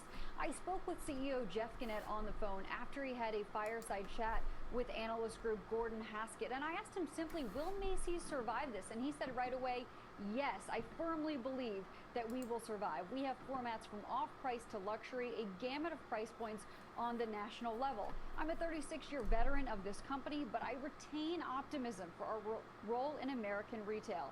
Gannett, though, did also tell me that Macy's will emerge as a smaller company, possibly with more store closures, lower than initially planned sales, of course, and a smaller workforce. He said Macy's is paying vendors, but in 120 days instead of 30, and he knows, quote, vendors are really feeling it. I think about the pain I'm causing them every day and what my actions have done for them. I know my actions have a ripple effect across the supply chain, and it's huge. Now, April online sales for Macy's were better than expected, with strength in beauty, activewear, and home. Gannett did also say Macy's is working on private financing, possibly backed by inventory and or unencumbered real estate, and that in general, cash burn has been kept to a relative minimum. Back over to you. Not doing much to help the stock today, down another 2.4%. With the overall market, we should say. Courtney, thank you. Because Amazon is crushing them. And a big divergence between Facebook and Twitter on the back of earnings. Julia Borston has the story. Julia. That's right, Sarah. Facebook shares about 4.5% after reporting that ad declines are stabilizing in April. Now, the company is saying it's committed to investing in long-term growth, to making itself a valuable platform for small businesses. It's also expanding its live capabilities with Amazon. Video rooms and live-streamed events, and pushing to earn more from emerging markets and e-commerce. Kept the Apple. Investment in India's geo platforms. Now, in contrast, I'm debating buying another Amazon call. 9% right now, after saying April advertising declines are similar to the 27% drop the company saw in March. Twitter pulling its guidance, and Twitter says it won't be able to fully tap into its faster user growth of this past quarter until new ad formats launch and live events return. Now, meanwhile, Comcast shares are down about 4% after warning coronavirus will have a bigger impact in the second quarter as lockdowns drag on spending. Comcast saying the company will lose about $5 million. Amazon, baby. Remain closed through June. Yeah, really? Macy's isn't out of business yet? Business is thriving, adding 477,000 high-speed internet customers in. Buy 5 on Amazon, 25 calls, probably be a huge red day tomorrow. It'll be worthless, but their earnings are probably fine. Like Facebook yesterday, shoot up. That's what I'm hoping for too. I got May 15th calls. How diversified they are, and also 2880. how well they can compete for those ad dollars with targeting as well as measurement. Guys, back over to you. And Julia, wasn't this one of the reasons why Facebook? I'm debating on buying another one. Kind of a surprise on the better side, because they have a lot of exposure to small and mid-sized businesses for advertising. So what's the actual verdict on where Facebook sees the ad market right now going? Well, one thing that's interesting, and one key difference between Facebook and Twitter, is Twitter does not have any direct response ads right now. This is a newer area for them. They're really trying to build that out, and that's something they expect to be a bigger deal next year. But Facebook has a huge amount of direct response advertising. Now, this is the part of the ad market that has stayed very strong. 515 is safer, but the market is great. You should be going down, down, down. Yeah, and I'm only holding it overnight anyway, so like I'm selling it tomorrow regardless. So Facebook seems more resilient right now. That strength and direct response. Yeah, right. Brand advertising, which is what Twitter relies on, has really fallen off a cliff. Julia, thanks so much for that. Sarah, Mike, I mean, the other point I was going to bring up on Comcast, it was up a couple of % before the call began, and then now it's down 4%. And the moment it really turned was when they were talking about subscribers for things like sports, and they talked in detail about that for Sky in the UK and in Europe, where of course sports is a huge part of it. They've allowed people just to freeze the sports part of their package in Europe, so that it's a sort of halfway house between cutting the cord and maintaining it. And clearly analysts were worried about what the implications of that were. I bring it up because I guess we've all ignored ESPN for the last year or so for Disney, but when it comes to Disney, it will be interesting to see if that part of the business has been hit, which the Comcast stock move certainly implies that's what investors are taking away as a big risk point going forward for Comcast, whether we're talking in the US or in Europe.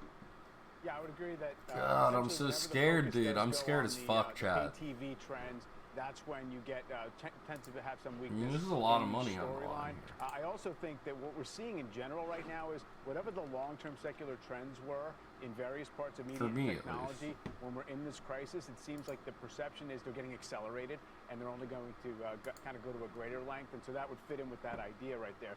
That at least is a worry point for investors. Comcast down about 4%. Though NASCAR's coming back. It is. Just got word that NASCAR is going to be coming back to racing May 17th. Sarah, in you Charlotte. always and break Darlington Raceway. the NASCAR news. Just so plugged in. Tests. Medical device company Hologic says its new COVID test could dramatically. Damn, why they gotta have shots on fucking? CEO will join us to discuss next. Why they gotta shoot at him like that though?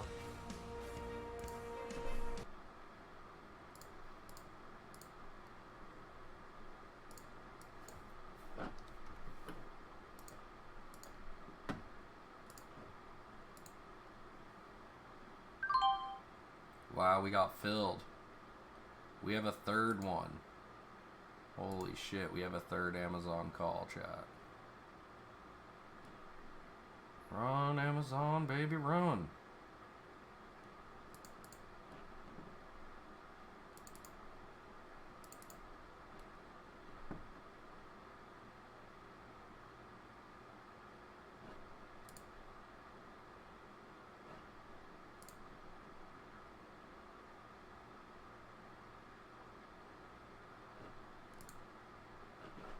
We have 3 contracts. We're controlling 300 shares of Amazon right now.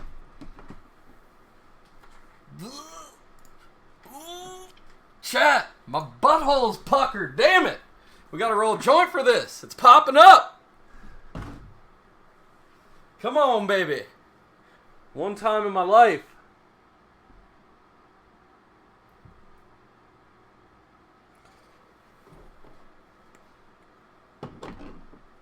Dude, talk about having a puckered butthole right now. I literally just laid it all on the line for Amazon.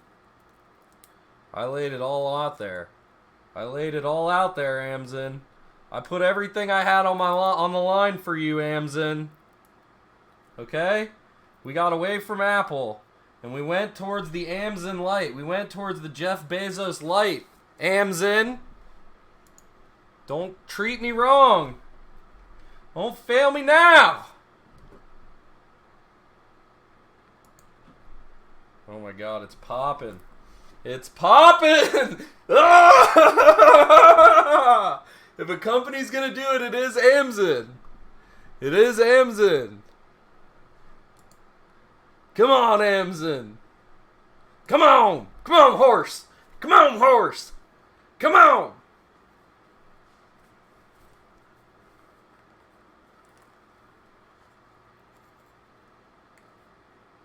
Giddy up, dude. Oh my god. It's moving.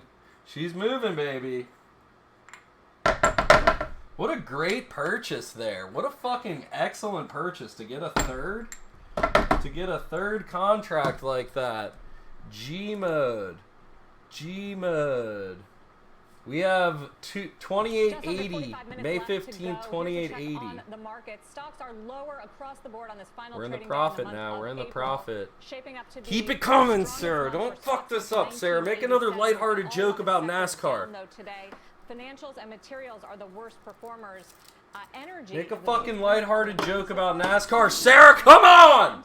Though it's still the biggest loser on the year. Let's check in on some individual market movers for you right now. Zoom feeling the heat after walking back earlier claims it had 300 million daily active users. The company initially reporting it saw a 50% surge in daily users. Come on, baby. Papa Donkey, nobody knows yet, baby. We're down today. We're down today. Actually, we're up in our pen. We're technically up. Is that meeting participants We're about to be way up, though, if fucking Amazon rips and it. shares of the Carlyle Group falling today. Come on, Amazon. Come on, baby. Come on, horse. Come on. Fallout from the coronavirus pandemic. Stock down almost 11%, Wilfred. Yeah, these private equity companies, of course, had a great run last year. Unsurprising that there's going to be some write-downs at this time and weighing up those underlying exposures. Come on, Amazon. Exposure to energy. Come on, Amazon. Pay off the credit card. Pay off the credit card. 4, 4, 4. 10 will work. Opportunities in due course. Medical device company Hologic announcing let's pay some bills today, Amazon. Test, which could dramatically increase testing capacity in the United States. The company will start distributing the test next week and expects to receive the FDA's emergency use approval shortly. Joining us to tell us more about this is the CEO of Hologic, Steve McMillan. Steve, good afternoon to you. Thanks for joining us. Thank you, Wilfred, for having us. So update us exactly. Buy up that sell order. Buy that shit right up. How significant is it in terms of accuracy of the tests and ultimately speed with which you can process them?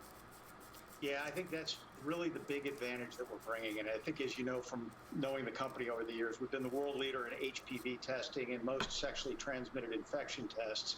And while we developed an initial test to kind of mirror a flu test, we really turned to the high volume opportunity we have. And I'm going to try to dimensionalize this as simply as I can, which is this is all about getting a lot of results quickly to the patients where and when they need it.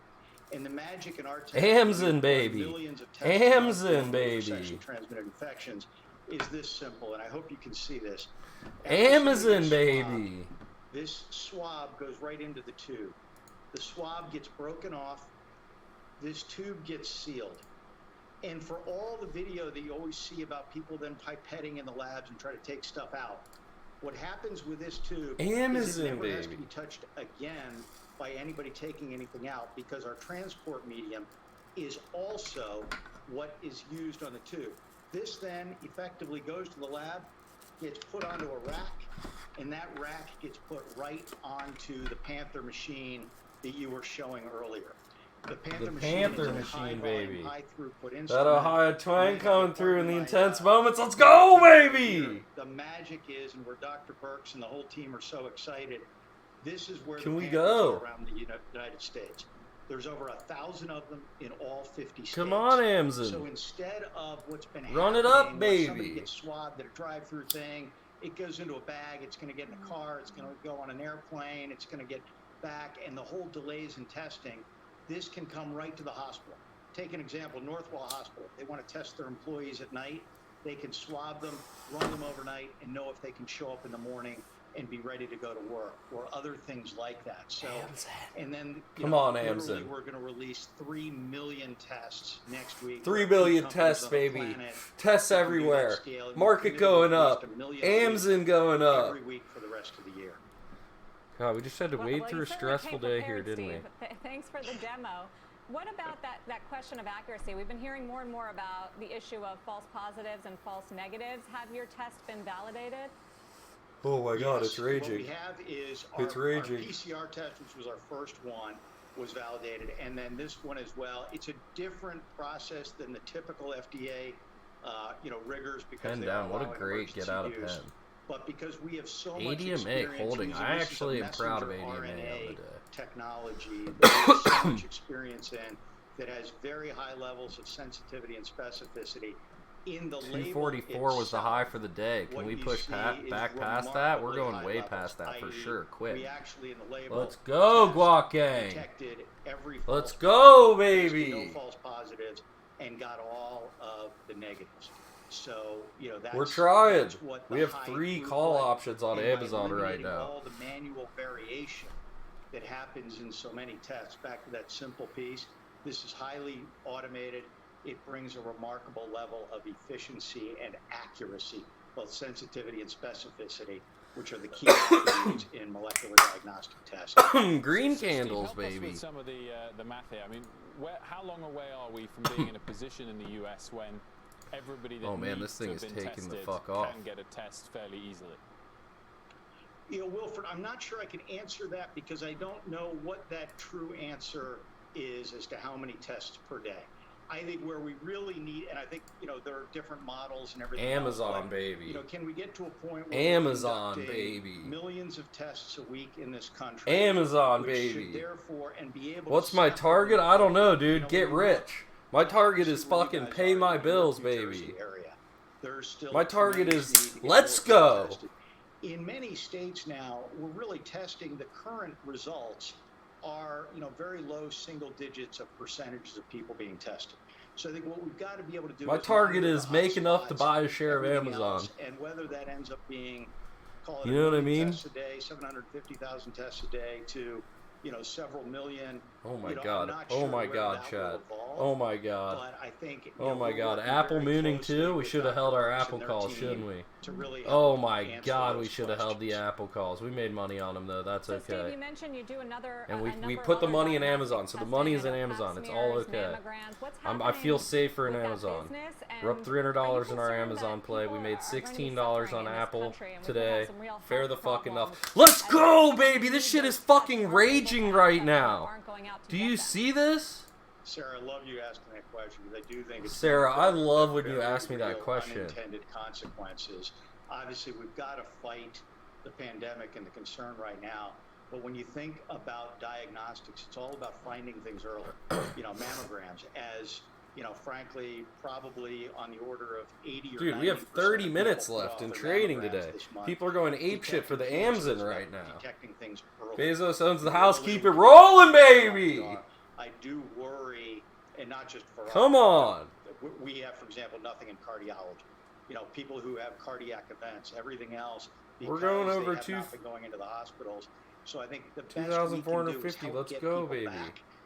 The irony, and when you look at it on a national basis, I by might the way, sell I right think before most close. of the Because what if it hospital goes system down has never been more overnight empty. and I get locked into It's it? incredibly burdened in some areas and incredibly empty in other areas. So I think the more that we Was can that help the peak get some there? balance back and allow people to safely start to be comfortable going back in, so we can avoid all the other unintended consequences of people potentially dying of different things that won't show up today, but showing up down the road. Is everybody buying the I think it's dip? going to be a big story. Steve McMillan, thanks for joining us with Hologic. Thanks for having us, Sarah and Wilford. Thank you both. 37 minutes left of trading before the closing bell. Take a look at stocks right now. Fuck. The Dow's down by about 1%. I'm so scared right now. 248. We've actually made up some lost ground in the last few moments or so. I'm so S&P scared right now. down 25 points, less than 1% now. Let's see what happens in the next I'm half so hour. fucking Coming up, the man who scared helped oversee right the now. financial crisis era TARP program, that was the big bailout then, is speaking out now Sell about two, the issues keep surrounding one. the government's small business stimulus plan. He's going to tell us who Options he says noob. is to I blame. like where your Neil head's Barofsky at coming there. next. I like where your head's at there. I'm not gonna lie. I'm not gonna lie.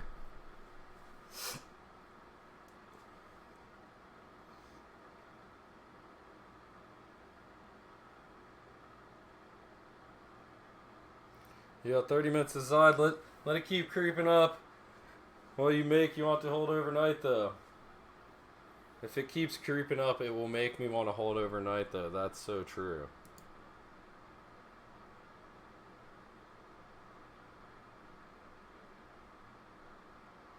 That's the truest statement of the day right there. Do we hold overnight? We need such a big bounce though. We need such a massive bounce.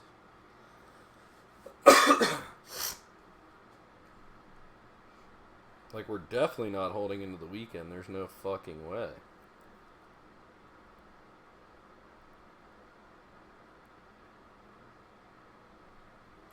Sell 2, hold 1 FOMO, boys. I'd eat up the overnight when they end with a ramp up. Bros, eat these up overnight when they end with the ramp up. Wait, what? I'm confused here. No, it's LT hold one, but it's a risk.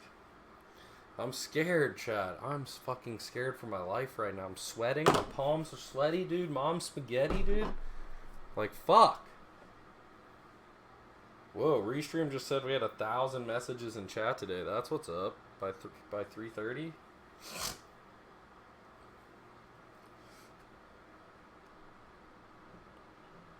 Dude, I'm fucking freaking out over here, Oven Mitts. It's going down now. No, was that it? Was that it? Was that my time to sell? No. Now I'm losing money. Fucking losing money, Chad.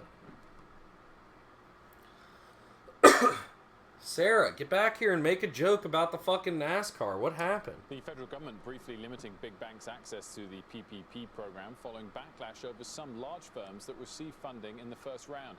Kate Rogers joins us with the latest. Hey, Kate. Hey, Wilf. Well, some in the banking community are asking why this is necessary and how this is allowed. Remember, the program is first come, first served, and here the administration is being accused by some of tipping the scales with this reservation window.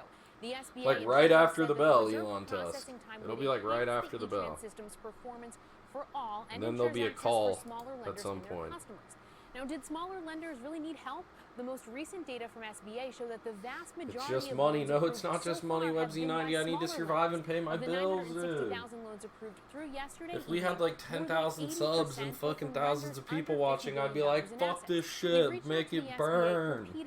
Who cares? Why this was done beyond just easing up the E-Tran system. Banking sources tell us they are seeing some relief in the E-Tran logjam, but accuse the SBA of playing favorites at the expense of small business customers who bank with large lenders. And it's safe to say that we all know this clock is ticking. With more than $90 million already spoken for, that's about a third of this program's funding. Businesses will certainly want answers. Back over to you. And Kate, the key thing it all comes back to is demand and supply. There's been issues over the last couple of weeks that we've talked about so much. We need sponsored by Robinhood or M1 or TD Ameritrade or something. That imbalanced demand and supply. And we need fucking the drink too. We need that G Fuel sponsorship. We need like a Papa John sponsorship. Like, what do I gotta do out here? Pool of money available. It only kind of goes back to the beginning to highlight what the key issue here is. You know what I'm saying? That is limiting the smooth kind of distribution of funds. Certainly not enough cash to go around, and we've talked about it from the beginning that there's enough flame to go around, right? The government can say it's the SBA's fault. The banks can say Congress didn't allocate enough money. The small business owners will say that not enough people worked quickly enough. But the point here is that businesses that are small on Main Street all across the country bank with banks of all different sizes. And, some here are asking why this was necessary and if it perhaps kind of tipped the scale in favor of certain businesses that are working with certain types of lenders. New highs. Kate Rogers, Kate, thank you. We're going to continue the discussions because companies like Shake Shack, AutoNation, and even the Los Angeles Lakers are returning those loans they received from the program. It's just money. The Archie blows. Secretary Stephen Mnuchin weighing in CNBC. Take a listen. It is unfortunate. God, it's fluctuating so hard from us being like down 100 to up 200. That took loans. I think it was appropriate for most of these Amazon, just say the acceleration of your taking over the world. Jeff Bezos has now taken over 10% more of the world today. Joining us now, Neil Borofsky, a partner at Jenner & Block and the former Special Inspector General for the Troubled Asset Relief Program, TARP. During the financial crisis, Neil, I'm sure you're having a lot of deja vu. The Treasury Sarah's happy. She's having a great time, dude. They all have fucking Amazon calls over there. CNBC's on Amazon calls. She's like fucking NASCAR, testing banks, smiles. Well, it doesn't seem like there's a lot of very good, pure, and clean players here. But I do have to say that you have to go back to the design of the program itself. To Shake Shack as an example, I mean, everything about this bill when it was passed through Congress. How'd you make out in that tourney? I got knocked out the best hand getting a fewer hand to call me. I think I had fourth or something. I think I got fourth. Right? I mean, Congress went out of its way to carve out businesses. We made another new high. But our restaurants with chain restaurants. They wanted the money to go to chain Amazon right now, dude. Tough spot. It is all about Amazon. What the fuck? And so, how are we they down? Participated because they qualified. And then there's this tremendous political backlash. We're making $22? Like, what the fuck? We were up 200 a minute ago. What the fuck? Amazon. notwithstanding the Treasury Secretary's statement earlier. With that in mind, Neil, should those types of companies even feel the pressure to give the money back? I get that Shake Shack is a consumer-facing business, and it has the extra added factor to weigh up Amazon their brand long term. But what if you were a company that met their sort of size metrics that people are so upset about, but you weren't consumer-facing? Should you feel guilt-tripped into returning the money, or you met the terms? You don't know how difficult this economic environment is going to be and how long it will last. Should you feel guilt-tripped into returning the money? I think there's two factors here. One is the obvious public relations factor, right? If it gets out into the public, come on, baby. Los Angeles Come Lakers, on, baby. Come on, baby. That was just one red minute. That was just one red minute. It was just a little cool-off minute because we're just at this weird psychological 2450. Doesn't need the money. Is literally taking it out of the pocket of a smaller business that does. And so there's also that sort of ethical component. If you're pay up, dude. Really pay up for the growth that you know Amazon's going to have. Given the current political environment and given the fact that oh my god, 2 red minutes, but it was like a higher red minute, but it was red. That's and now it's green. That could impact the brand. But what for is a company happening? That is otherwise going to be firing all these people and can't survive, it's going to have to make that tough decision of whether the public relation hit is worth the survival of its business. So TARP, which you oversaw, was pretty controversial, Neil, and still actually remains so, about whether it was fair, who got another red minute. The taxpayer got a bad or good deal. Do you it's think holding any of each those little kind of level though. Were heated this time around from the administration, the Treasury, and the lawmakers? You think so? This? You think it's just like a good luck after hours moment? Some of the mistakes that were made at TARP back then. All this money was given to the banks. I would love to see like a huge before the close, like a huge surge, and I can sell for like $1,000 profit right now. I'd be so happy with that. Nug Assassin OG, what's good? Money for those purposes, and surprise, how you doing today? They didn't, right? They used it. We're in the money over here. Nice. We've cashed 3 on-demands today. Society, they used it to maximize profits and what they thought was best for their business. And that's just what's happening with this program. The money was given to the banks, provided to the banks to do the lending. But now we're then Nug Assassin, how much shit did you buy on Amazon this past businesses or of the businesses, or that it apply a level playing field. In fact, the incentives were for it to do the opposite, to service its biggest and most profitable customers. And so you're seeing the exact same thing happening again. Like if this thing could be like, oh, you're up a G, I'd be like, get out. This was what's going to happen. Get out. With more, you know what I mean? Hundreds of billions of dollars more to come in other programs. You just hope that Treasury and the Federal Reserve stop repeating this mistake. If you're going to rely on banks, you have to give them clear instructions, requirements, or incentives if you want them to carry out your policy goals. But Neil, qualify that for me. I mean, how can you be sure that they've purposefully allocated these funds in order to maximize profits? I mean, all ADMA making moves back over $3. To I us like in the it. last couple of days shows that the vast majority has gone to smaller customers, and I'd add to that clearly. I mean, we've been as high as 24.61. Let's go. Bigger customers, but could you have expected the bank to turn away Shake Shack and say, sorry, Shake Shack, yes, you qualify for all of the terms of this, but we've decided to say no to you? I mean, the bank doesn't really have that position, that authority to do that. Oh, and I'm not criticizing the banks. Well, two things. First of all, I think some 45% of the program funds went to the top 4% of applicants. So I think there is some data to back up these criticisms. But secondly, you're entirely right.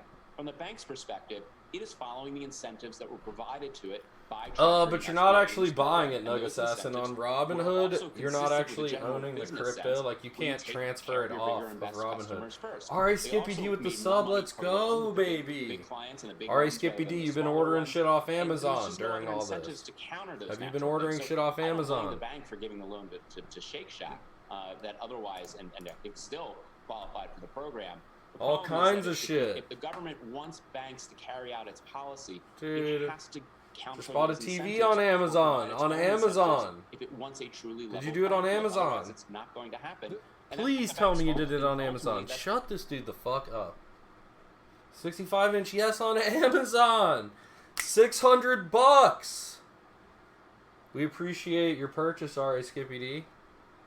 Those of us invested in Amazon. Sitting here and watching Amazon Prime and watching Twitch pretty much live on Amazon. Exactly. That's what I'm saying, Boochies. taking over the world. I've spent like $3K on Amazon in the past month. Oh my god. Amazon, dude. Amazon is about to be like, Sue, Sue. Am I holding? Am I gonna hold into the earnings when it's run up so far already, though, dude? Oh my god. I'm gonna puke, dude. I'm losing money now too. It's down 97 fucking dollars, dude. Down $97. We're in the 240s, so it's fucking down.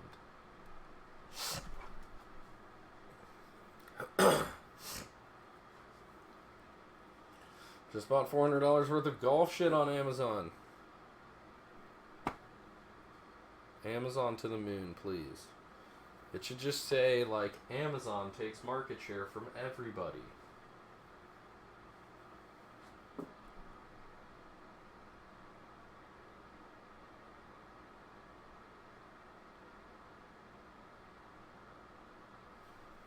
Amazon. Amazon, Amazon, Amazon. Amazon.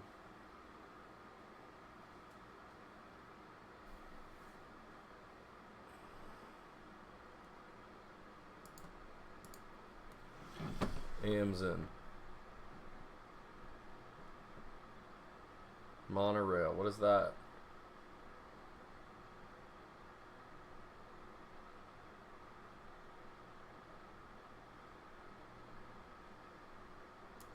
Need a 6. No ace, no jack. We take it down. We're up to 20 big blinds. Let's go. We're in the money. Let's go. Amazon. Monorail. Is that like a stock in The Simpsons?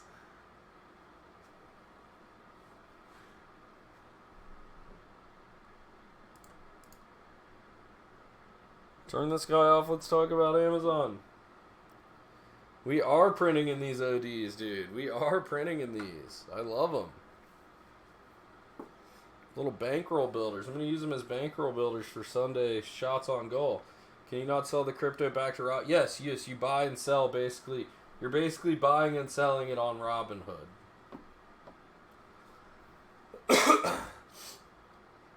You're like investing in the cryptocurrency, but you don't own the rights to the cryptocurrency is what it is.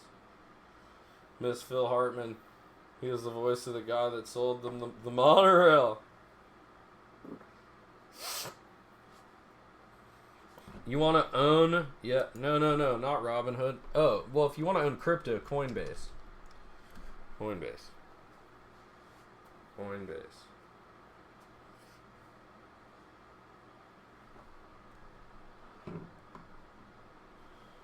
Amazon, you can do it, Amazon. You think there's going to be just a huge green, just like a massively green, just a gigantic green line after hours? Hundreds of dollars. Coinbase has fees. Yeah, but if you buy it on Robinhood, you don't own it. You don't actually own it. You can earn free crypto. You can get like $50 in free crypto if you sign up through the Coinbase link there and go to the learning section. Let me tell you.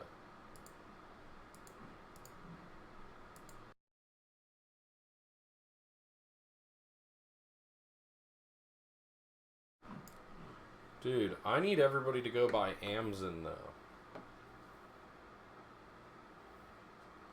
Go buy Amazon. Bitcoin is free on Robinhood.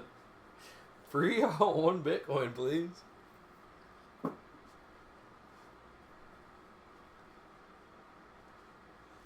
then what? Robinhood buys fucking Bitcoin and holds it in a trust? What happens when their trust gets fucked?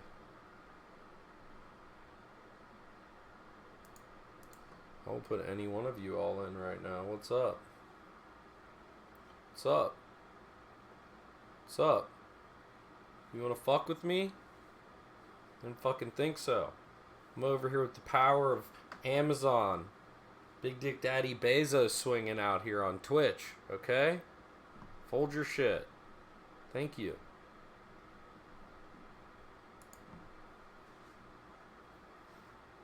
No, Amazon, they heard that. Fuck me. I shouldn't have said anything. Amazon, no!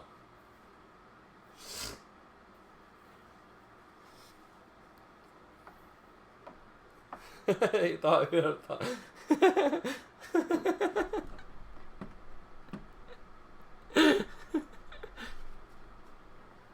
Oh my god, come on, Amazon, don't do me like this. God damn it. Amazon.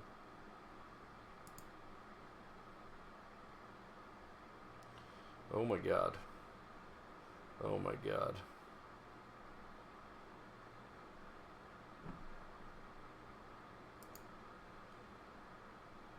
What? Amazon, what are you doing? You're going the wrong direction. What's going on here? Did some shit leak?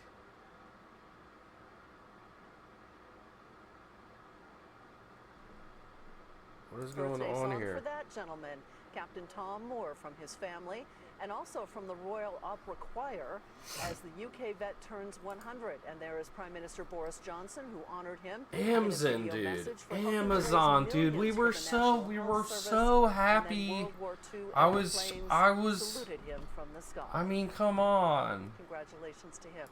As always, more coronavirus coverage. Sarah, back to you. Colonel Tom Moore now. He's becoming the most famous guy. Papa Bezos, please.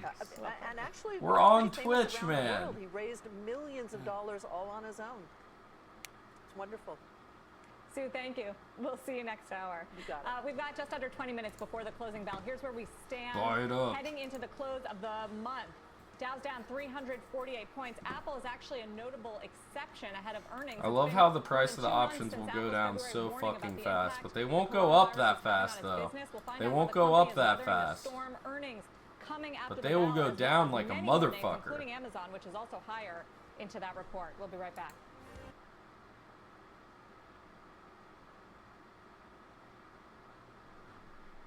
Dude, the Play is selling like a bunch of fucking Amazon 3000 calls.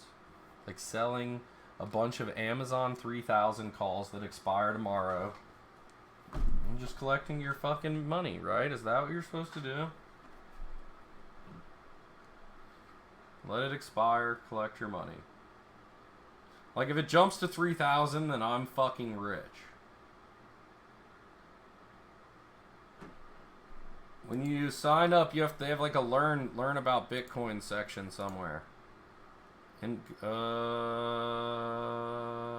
there's a learn section somewhere.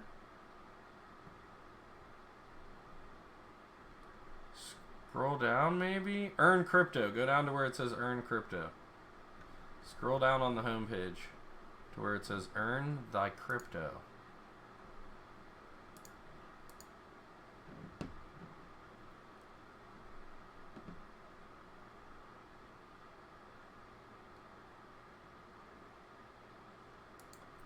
Final table here.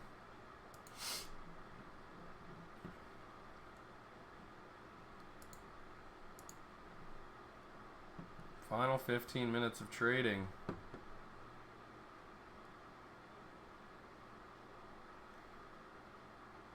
Somebody scoop it up. Stack-a-lack. Amazon attack. You know what I mean? Do what you gotta do. Mortgage your home.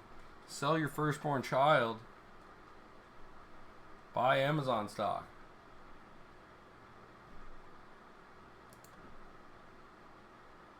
Uh-oh. This doesn't look good, chat. Oh my god, Apple dropping like crazy.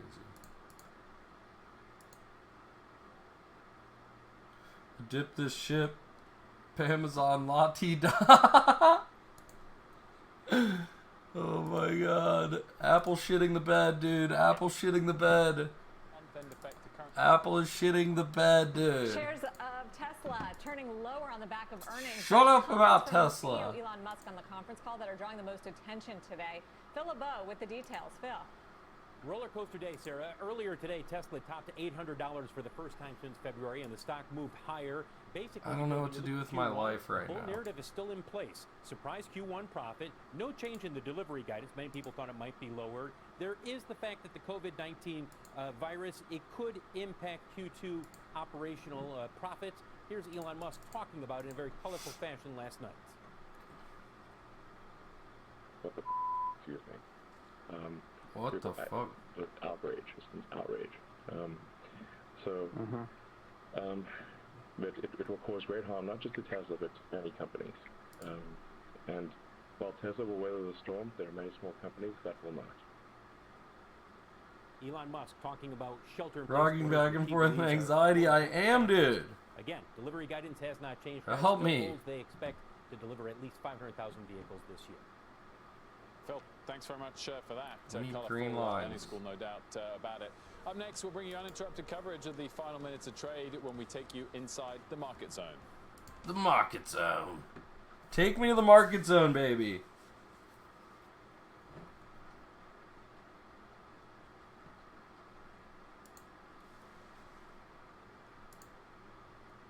Wow, good thing we got out of Apple. Come on, Amazon. Come on, baby. Oh.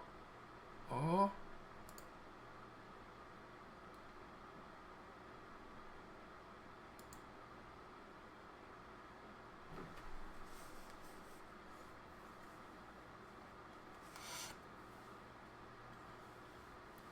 Dude, I'm so fucking sweaty right now. Jesus Christ, I stink. I need a fucking shower after this.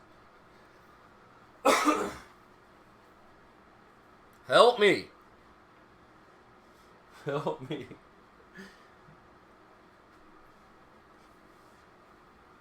Stack of lags. Dude. Amazon, please. Not like this. Dude, we know they killed it. Come on. You guys murdered it. Murdered the game. This was the play, dude. If Facebook's popping, if Google's popping, why isn't Amazon popping?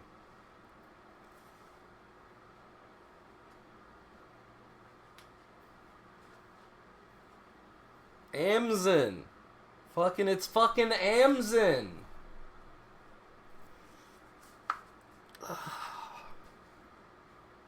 This is so painful. Why? Why do I do this to myself?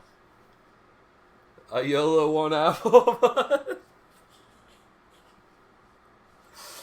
Oh my god.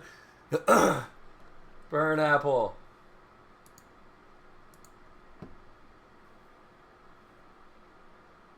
Damn, it's right at VWAP, brother. You're gonna hold it overnight. Amazon. Let's go, Amazon. Dude, if this breaks a new high, I better not be down fucking $300. That's fucking stupid. Right? I guarantee you, we're gonna break into a new fucking high and this shit's gonna still show down. Right? Do it. How does this work?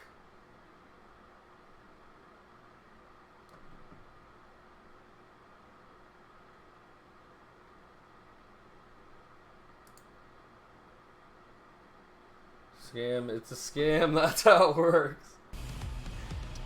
What the fuck, man? What the fuck is going on here? Commercial-free coverage of all the action heading into the close.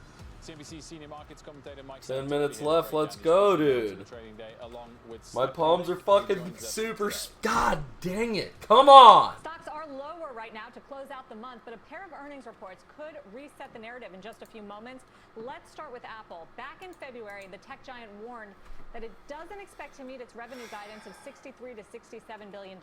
Apple citing production delays and weak demand. Call support and ask. Due to the coronavirus, the stock is actually we called support yesterday. We can't call support every day. Actually, we can, because these motherfuckers are making a lot of money off us. What numbers will you be looking for? I mean, the setup is it's roughly regained as much of its losses as the overall market did. It sort of outperformed a little bit point to point, and you have this sort of push-pull between really very much an opaque picture about what this quarter looks like because, yes, they lifted guidance, and we're not really sure what consumer trends look like anywhere Let's in the world. go. On the other hand, there's a real... Okay, we're at a new high now. Like, am I down? I'm down $200, though. Like, how?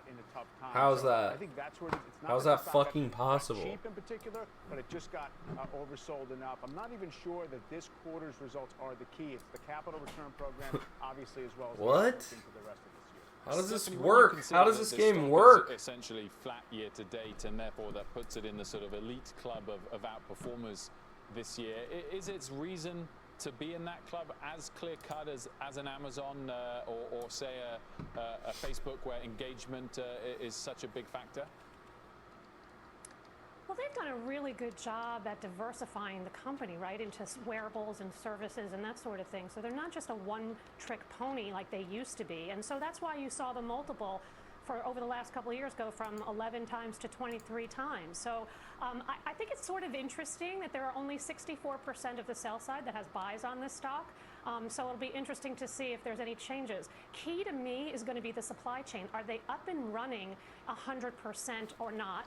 What's going on with China? Because I'm always looking at China. They're a couple months ahead of us in terms of a recovery of any sort. I don't understand. So what's going on there? And is online sales offsetting the retail sales at the stores? So that is something. Those are the things that I'm watching. We're hitting new highs, so but it's worth less money. What are they going to do with it? As Mike said, hopefully we'll get some answers this afternoon.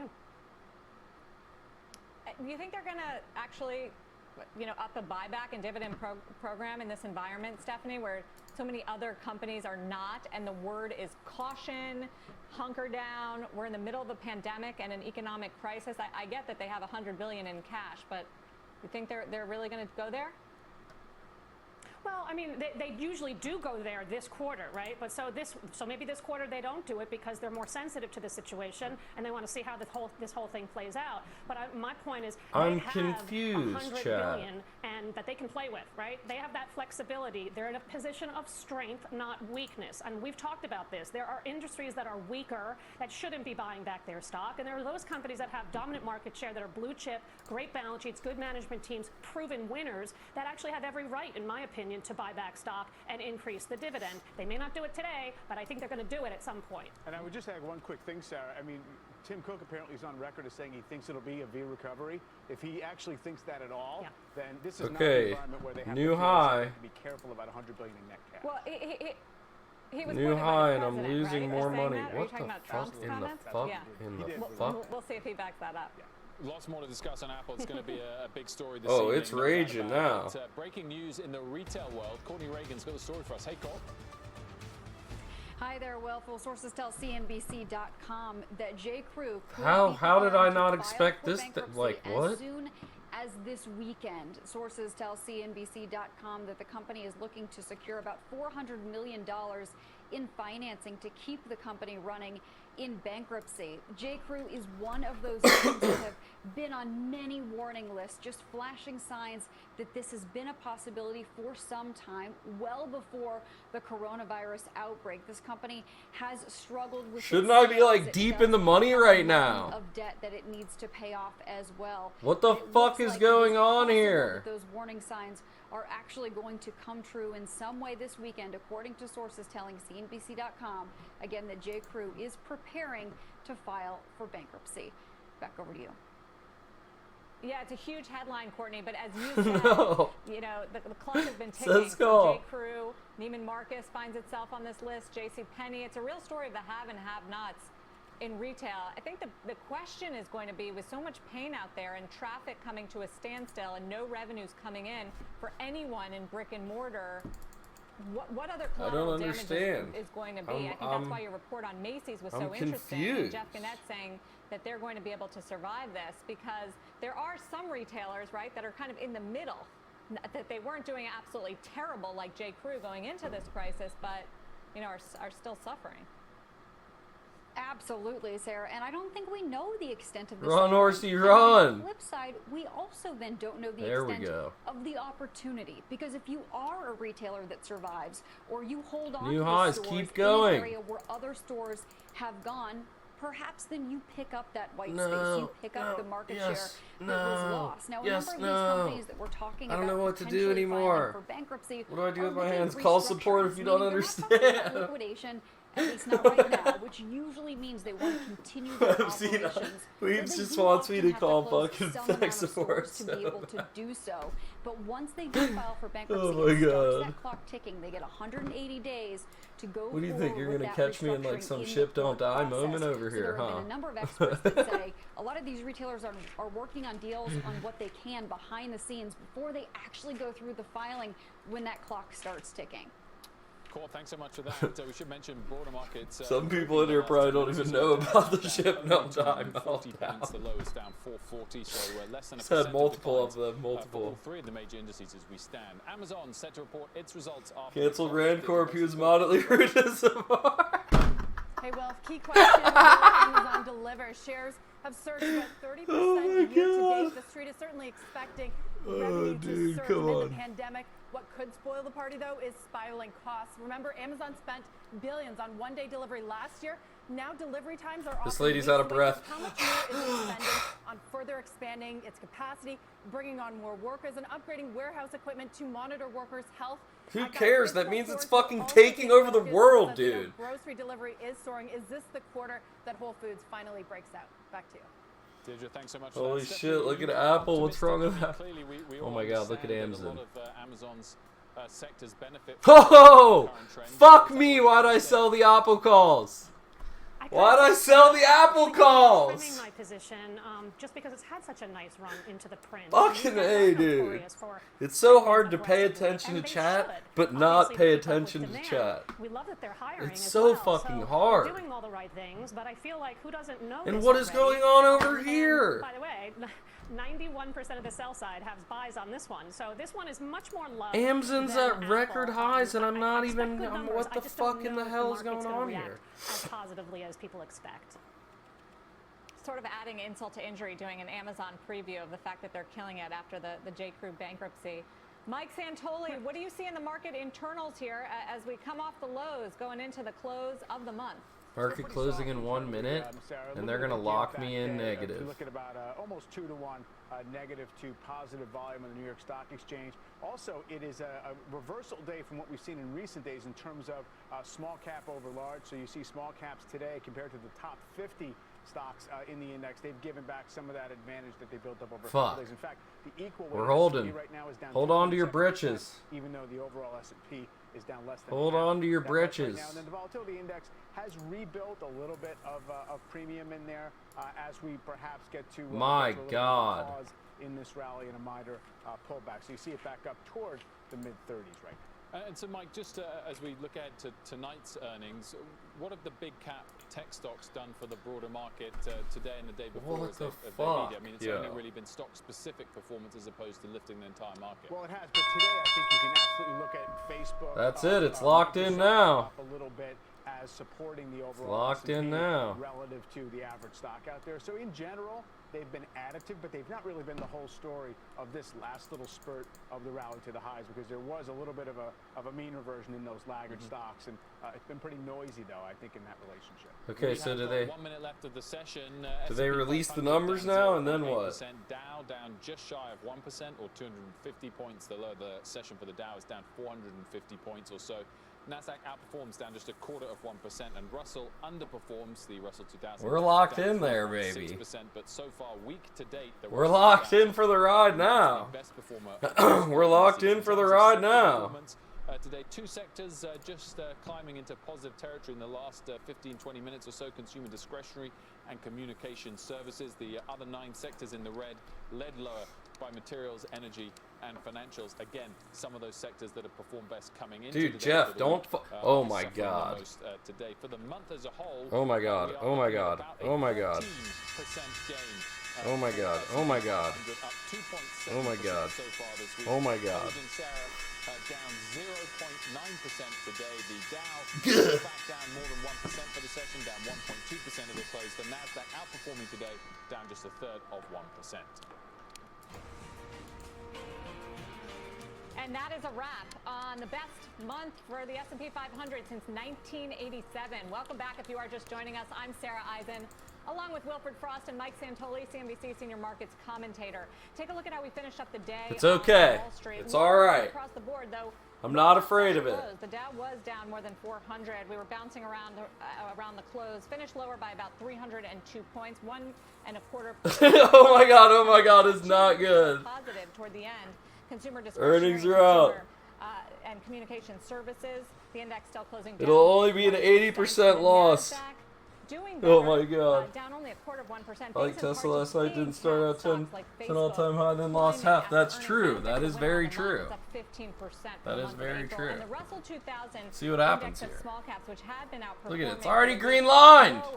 Green line, baby. So taking a step back from the trend we've seen all week. Get set Tesla for did go down wild today. Earnings ride. Apple, Amazon, Gilead, Amgen, all set to report earnings in just a few minutes. Oh my God, what is going on? Are we going up? Are we going down? What are we doing here? Visa, United, oh my God, big green line. Whirlpool, and we will ask the CEO of Whirlpool how the coronavirus crisis has impacted his business, as many Americans buy freezers to store food during the lockdown. Joining us to talk about the market today. It's a serious battle. Contributor Stephanie Link is here, and so is Mike Santoli. Mike, to help put this all in perspective, what we saw today, what we saw in the month, and where we are so far for the year. Well, yesterday seemed to be the culmination. What is happening right now? for Talk about Amazon. Feasting on good news. Obviously, you had a good drug trial. You had a dovish Fed. All these things, good big tech earnings that people really did make a grab for the market. We're at an obvious level with a somewhat stretched in the short term, backing off a little bit today. I don't think it changes the story for the month, which is a panic low 6 weeks ago in this market. People had we hit to a chase straight to double here. up there Now with it's Ace about Jack. whether That was earnings so give you sick. any hope for seeing light at the end of this tunnel or not. So that's the I think the Just the say right something. now. Say something. The Amazon numbers yes. came out.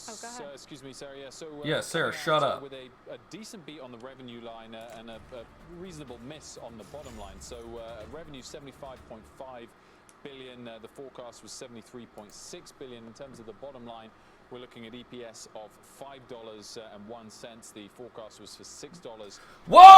Whoa! Whoa! Whoa! What is going on? 6.1 billion. We've got international coming in at 19.1 billion. That was in line. So AWS perhaps a little light. I haven't actually got that number, but given that the other one was slightly ahead, maybe AWS in line. We'll come back with that in a moment. But, what is happening right now? Beat on the top line, slight miss on the bottom line. The stock down about 2.6%. As a result, Mike, we talked about the huge run-up, of course, it had coming into this. Yeah, it was up 12% since the market peak of February 19th. So obviously going in completely different direction. So crushed. Presumably everybody knew today. There was going to be massive demand. We are crushed. Delivering on that demand for Amazon, a little bit less discretionary type goods and things like that. Oh my God, we got crushed. 12-month basis they mentioned in here. So it does seem as if they didn't fully capitalize it on all this new business on the bottom line. But, you know, I don't think it changes the overall story too much. I do think that delivery cost is going to be perhaps some issue. Well, there's so much text in this release, it's going to take 25 minutes to go through it. But I'll just pick out one line on that point, Mike, about profits. So here's a quote from Jeff Bezos. If you're a shareholder in Amazon, you may want to take a seat because we're not thinking small. Under normal circumstances, in this coming Q2, we'd expect to make some $4 billion or more in operating profit, but these aren't normal circumstances. We're going to spend the entirety of that $4 billion basically talking about making the investments that they need to get their business up to speed. And they say when it comes to AWS, groceries, retail on Amazon, they're being tested when it comes to just delivering in so much demand because of this current crisis. So there you go. I mean, they're back in spending mode, Mike. No doubt about it. And you wouldn't, you know, I think you'd be surprised if it were otherwise, but the way it's articulated there in fairly specific terms, I think brings it home. I just mentioned the AWS number, Sarah. I found it is 10.2 billion. The forecast was 10.3 billion. I mean, they're still the big leader in this area in terms of year-over-year growth. That's 33% growth for that number. So you can't really argue with it, I guess. Microsoft's beat relative to expectation was a bit stronger on that line in terms of cloud, but nonetheless, Stephanie, 10.2 billion, growing 30% plus per year for that very profitable part of the business, something still to celebrate. I don't know what's happening right now. I'm sweating so much right now. Like, that was a huge green line. All this extra spending, Stephanie, going forward, it's down 6% as we speak in after-hours trade. Oh my God. I think that the cloud business, AWS, very impressive, but certainly nothing like what Microsoft printed yesterday. And I actually tweeted that out yesterday because I just think that the expectations are so high. They're coming from a much, much bigger base. So I get that. But this needed to be a perfect quarter, a beat across the board, and a raise. And I see the guidance seems like it's a little bit better, so we'll have to go through that. But every single line item that you mentioned, sweating. North America International, AWS, all just kind of came in line. And you can't come in line when you're up 31%. And, you know, expenses are high, but remember the mix is really also hurting them as well as they sell more grocery and essentials, right? And dude, but they're taking market share, though. Party versus third party. They're taking over the world, in addition though. to them spending, are all the reasons why I thought that the expectations were just a little too rich into the print. This is not a disaster, guys. We want them to invest, but I think it just takes a breather here. We're also getting Q2 revenue guide 75 to 81 billion, the estimate's 78, so that Q2 guide reasonable compared to what a lot of other companies, of course, have been doing in terms of forward guidance, which is nothing at all. Let's get to Deirdre Bose, who's been digging through the results and got some more standout items for us. Hey, Wilf, I'm just looking through the different product lines, and you guys have mentioned some of them, like AWS. That is a bit of a deceleration sequentially at 33% growth year over year. And remember, that is lower than what Google showed us just earlier this week. I also want to point out physical store sales. That was actually up 8% year over year, coming in a little bit above expectations, and that is mostly made up of Whole Foods. There could be some concern, though. Perhaps investors wanted to see a little bit more of a bump. Remember, when Amazon goes into new sectors, you usually see much, much higher growth than that. It's been muddling along. It was negative over the last 2 quarters year over year. Now this is a bump up to 8%, so perhaps encouraging.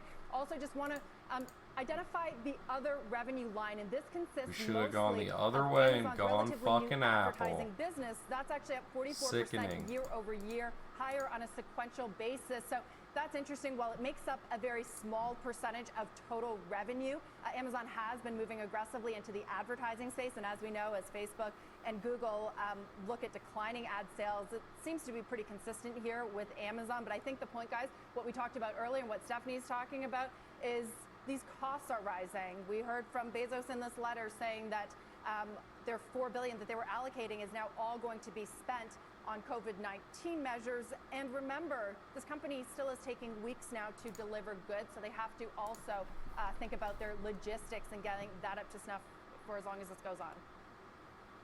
Yeah, I guess that's what Bezos means when he says you may want to take a seat because we are not thinking small. They also, Deirdre, go to great lengths, a lot of points in here about how they are protecting their employees and their customers and how they're investing in PPE to make sure they're safe. I mean, there's clearly been some I don't know what to do. And bad publicity for Amazon and warehouse workers complaining about some of the conditions. I'm not sure that it's had much of an impact on the stock, but how has it impacted the company?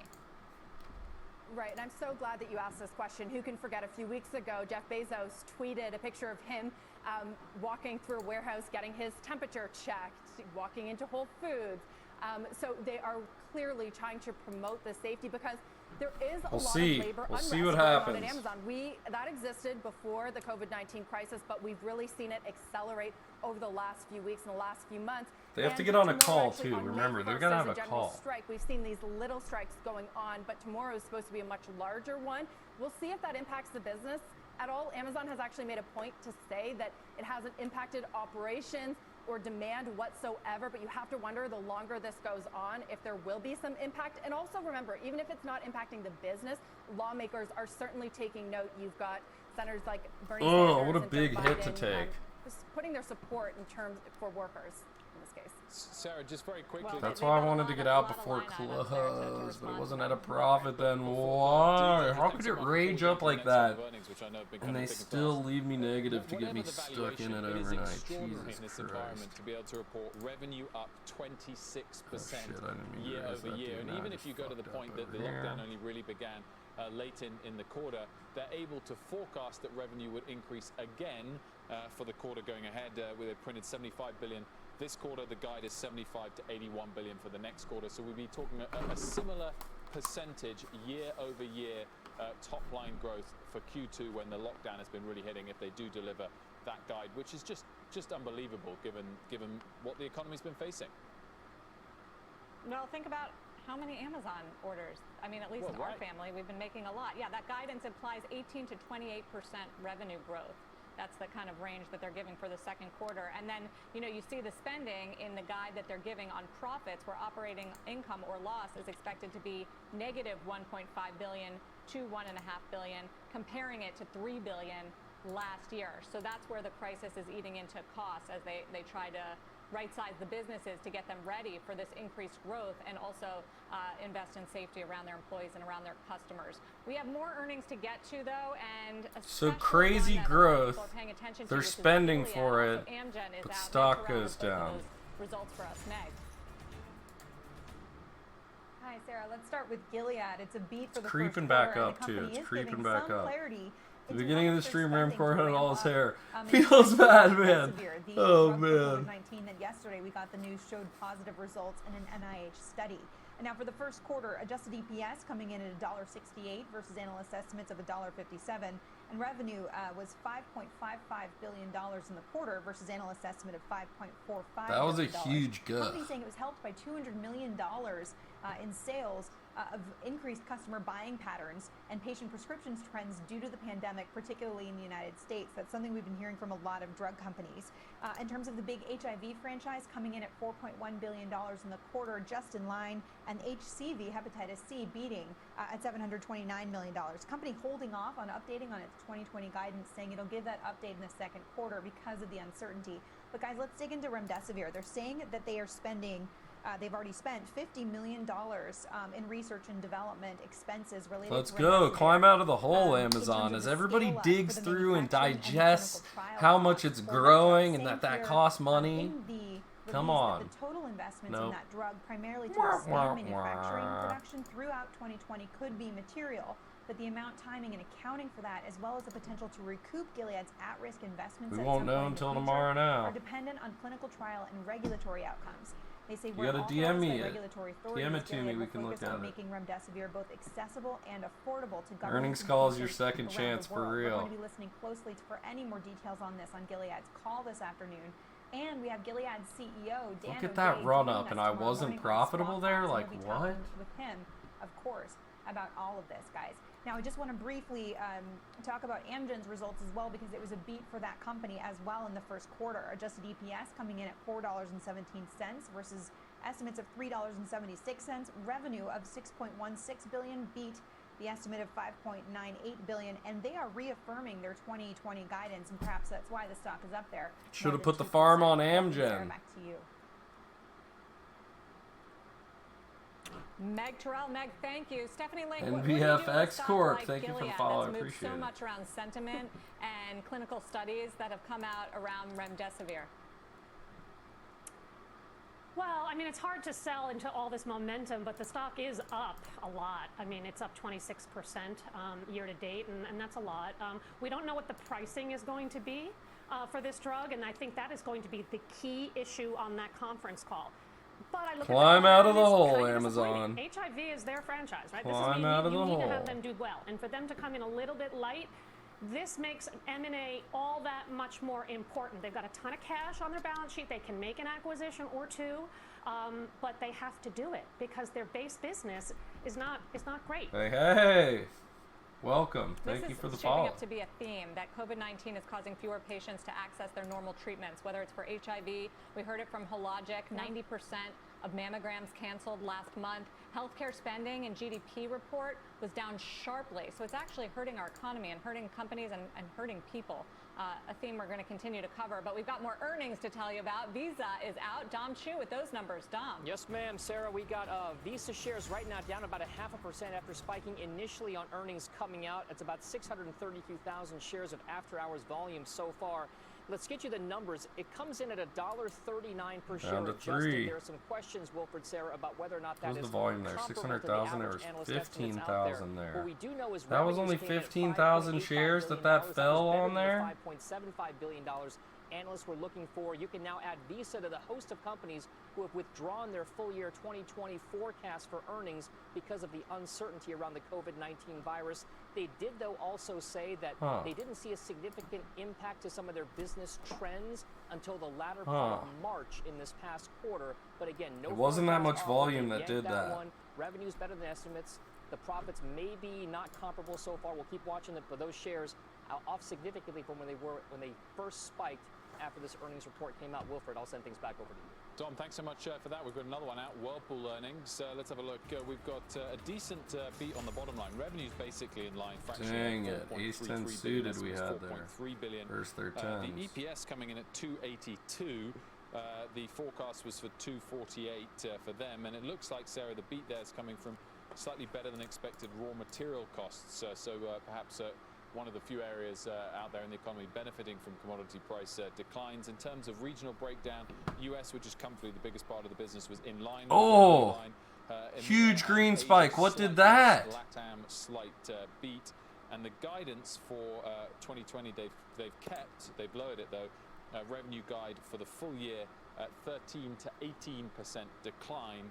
The estimate had been for about a 10% decline, so able to maintain guidance of some The sort. wicks don't mean anything, huh? We will break down those numbers. They don't mean anything, huh? When we're joined by Whirlpool's CEO exclusively. Don't want to miss that one. And we say thank you to Stephanie Link for being with us during this madness. Stephanie, thank you. We are just minutes away still from Apple's big earnings report. Find out how the coronavirus is impacting iPhone sales.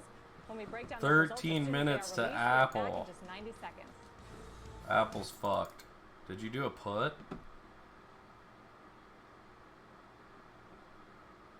Looks like an illegal haircut if I've ever seen one. Dee Dee did it. Dee Dee did it. No illegal haircut. No legal haircut here.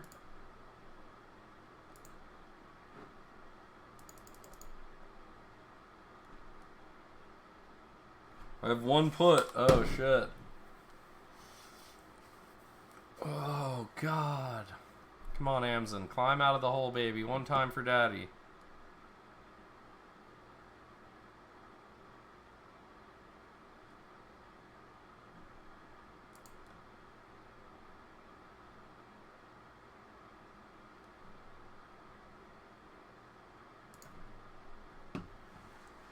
Come on, we're guaranteed $38 here, but that's not enough. We just lost a bunch. Although, man, our account's looking nice. I will say. And it's gone. I don't know. It's kind of holding right here, which is interesting. Where was it at like a day ago? Let's take a look back here. All we did was erase a day.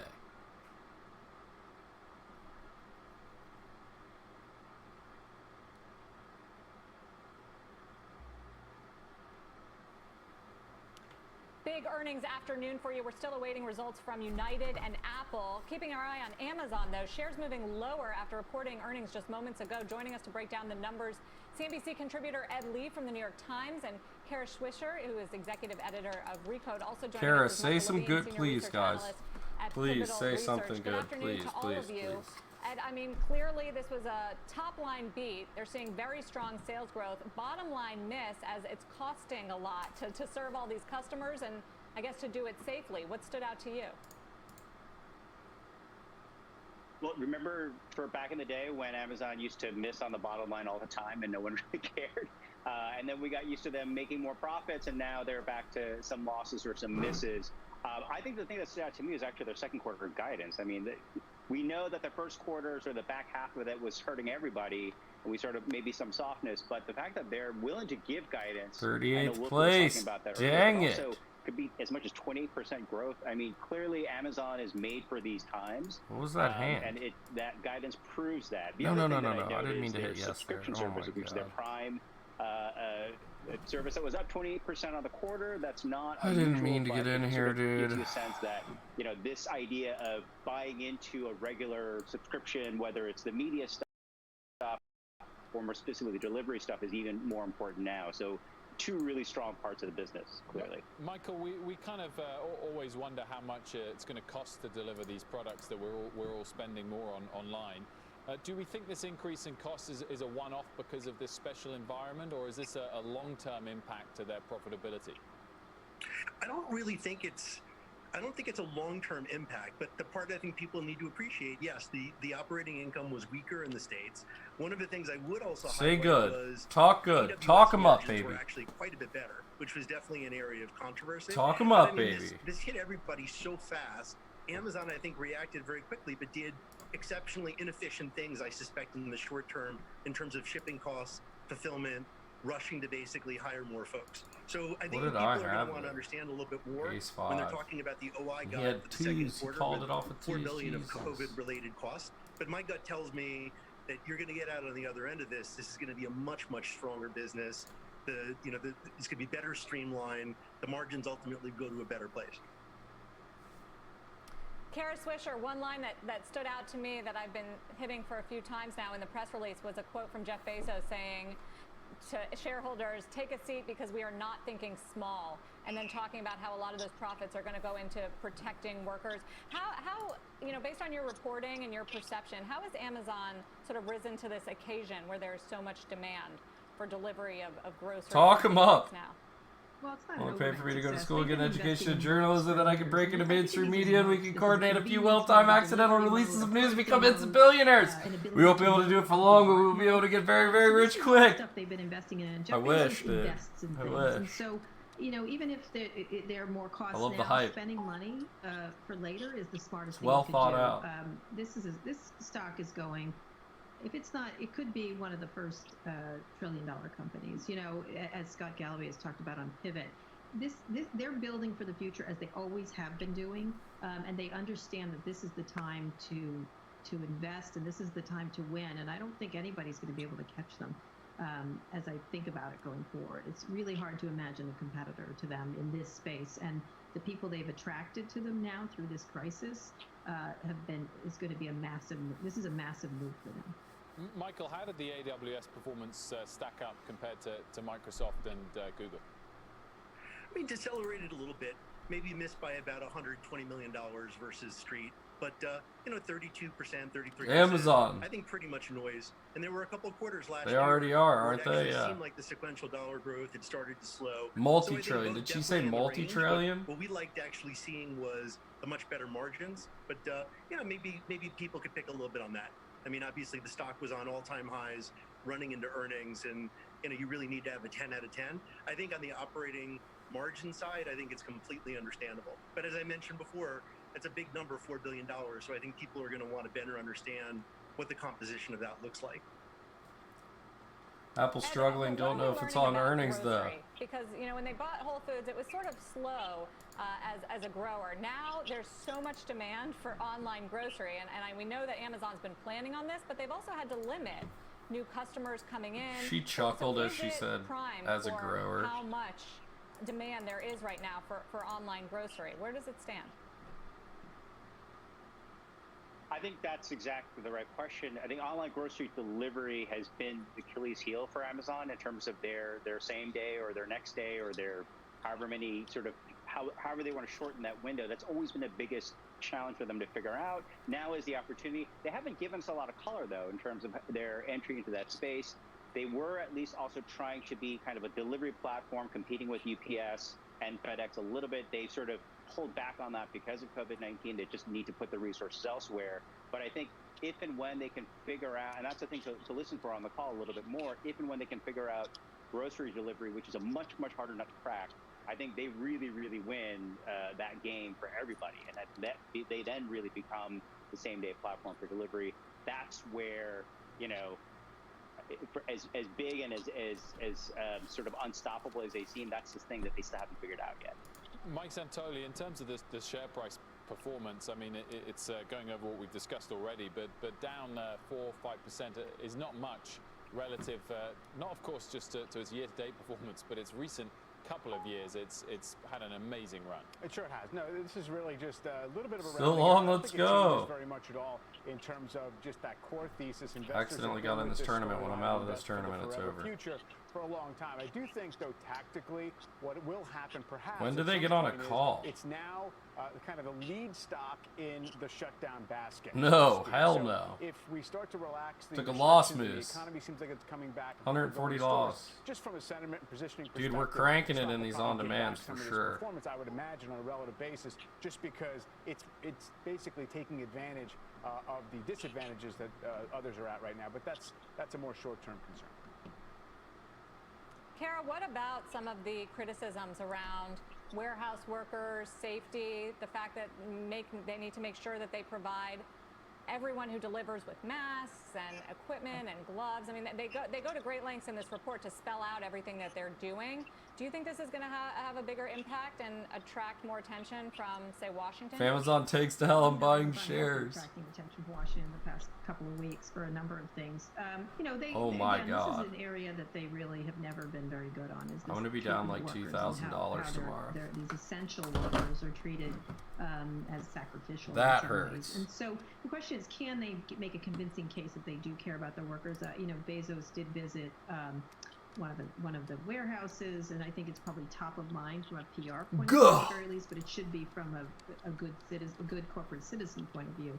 I think the question is, who can catch them in this way, and whether they can win and at the same time protect their workers. I think that will be their biggest problem going forward after this, where they get so much advantage from this crisis. People signing up, people loving grocery delivery. People are not going to go back to old retail the way they had. It was already a trend that was happening. And so the question is, can they turn it around and redeem themselves in the area of workers? And that, I think it's a must-do for Amazon. Edley, with the other stock, of course, or one that's of the going to be worse tomorrow. It's going to be even worse tomorrow. Is Netflix. Do you think Amazon investors... There goes the gambling money. Enough credit for Amazon? We blew it all in one bet. We've talked a lot about AWS, about online shopping. Is that a big part of this story as well? Blew it all in one bet. They better turn it around on the call. Yeah, I think the Prime Video stuff has always been kind of a curious thing that they've embarked upon. They're spending plenty of money on it. You mentioned Netflix. Between Netflix and Amazon, these are the two kind of coronavirus, made companies, if you think about it, in terms of their operating system and the way they, their whole value proposition is kind of designed for the current situation. Not that they intended it that way, but that it just fortuitously. I think I'd like to know a bit more in terms of how Amazon kind of thinks about its services business, its media business. Are they really just a distribution platform? Do they need to spend any more money creating stuff? They just renewed a Thursday Night Football deal with the NFL. They're paying, they're paying more. I'm still trying to figure out exactly how much more, but they paid more for it. And they're not necessarily exclusive games either. These are games you can still turn on your broadcast station and watch them. So what's their thinking there? Is it just a way to goose more Prime subscribers, or can they just become the sort of digital distributor the way that cable had done for decades and decades? So that's still something we need to figure out. But again, it's a bright spot for the company. Amazon down 5.6% after hours. Michael, Kara, and Ed, stick around. We are awaiting Apple results in just a few minutes. But first, let's hit MGM Resorts. Earnings are out. Contessa Brewer has those numbers. Contessa.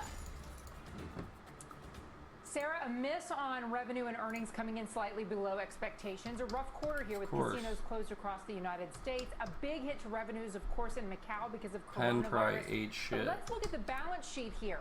$6 billion cash on hand at the end of the quarter. The company just did another big bond raise. Now they stand at $7.2 billion. It's burning $270 million in cash every month. But the company says, look, the balance sheet remains sound. MGM Resorts owns a significant stake in the gaming REIT MGM Growth Properties, MGP. It says it could sell that stake if it needs more access to capital. And the earnings call starts here in about 20 minutes. Acting CEO Bill Hornbuckle. Amazon. I expect much of that call to focus on phased reopening, where it happens, what factors are going into reducing that cash burn. Sarah. Contessa Brewer, thank you. Stock down a little less than 3% here after hours. Wilfred. Yeah, just waiting for Apple, of course, just 30 seconds or so away from when we expect that to drop. A reminder that the stock for Apple is essentially flat year to date. Coming into this, it was up 3% or so, 3.8% week to date, 2% today. Why? Tough-ish setup. Why did I get rid of Apple? Forecast 54.5 billion and 226. Why did I get rid of Apple? And we're waiting for those numbers, of course. How did I get rid of Apple? Within that 54.5. Bring Amazon up with you. iPhone revenue, which is what? Forecast at 31 billion. Services is forecast 13 billion. Here are the numbers. Josh Lipton. Well, Apple reporting Q2 EPS here of $2.55. That's versus expectations of $2.26. Revenue comes in at $58.3 billion versus expectations of $54.5 billion. So beats there on the bottom and the top. Gross I want to vomit right now, chat. 38.4%. iPhone revenue drops about 7% to $28.96 billion. Now the street had been looking for closer to $30.89 billion. Services though jumping 17% to $13.35 billion. So the other categories: iPad $4.4 billion, Mac $5.35 billion, wearables, home and accessories. That category, I had Apple $6.3 billion in the quarter. The company also does authorize an increase of $50 billion to its share repurchase program, declares a cash dividend of 82 cents per share. That's an increase of 6%. It does not provide Q3 guidance at this time. I did, guys, have a chance to catch up with Apple CEO Tim Cook to talk about this quarter. Obviously, we dove right into that iPhone franchise. On the supply side, I asked him, are those iPhone factories now back up and running? He said at full capacity. He said they were by mid-March. On the demand side, I was interested to hear more about iPhone demand in China. It's such an important market for Apple. And I also asked him whether it can be kind of a leading indicator for other how did I get for this Europe, wrong for like Europe, this? For the US. And here's what How did I told me. get this There was a wrong like significant, this? Very steep fall off in February.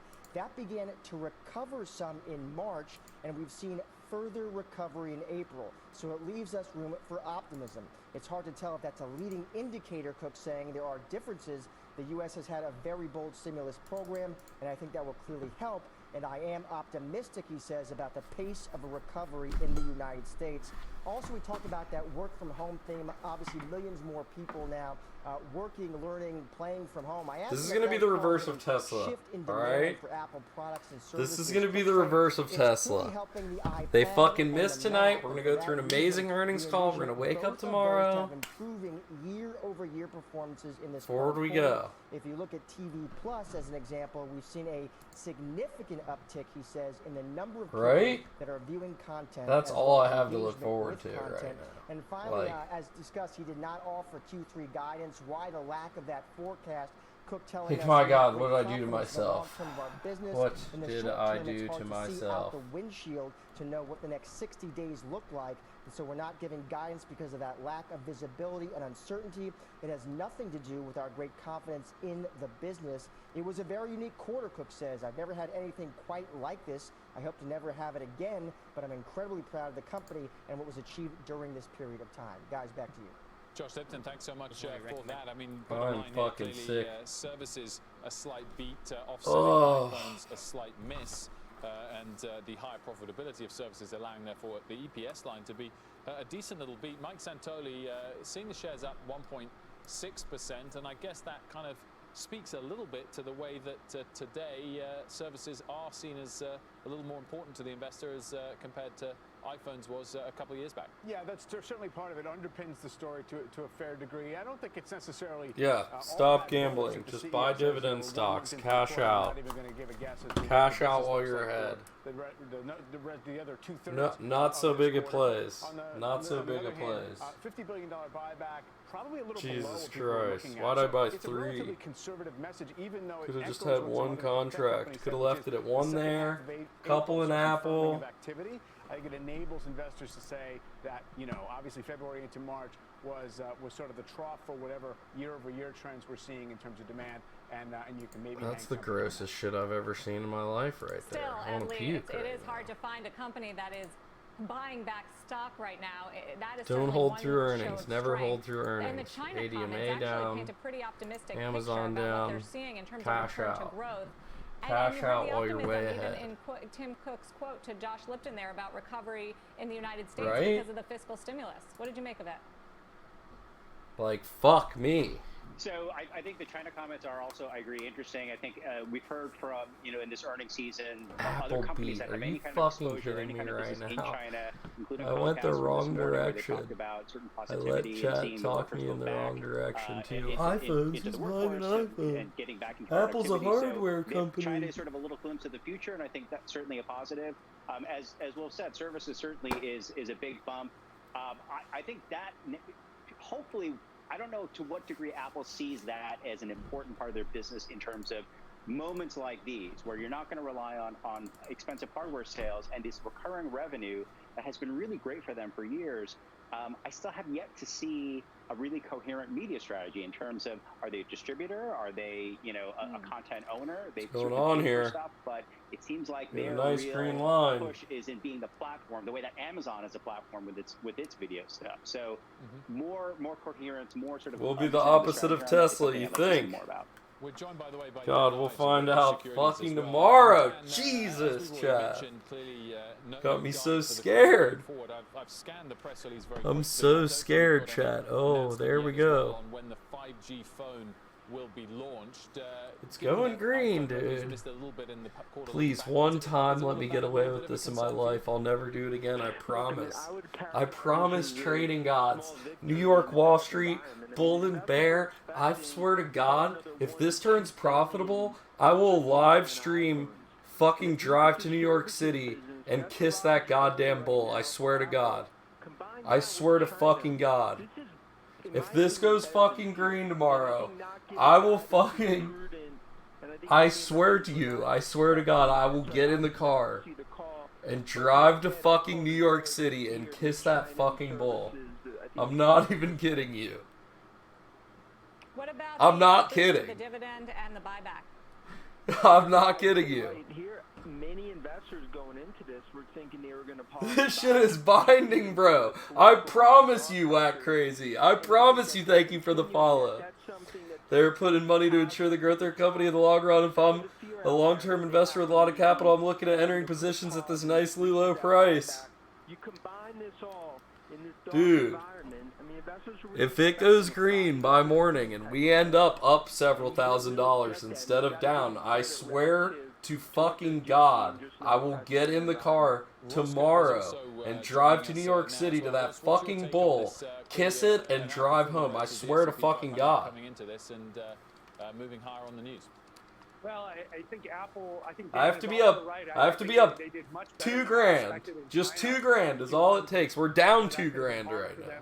And actually, their iPhone numbers weren't as bad as I thought. Because honestly, I thought who would buy an iPhone in the U.S. right now? It seems Amazon was at $1,600 not that long ago. And to their credit, they had moved into services, but once again, I agree with Dan. I'll send my good vibes, bro. Boy, if they would have had a great. They euthanized the bull because he got COVID. It's acting a bit more like Dude, that would be. It's like not there anymore. That would suck. Great pilot of the barge, and he's done a great job navigating the waters. But this is a slow growth, value type stock that we'll own for a long time. But I just want to see the innovation there, and I think it's great in this kind of market to own. But I think longer term, I still question, like, where does Apple go from here? What about Amazon? Well, services is one place, and they showed that there's growth there today. Kara, you almost forget that we're in the middle of a pandemic and, one of the worst recessions our country has ever seen, going through these Amazon and Apple reports, debating things like innovation. Just how unusual are these two mega cap technology stocks right now in terms of how they're doing and how they're down weathering this crisis? 1,400. Well, 1390. so much more. I think Ross is 100% right. I just did an interview with Alex Kantrowitz about his book about these tech titans, and he called Apple a company of refinement, that they're refining current products. I think Amazon, hands down, is the most innovative of these large companies. Twitter Dividend GMG, the is binding 100% agreement right for the about having really record. gone to the mat around streaming and other services. They sort of Dude, dipped their toe. I have no That problem said, with it. not Trust. to go, I have all no day on problem. you, If but this goes considering green, the I will situation, get in the car. I as promise said you. before, pretty good. I promise pretty you. good. You know, not as bad as you The were binding agreement. thinking. You know what I mean? Like, it was fine. And I I think the promise issue is, you. how do they I'll who get comes out of Wendy's this stronger? breakfast, And I dude. think We'll be probably there if by you the had a next bet day. between them, Amazon is going to run away with everything going forward. Apple did just briefly turn negative. To fucking God, I will get in the car tomorrow and drive to New York City to that fucking bull, kiss it, and drive home. I swear to fucking God. Oh God, we're locked in. We're locked in. Pump, we need fucking Amazon to come back. We need Amazon to come back overnight. I got bogus calls right now. What's going to happen? Are you going to be kissing the bowl with the mask on or off? Depending on your answer, I would suggest bringing some of this.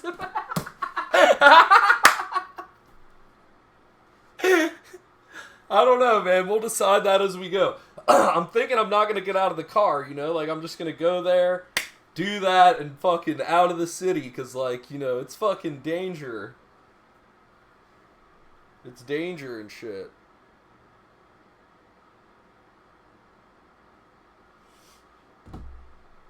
Oh my God.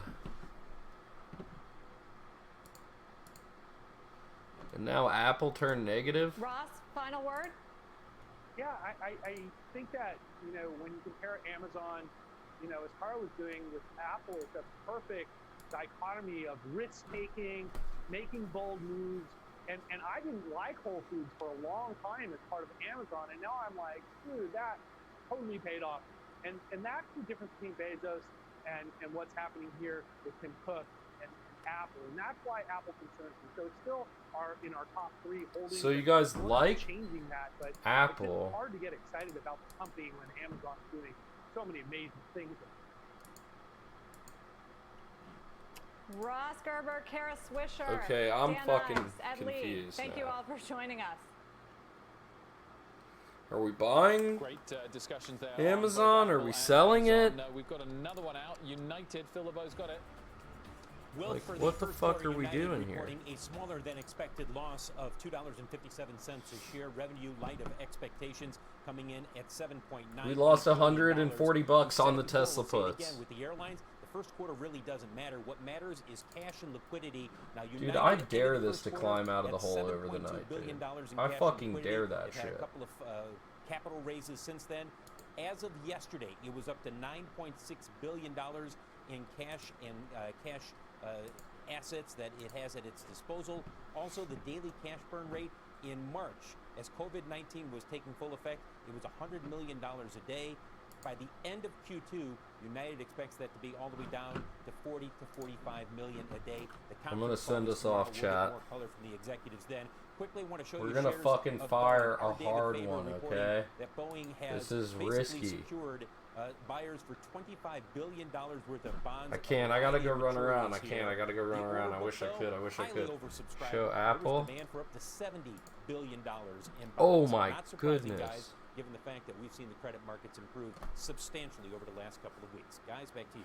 Okay, that's the reverse of Amazon. All right, Phil LeBeau. Phil, thank you. Mike, we go from Amazon and Apple to back to reality with United and updates on the cash and liquidity positions. My What do you make of money's it? gone. So I we just go like from burnt. what's Apple going to do with all this abundance of surplus cash to companies that have to basically go hat in hand and bolster their balance sheets. Boeing, I'm not surprised this deal got done. I don't know, dude. I don't know what's happening. The issue is oversubscribed right now. People have to bid for more than they actually think they're going to get. And they had to pay up for it a little bit based on David's reporting. Show it's not feet. like it's necessarily all that expensive, 5% it looks like across the curve. But definitely for its credit rating, they had to, essentially give a premium out there. But at least it does buy them plenty of time. Mike, I have one final thought going back to the Apple debate. Clearly, they've slightly increased the dividend, but the yield still doesn't really change much, about 1%, just above that. What if they put all of their buyback, having clearly highlighted that the buyback didn't necessarily work perfectly during the pullback and the share was back near the all-time highs. what dividend yield would they be on? What's the total cashback yield? And do investors at this I'm so environment confused favor right now. a dividend when so many other dividends I don't know are being who's cut? winning and who's losing and what's happening. I hope to fuck you know I'm straight as an arrow. Just, that's pretty sure you know that by now. Yeah, dude, that was like hilarious joke. I loved it. That's fine. So you have a little more than a 1% yield right now. What is it, a $1.2 trillion company? If they were to sort of pay out $100 billion, I know a lot of you guys are fairly new to the market, so the market doesn't necessarily move in a certain direction based on earnings. Sometimes it does, but assuming the stock will go up after good earnings or down after bad earnings is very dangerous. So true. I just learned that. Buffett, who doesn't sell any, and every time Apple buys back stock, he owns a greater proportion of the business, and that's the thinking, I think, behind it. Apple, which had traded... You know, Mike... Go ahead. No, I was going to say Apple's trading lower, and I wonder if there are going to be questions. Domain with the follow. Thank you so much. I appreciate it. Pump with the follow. Act crazy. Thank you for the follow. He believes in a V-shaped Ozzy, recovery, man. yet the company's not issuing guidance. Right. I mean, it's certainly a question that would be legitimate right now, but I also don't think you can expect. When is this phone call? Clarity on what this world's going to look like that nobody else has either. And so I think that, look, the valuation is perfectly full right now. Apple only ever traded at higher prices than this for a couple of months in its history. It's not like the stock's being penalized. It's just kind of a wait and see. We're going to ship it off, chat. For this stock and for many others. I'll see you guys tomorrow. Apple trading. Apple tanking. Now about 1.7% in after-hours trade. Don't take my Amazon down with me. It is. To break down his Dude, we will latest see you results guys and asking tomorrow. whether there are plans to reopen manufacturing Sell facilities. options. I was thinking about that. I should have done it. I should have sold options like way high, like 3K or something like that. We'll see you guys. I appreciate it. Yo, show some love in the chat. Show some love in the chat when we go over to Summit. Please, baby. Please. Peace, chat.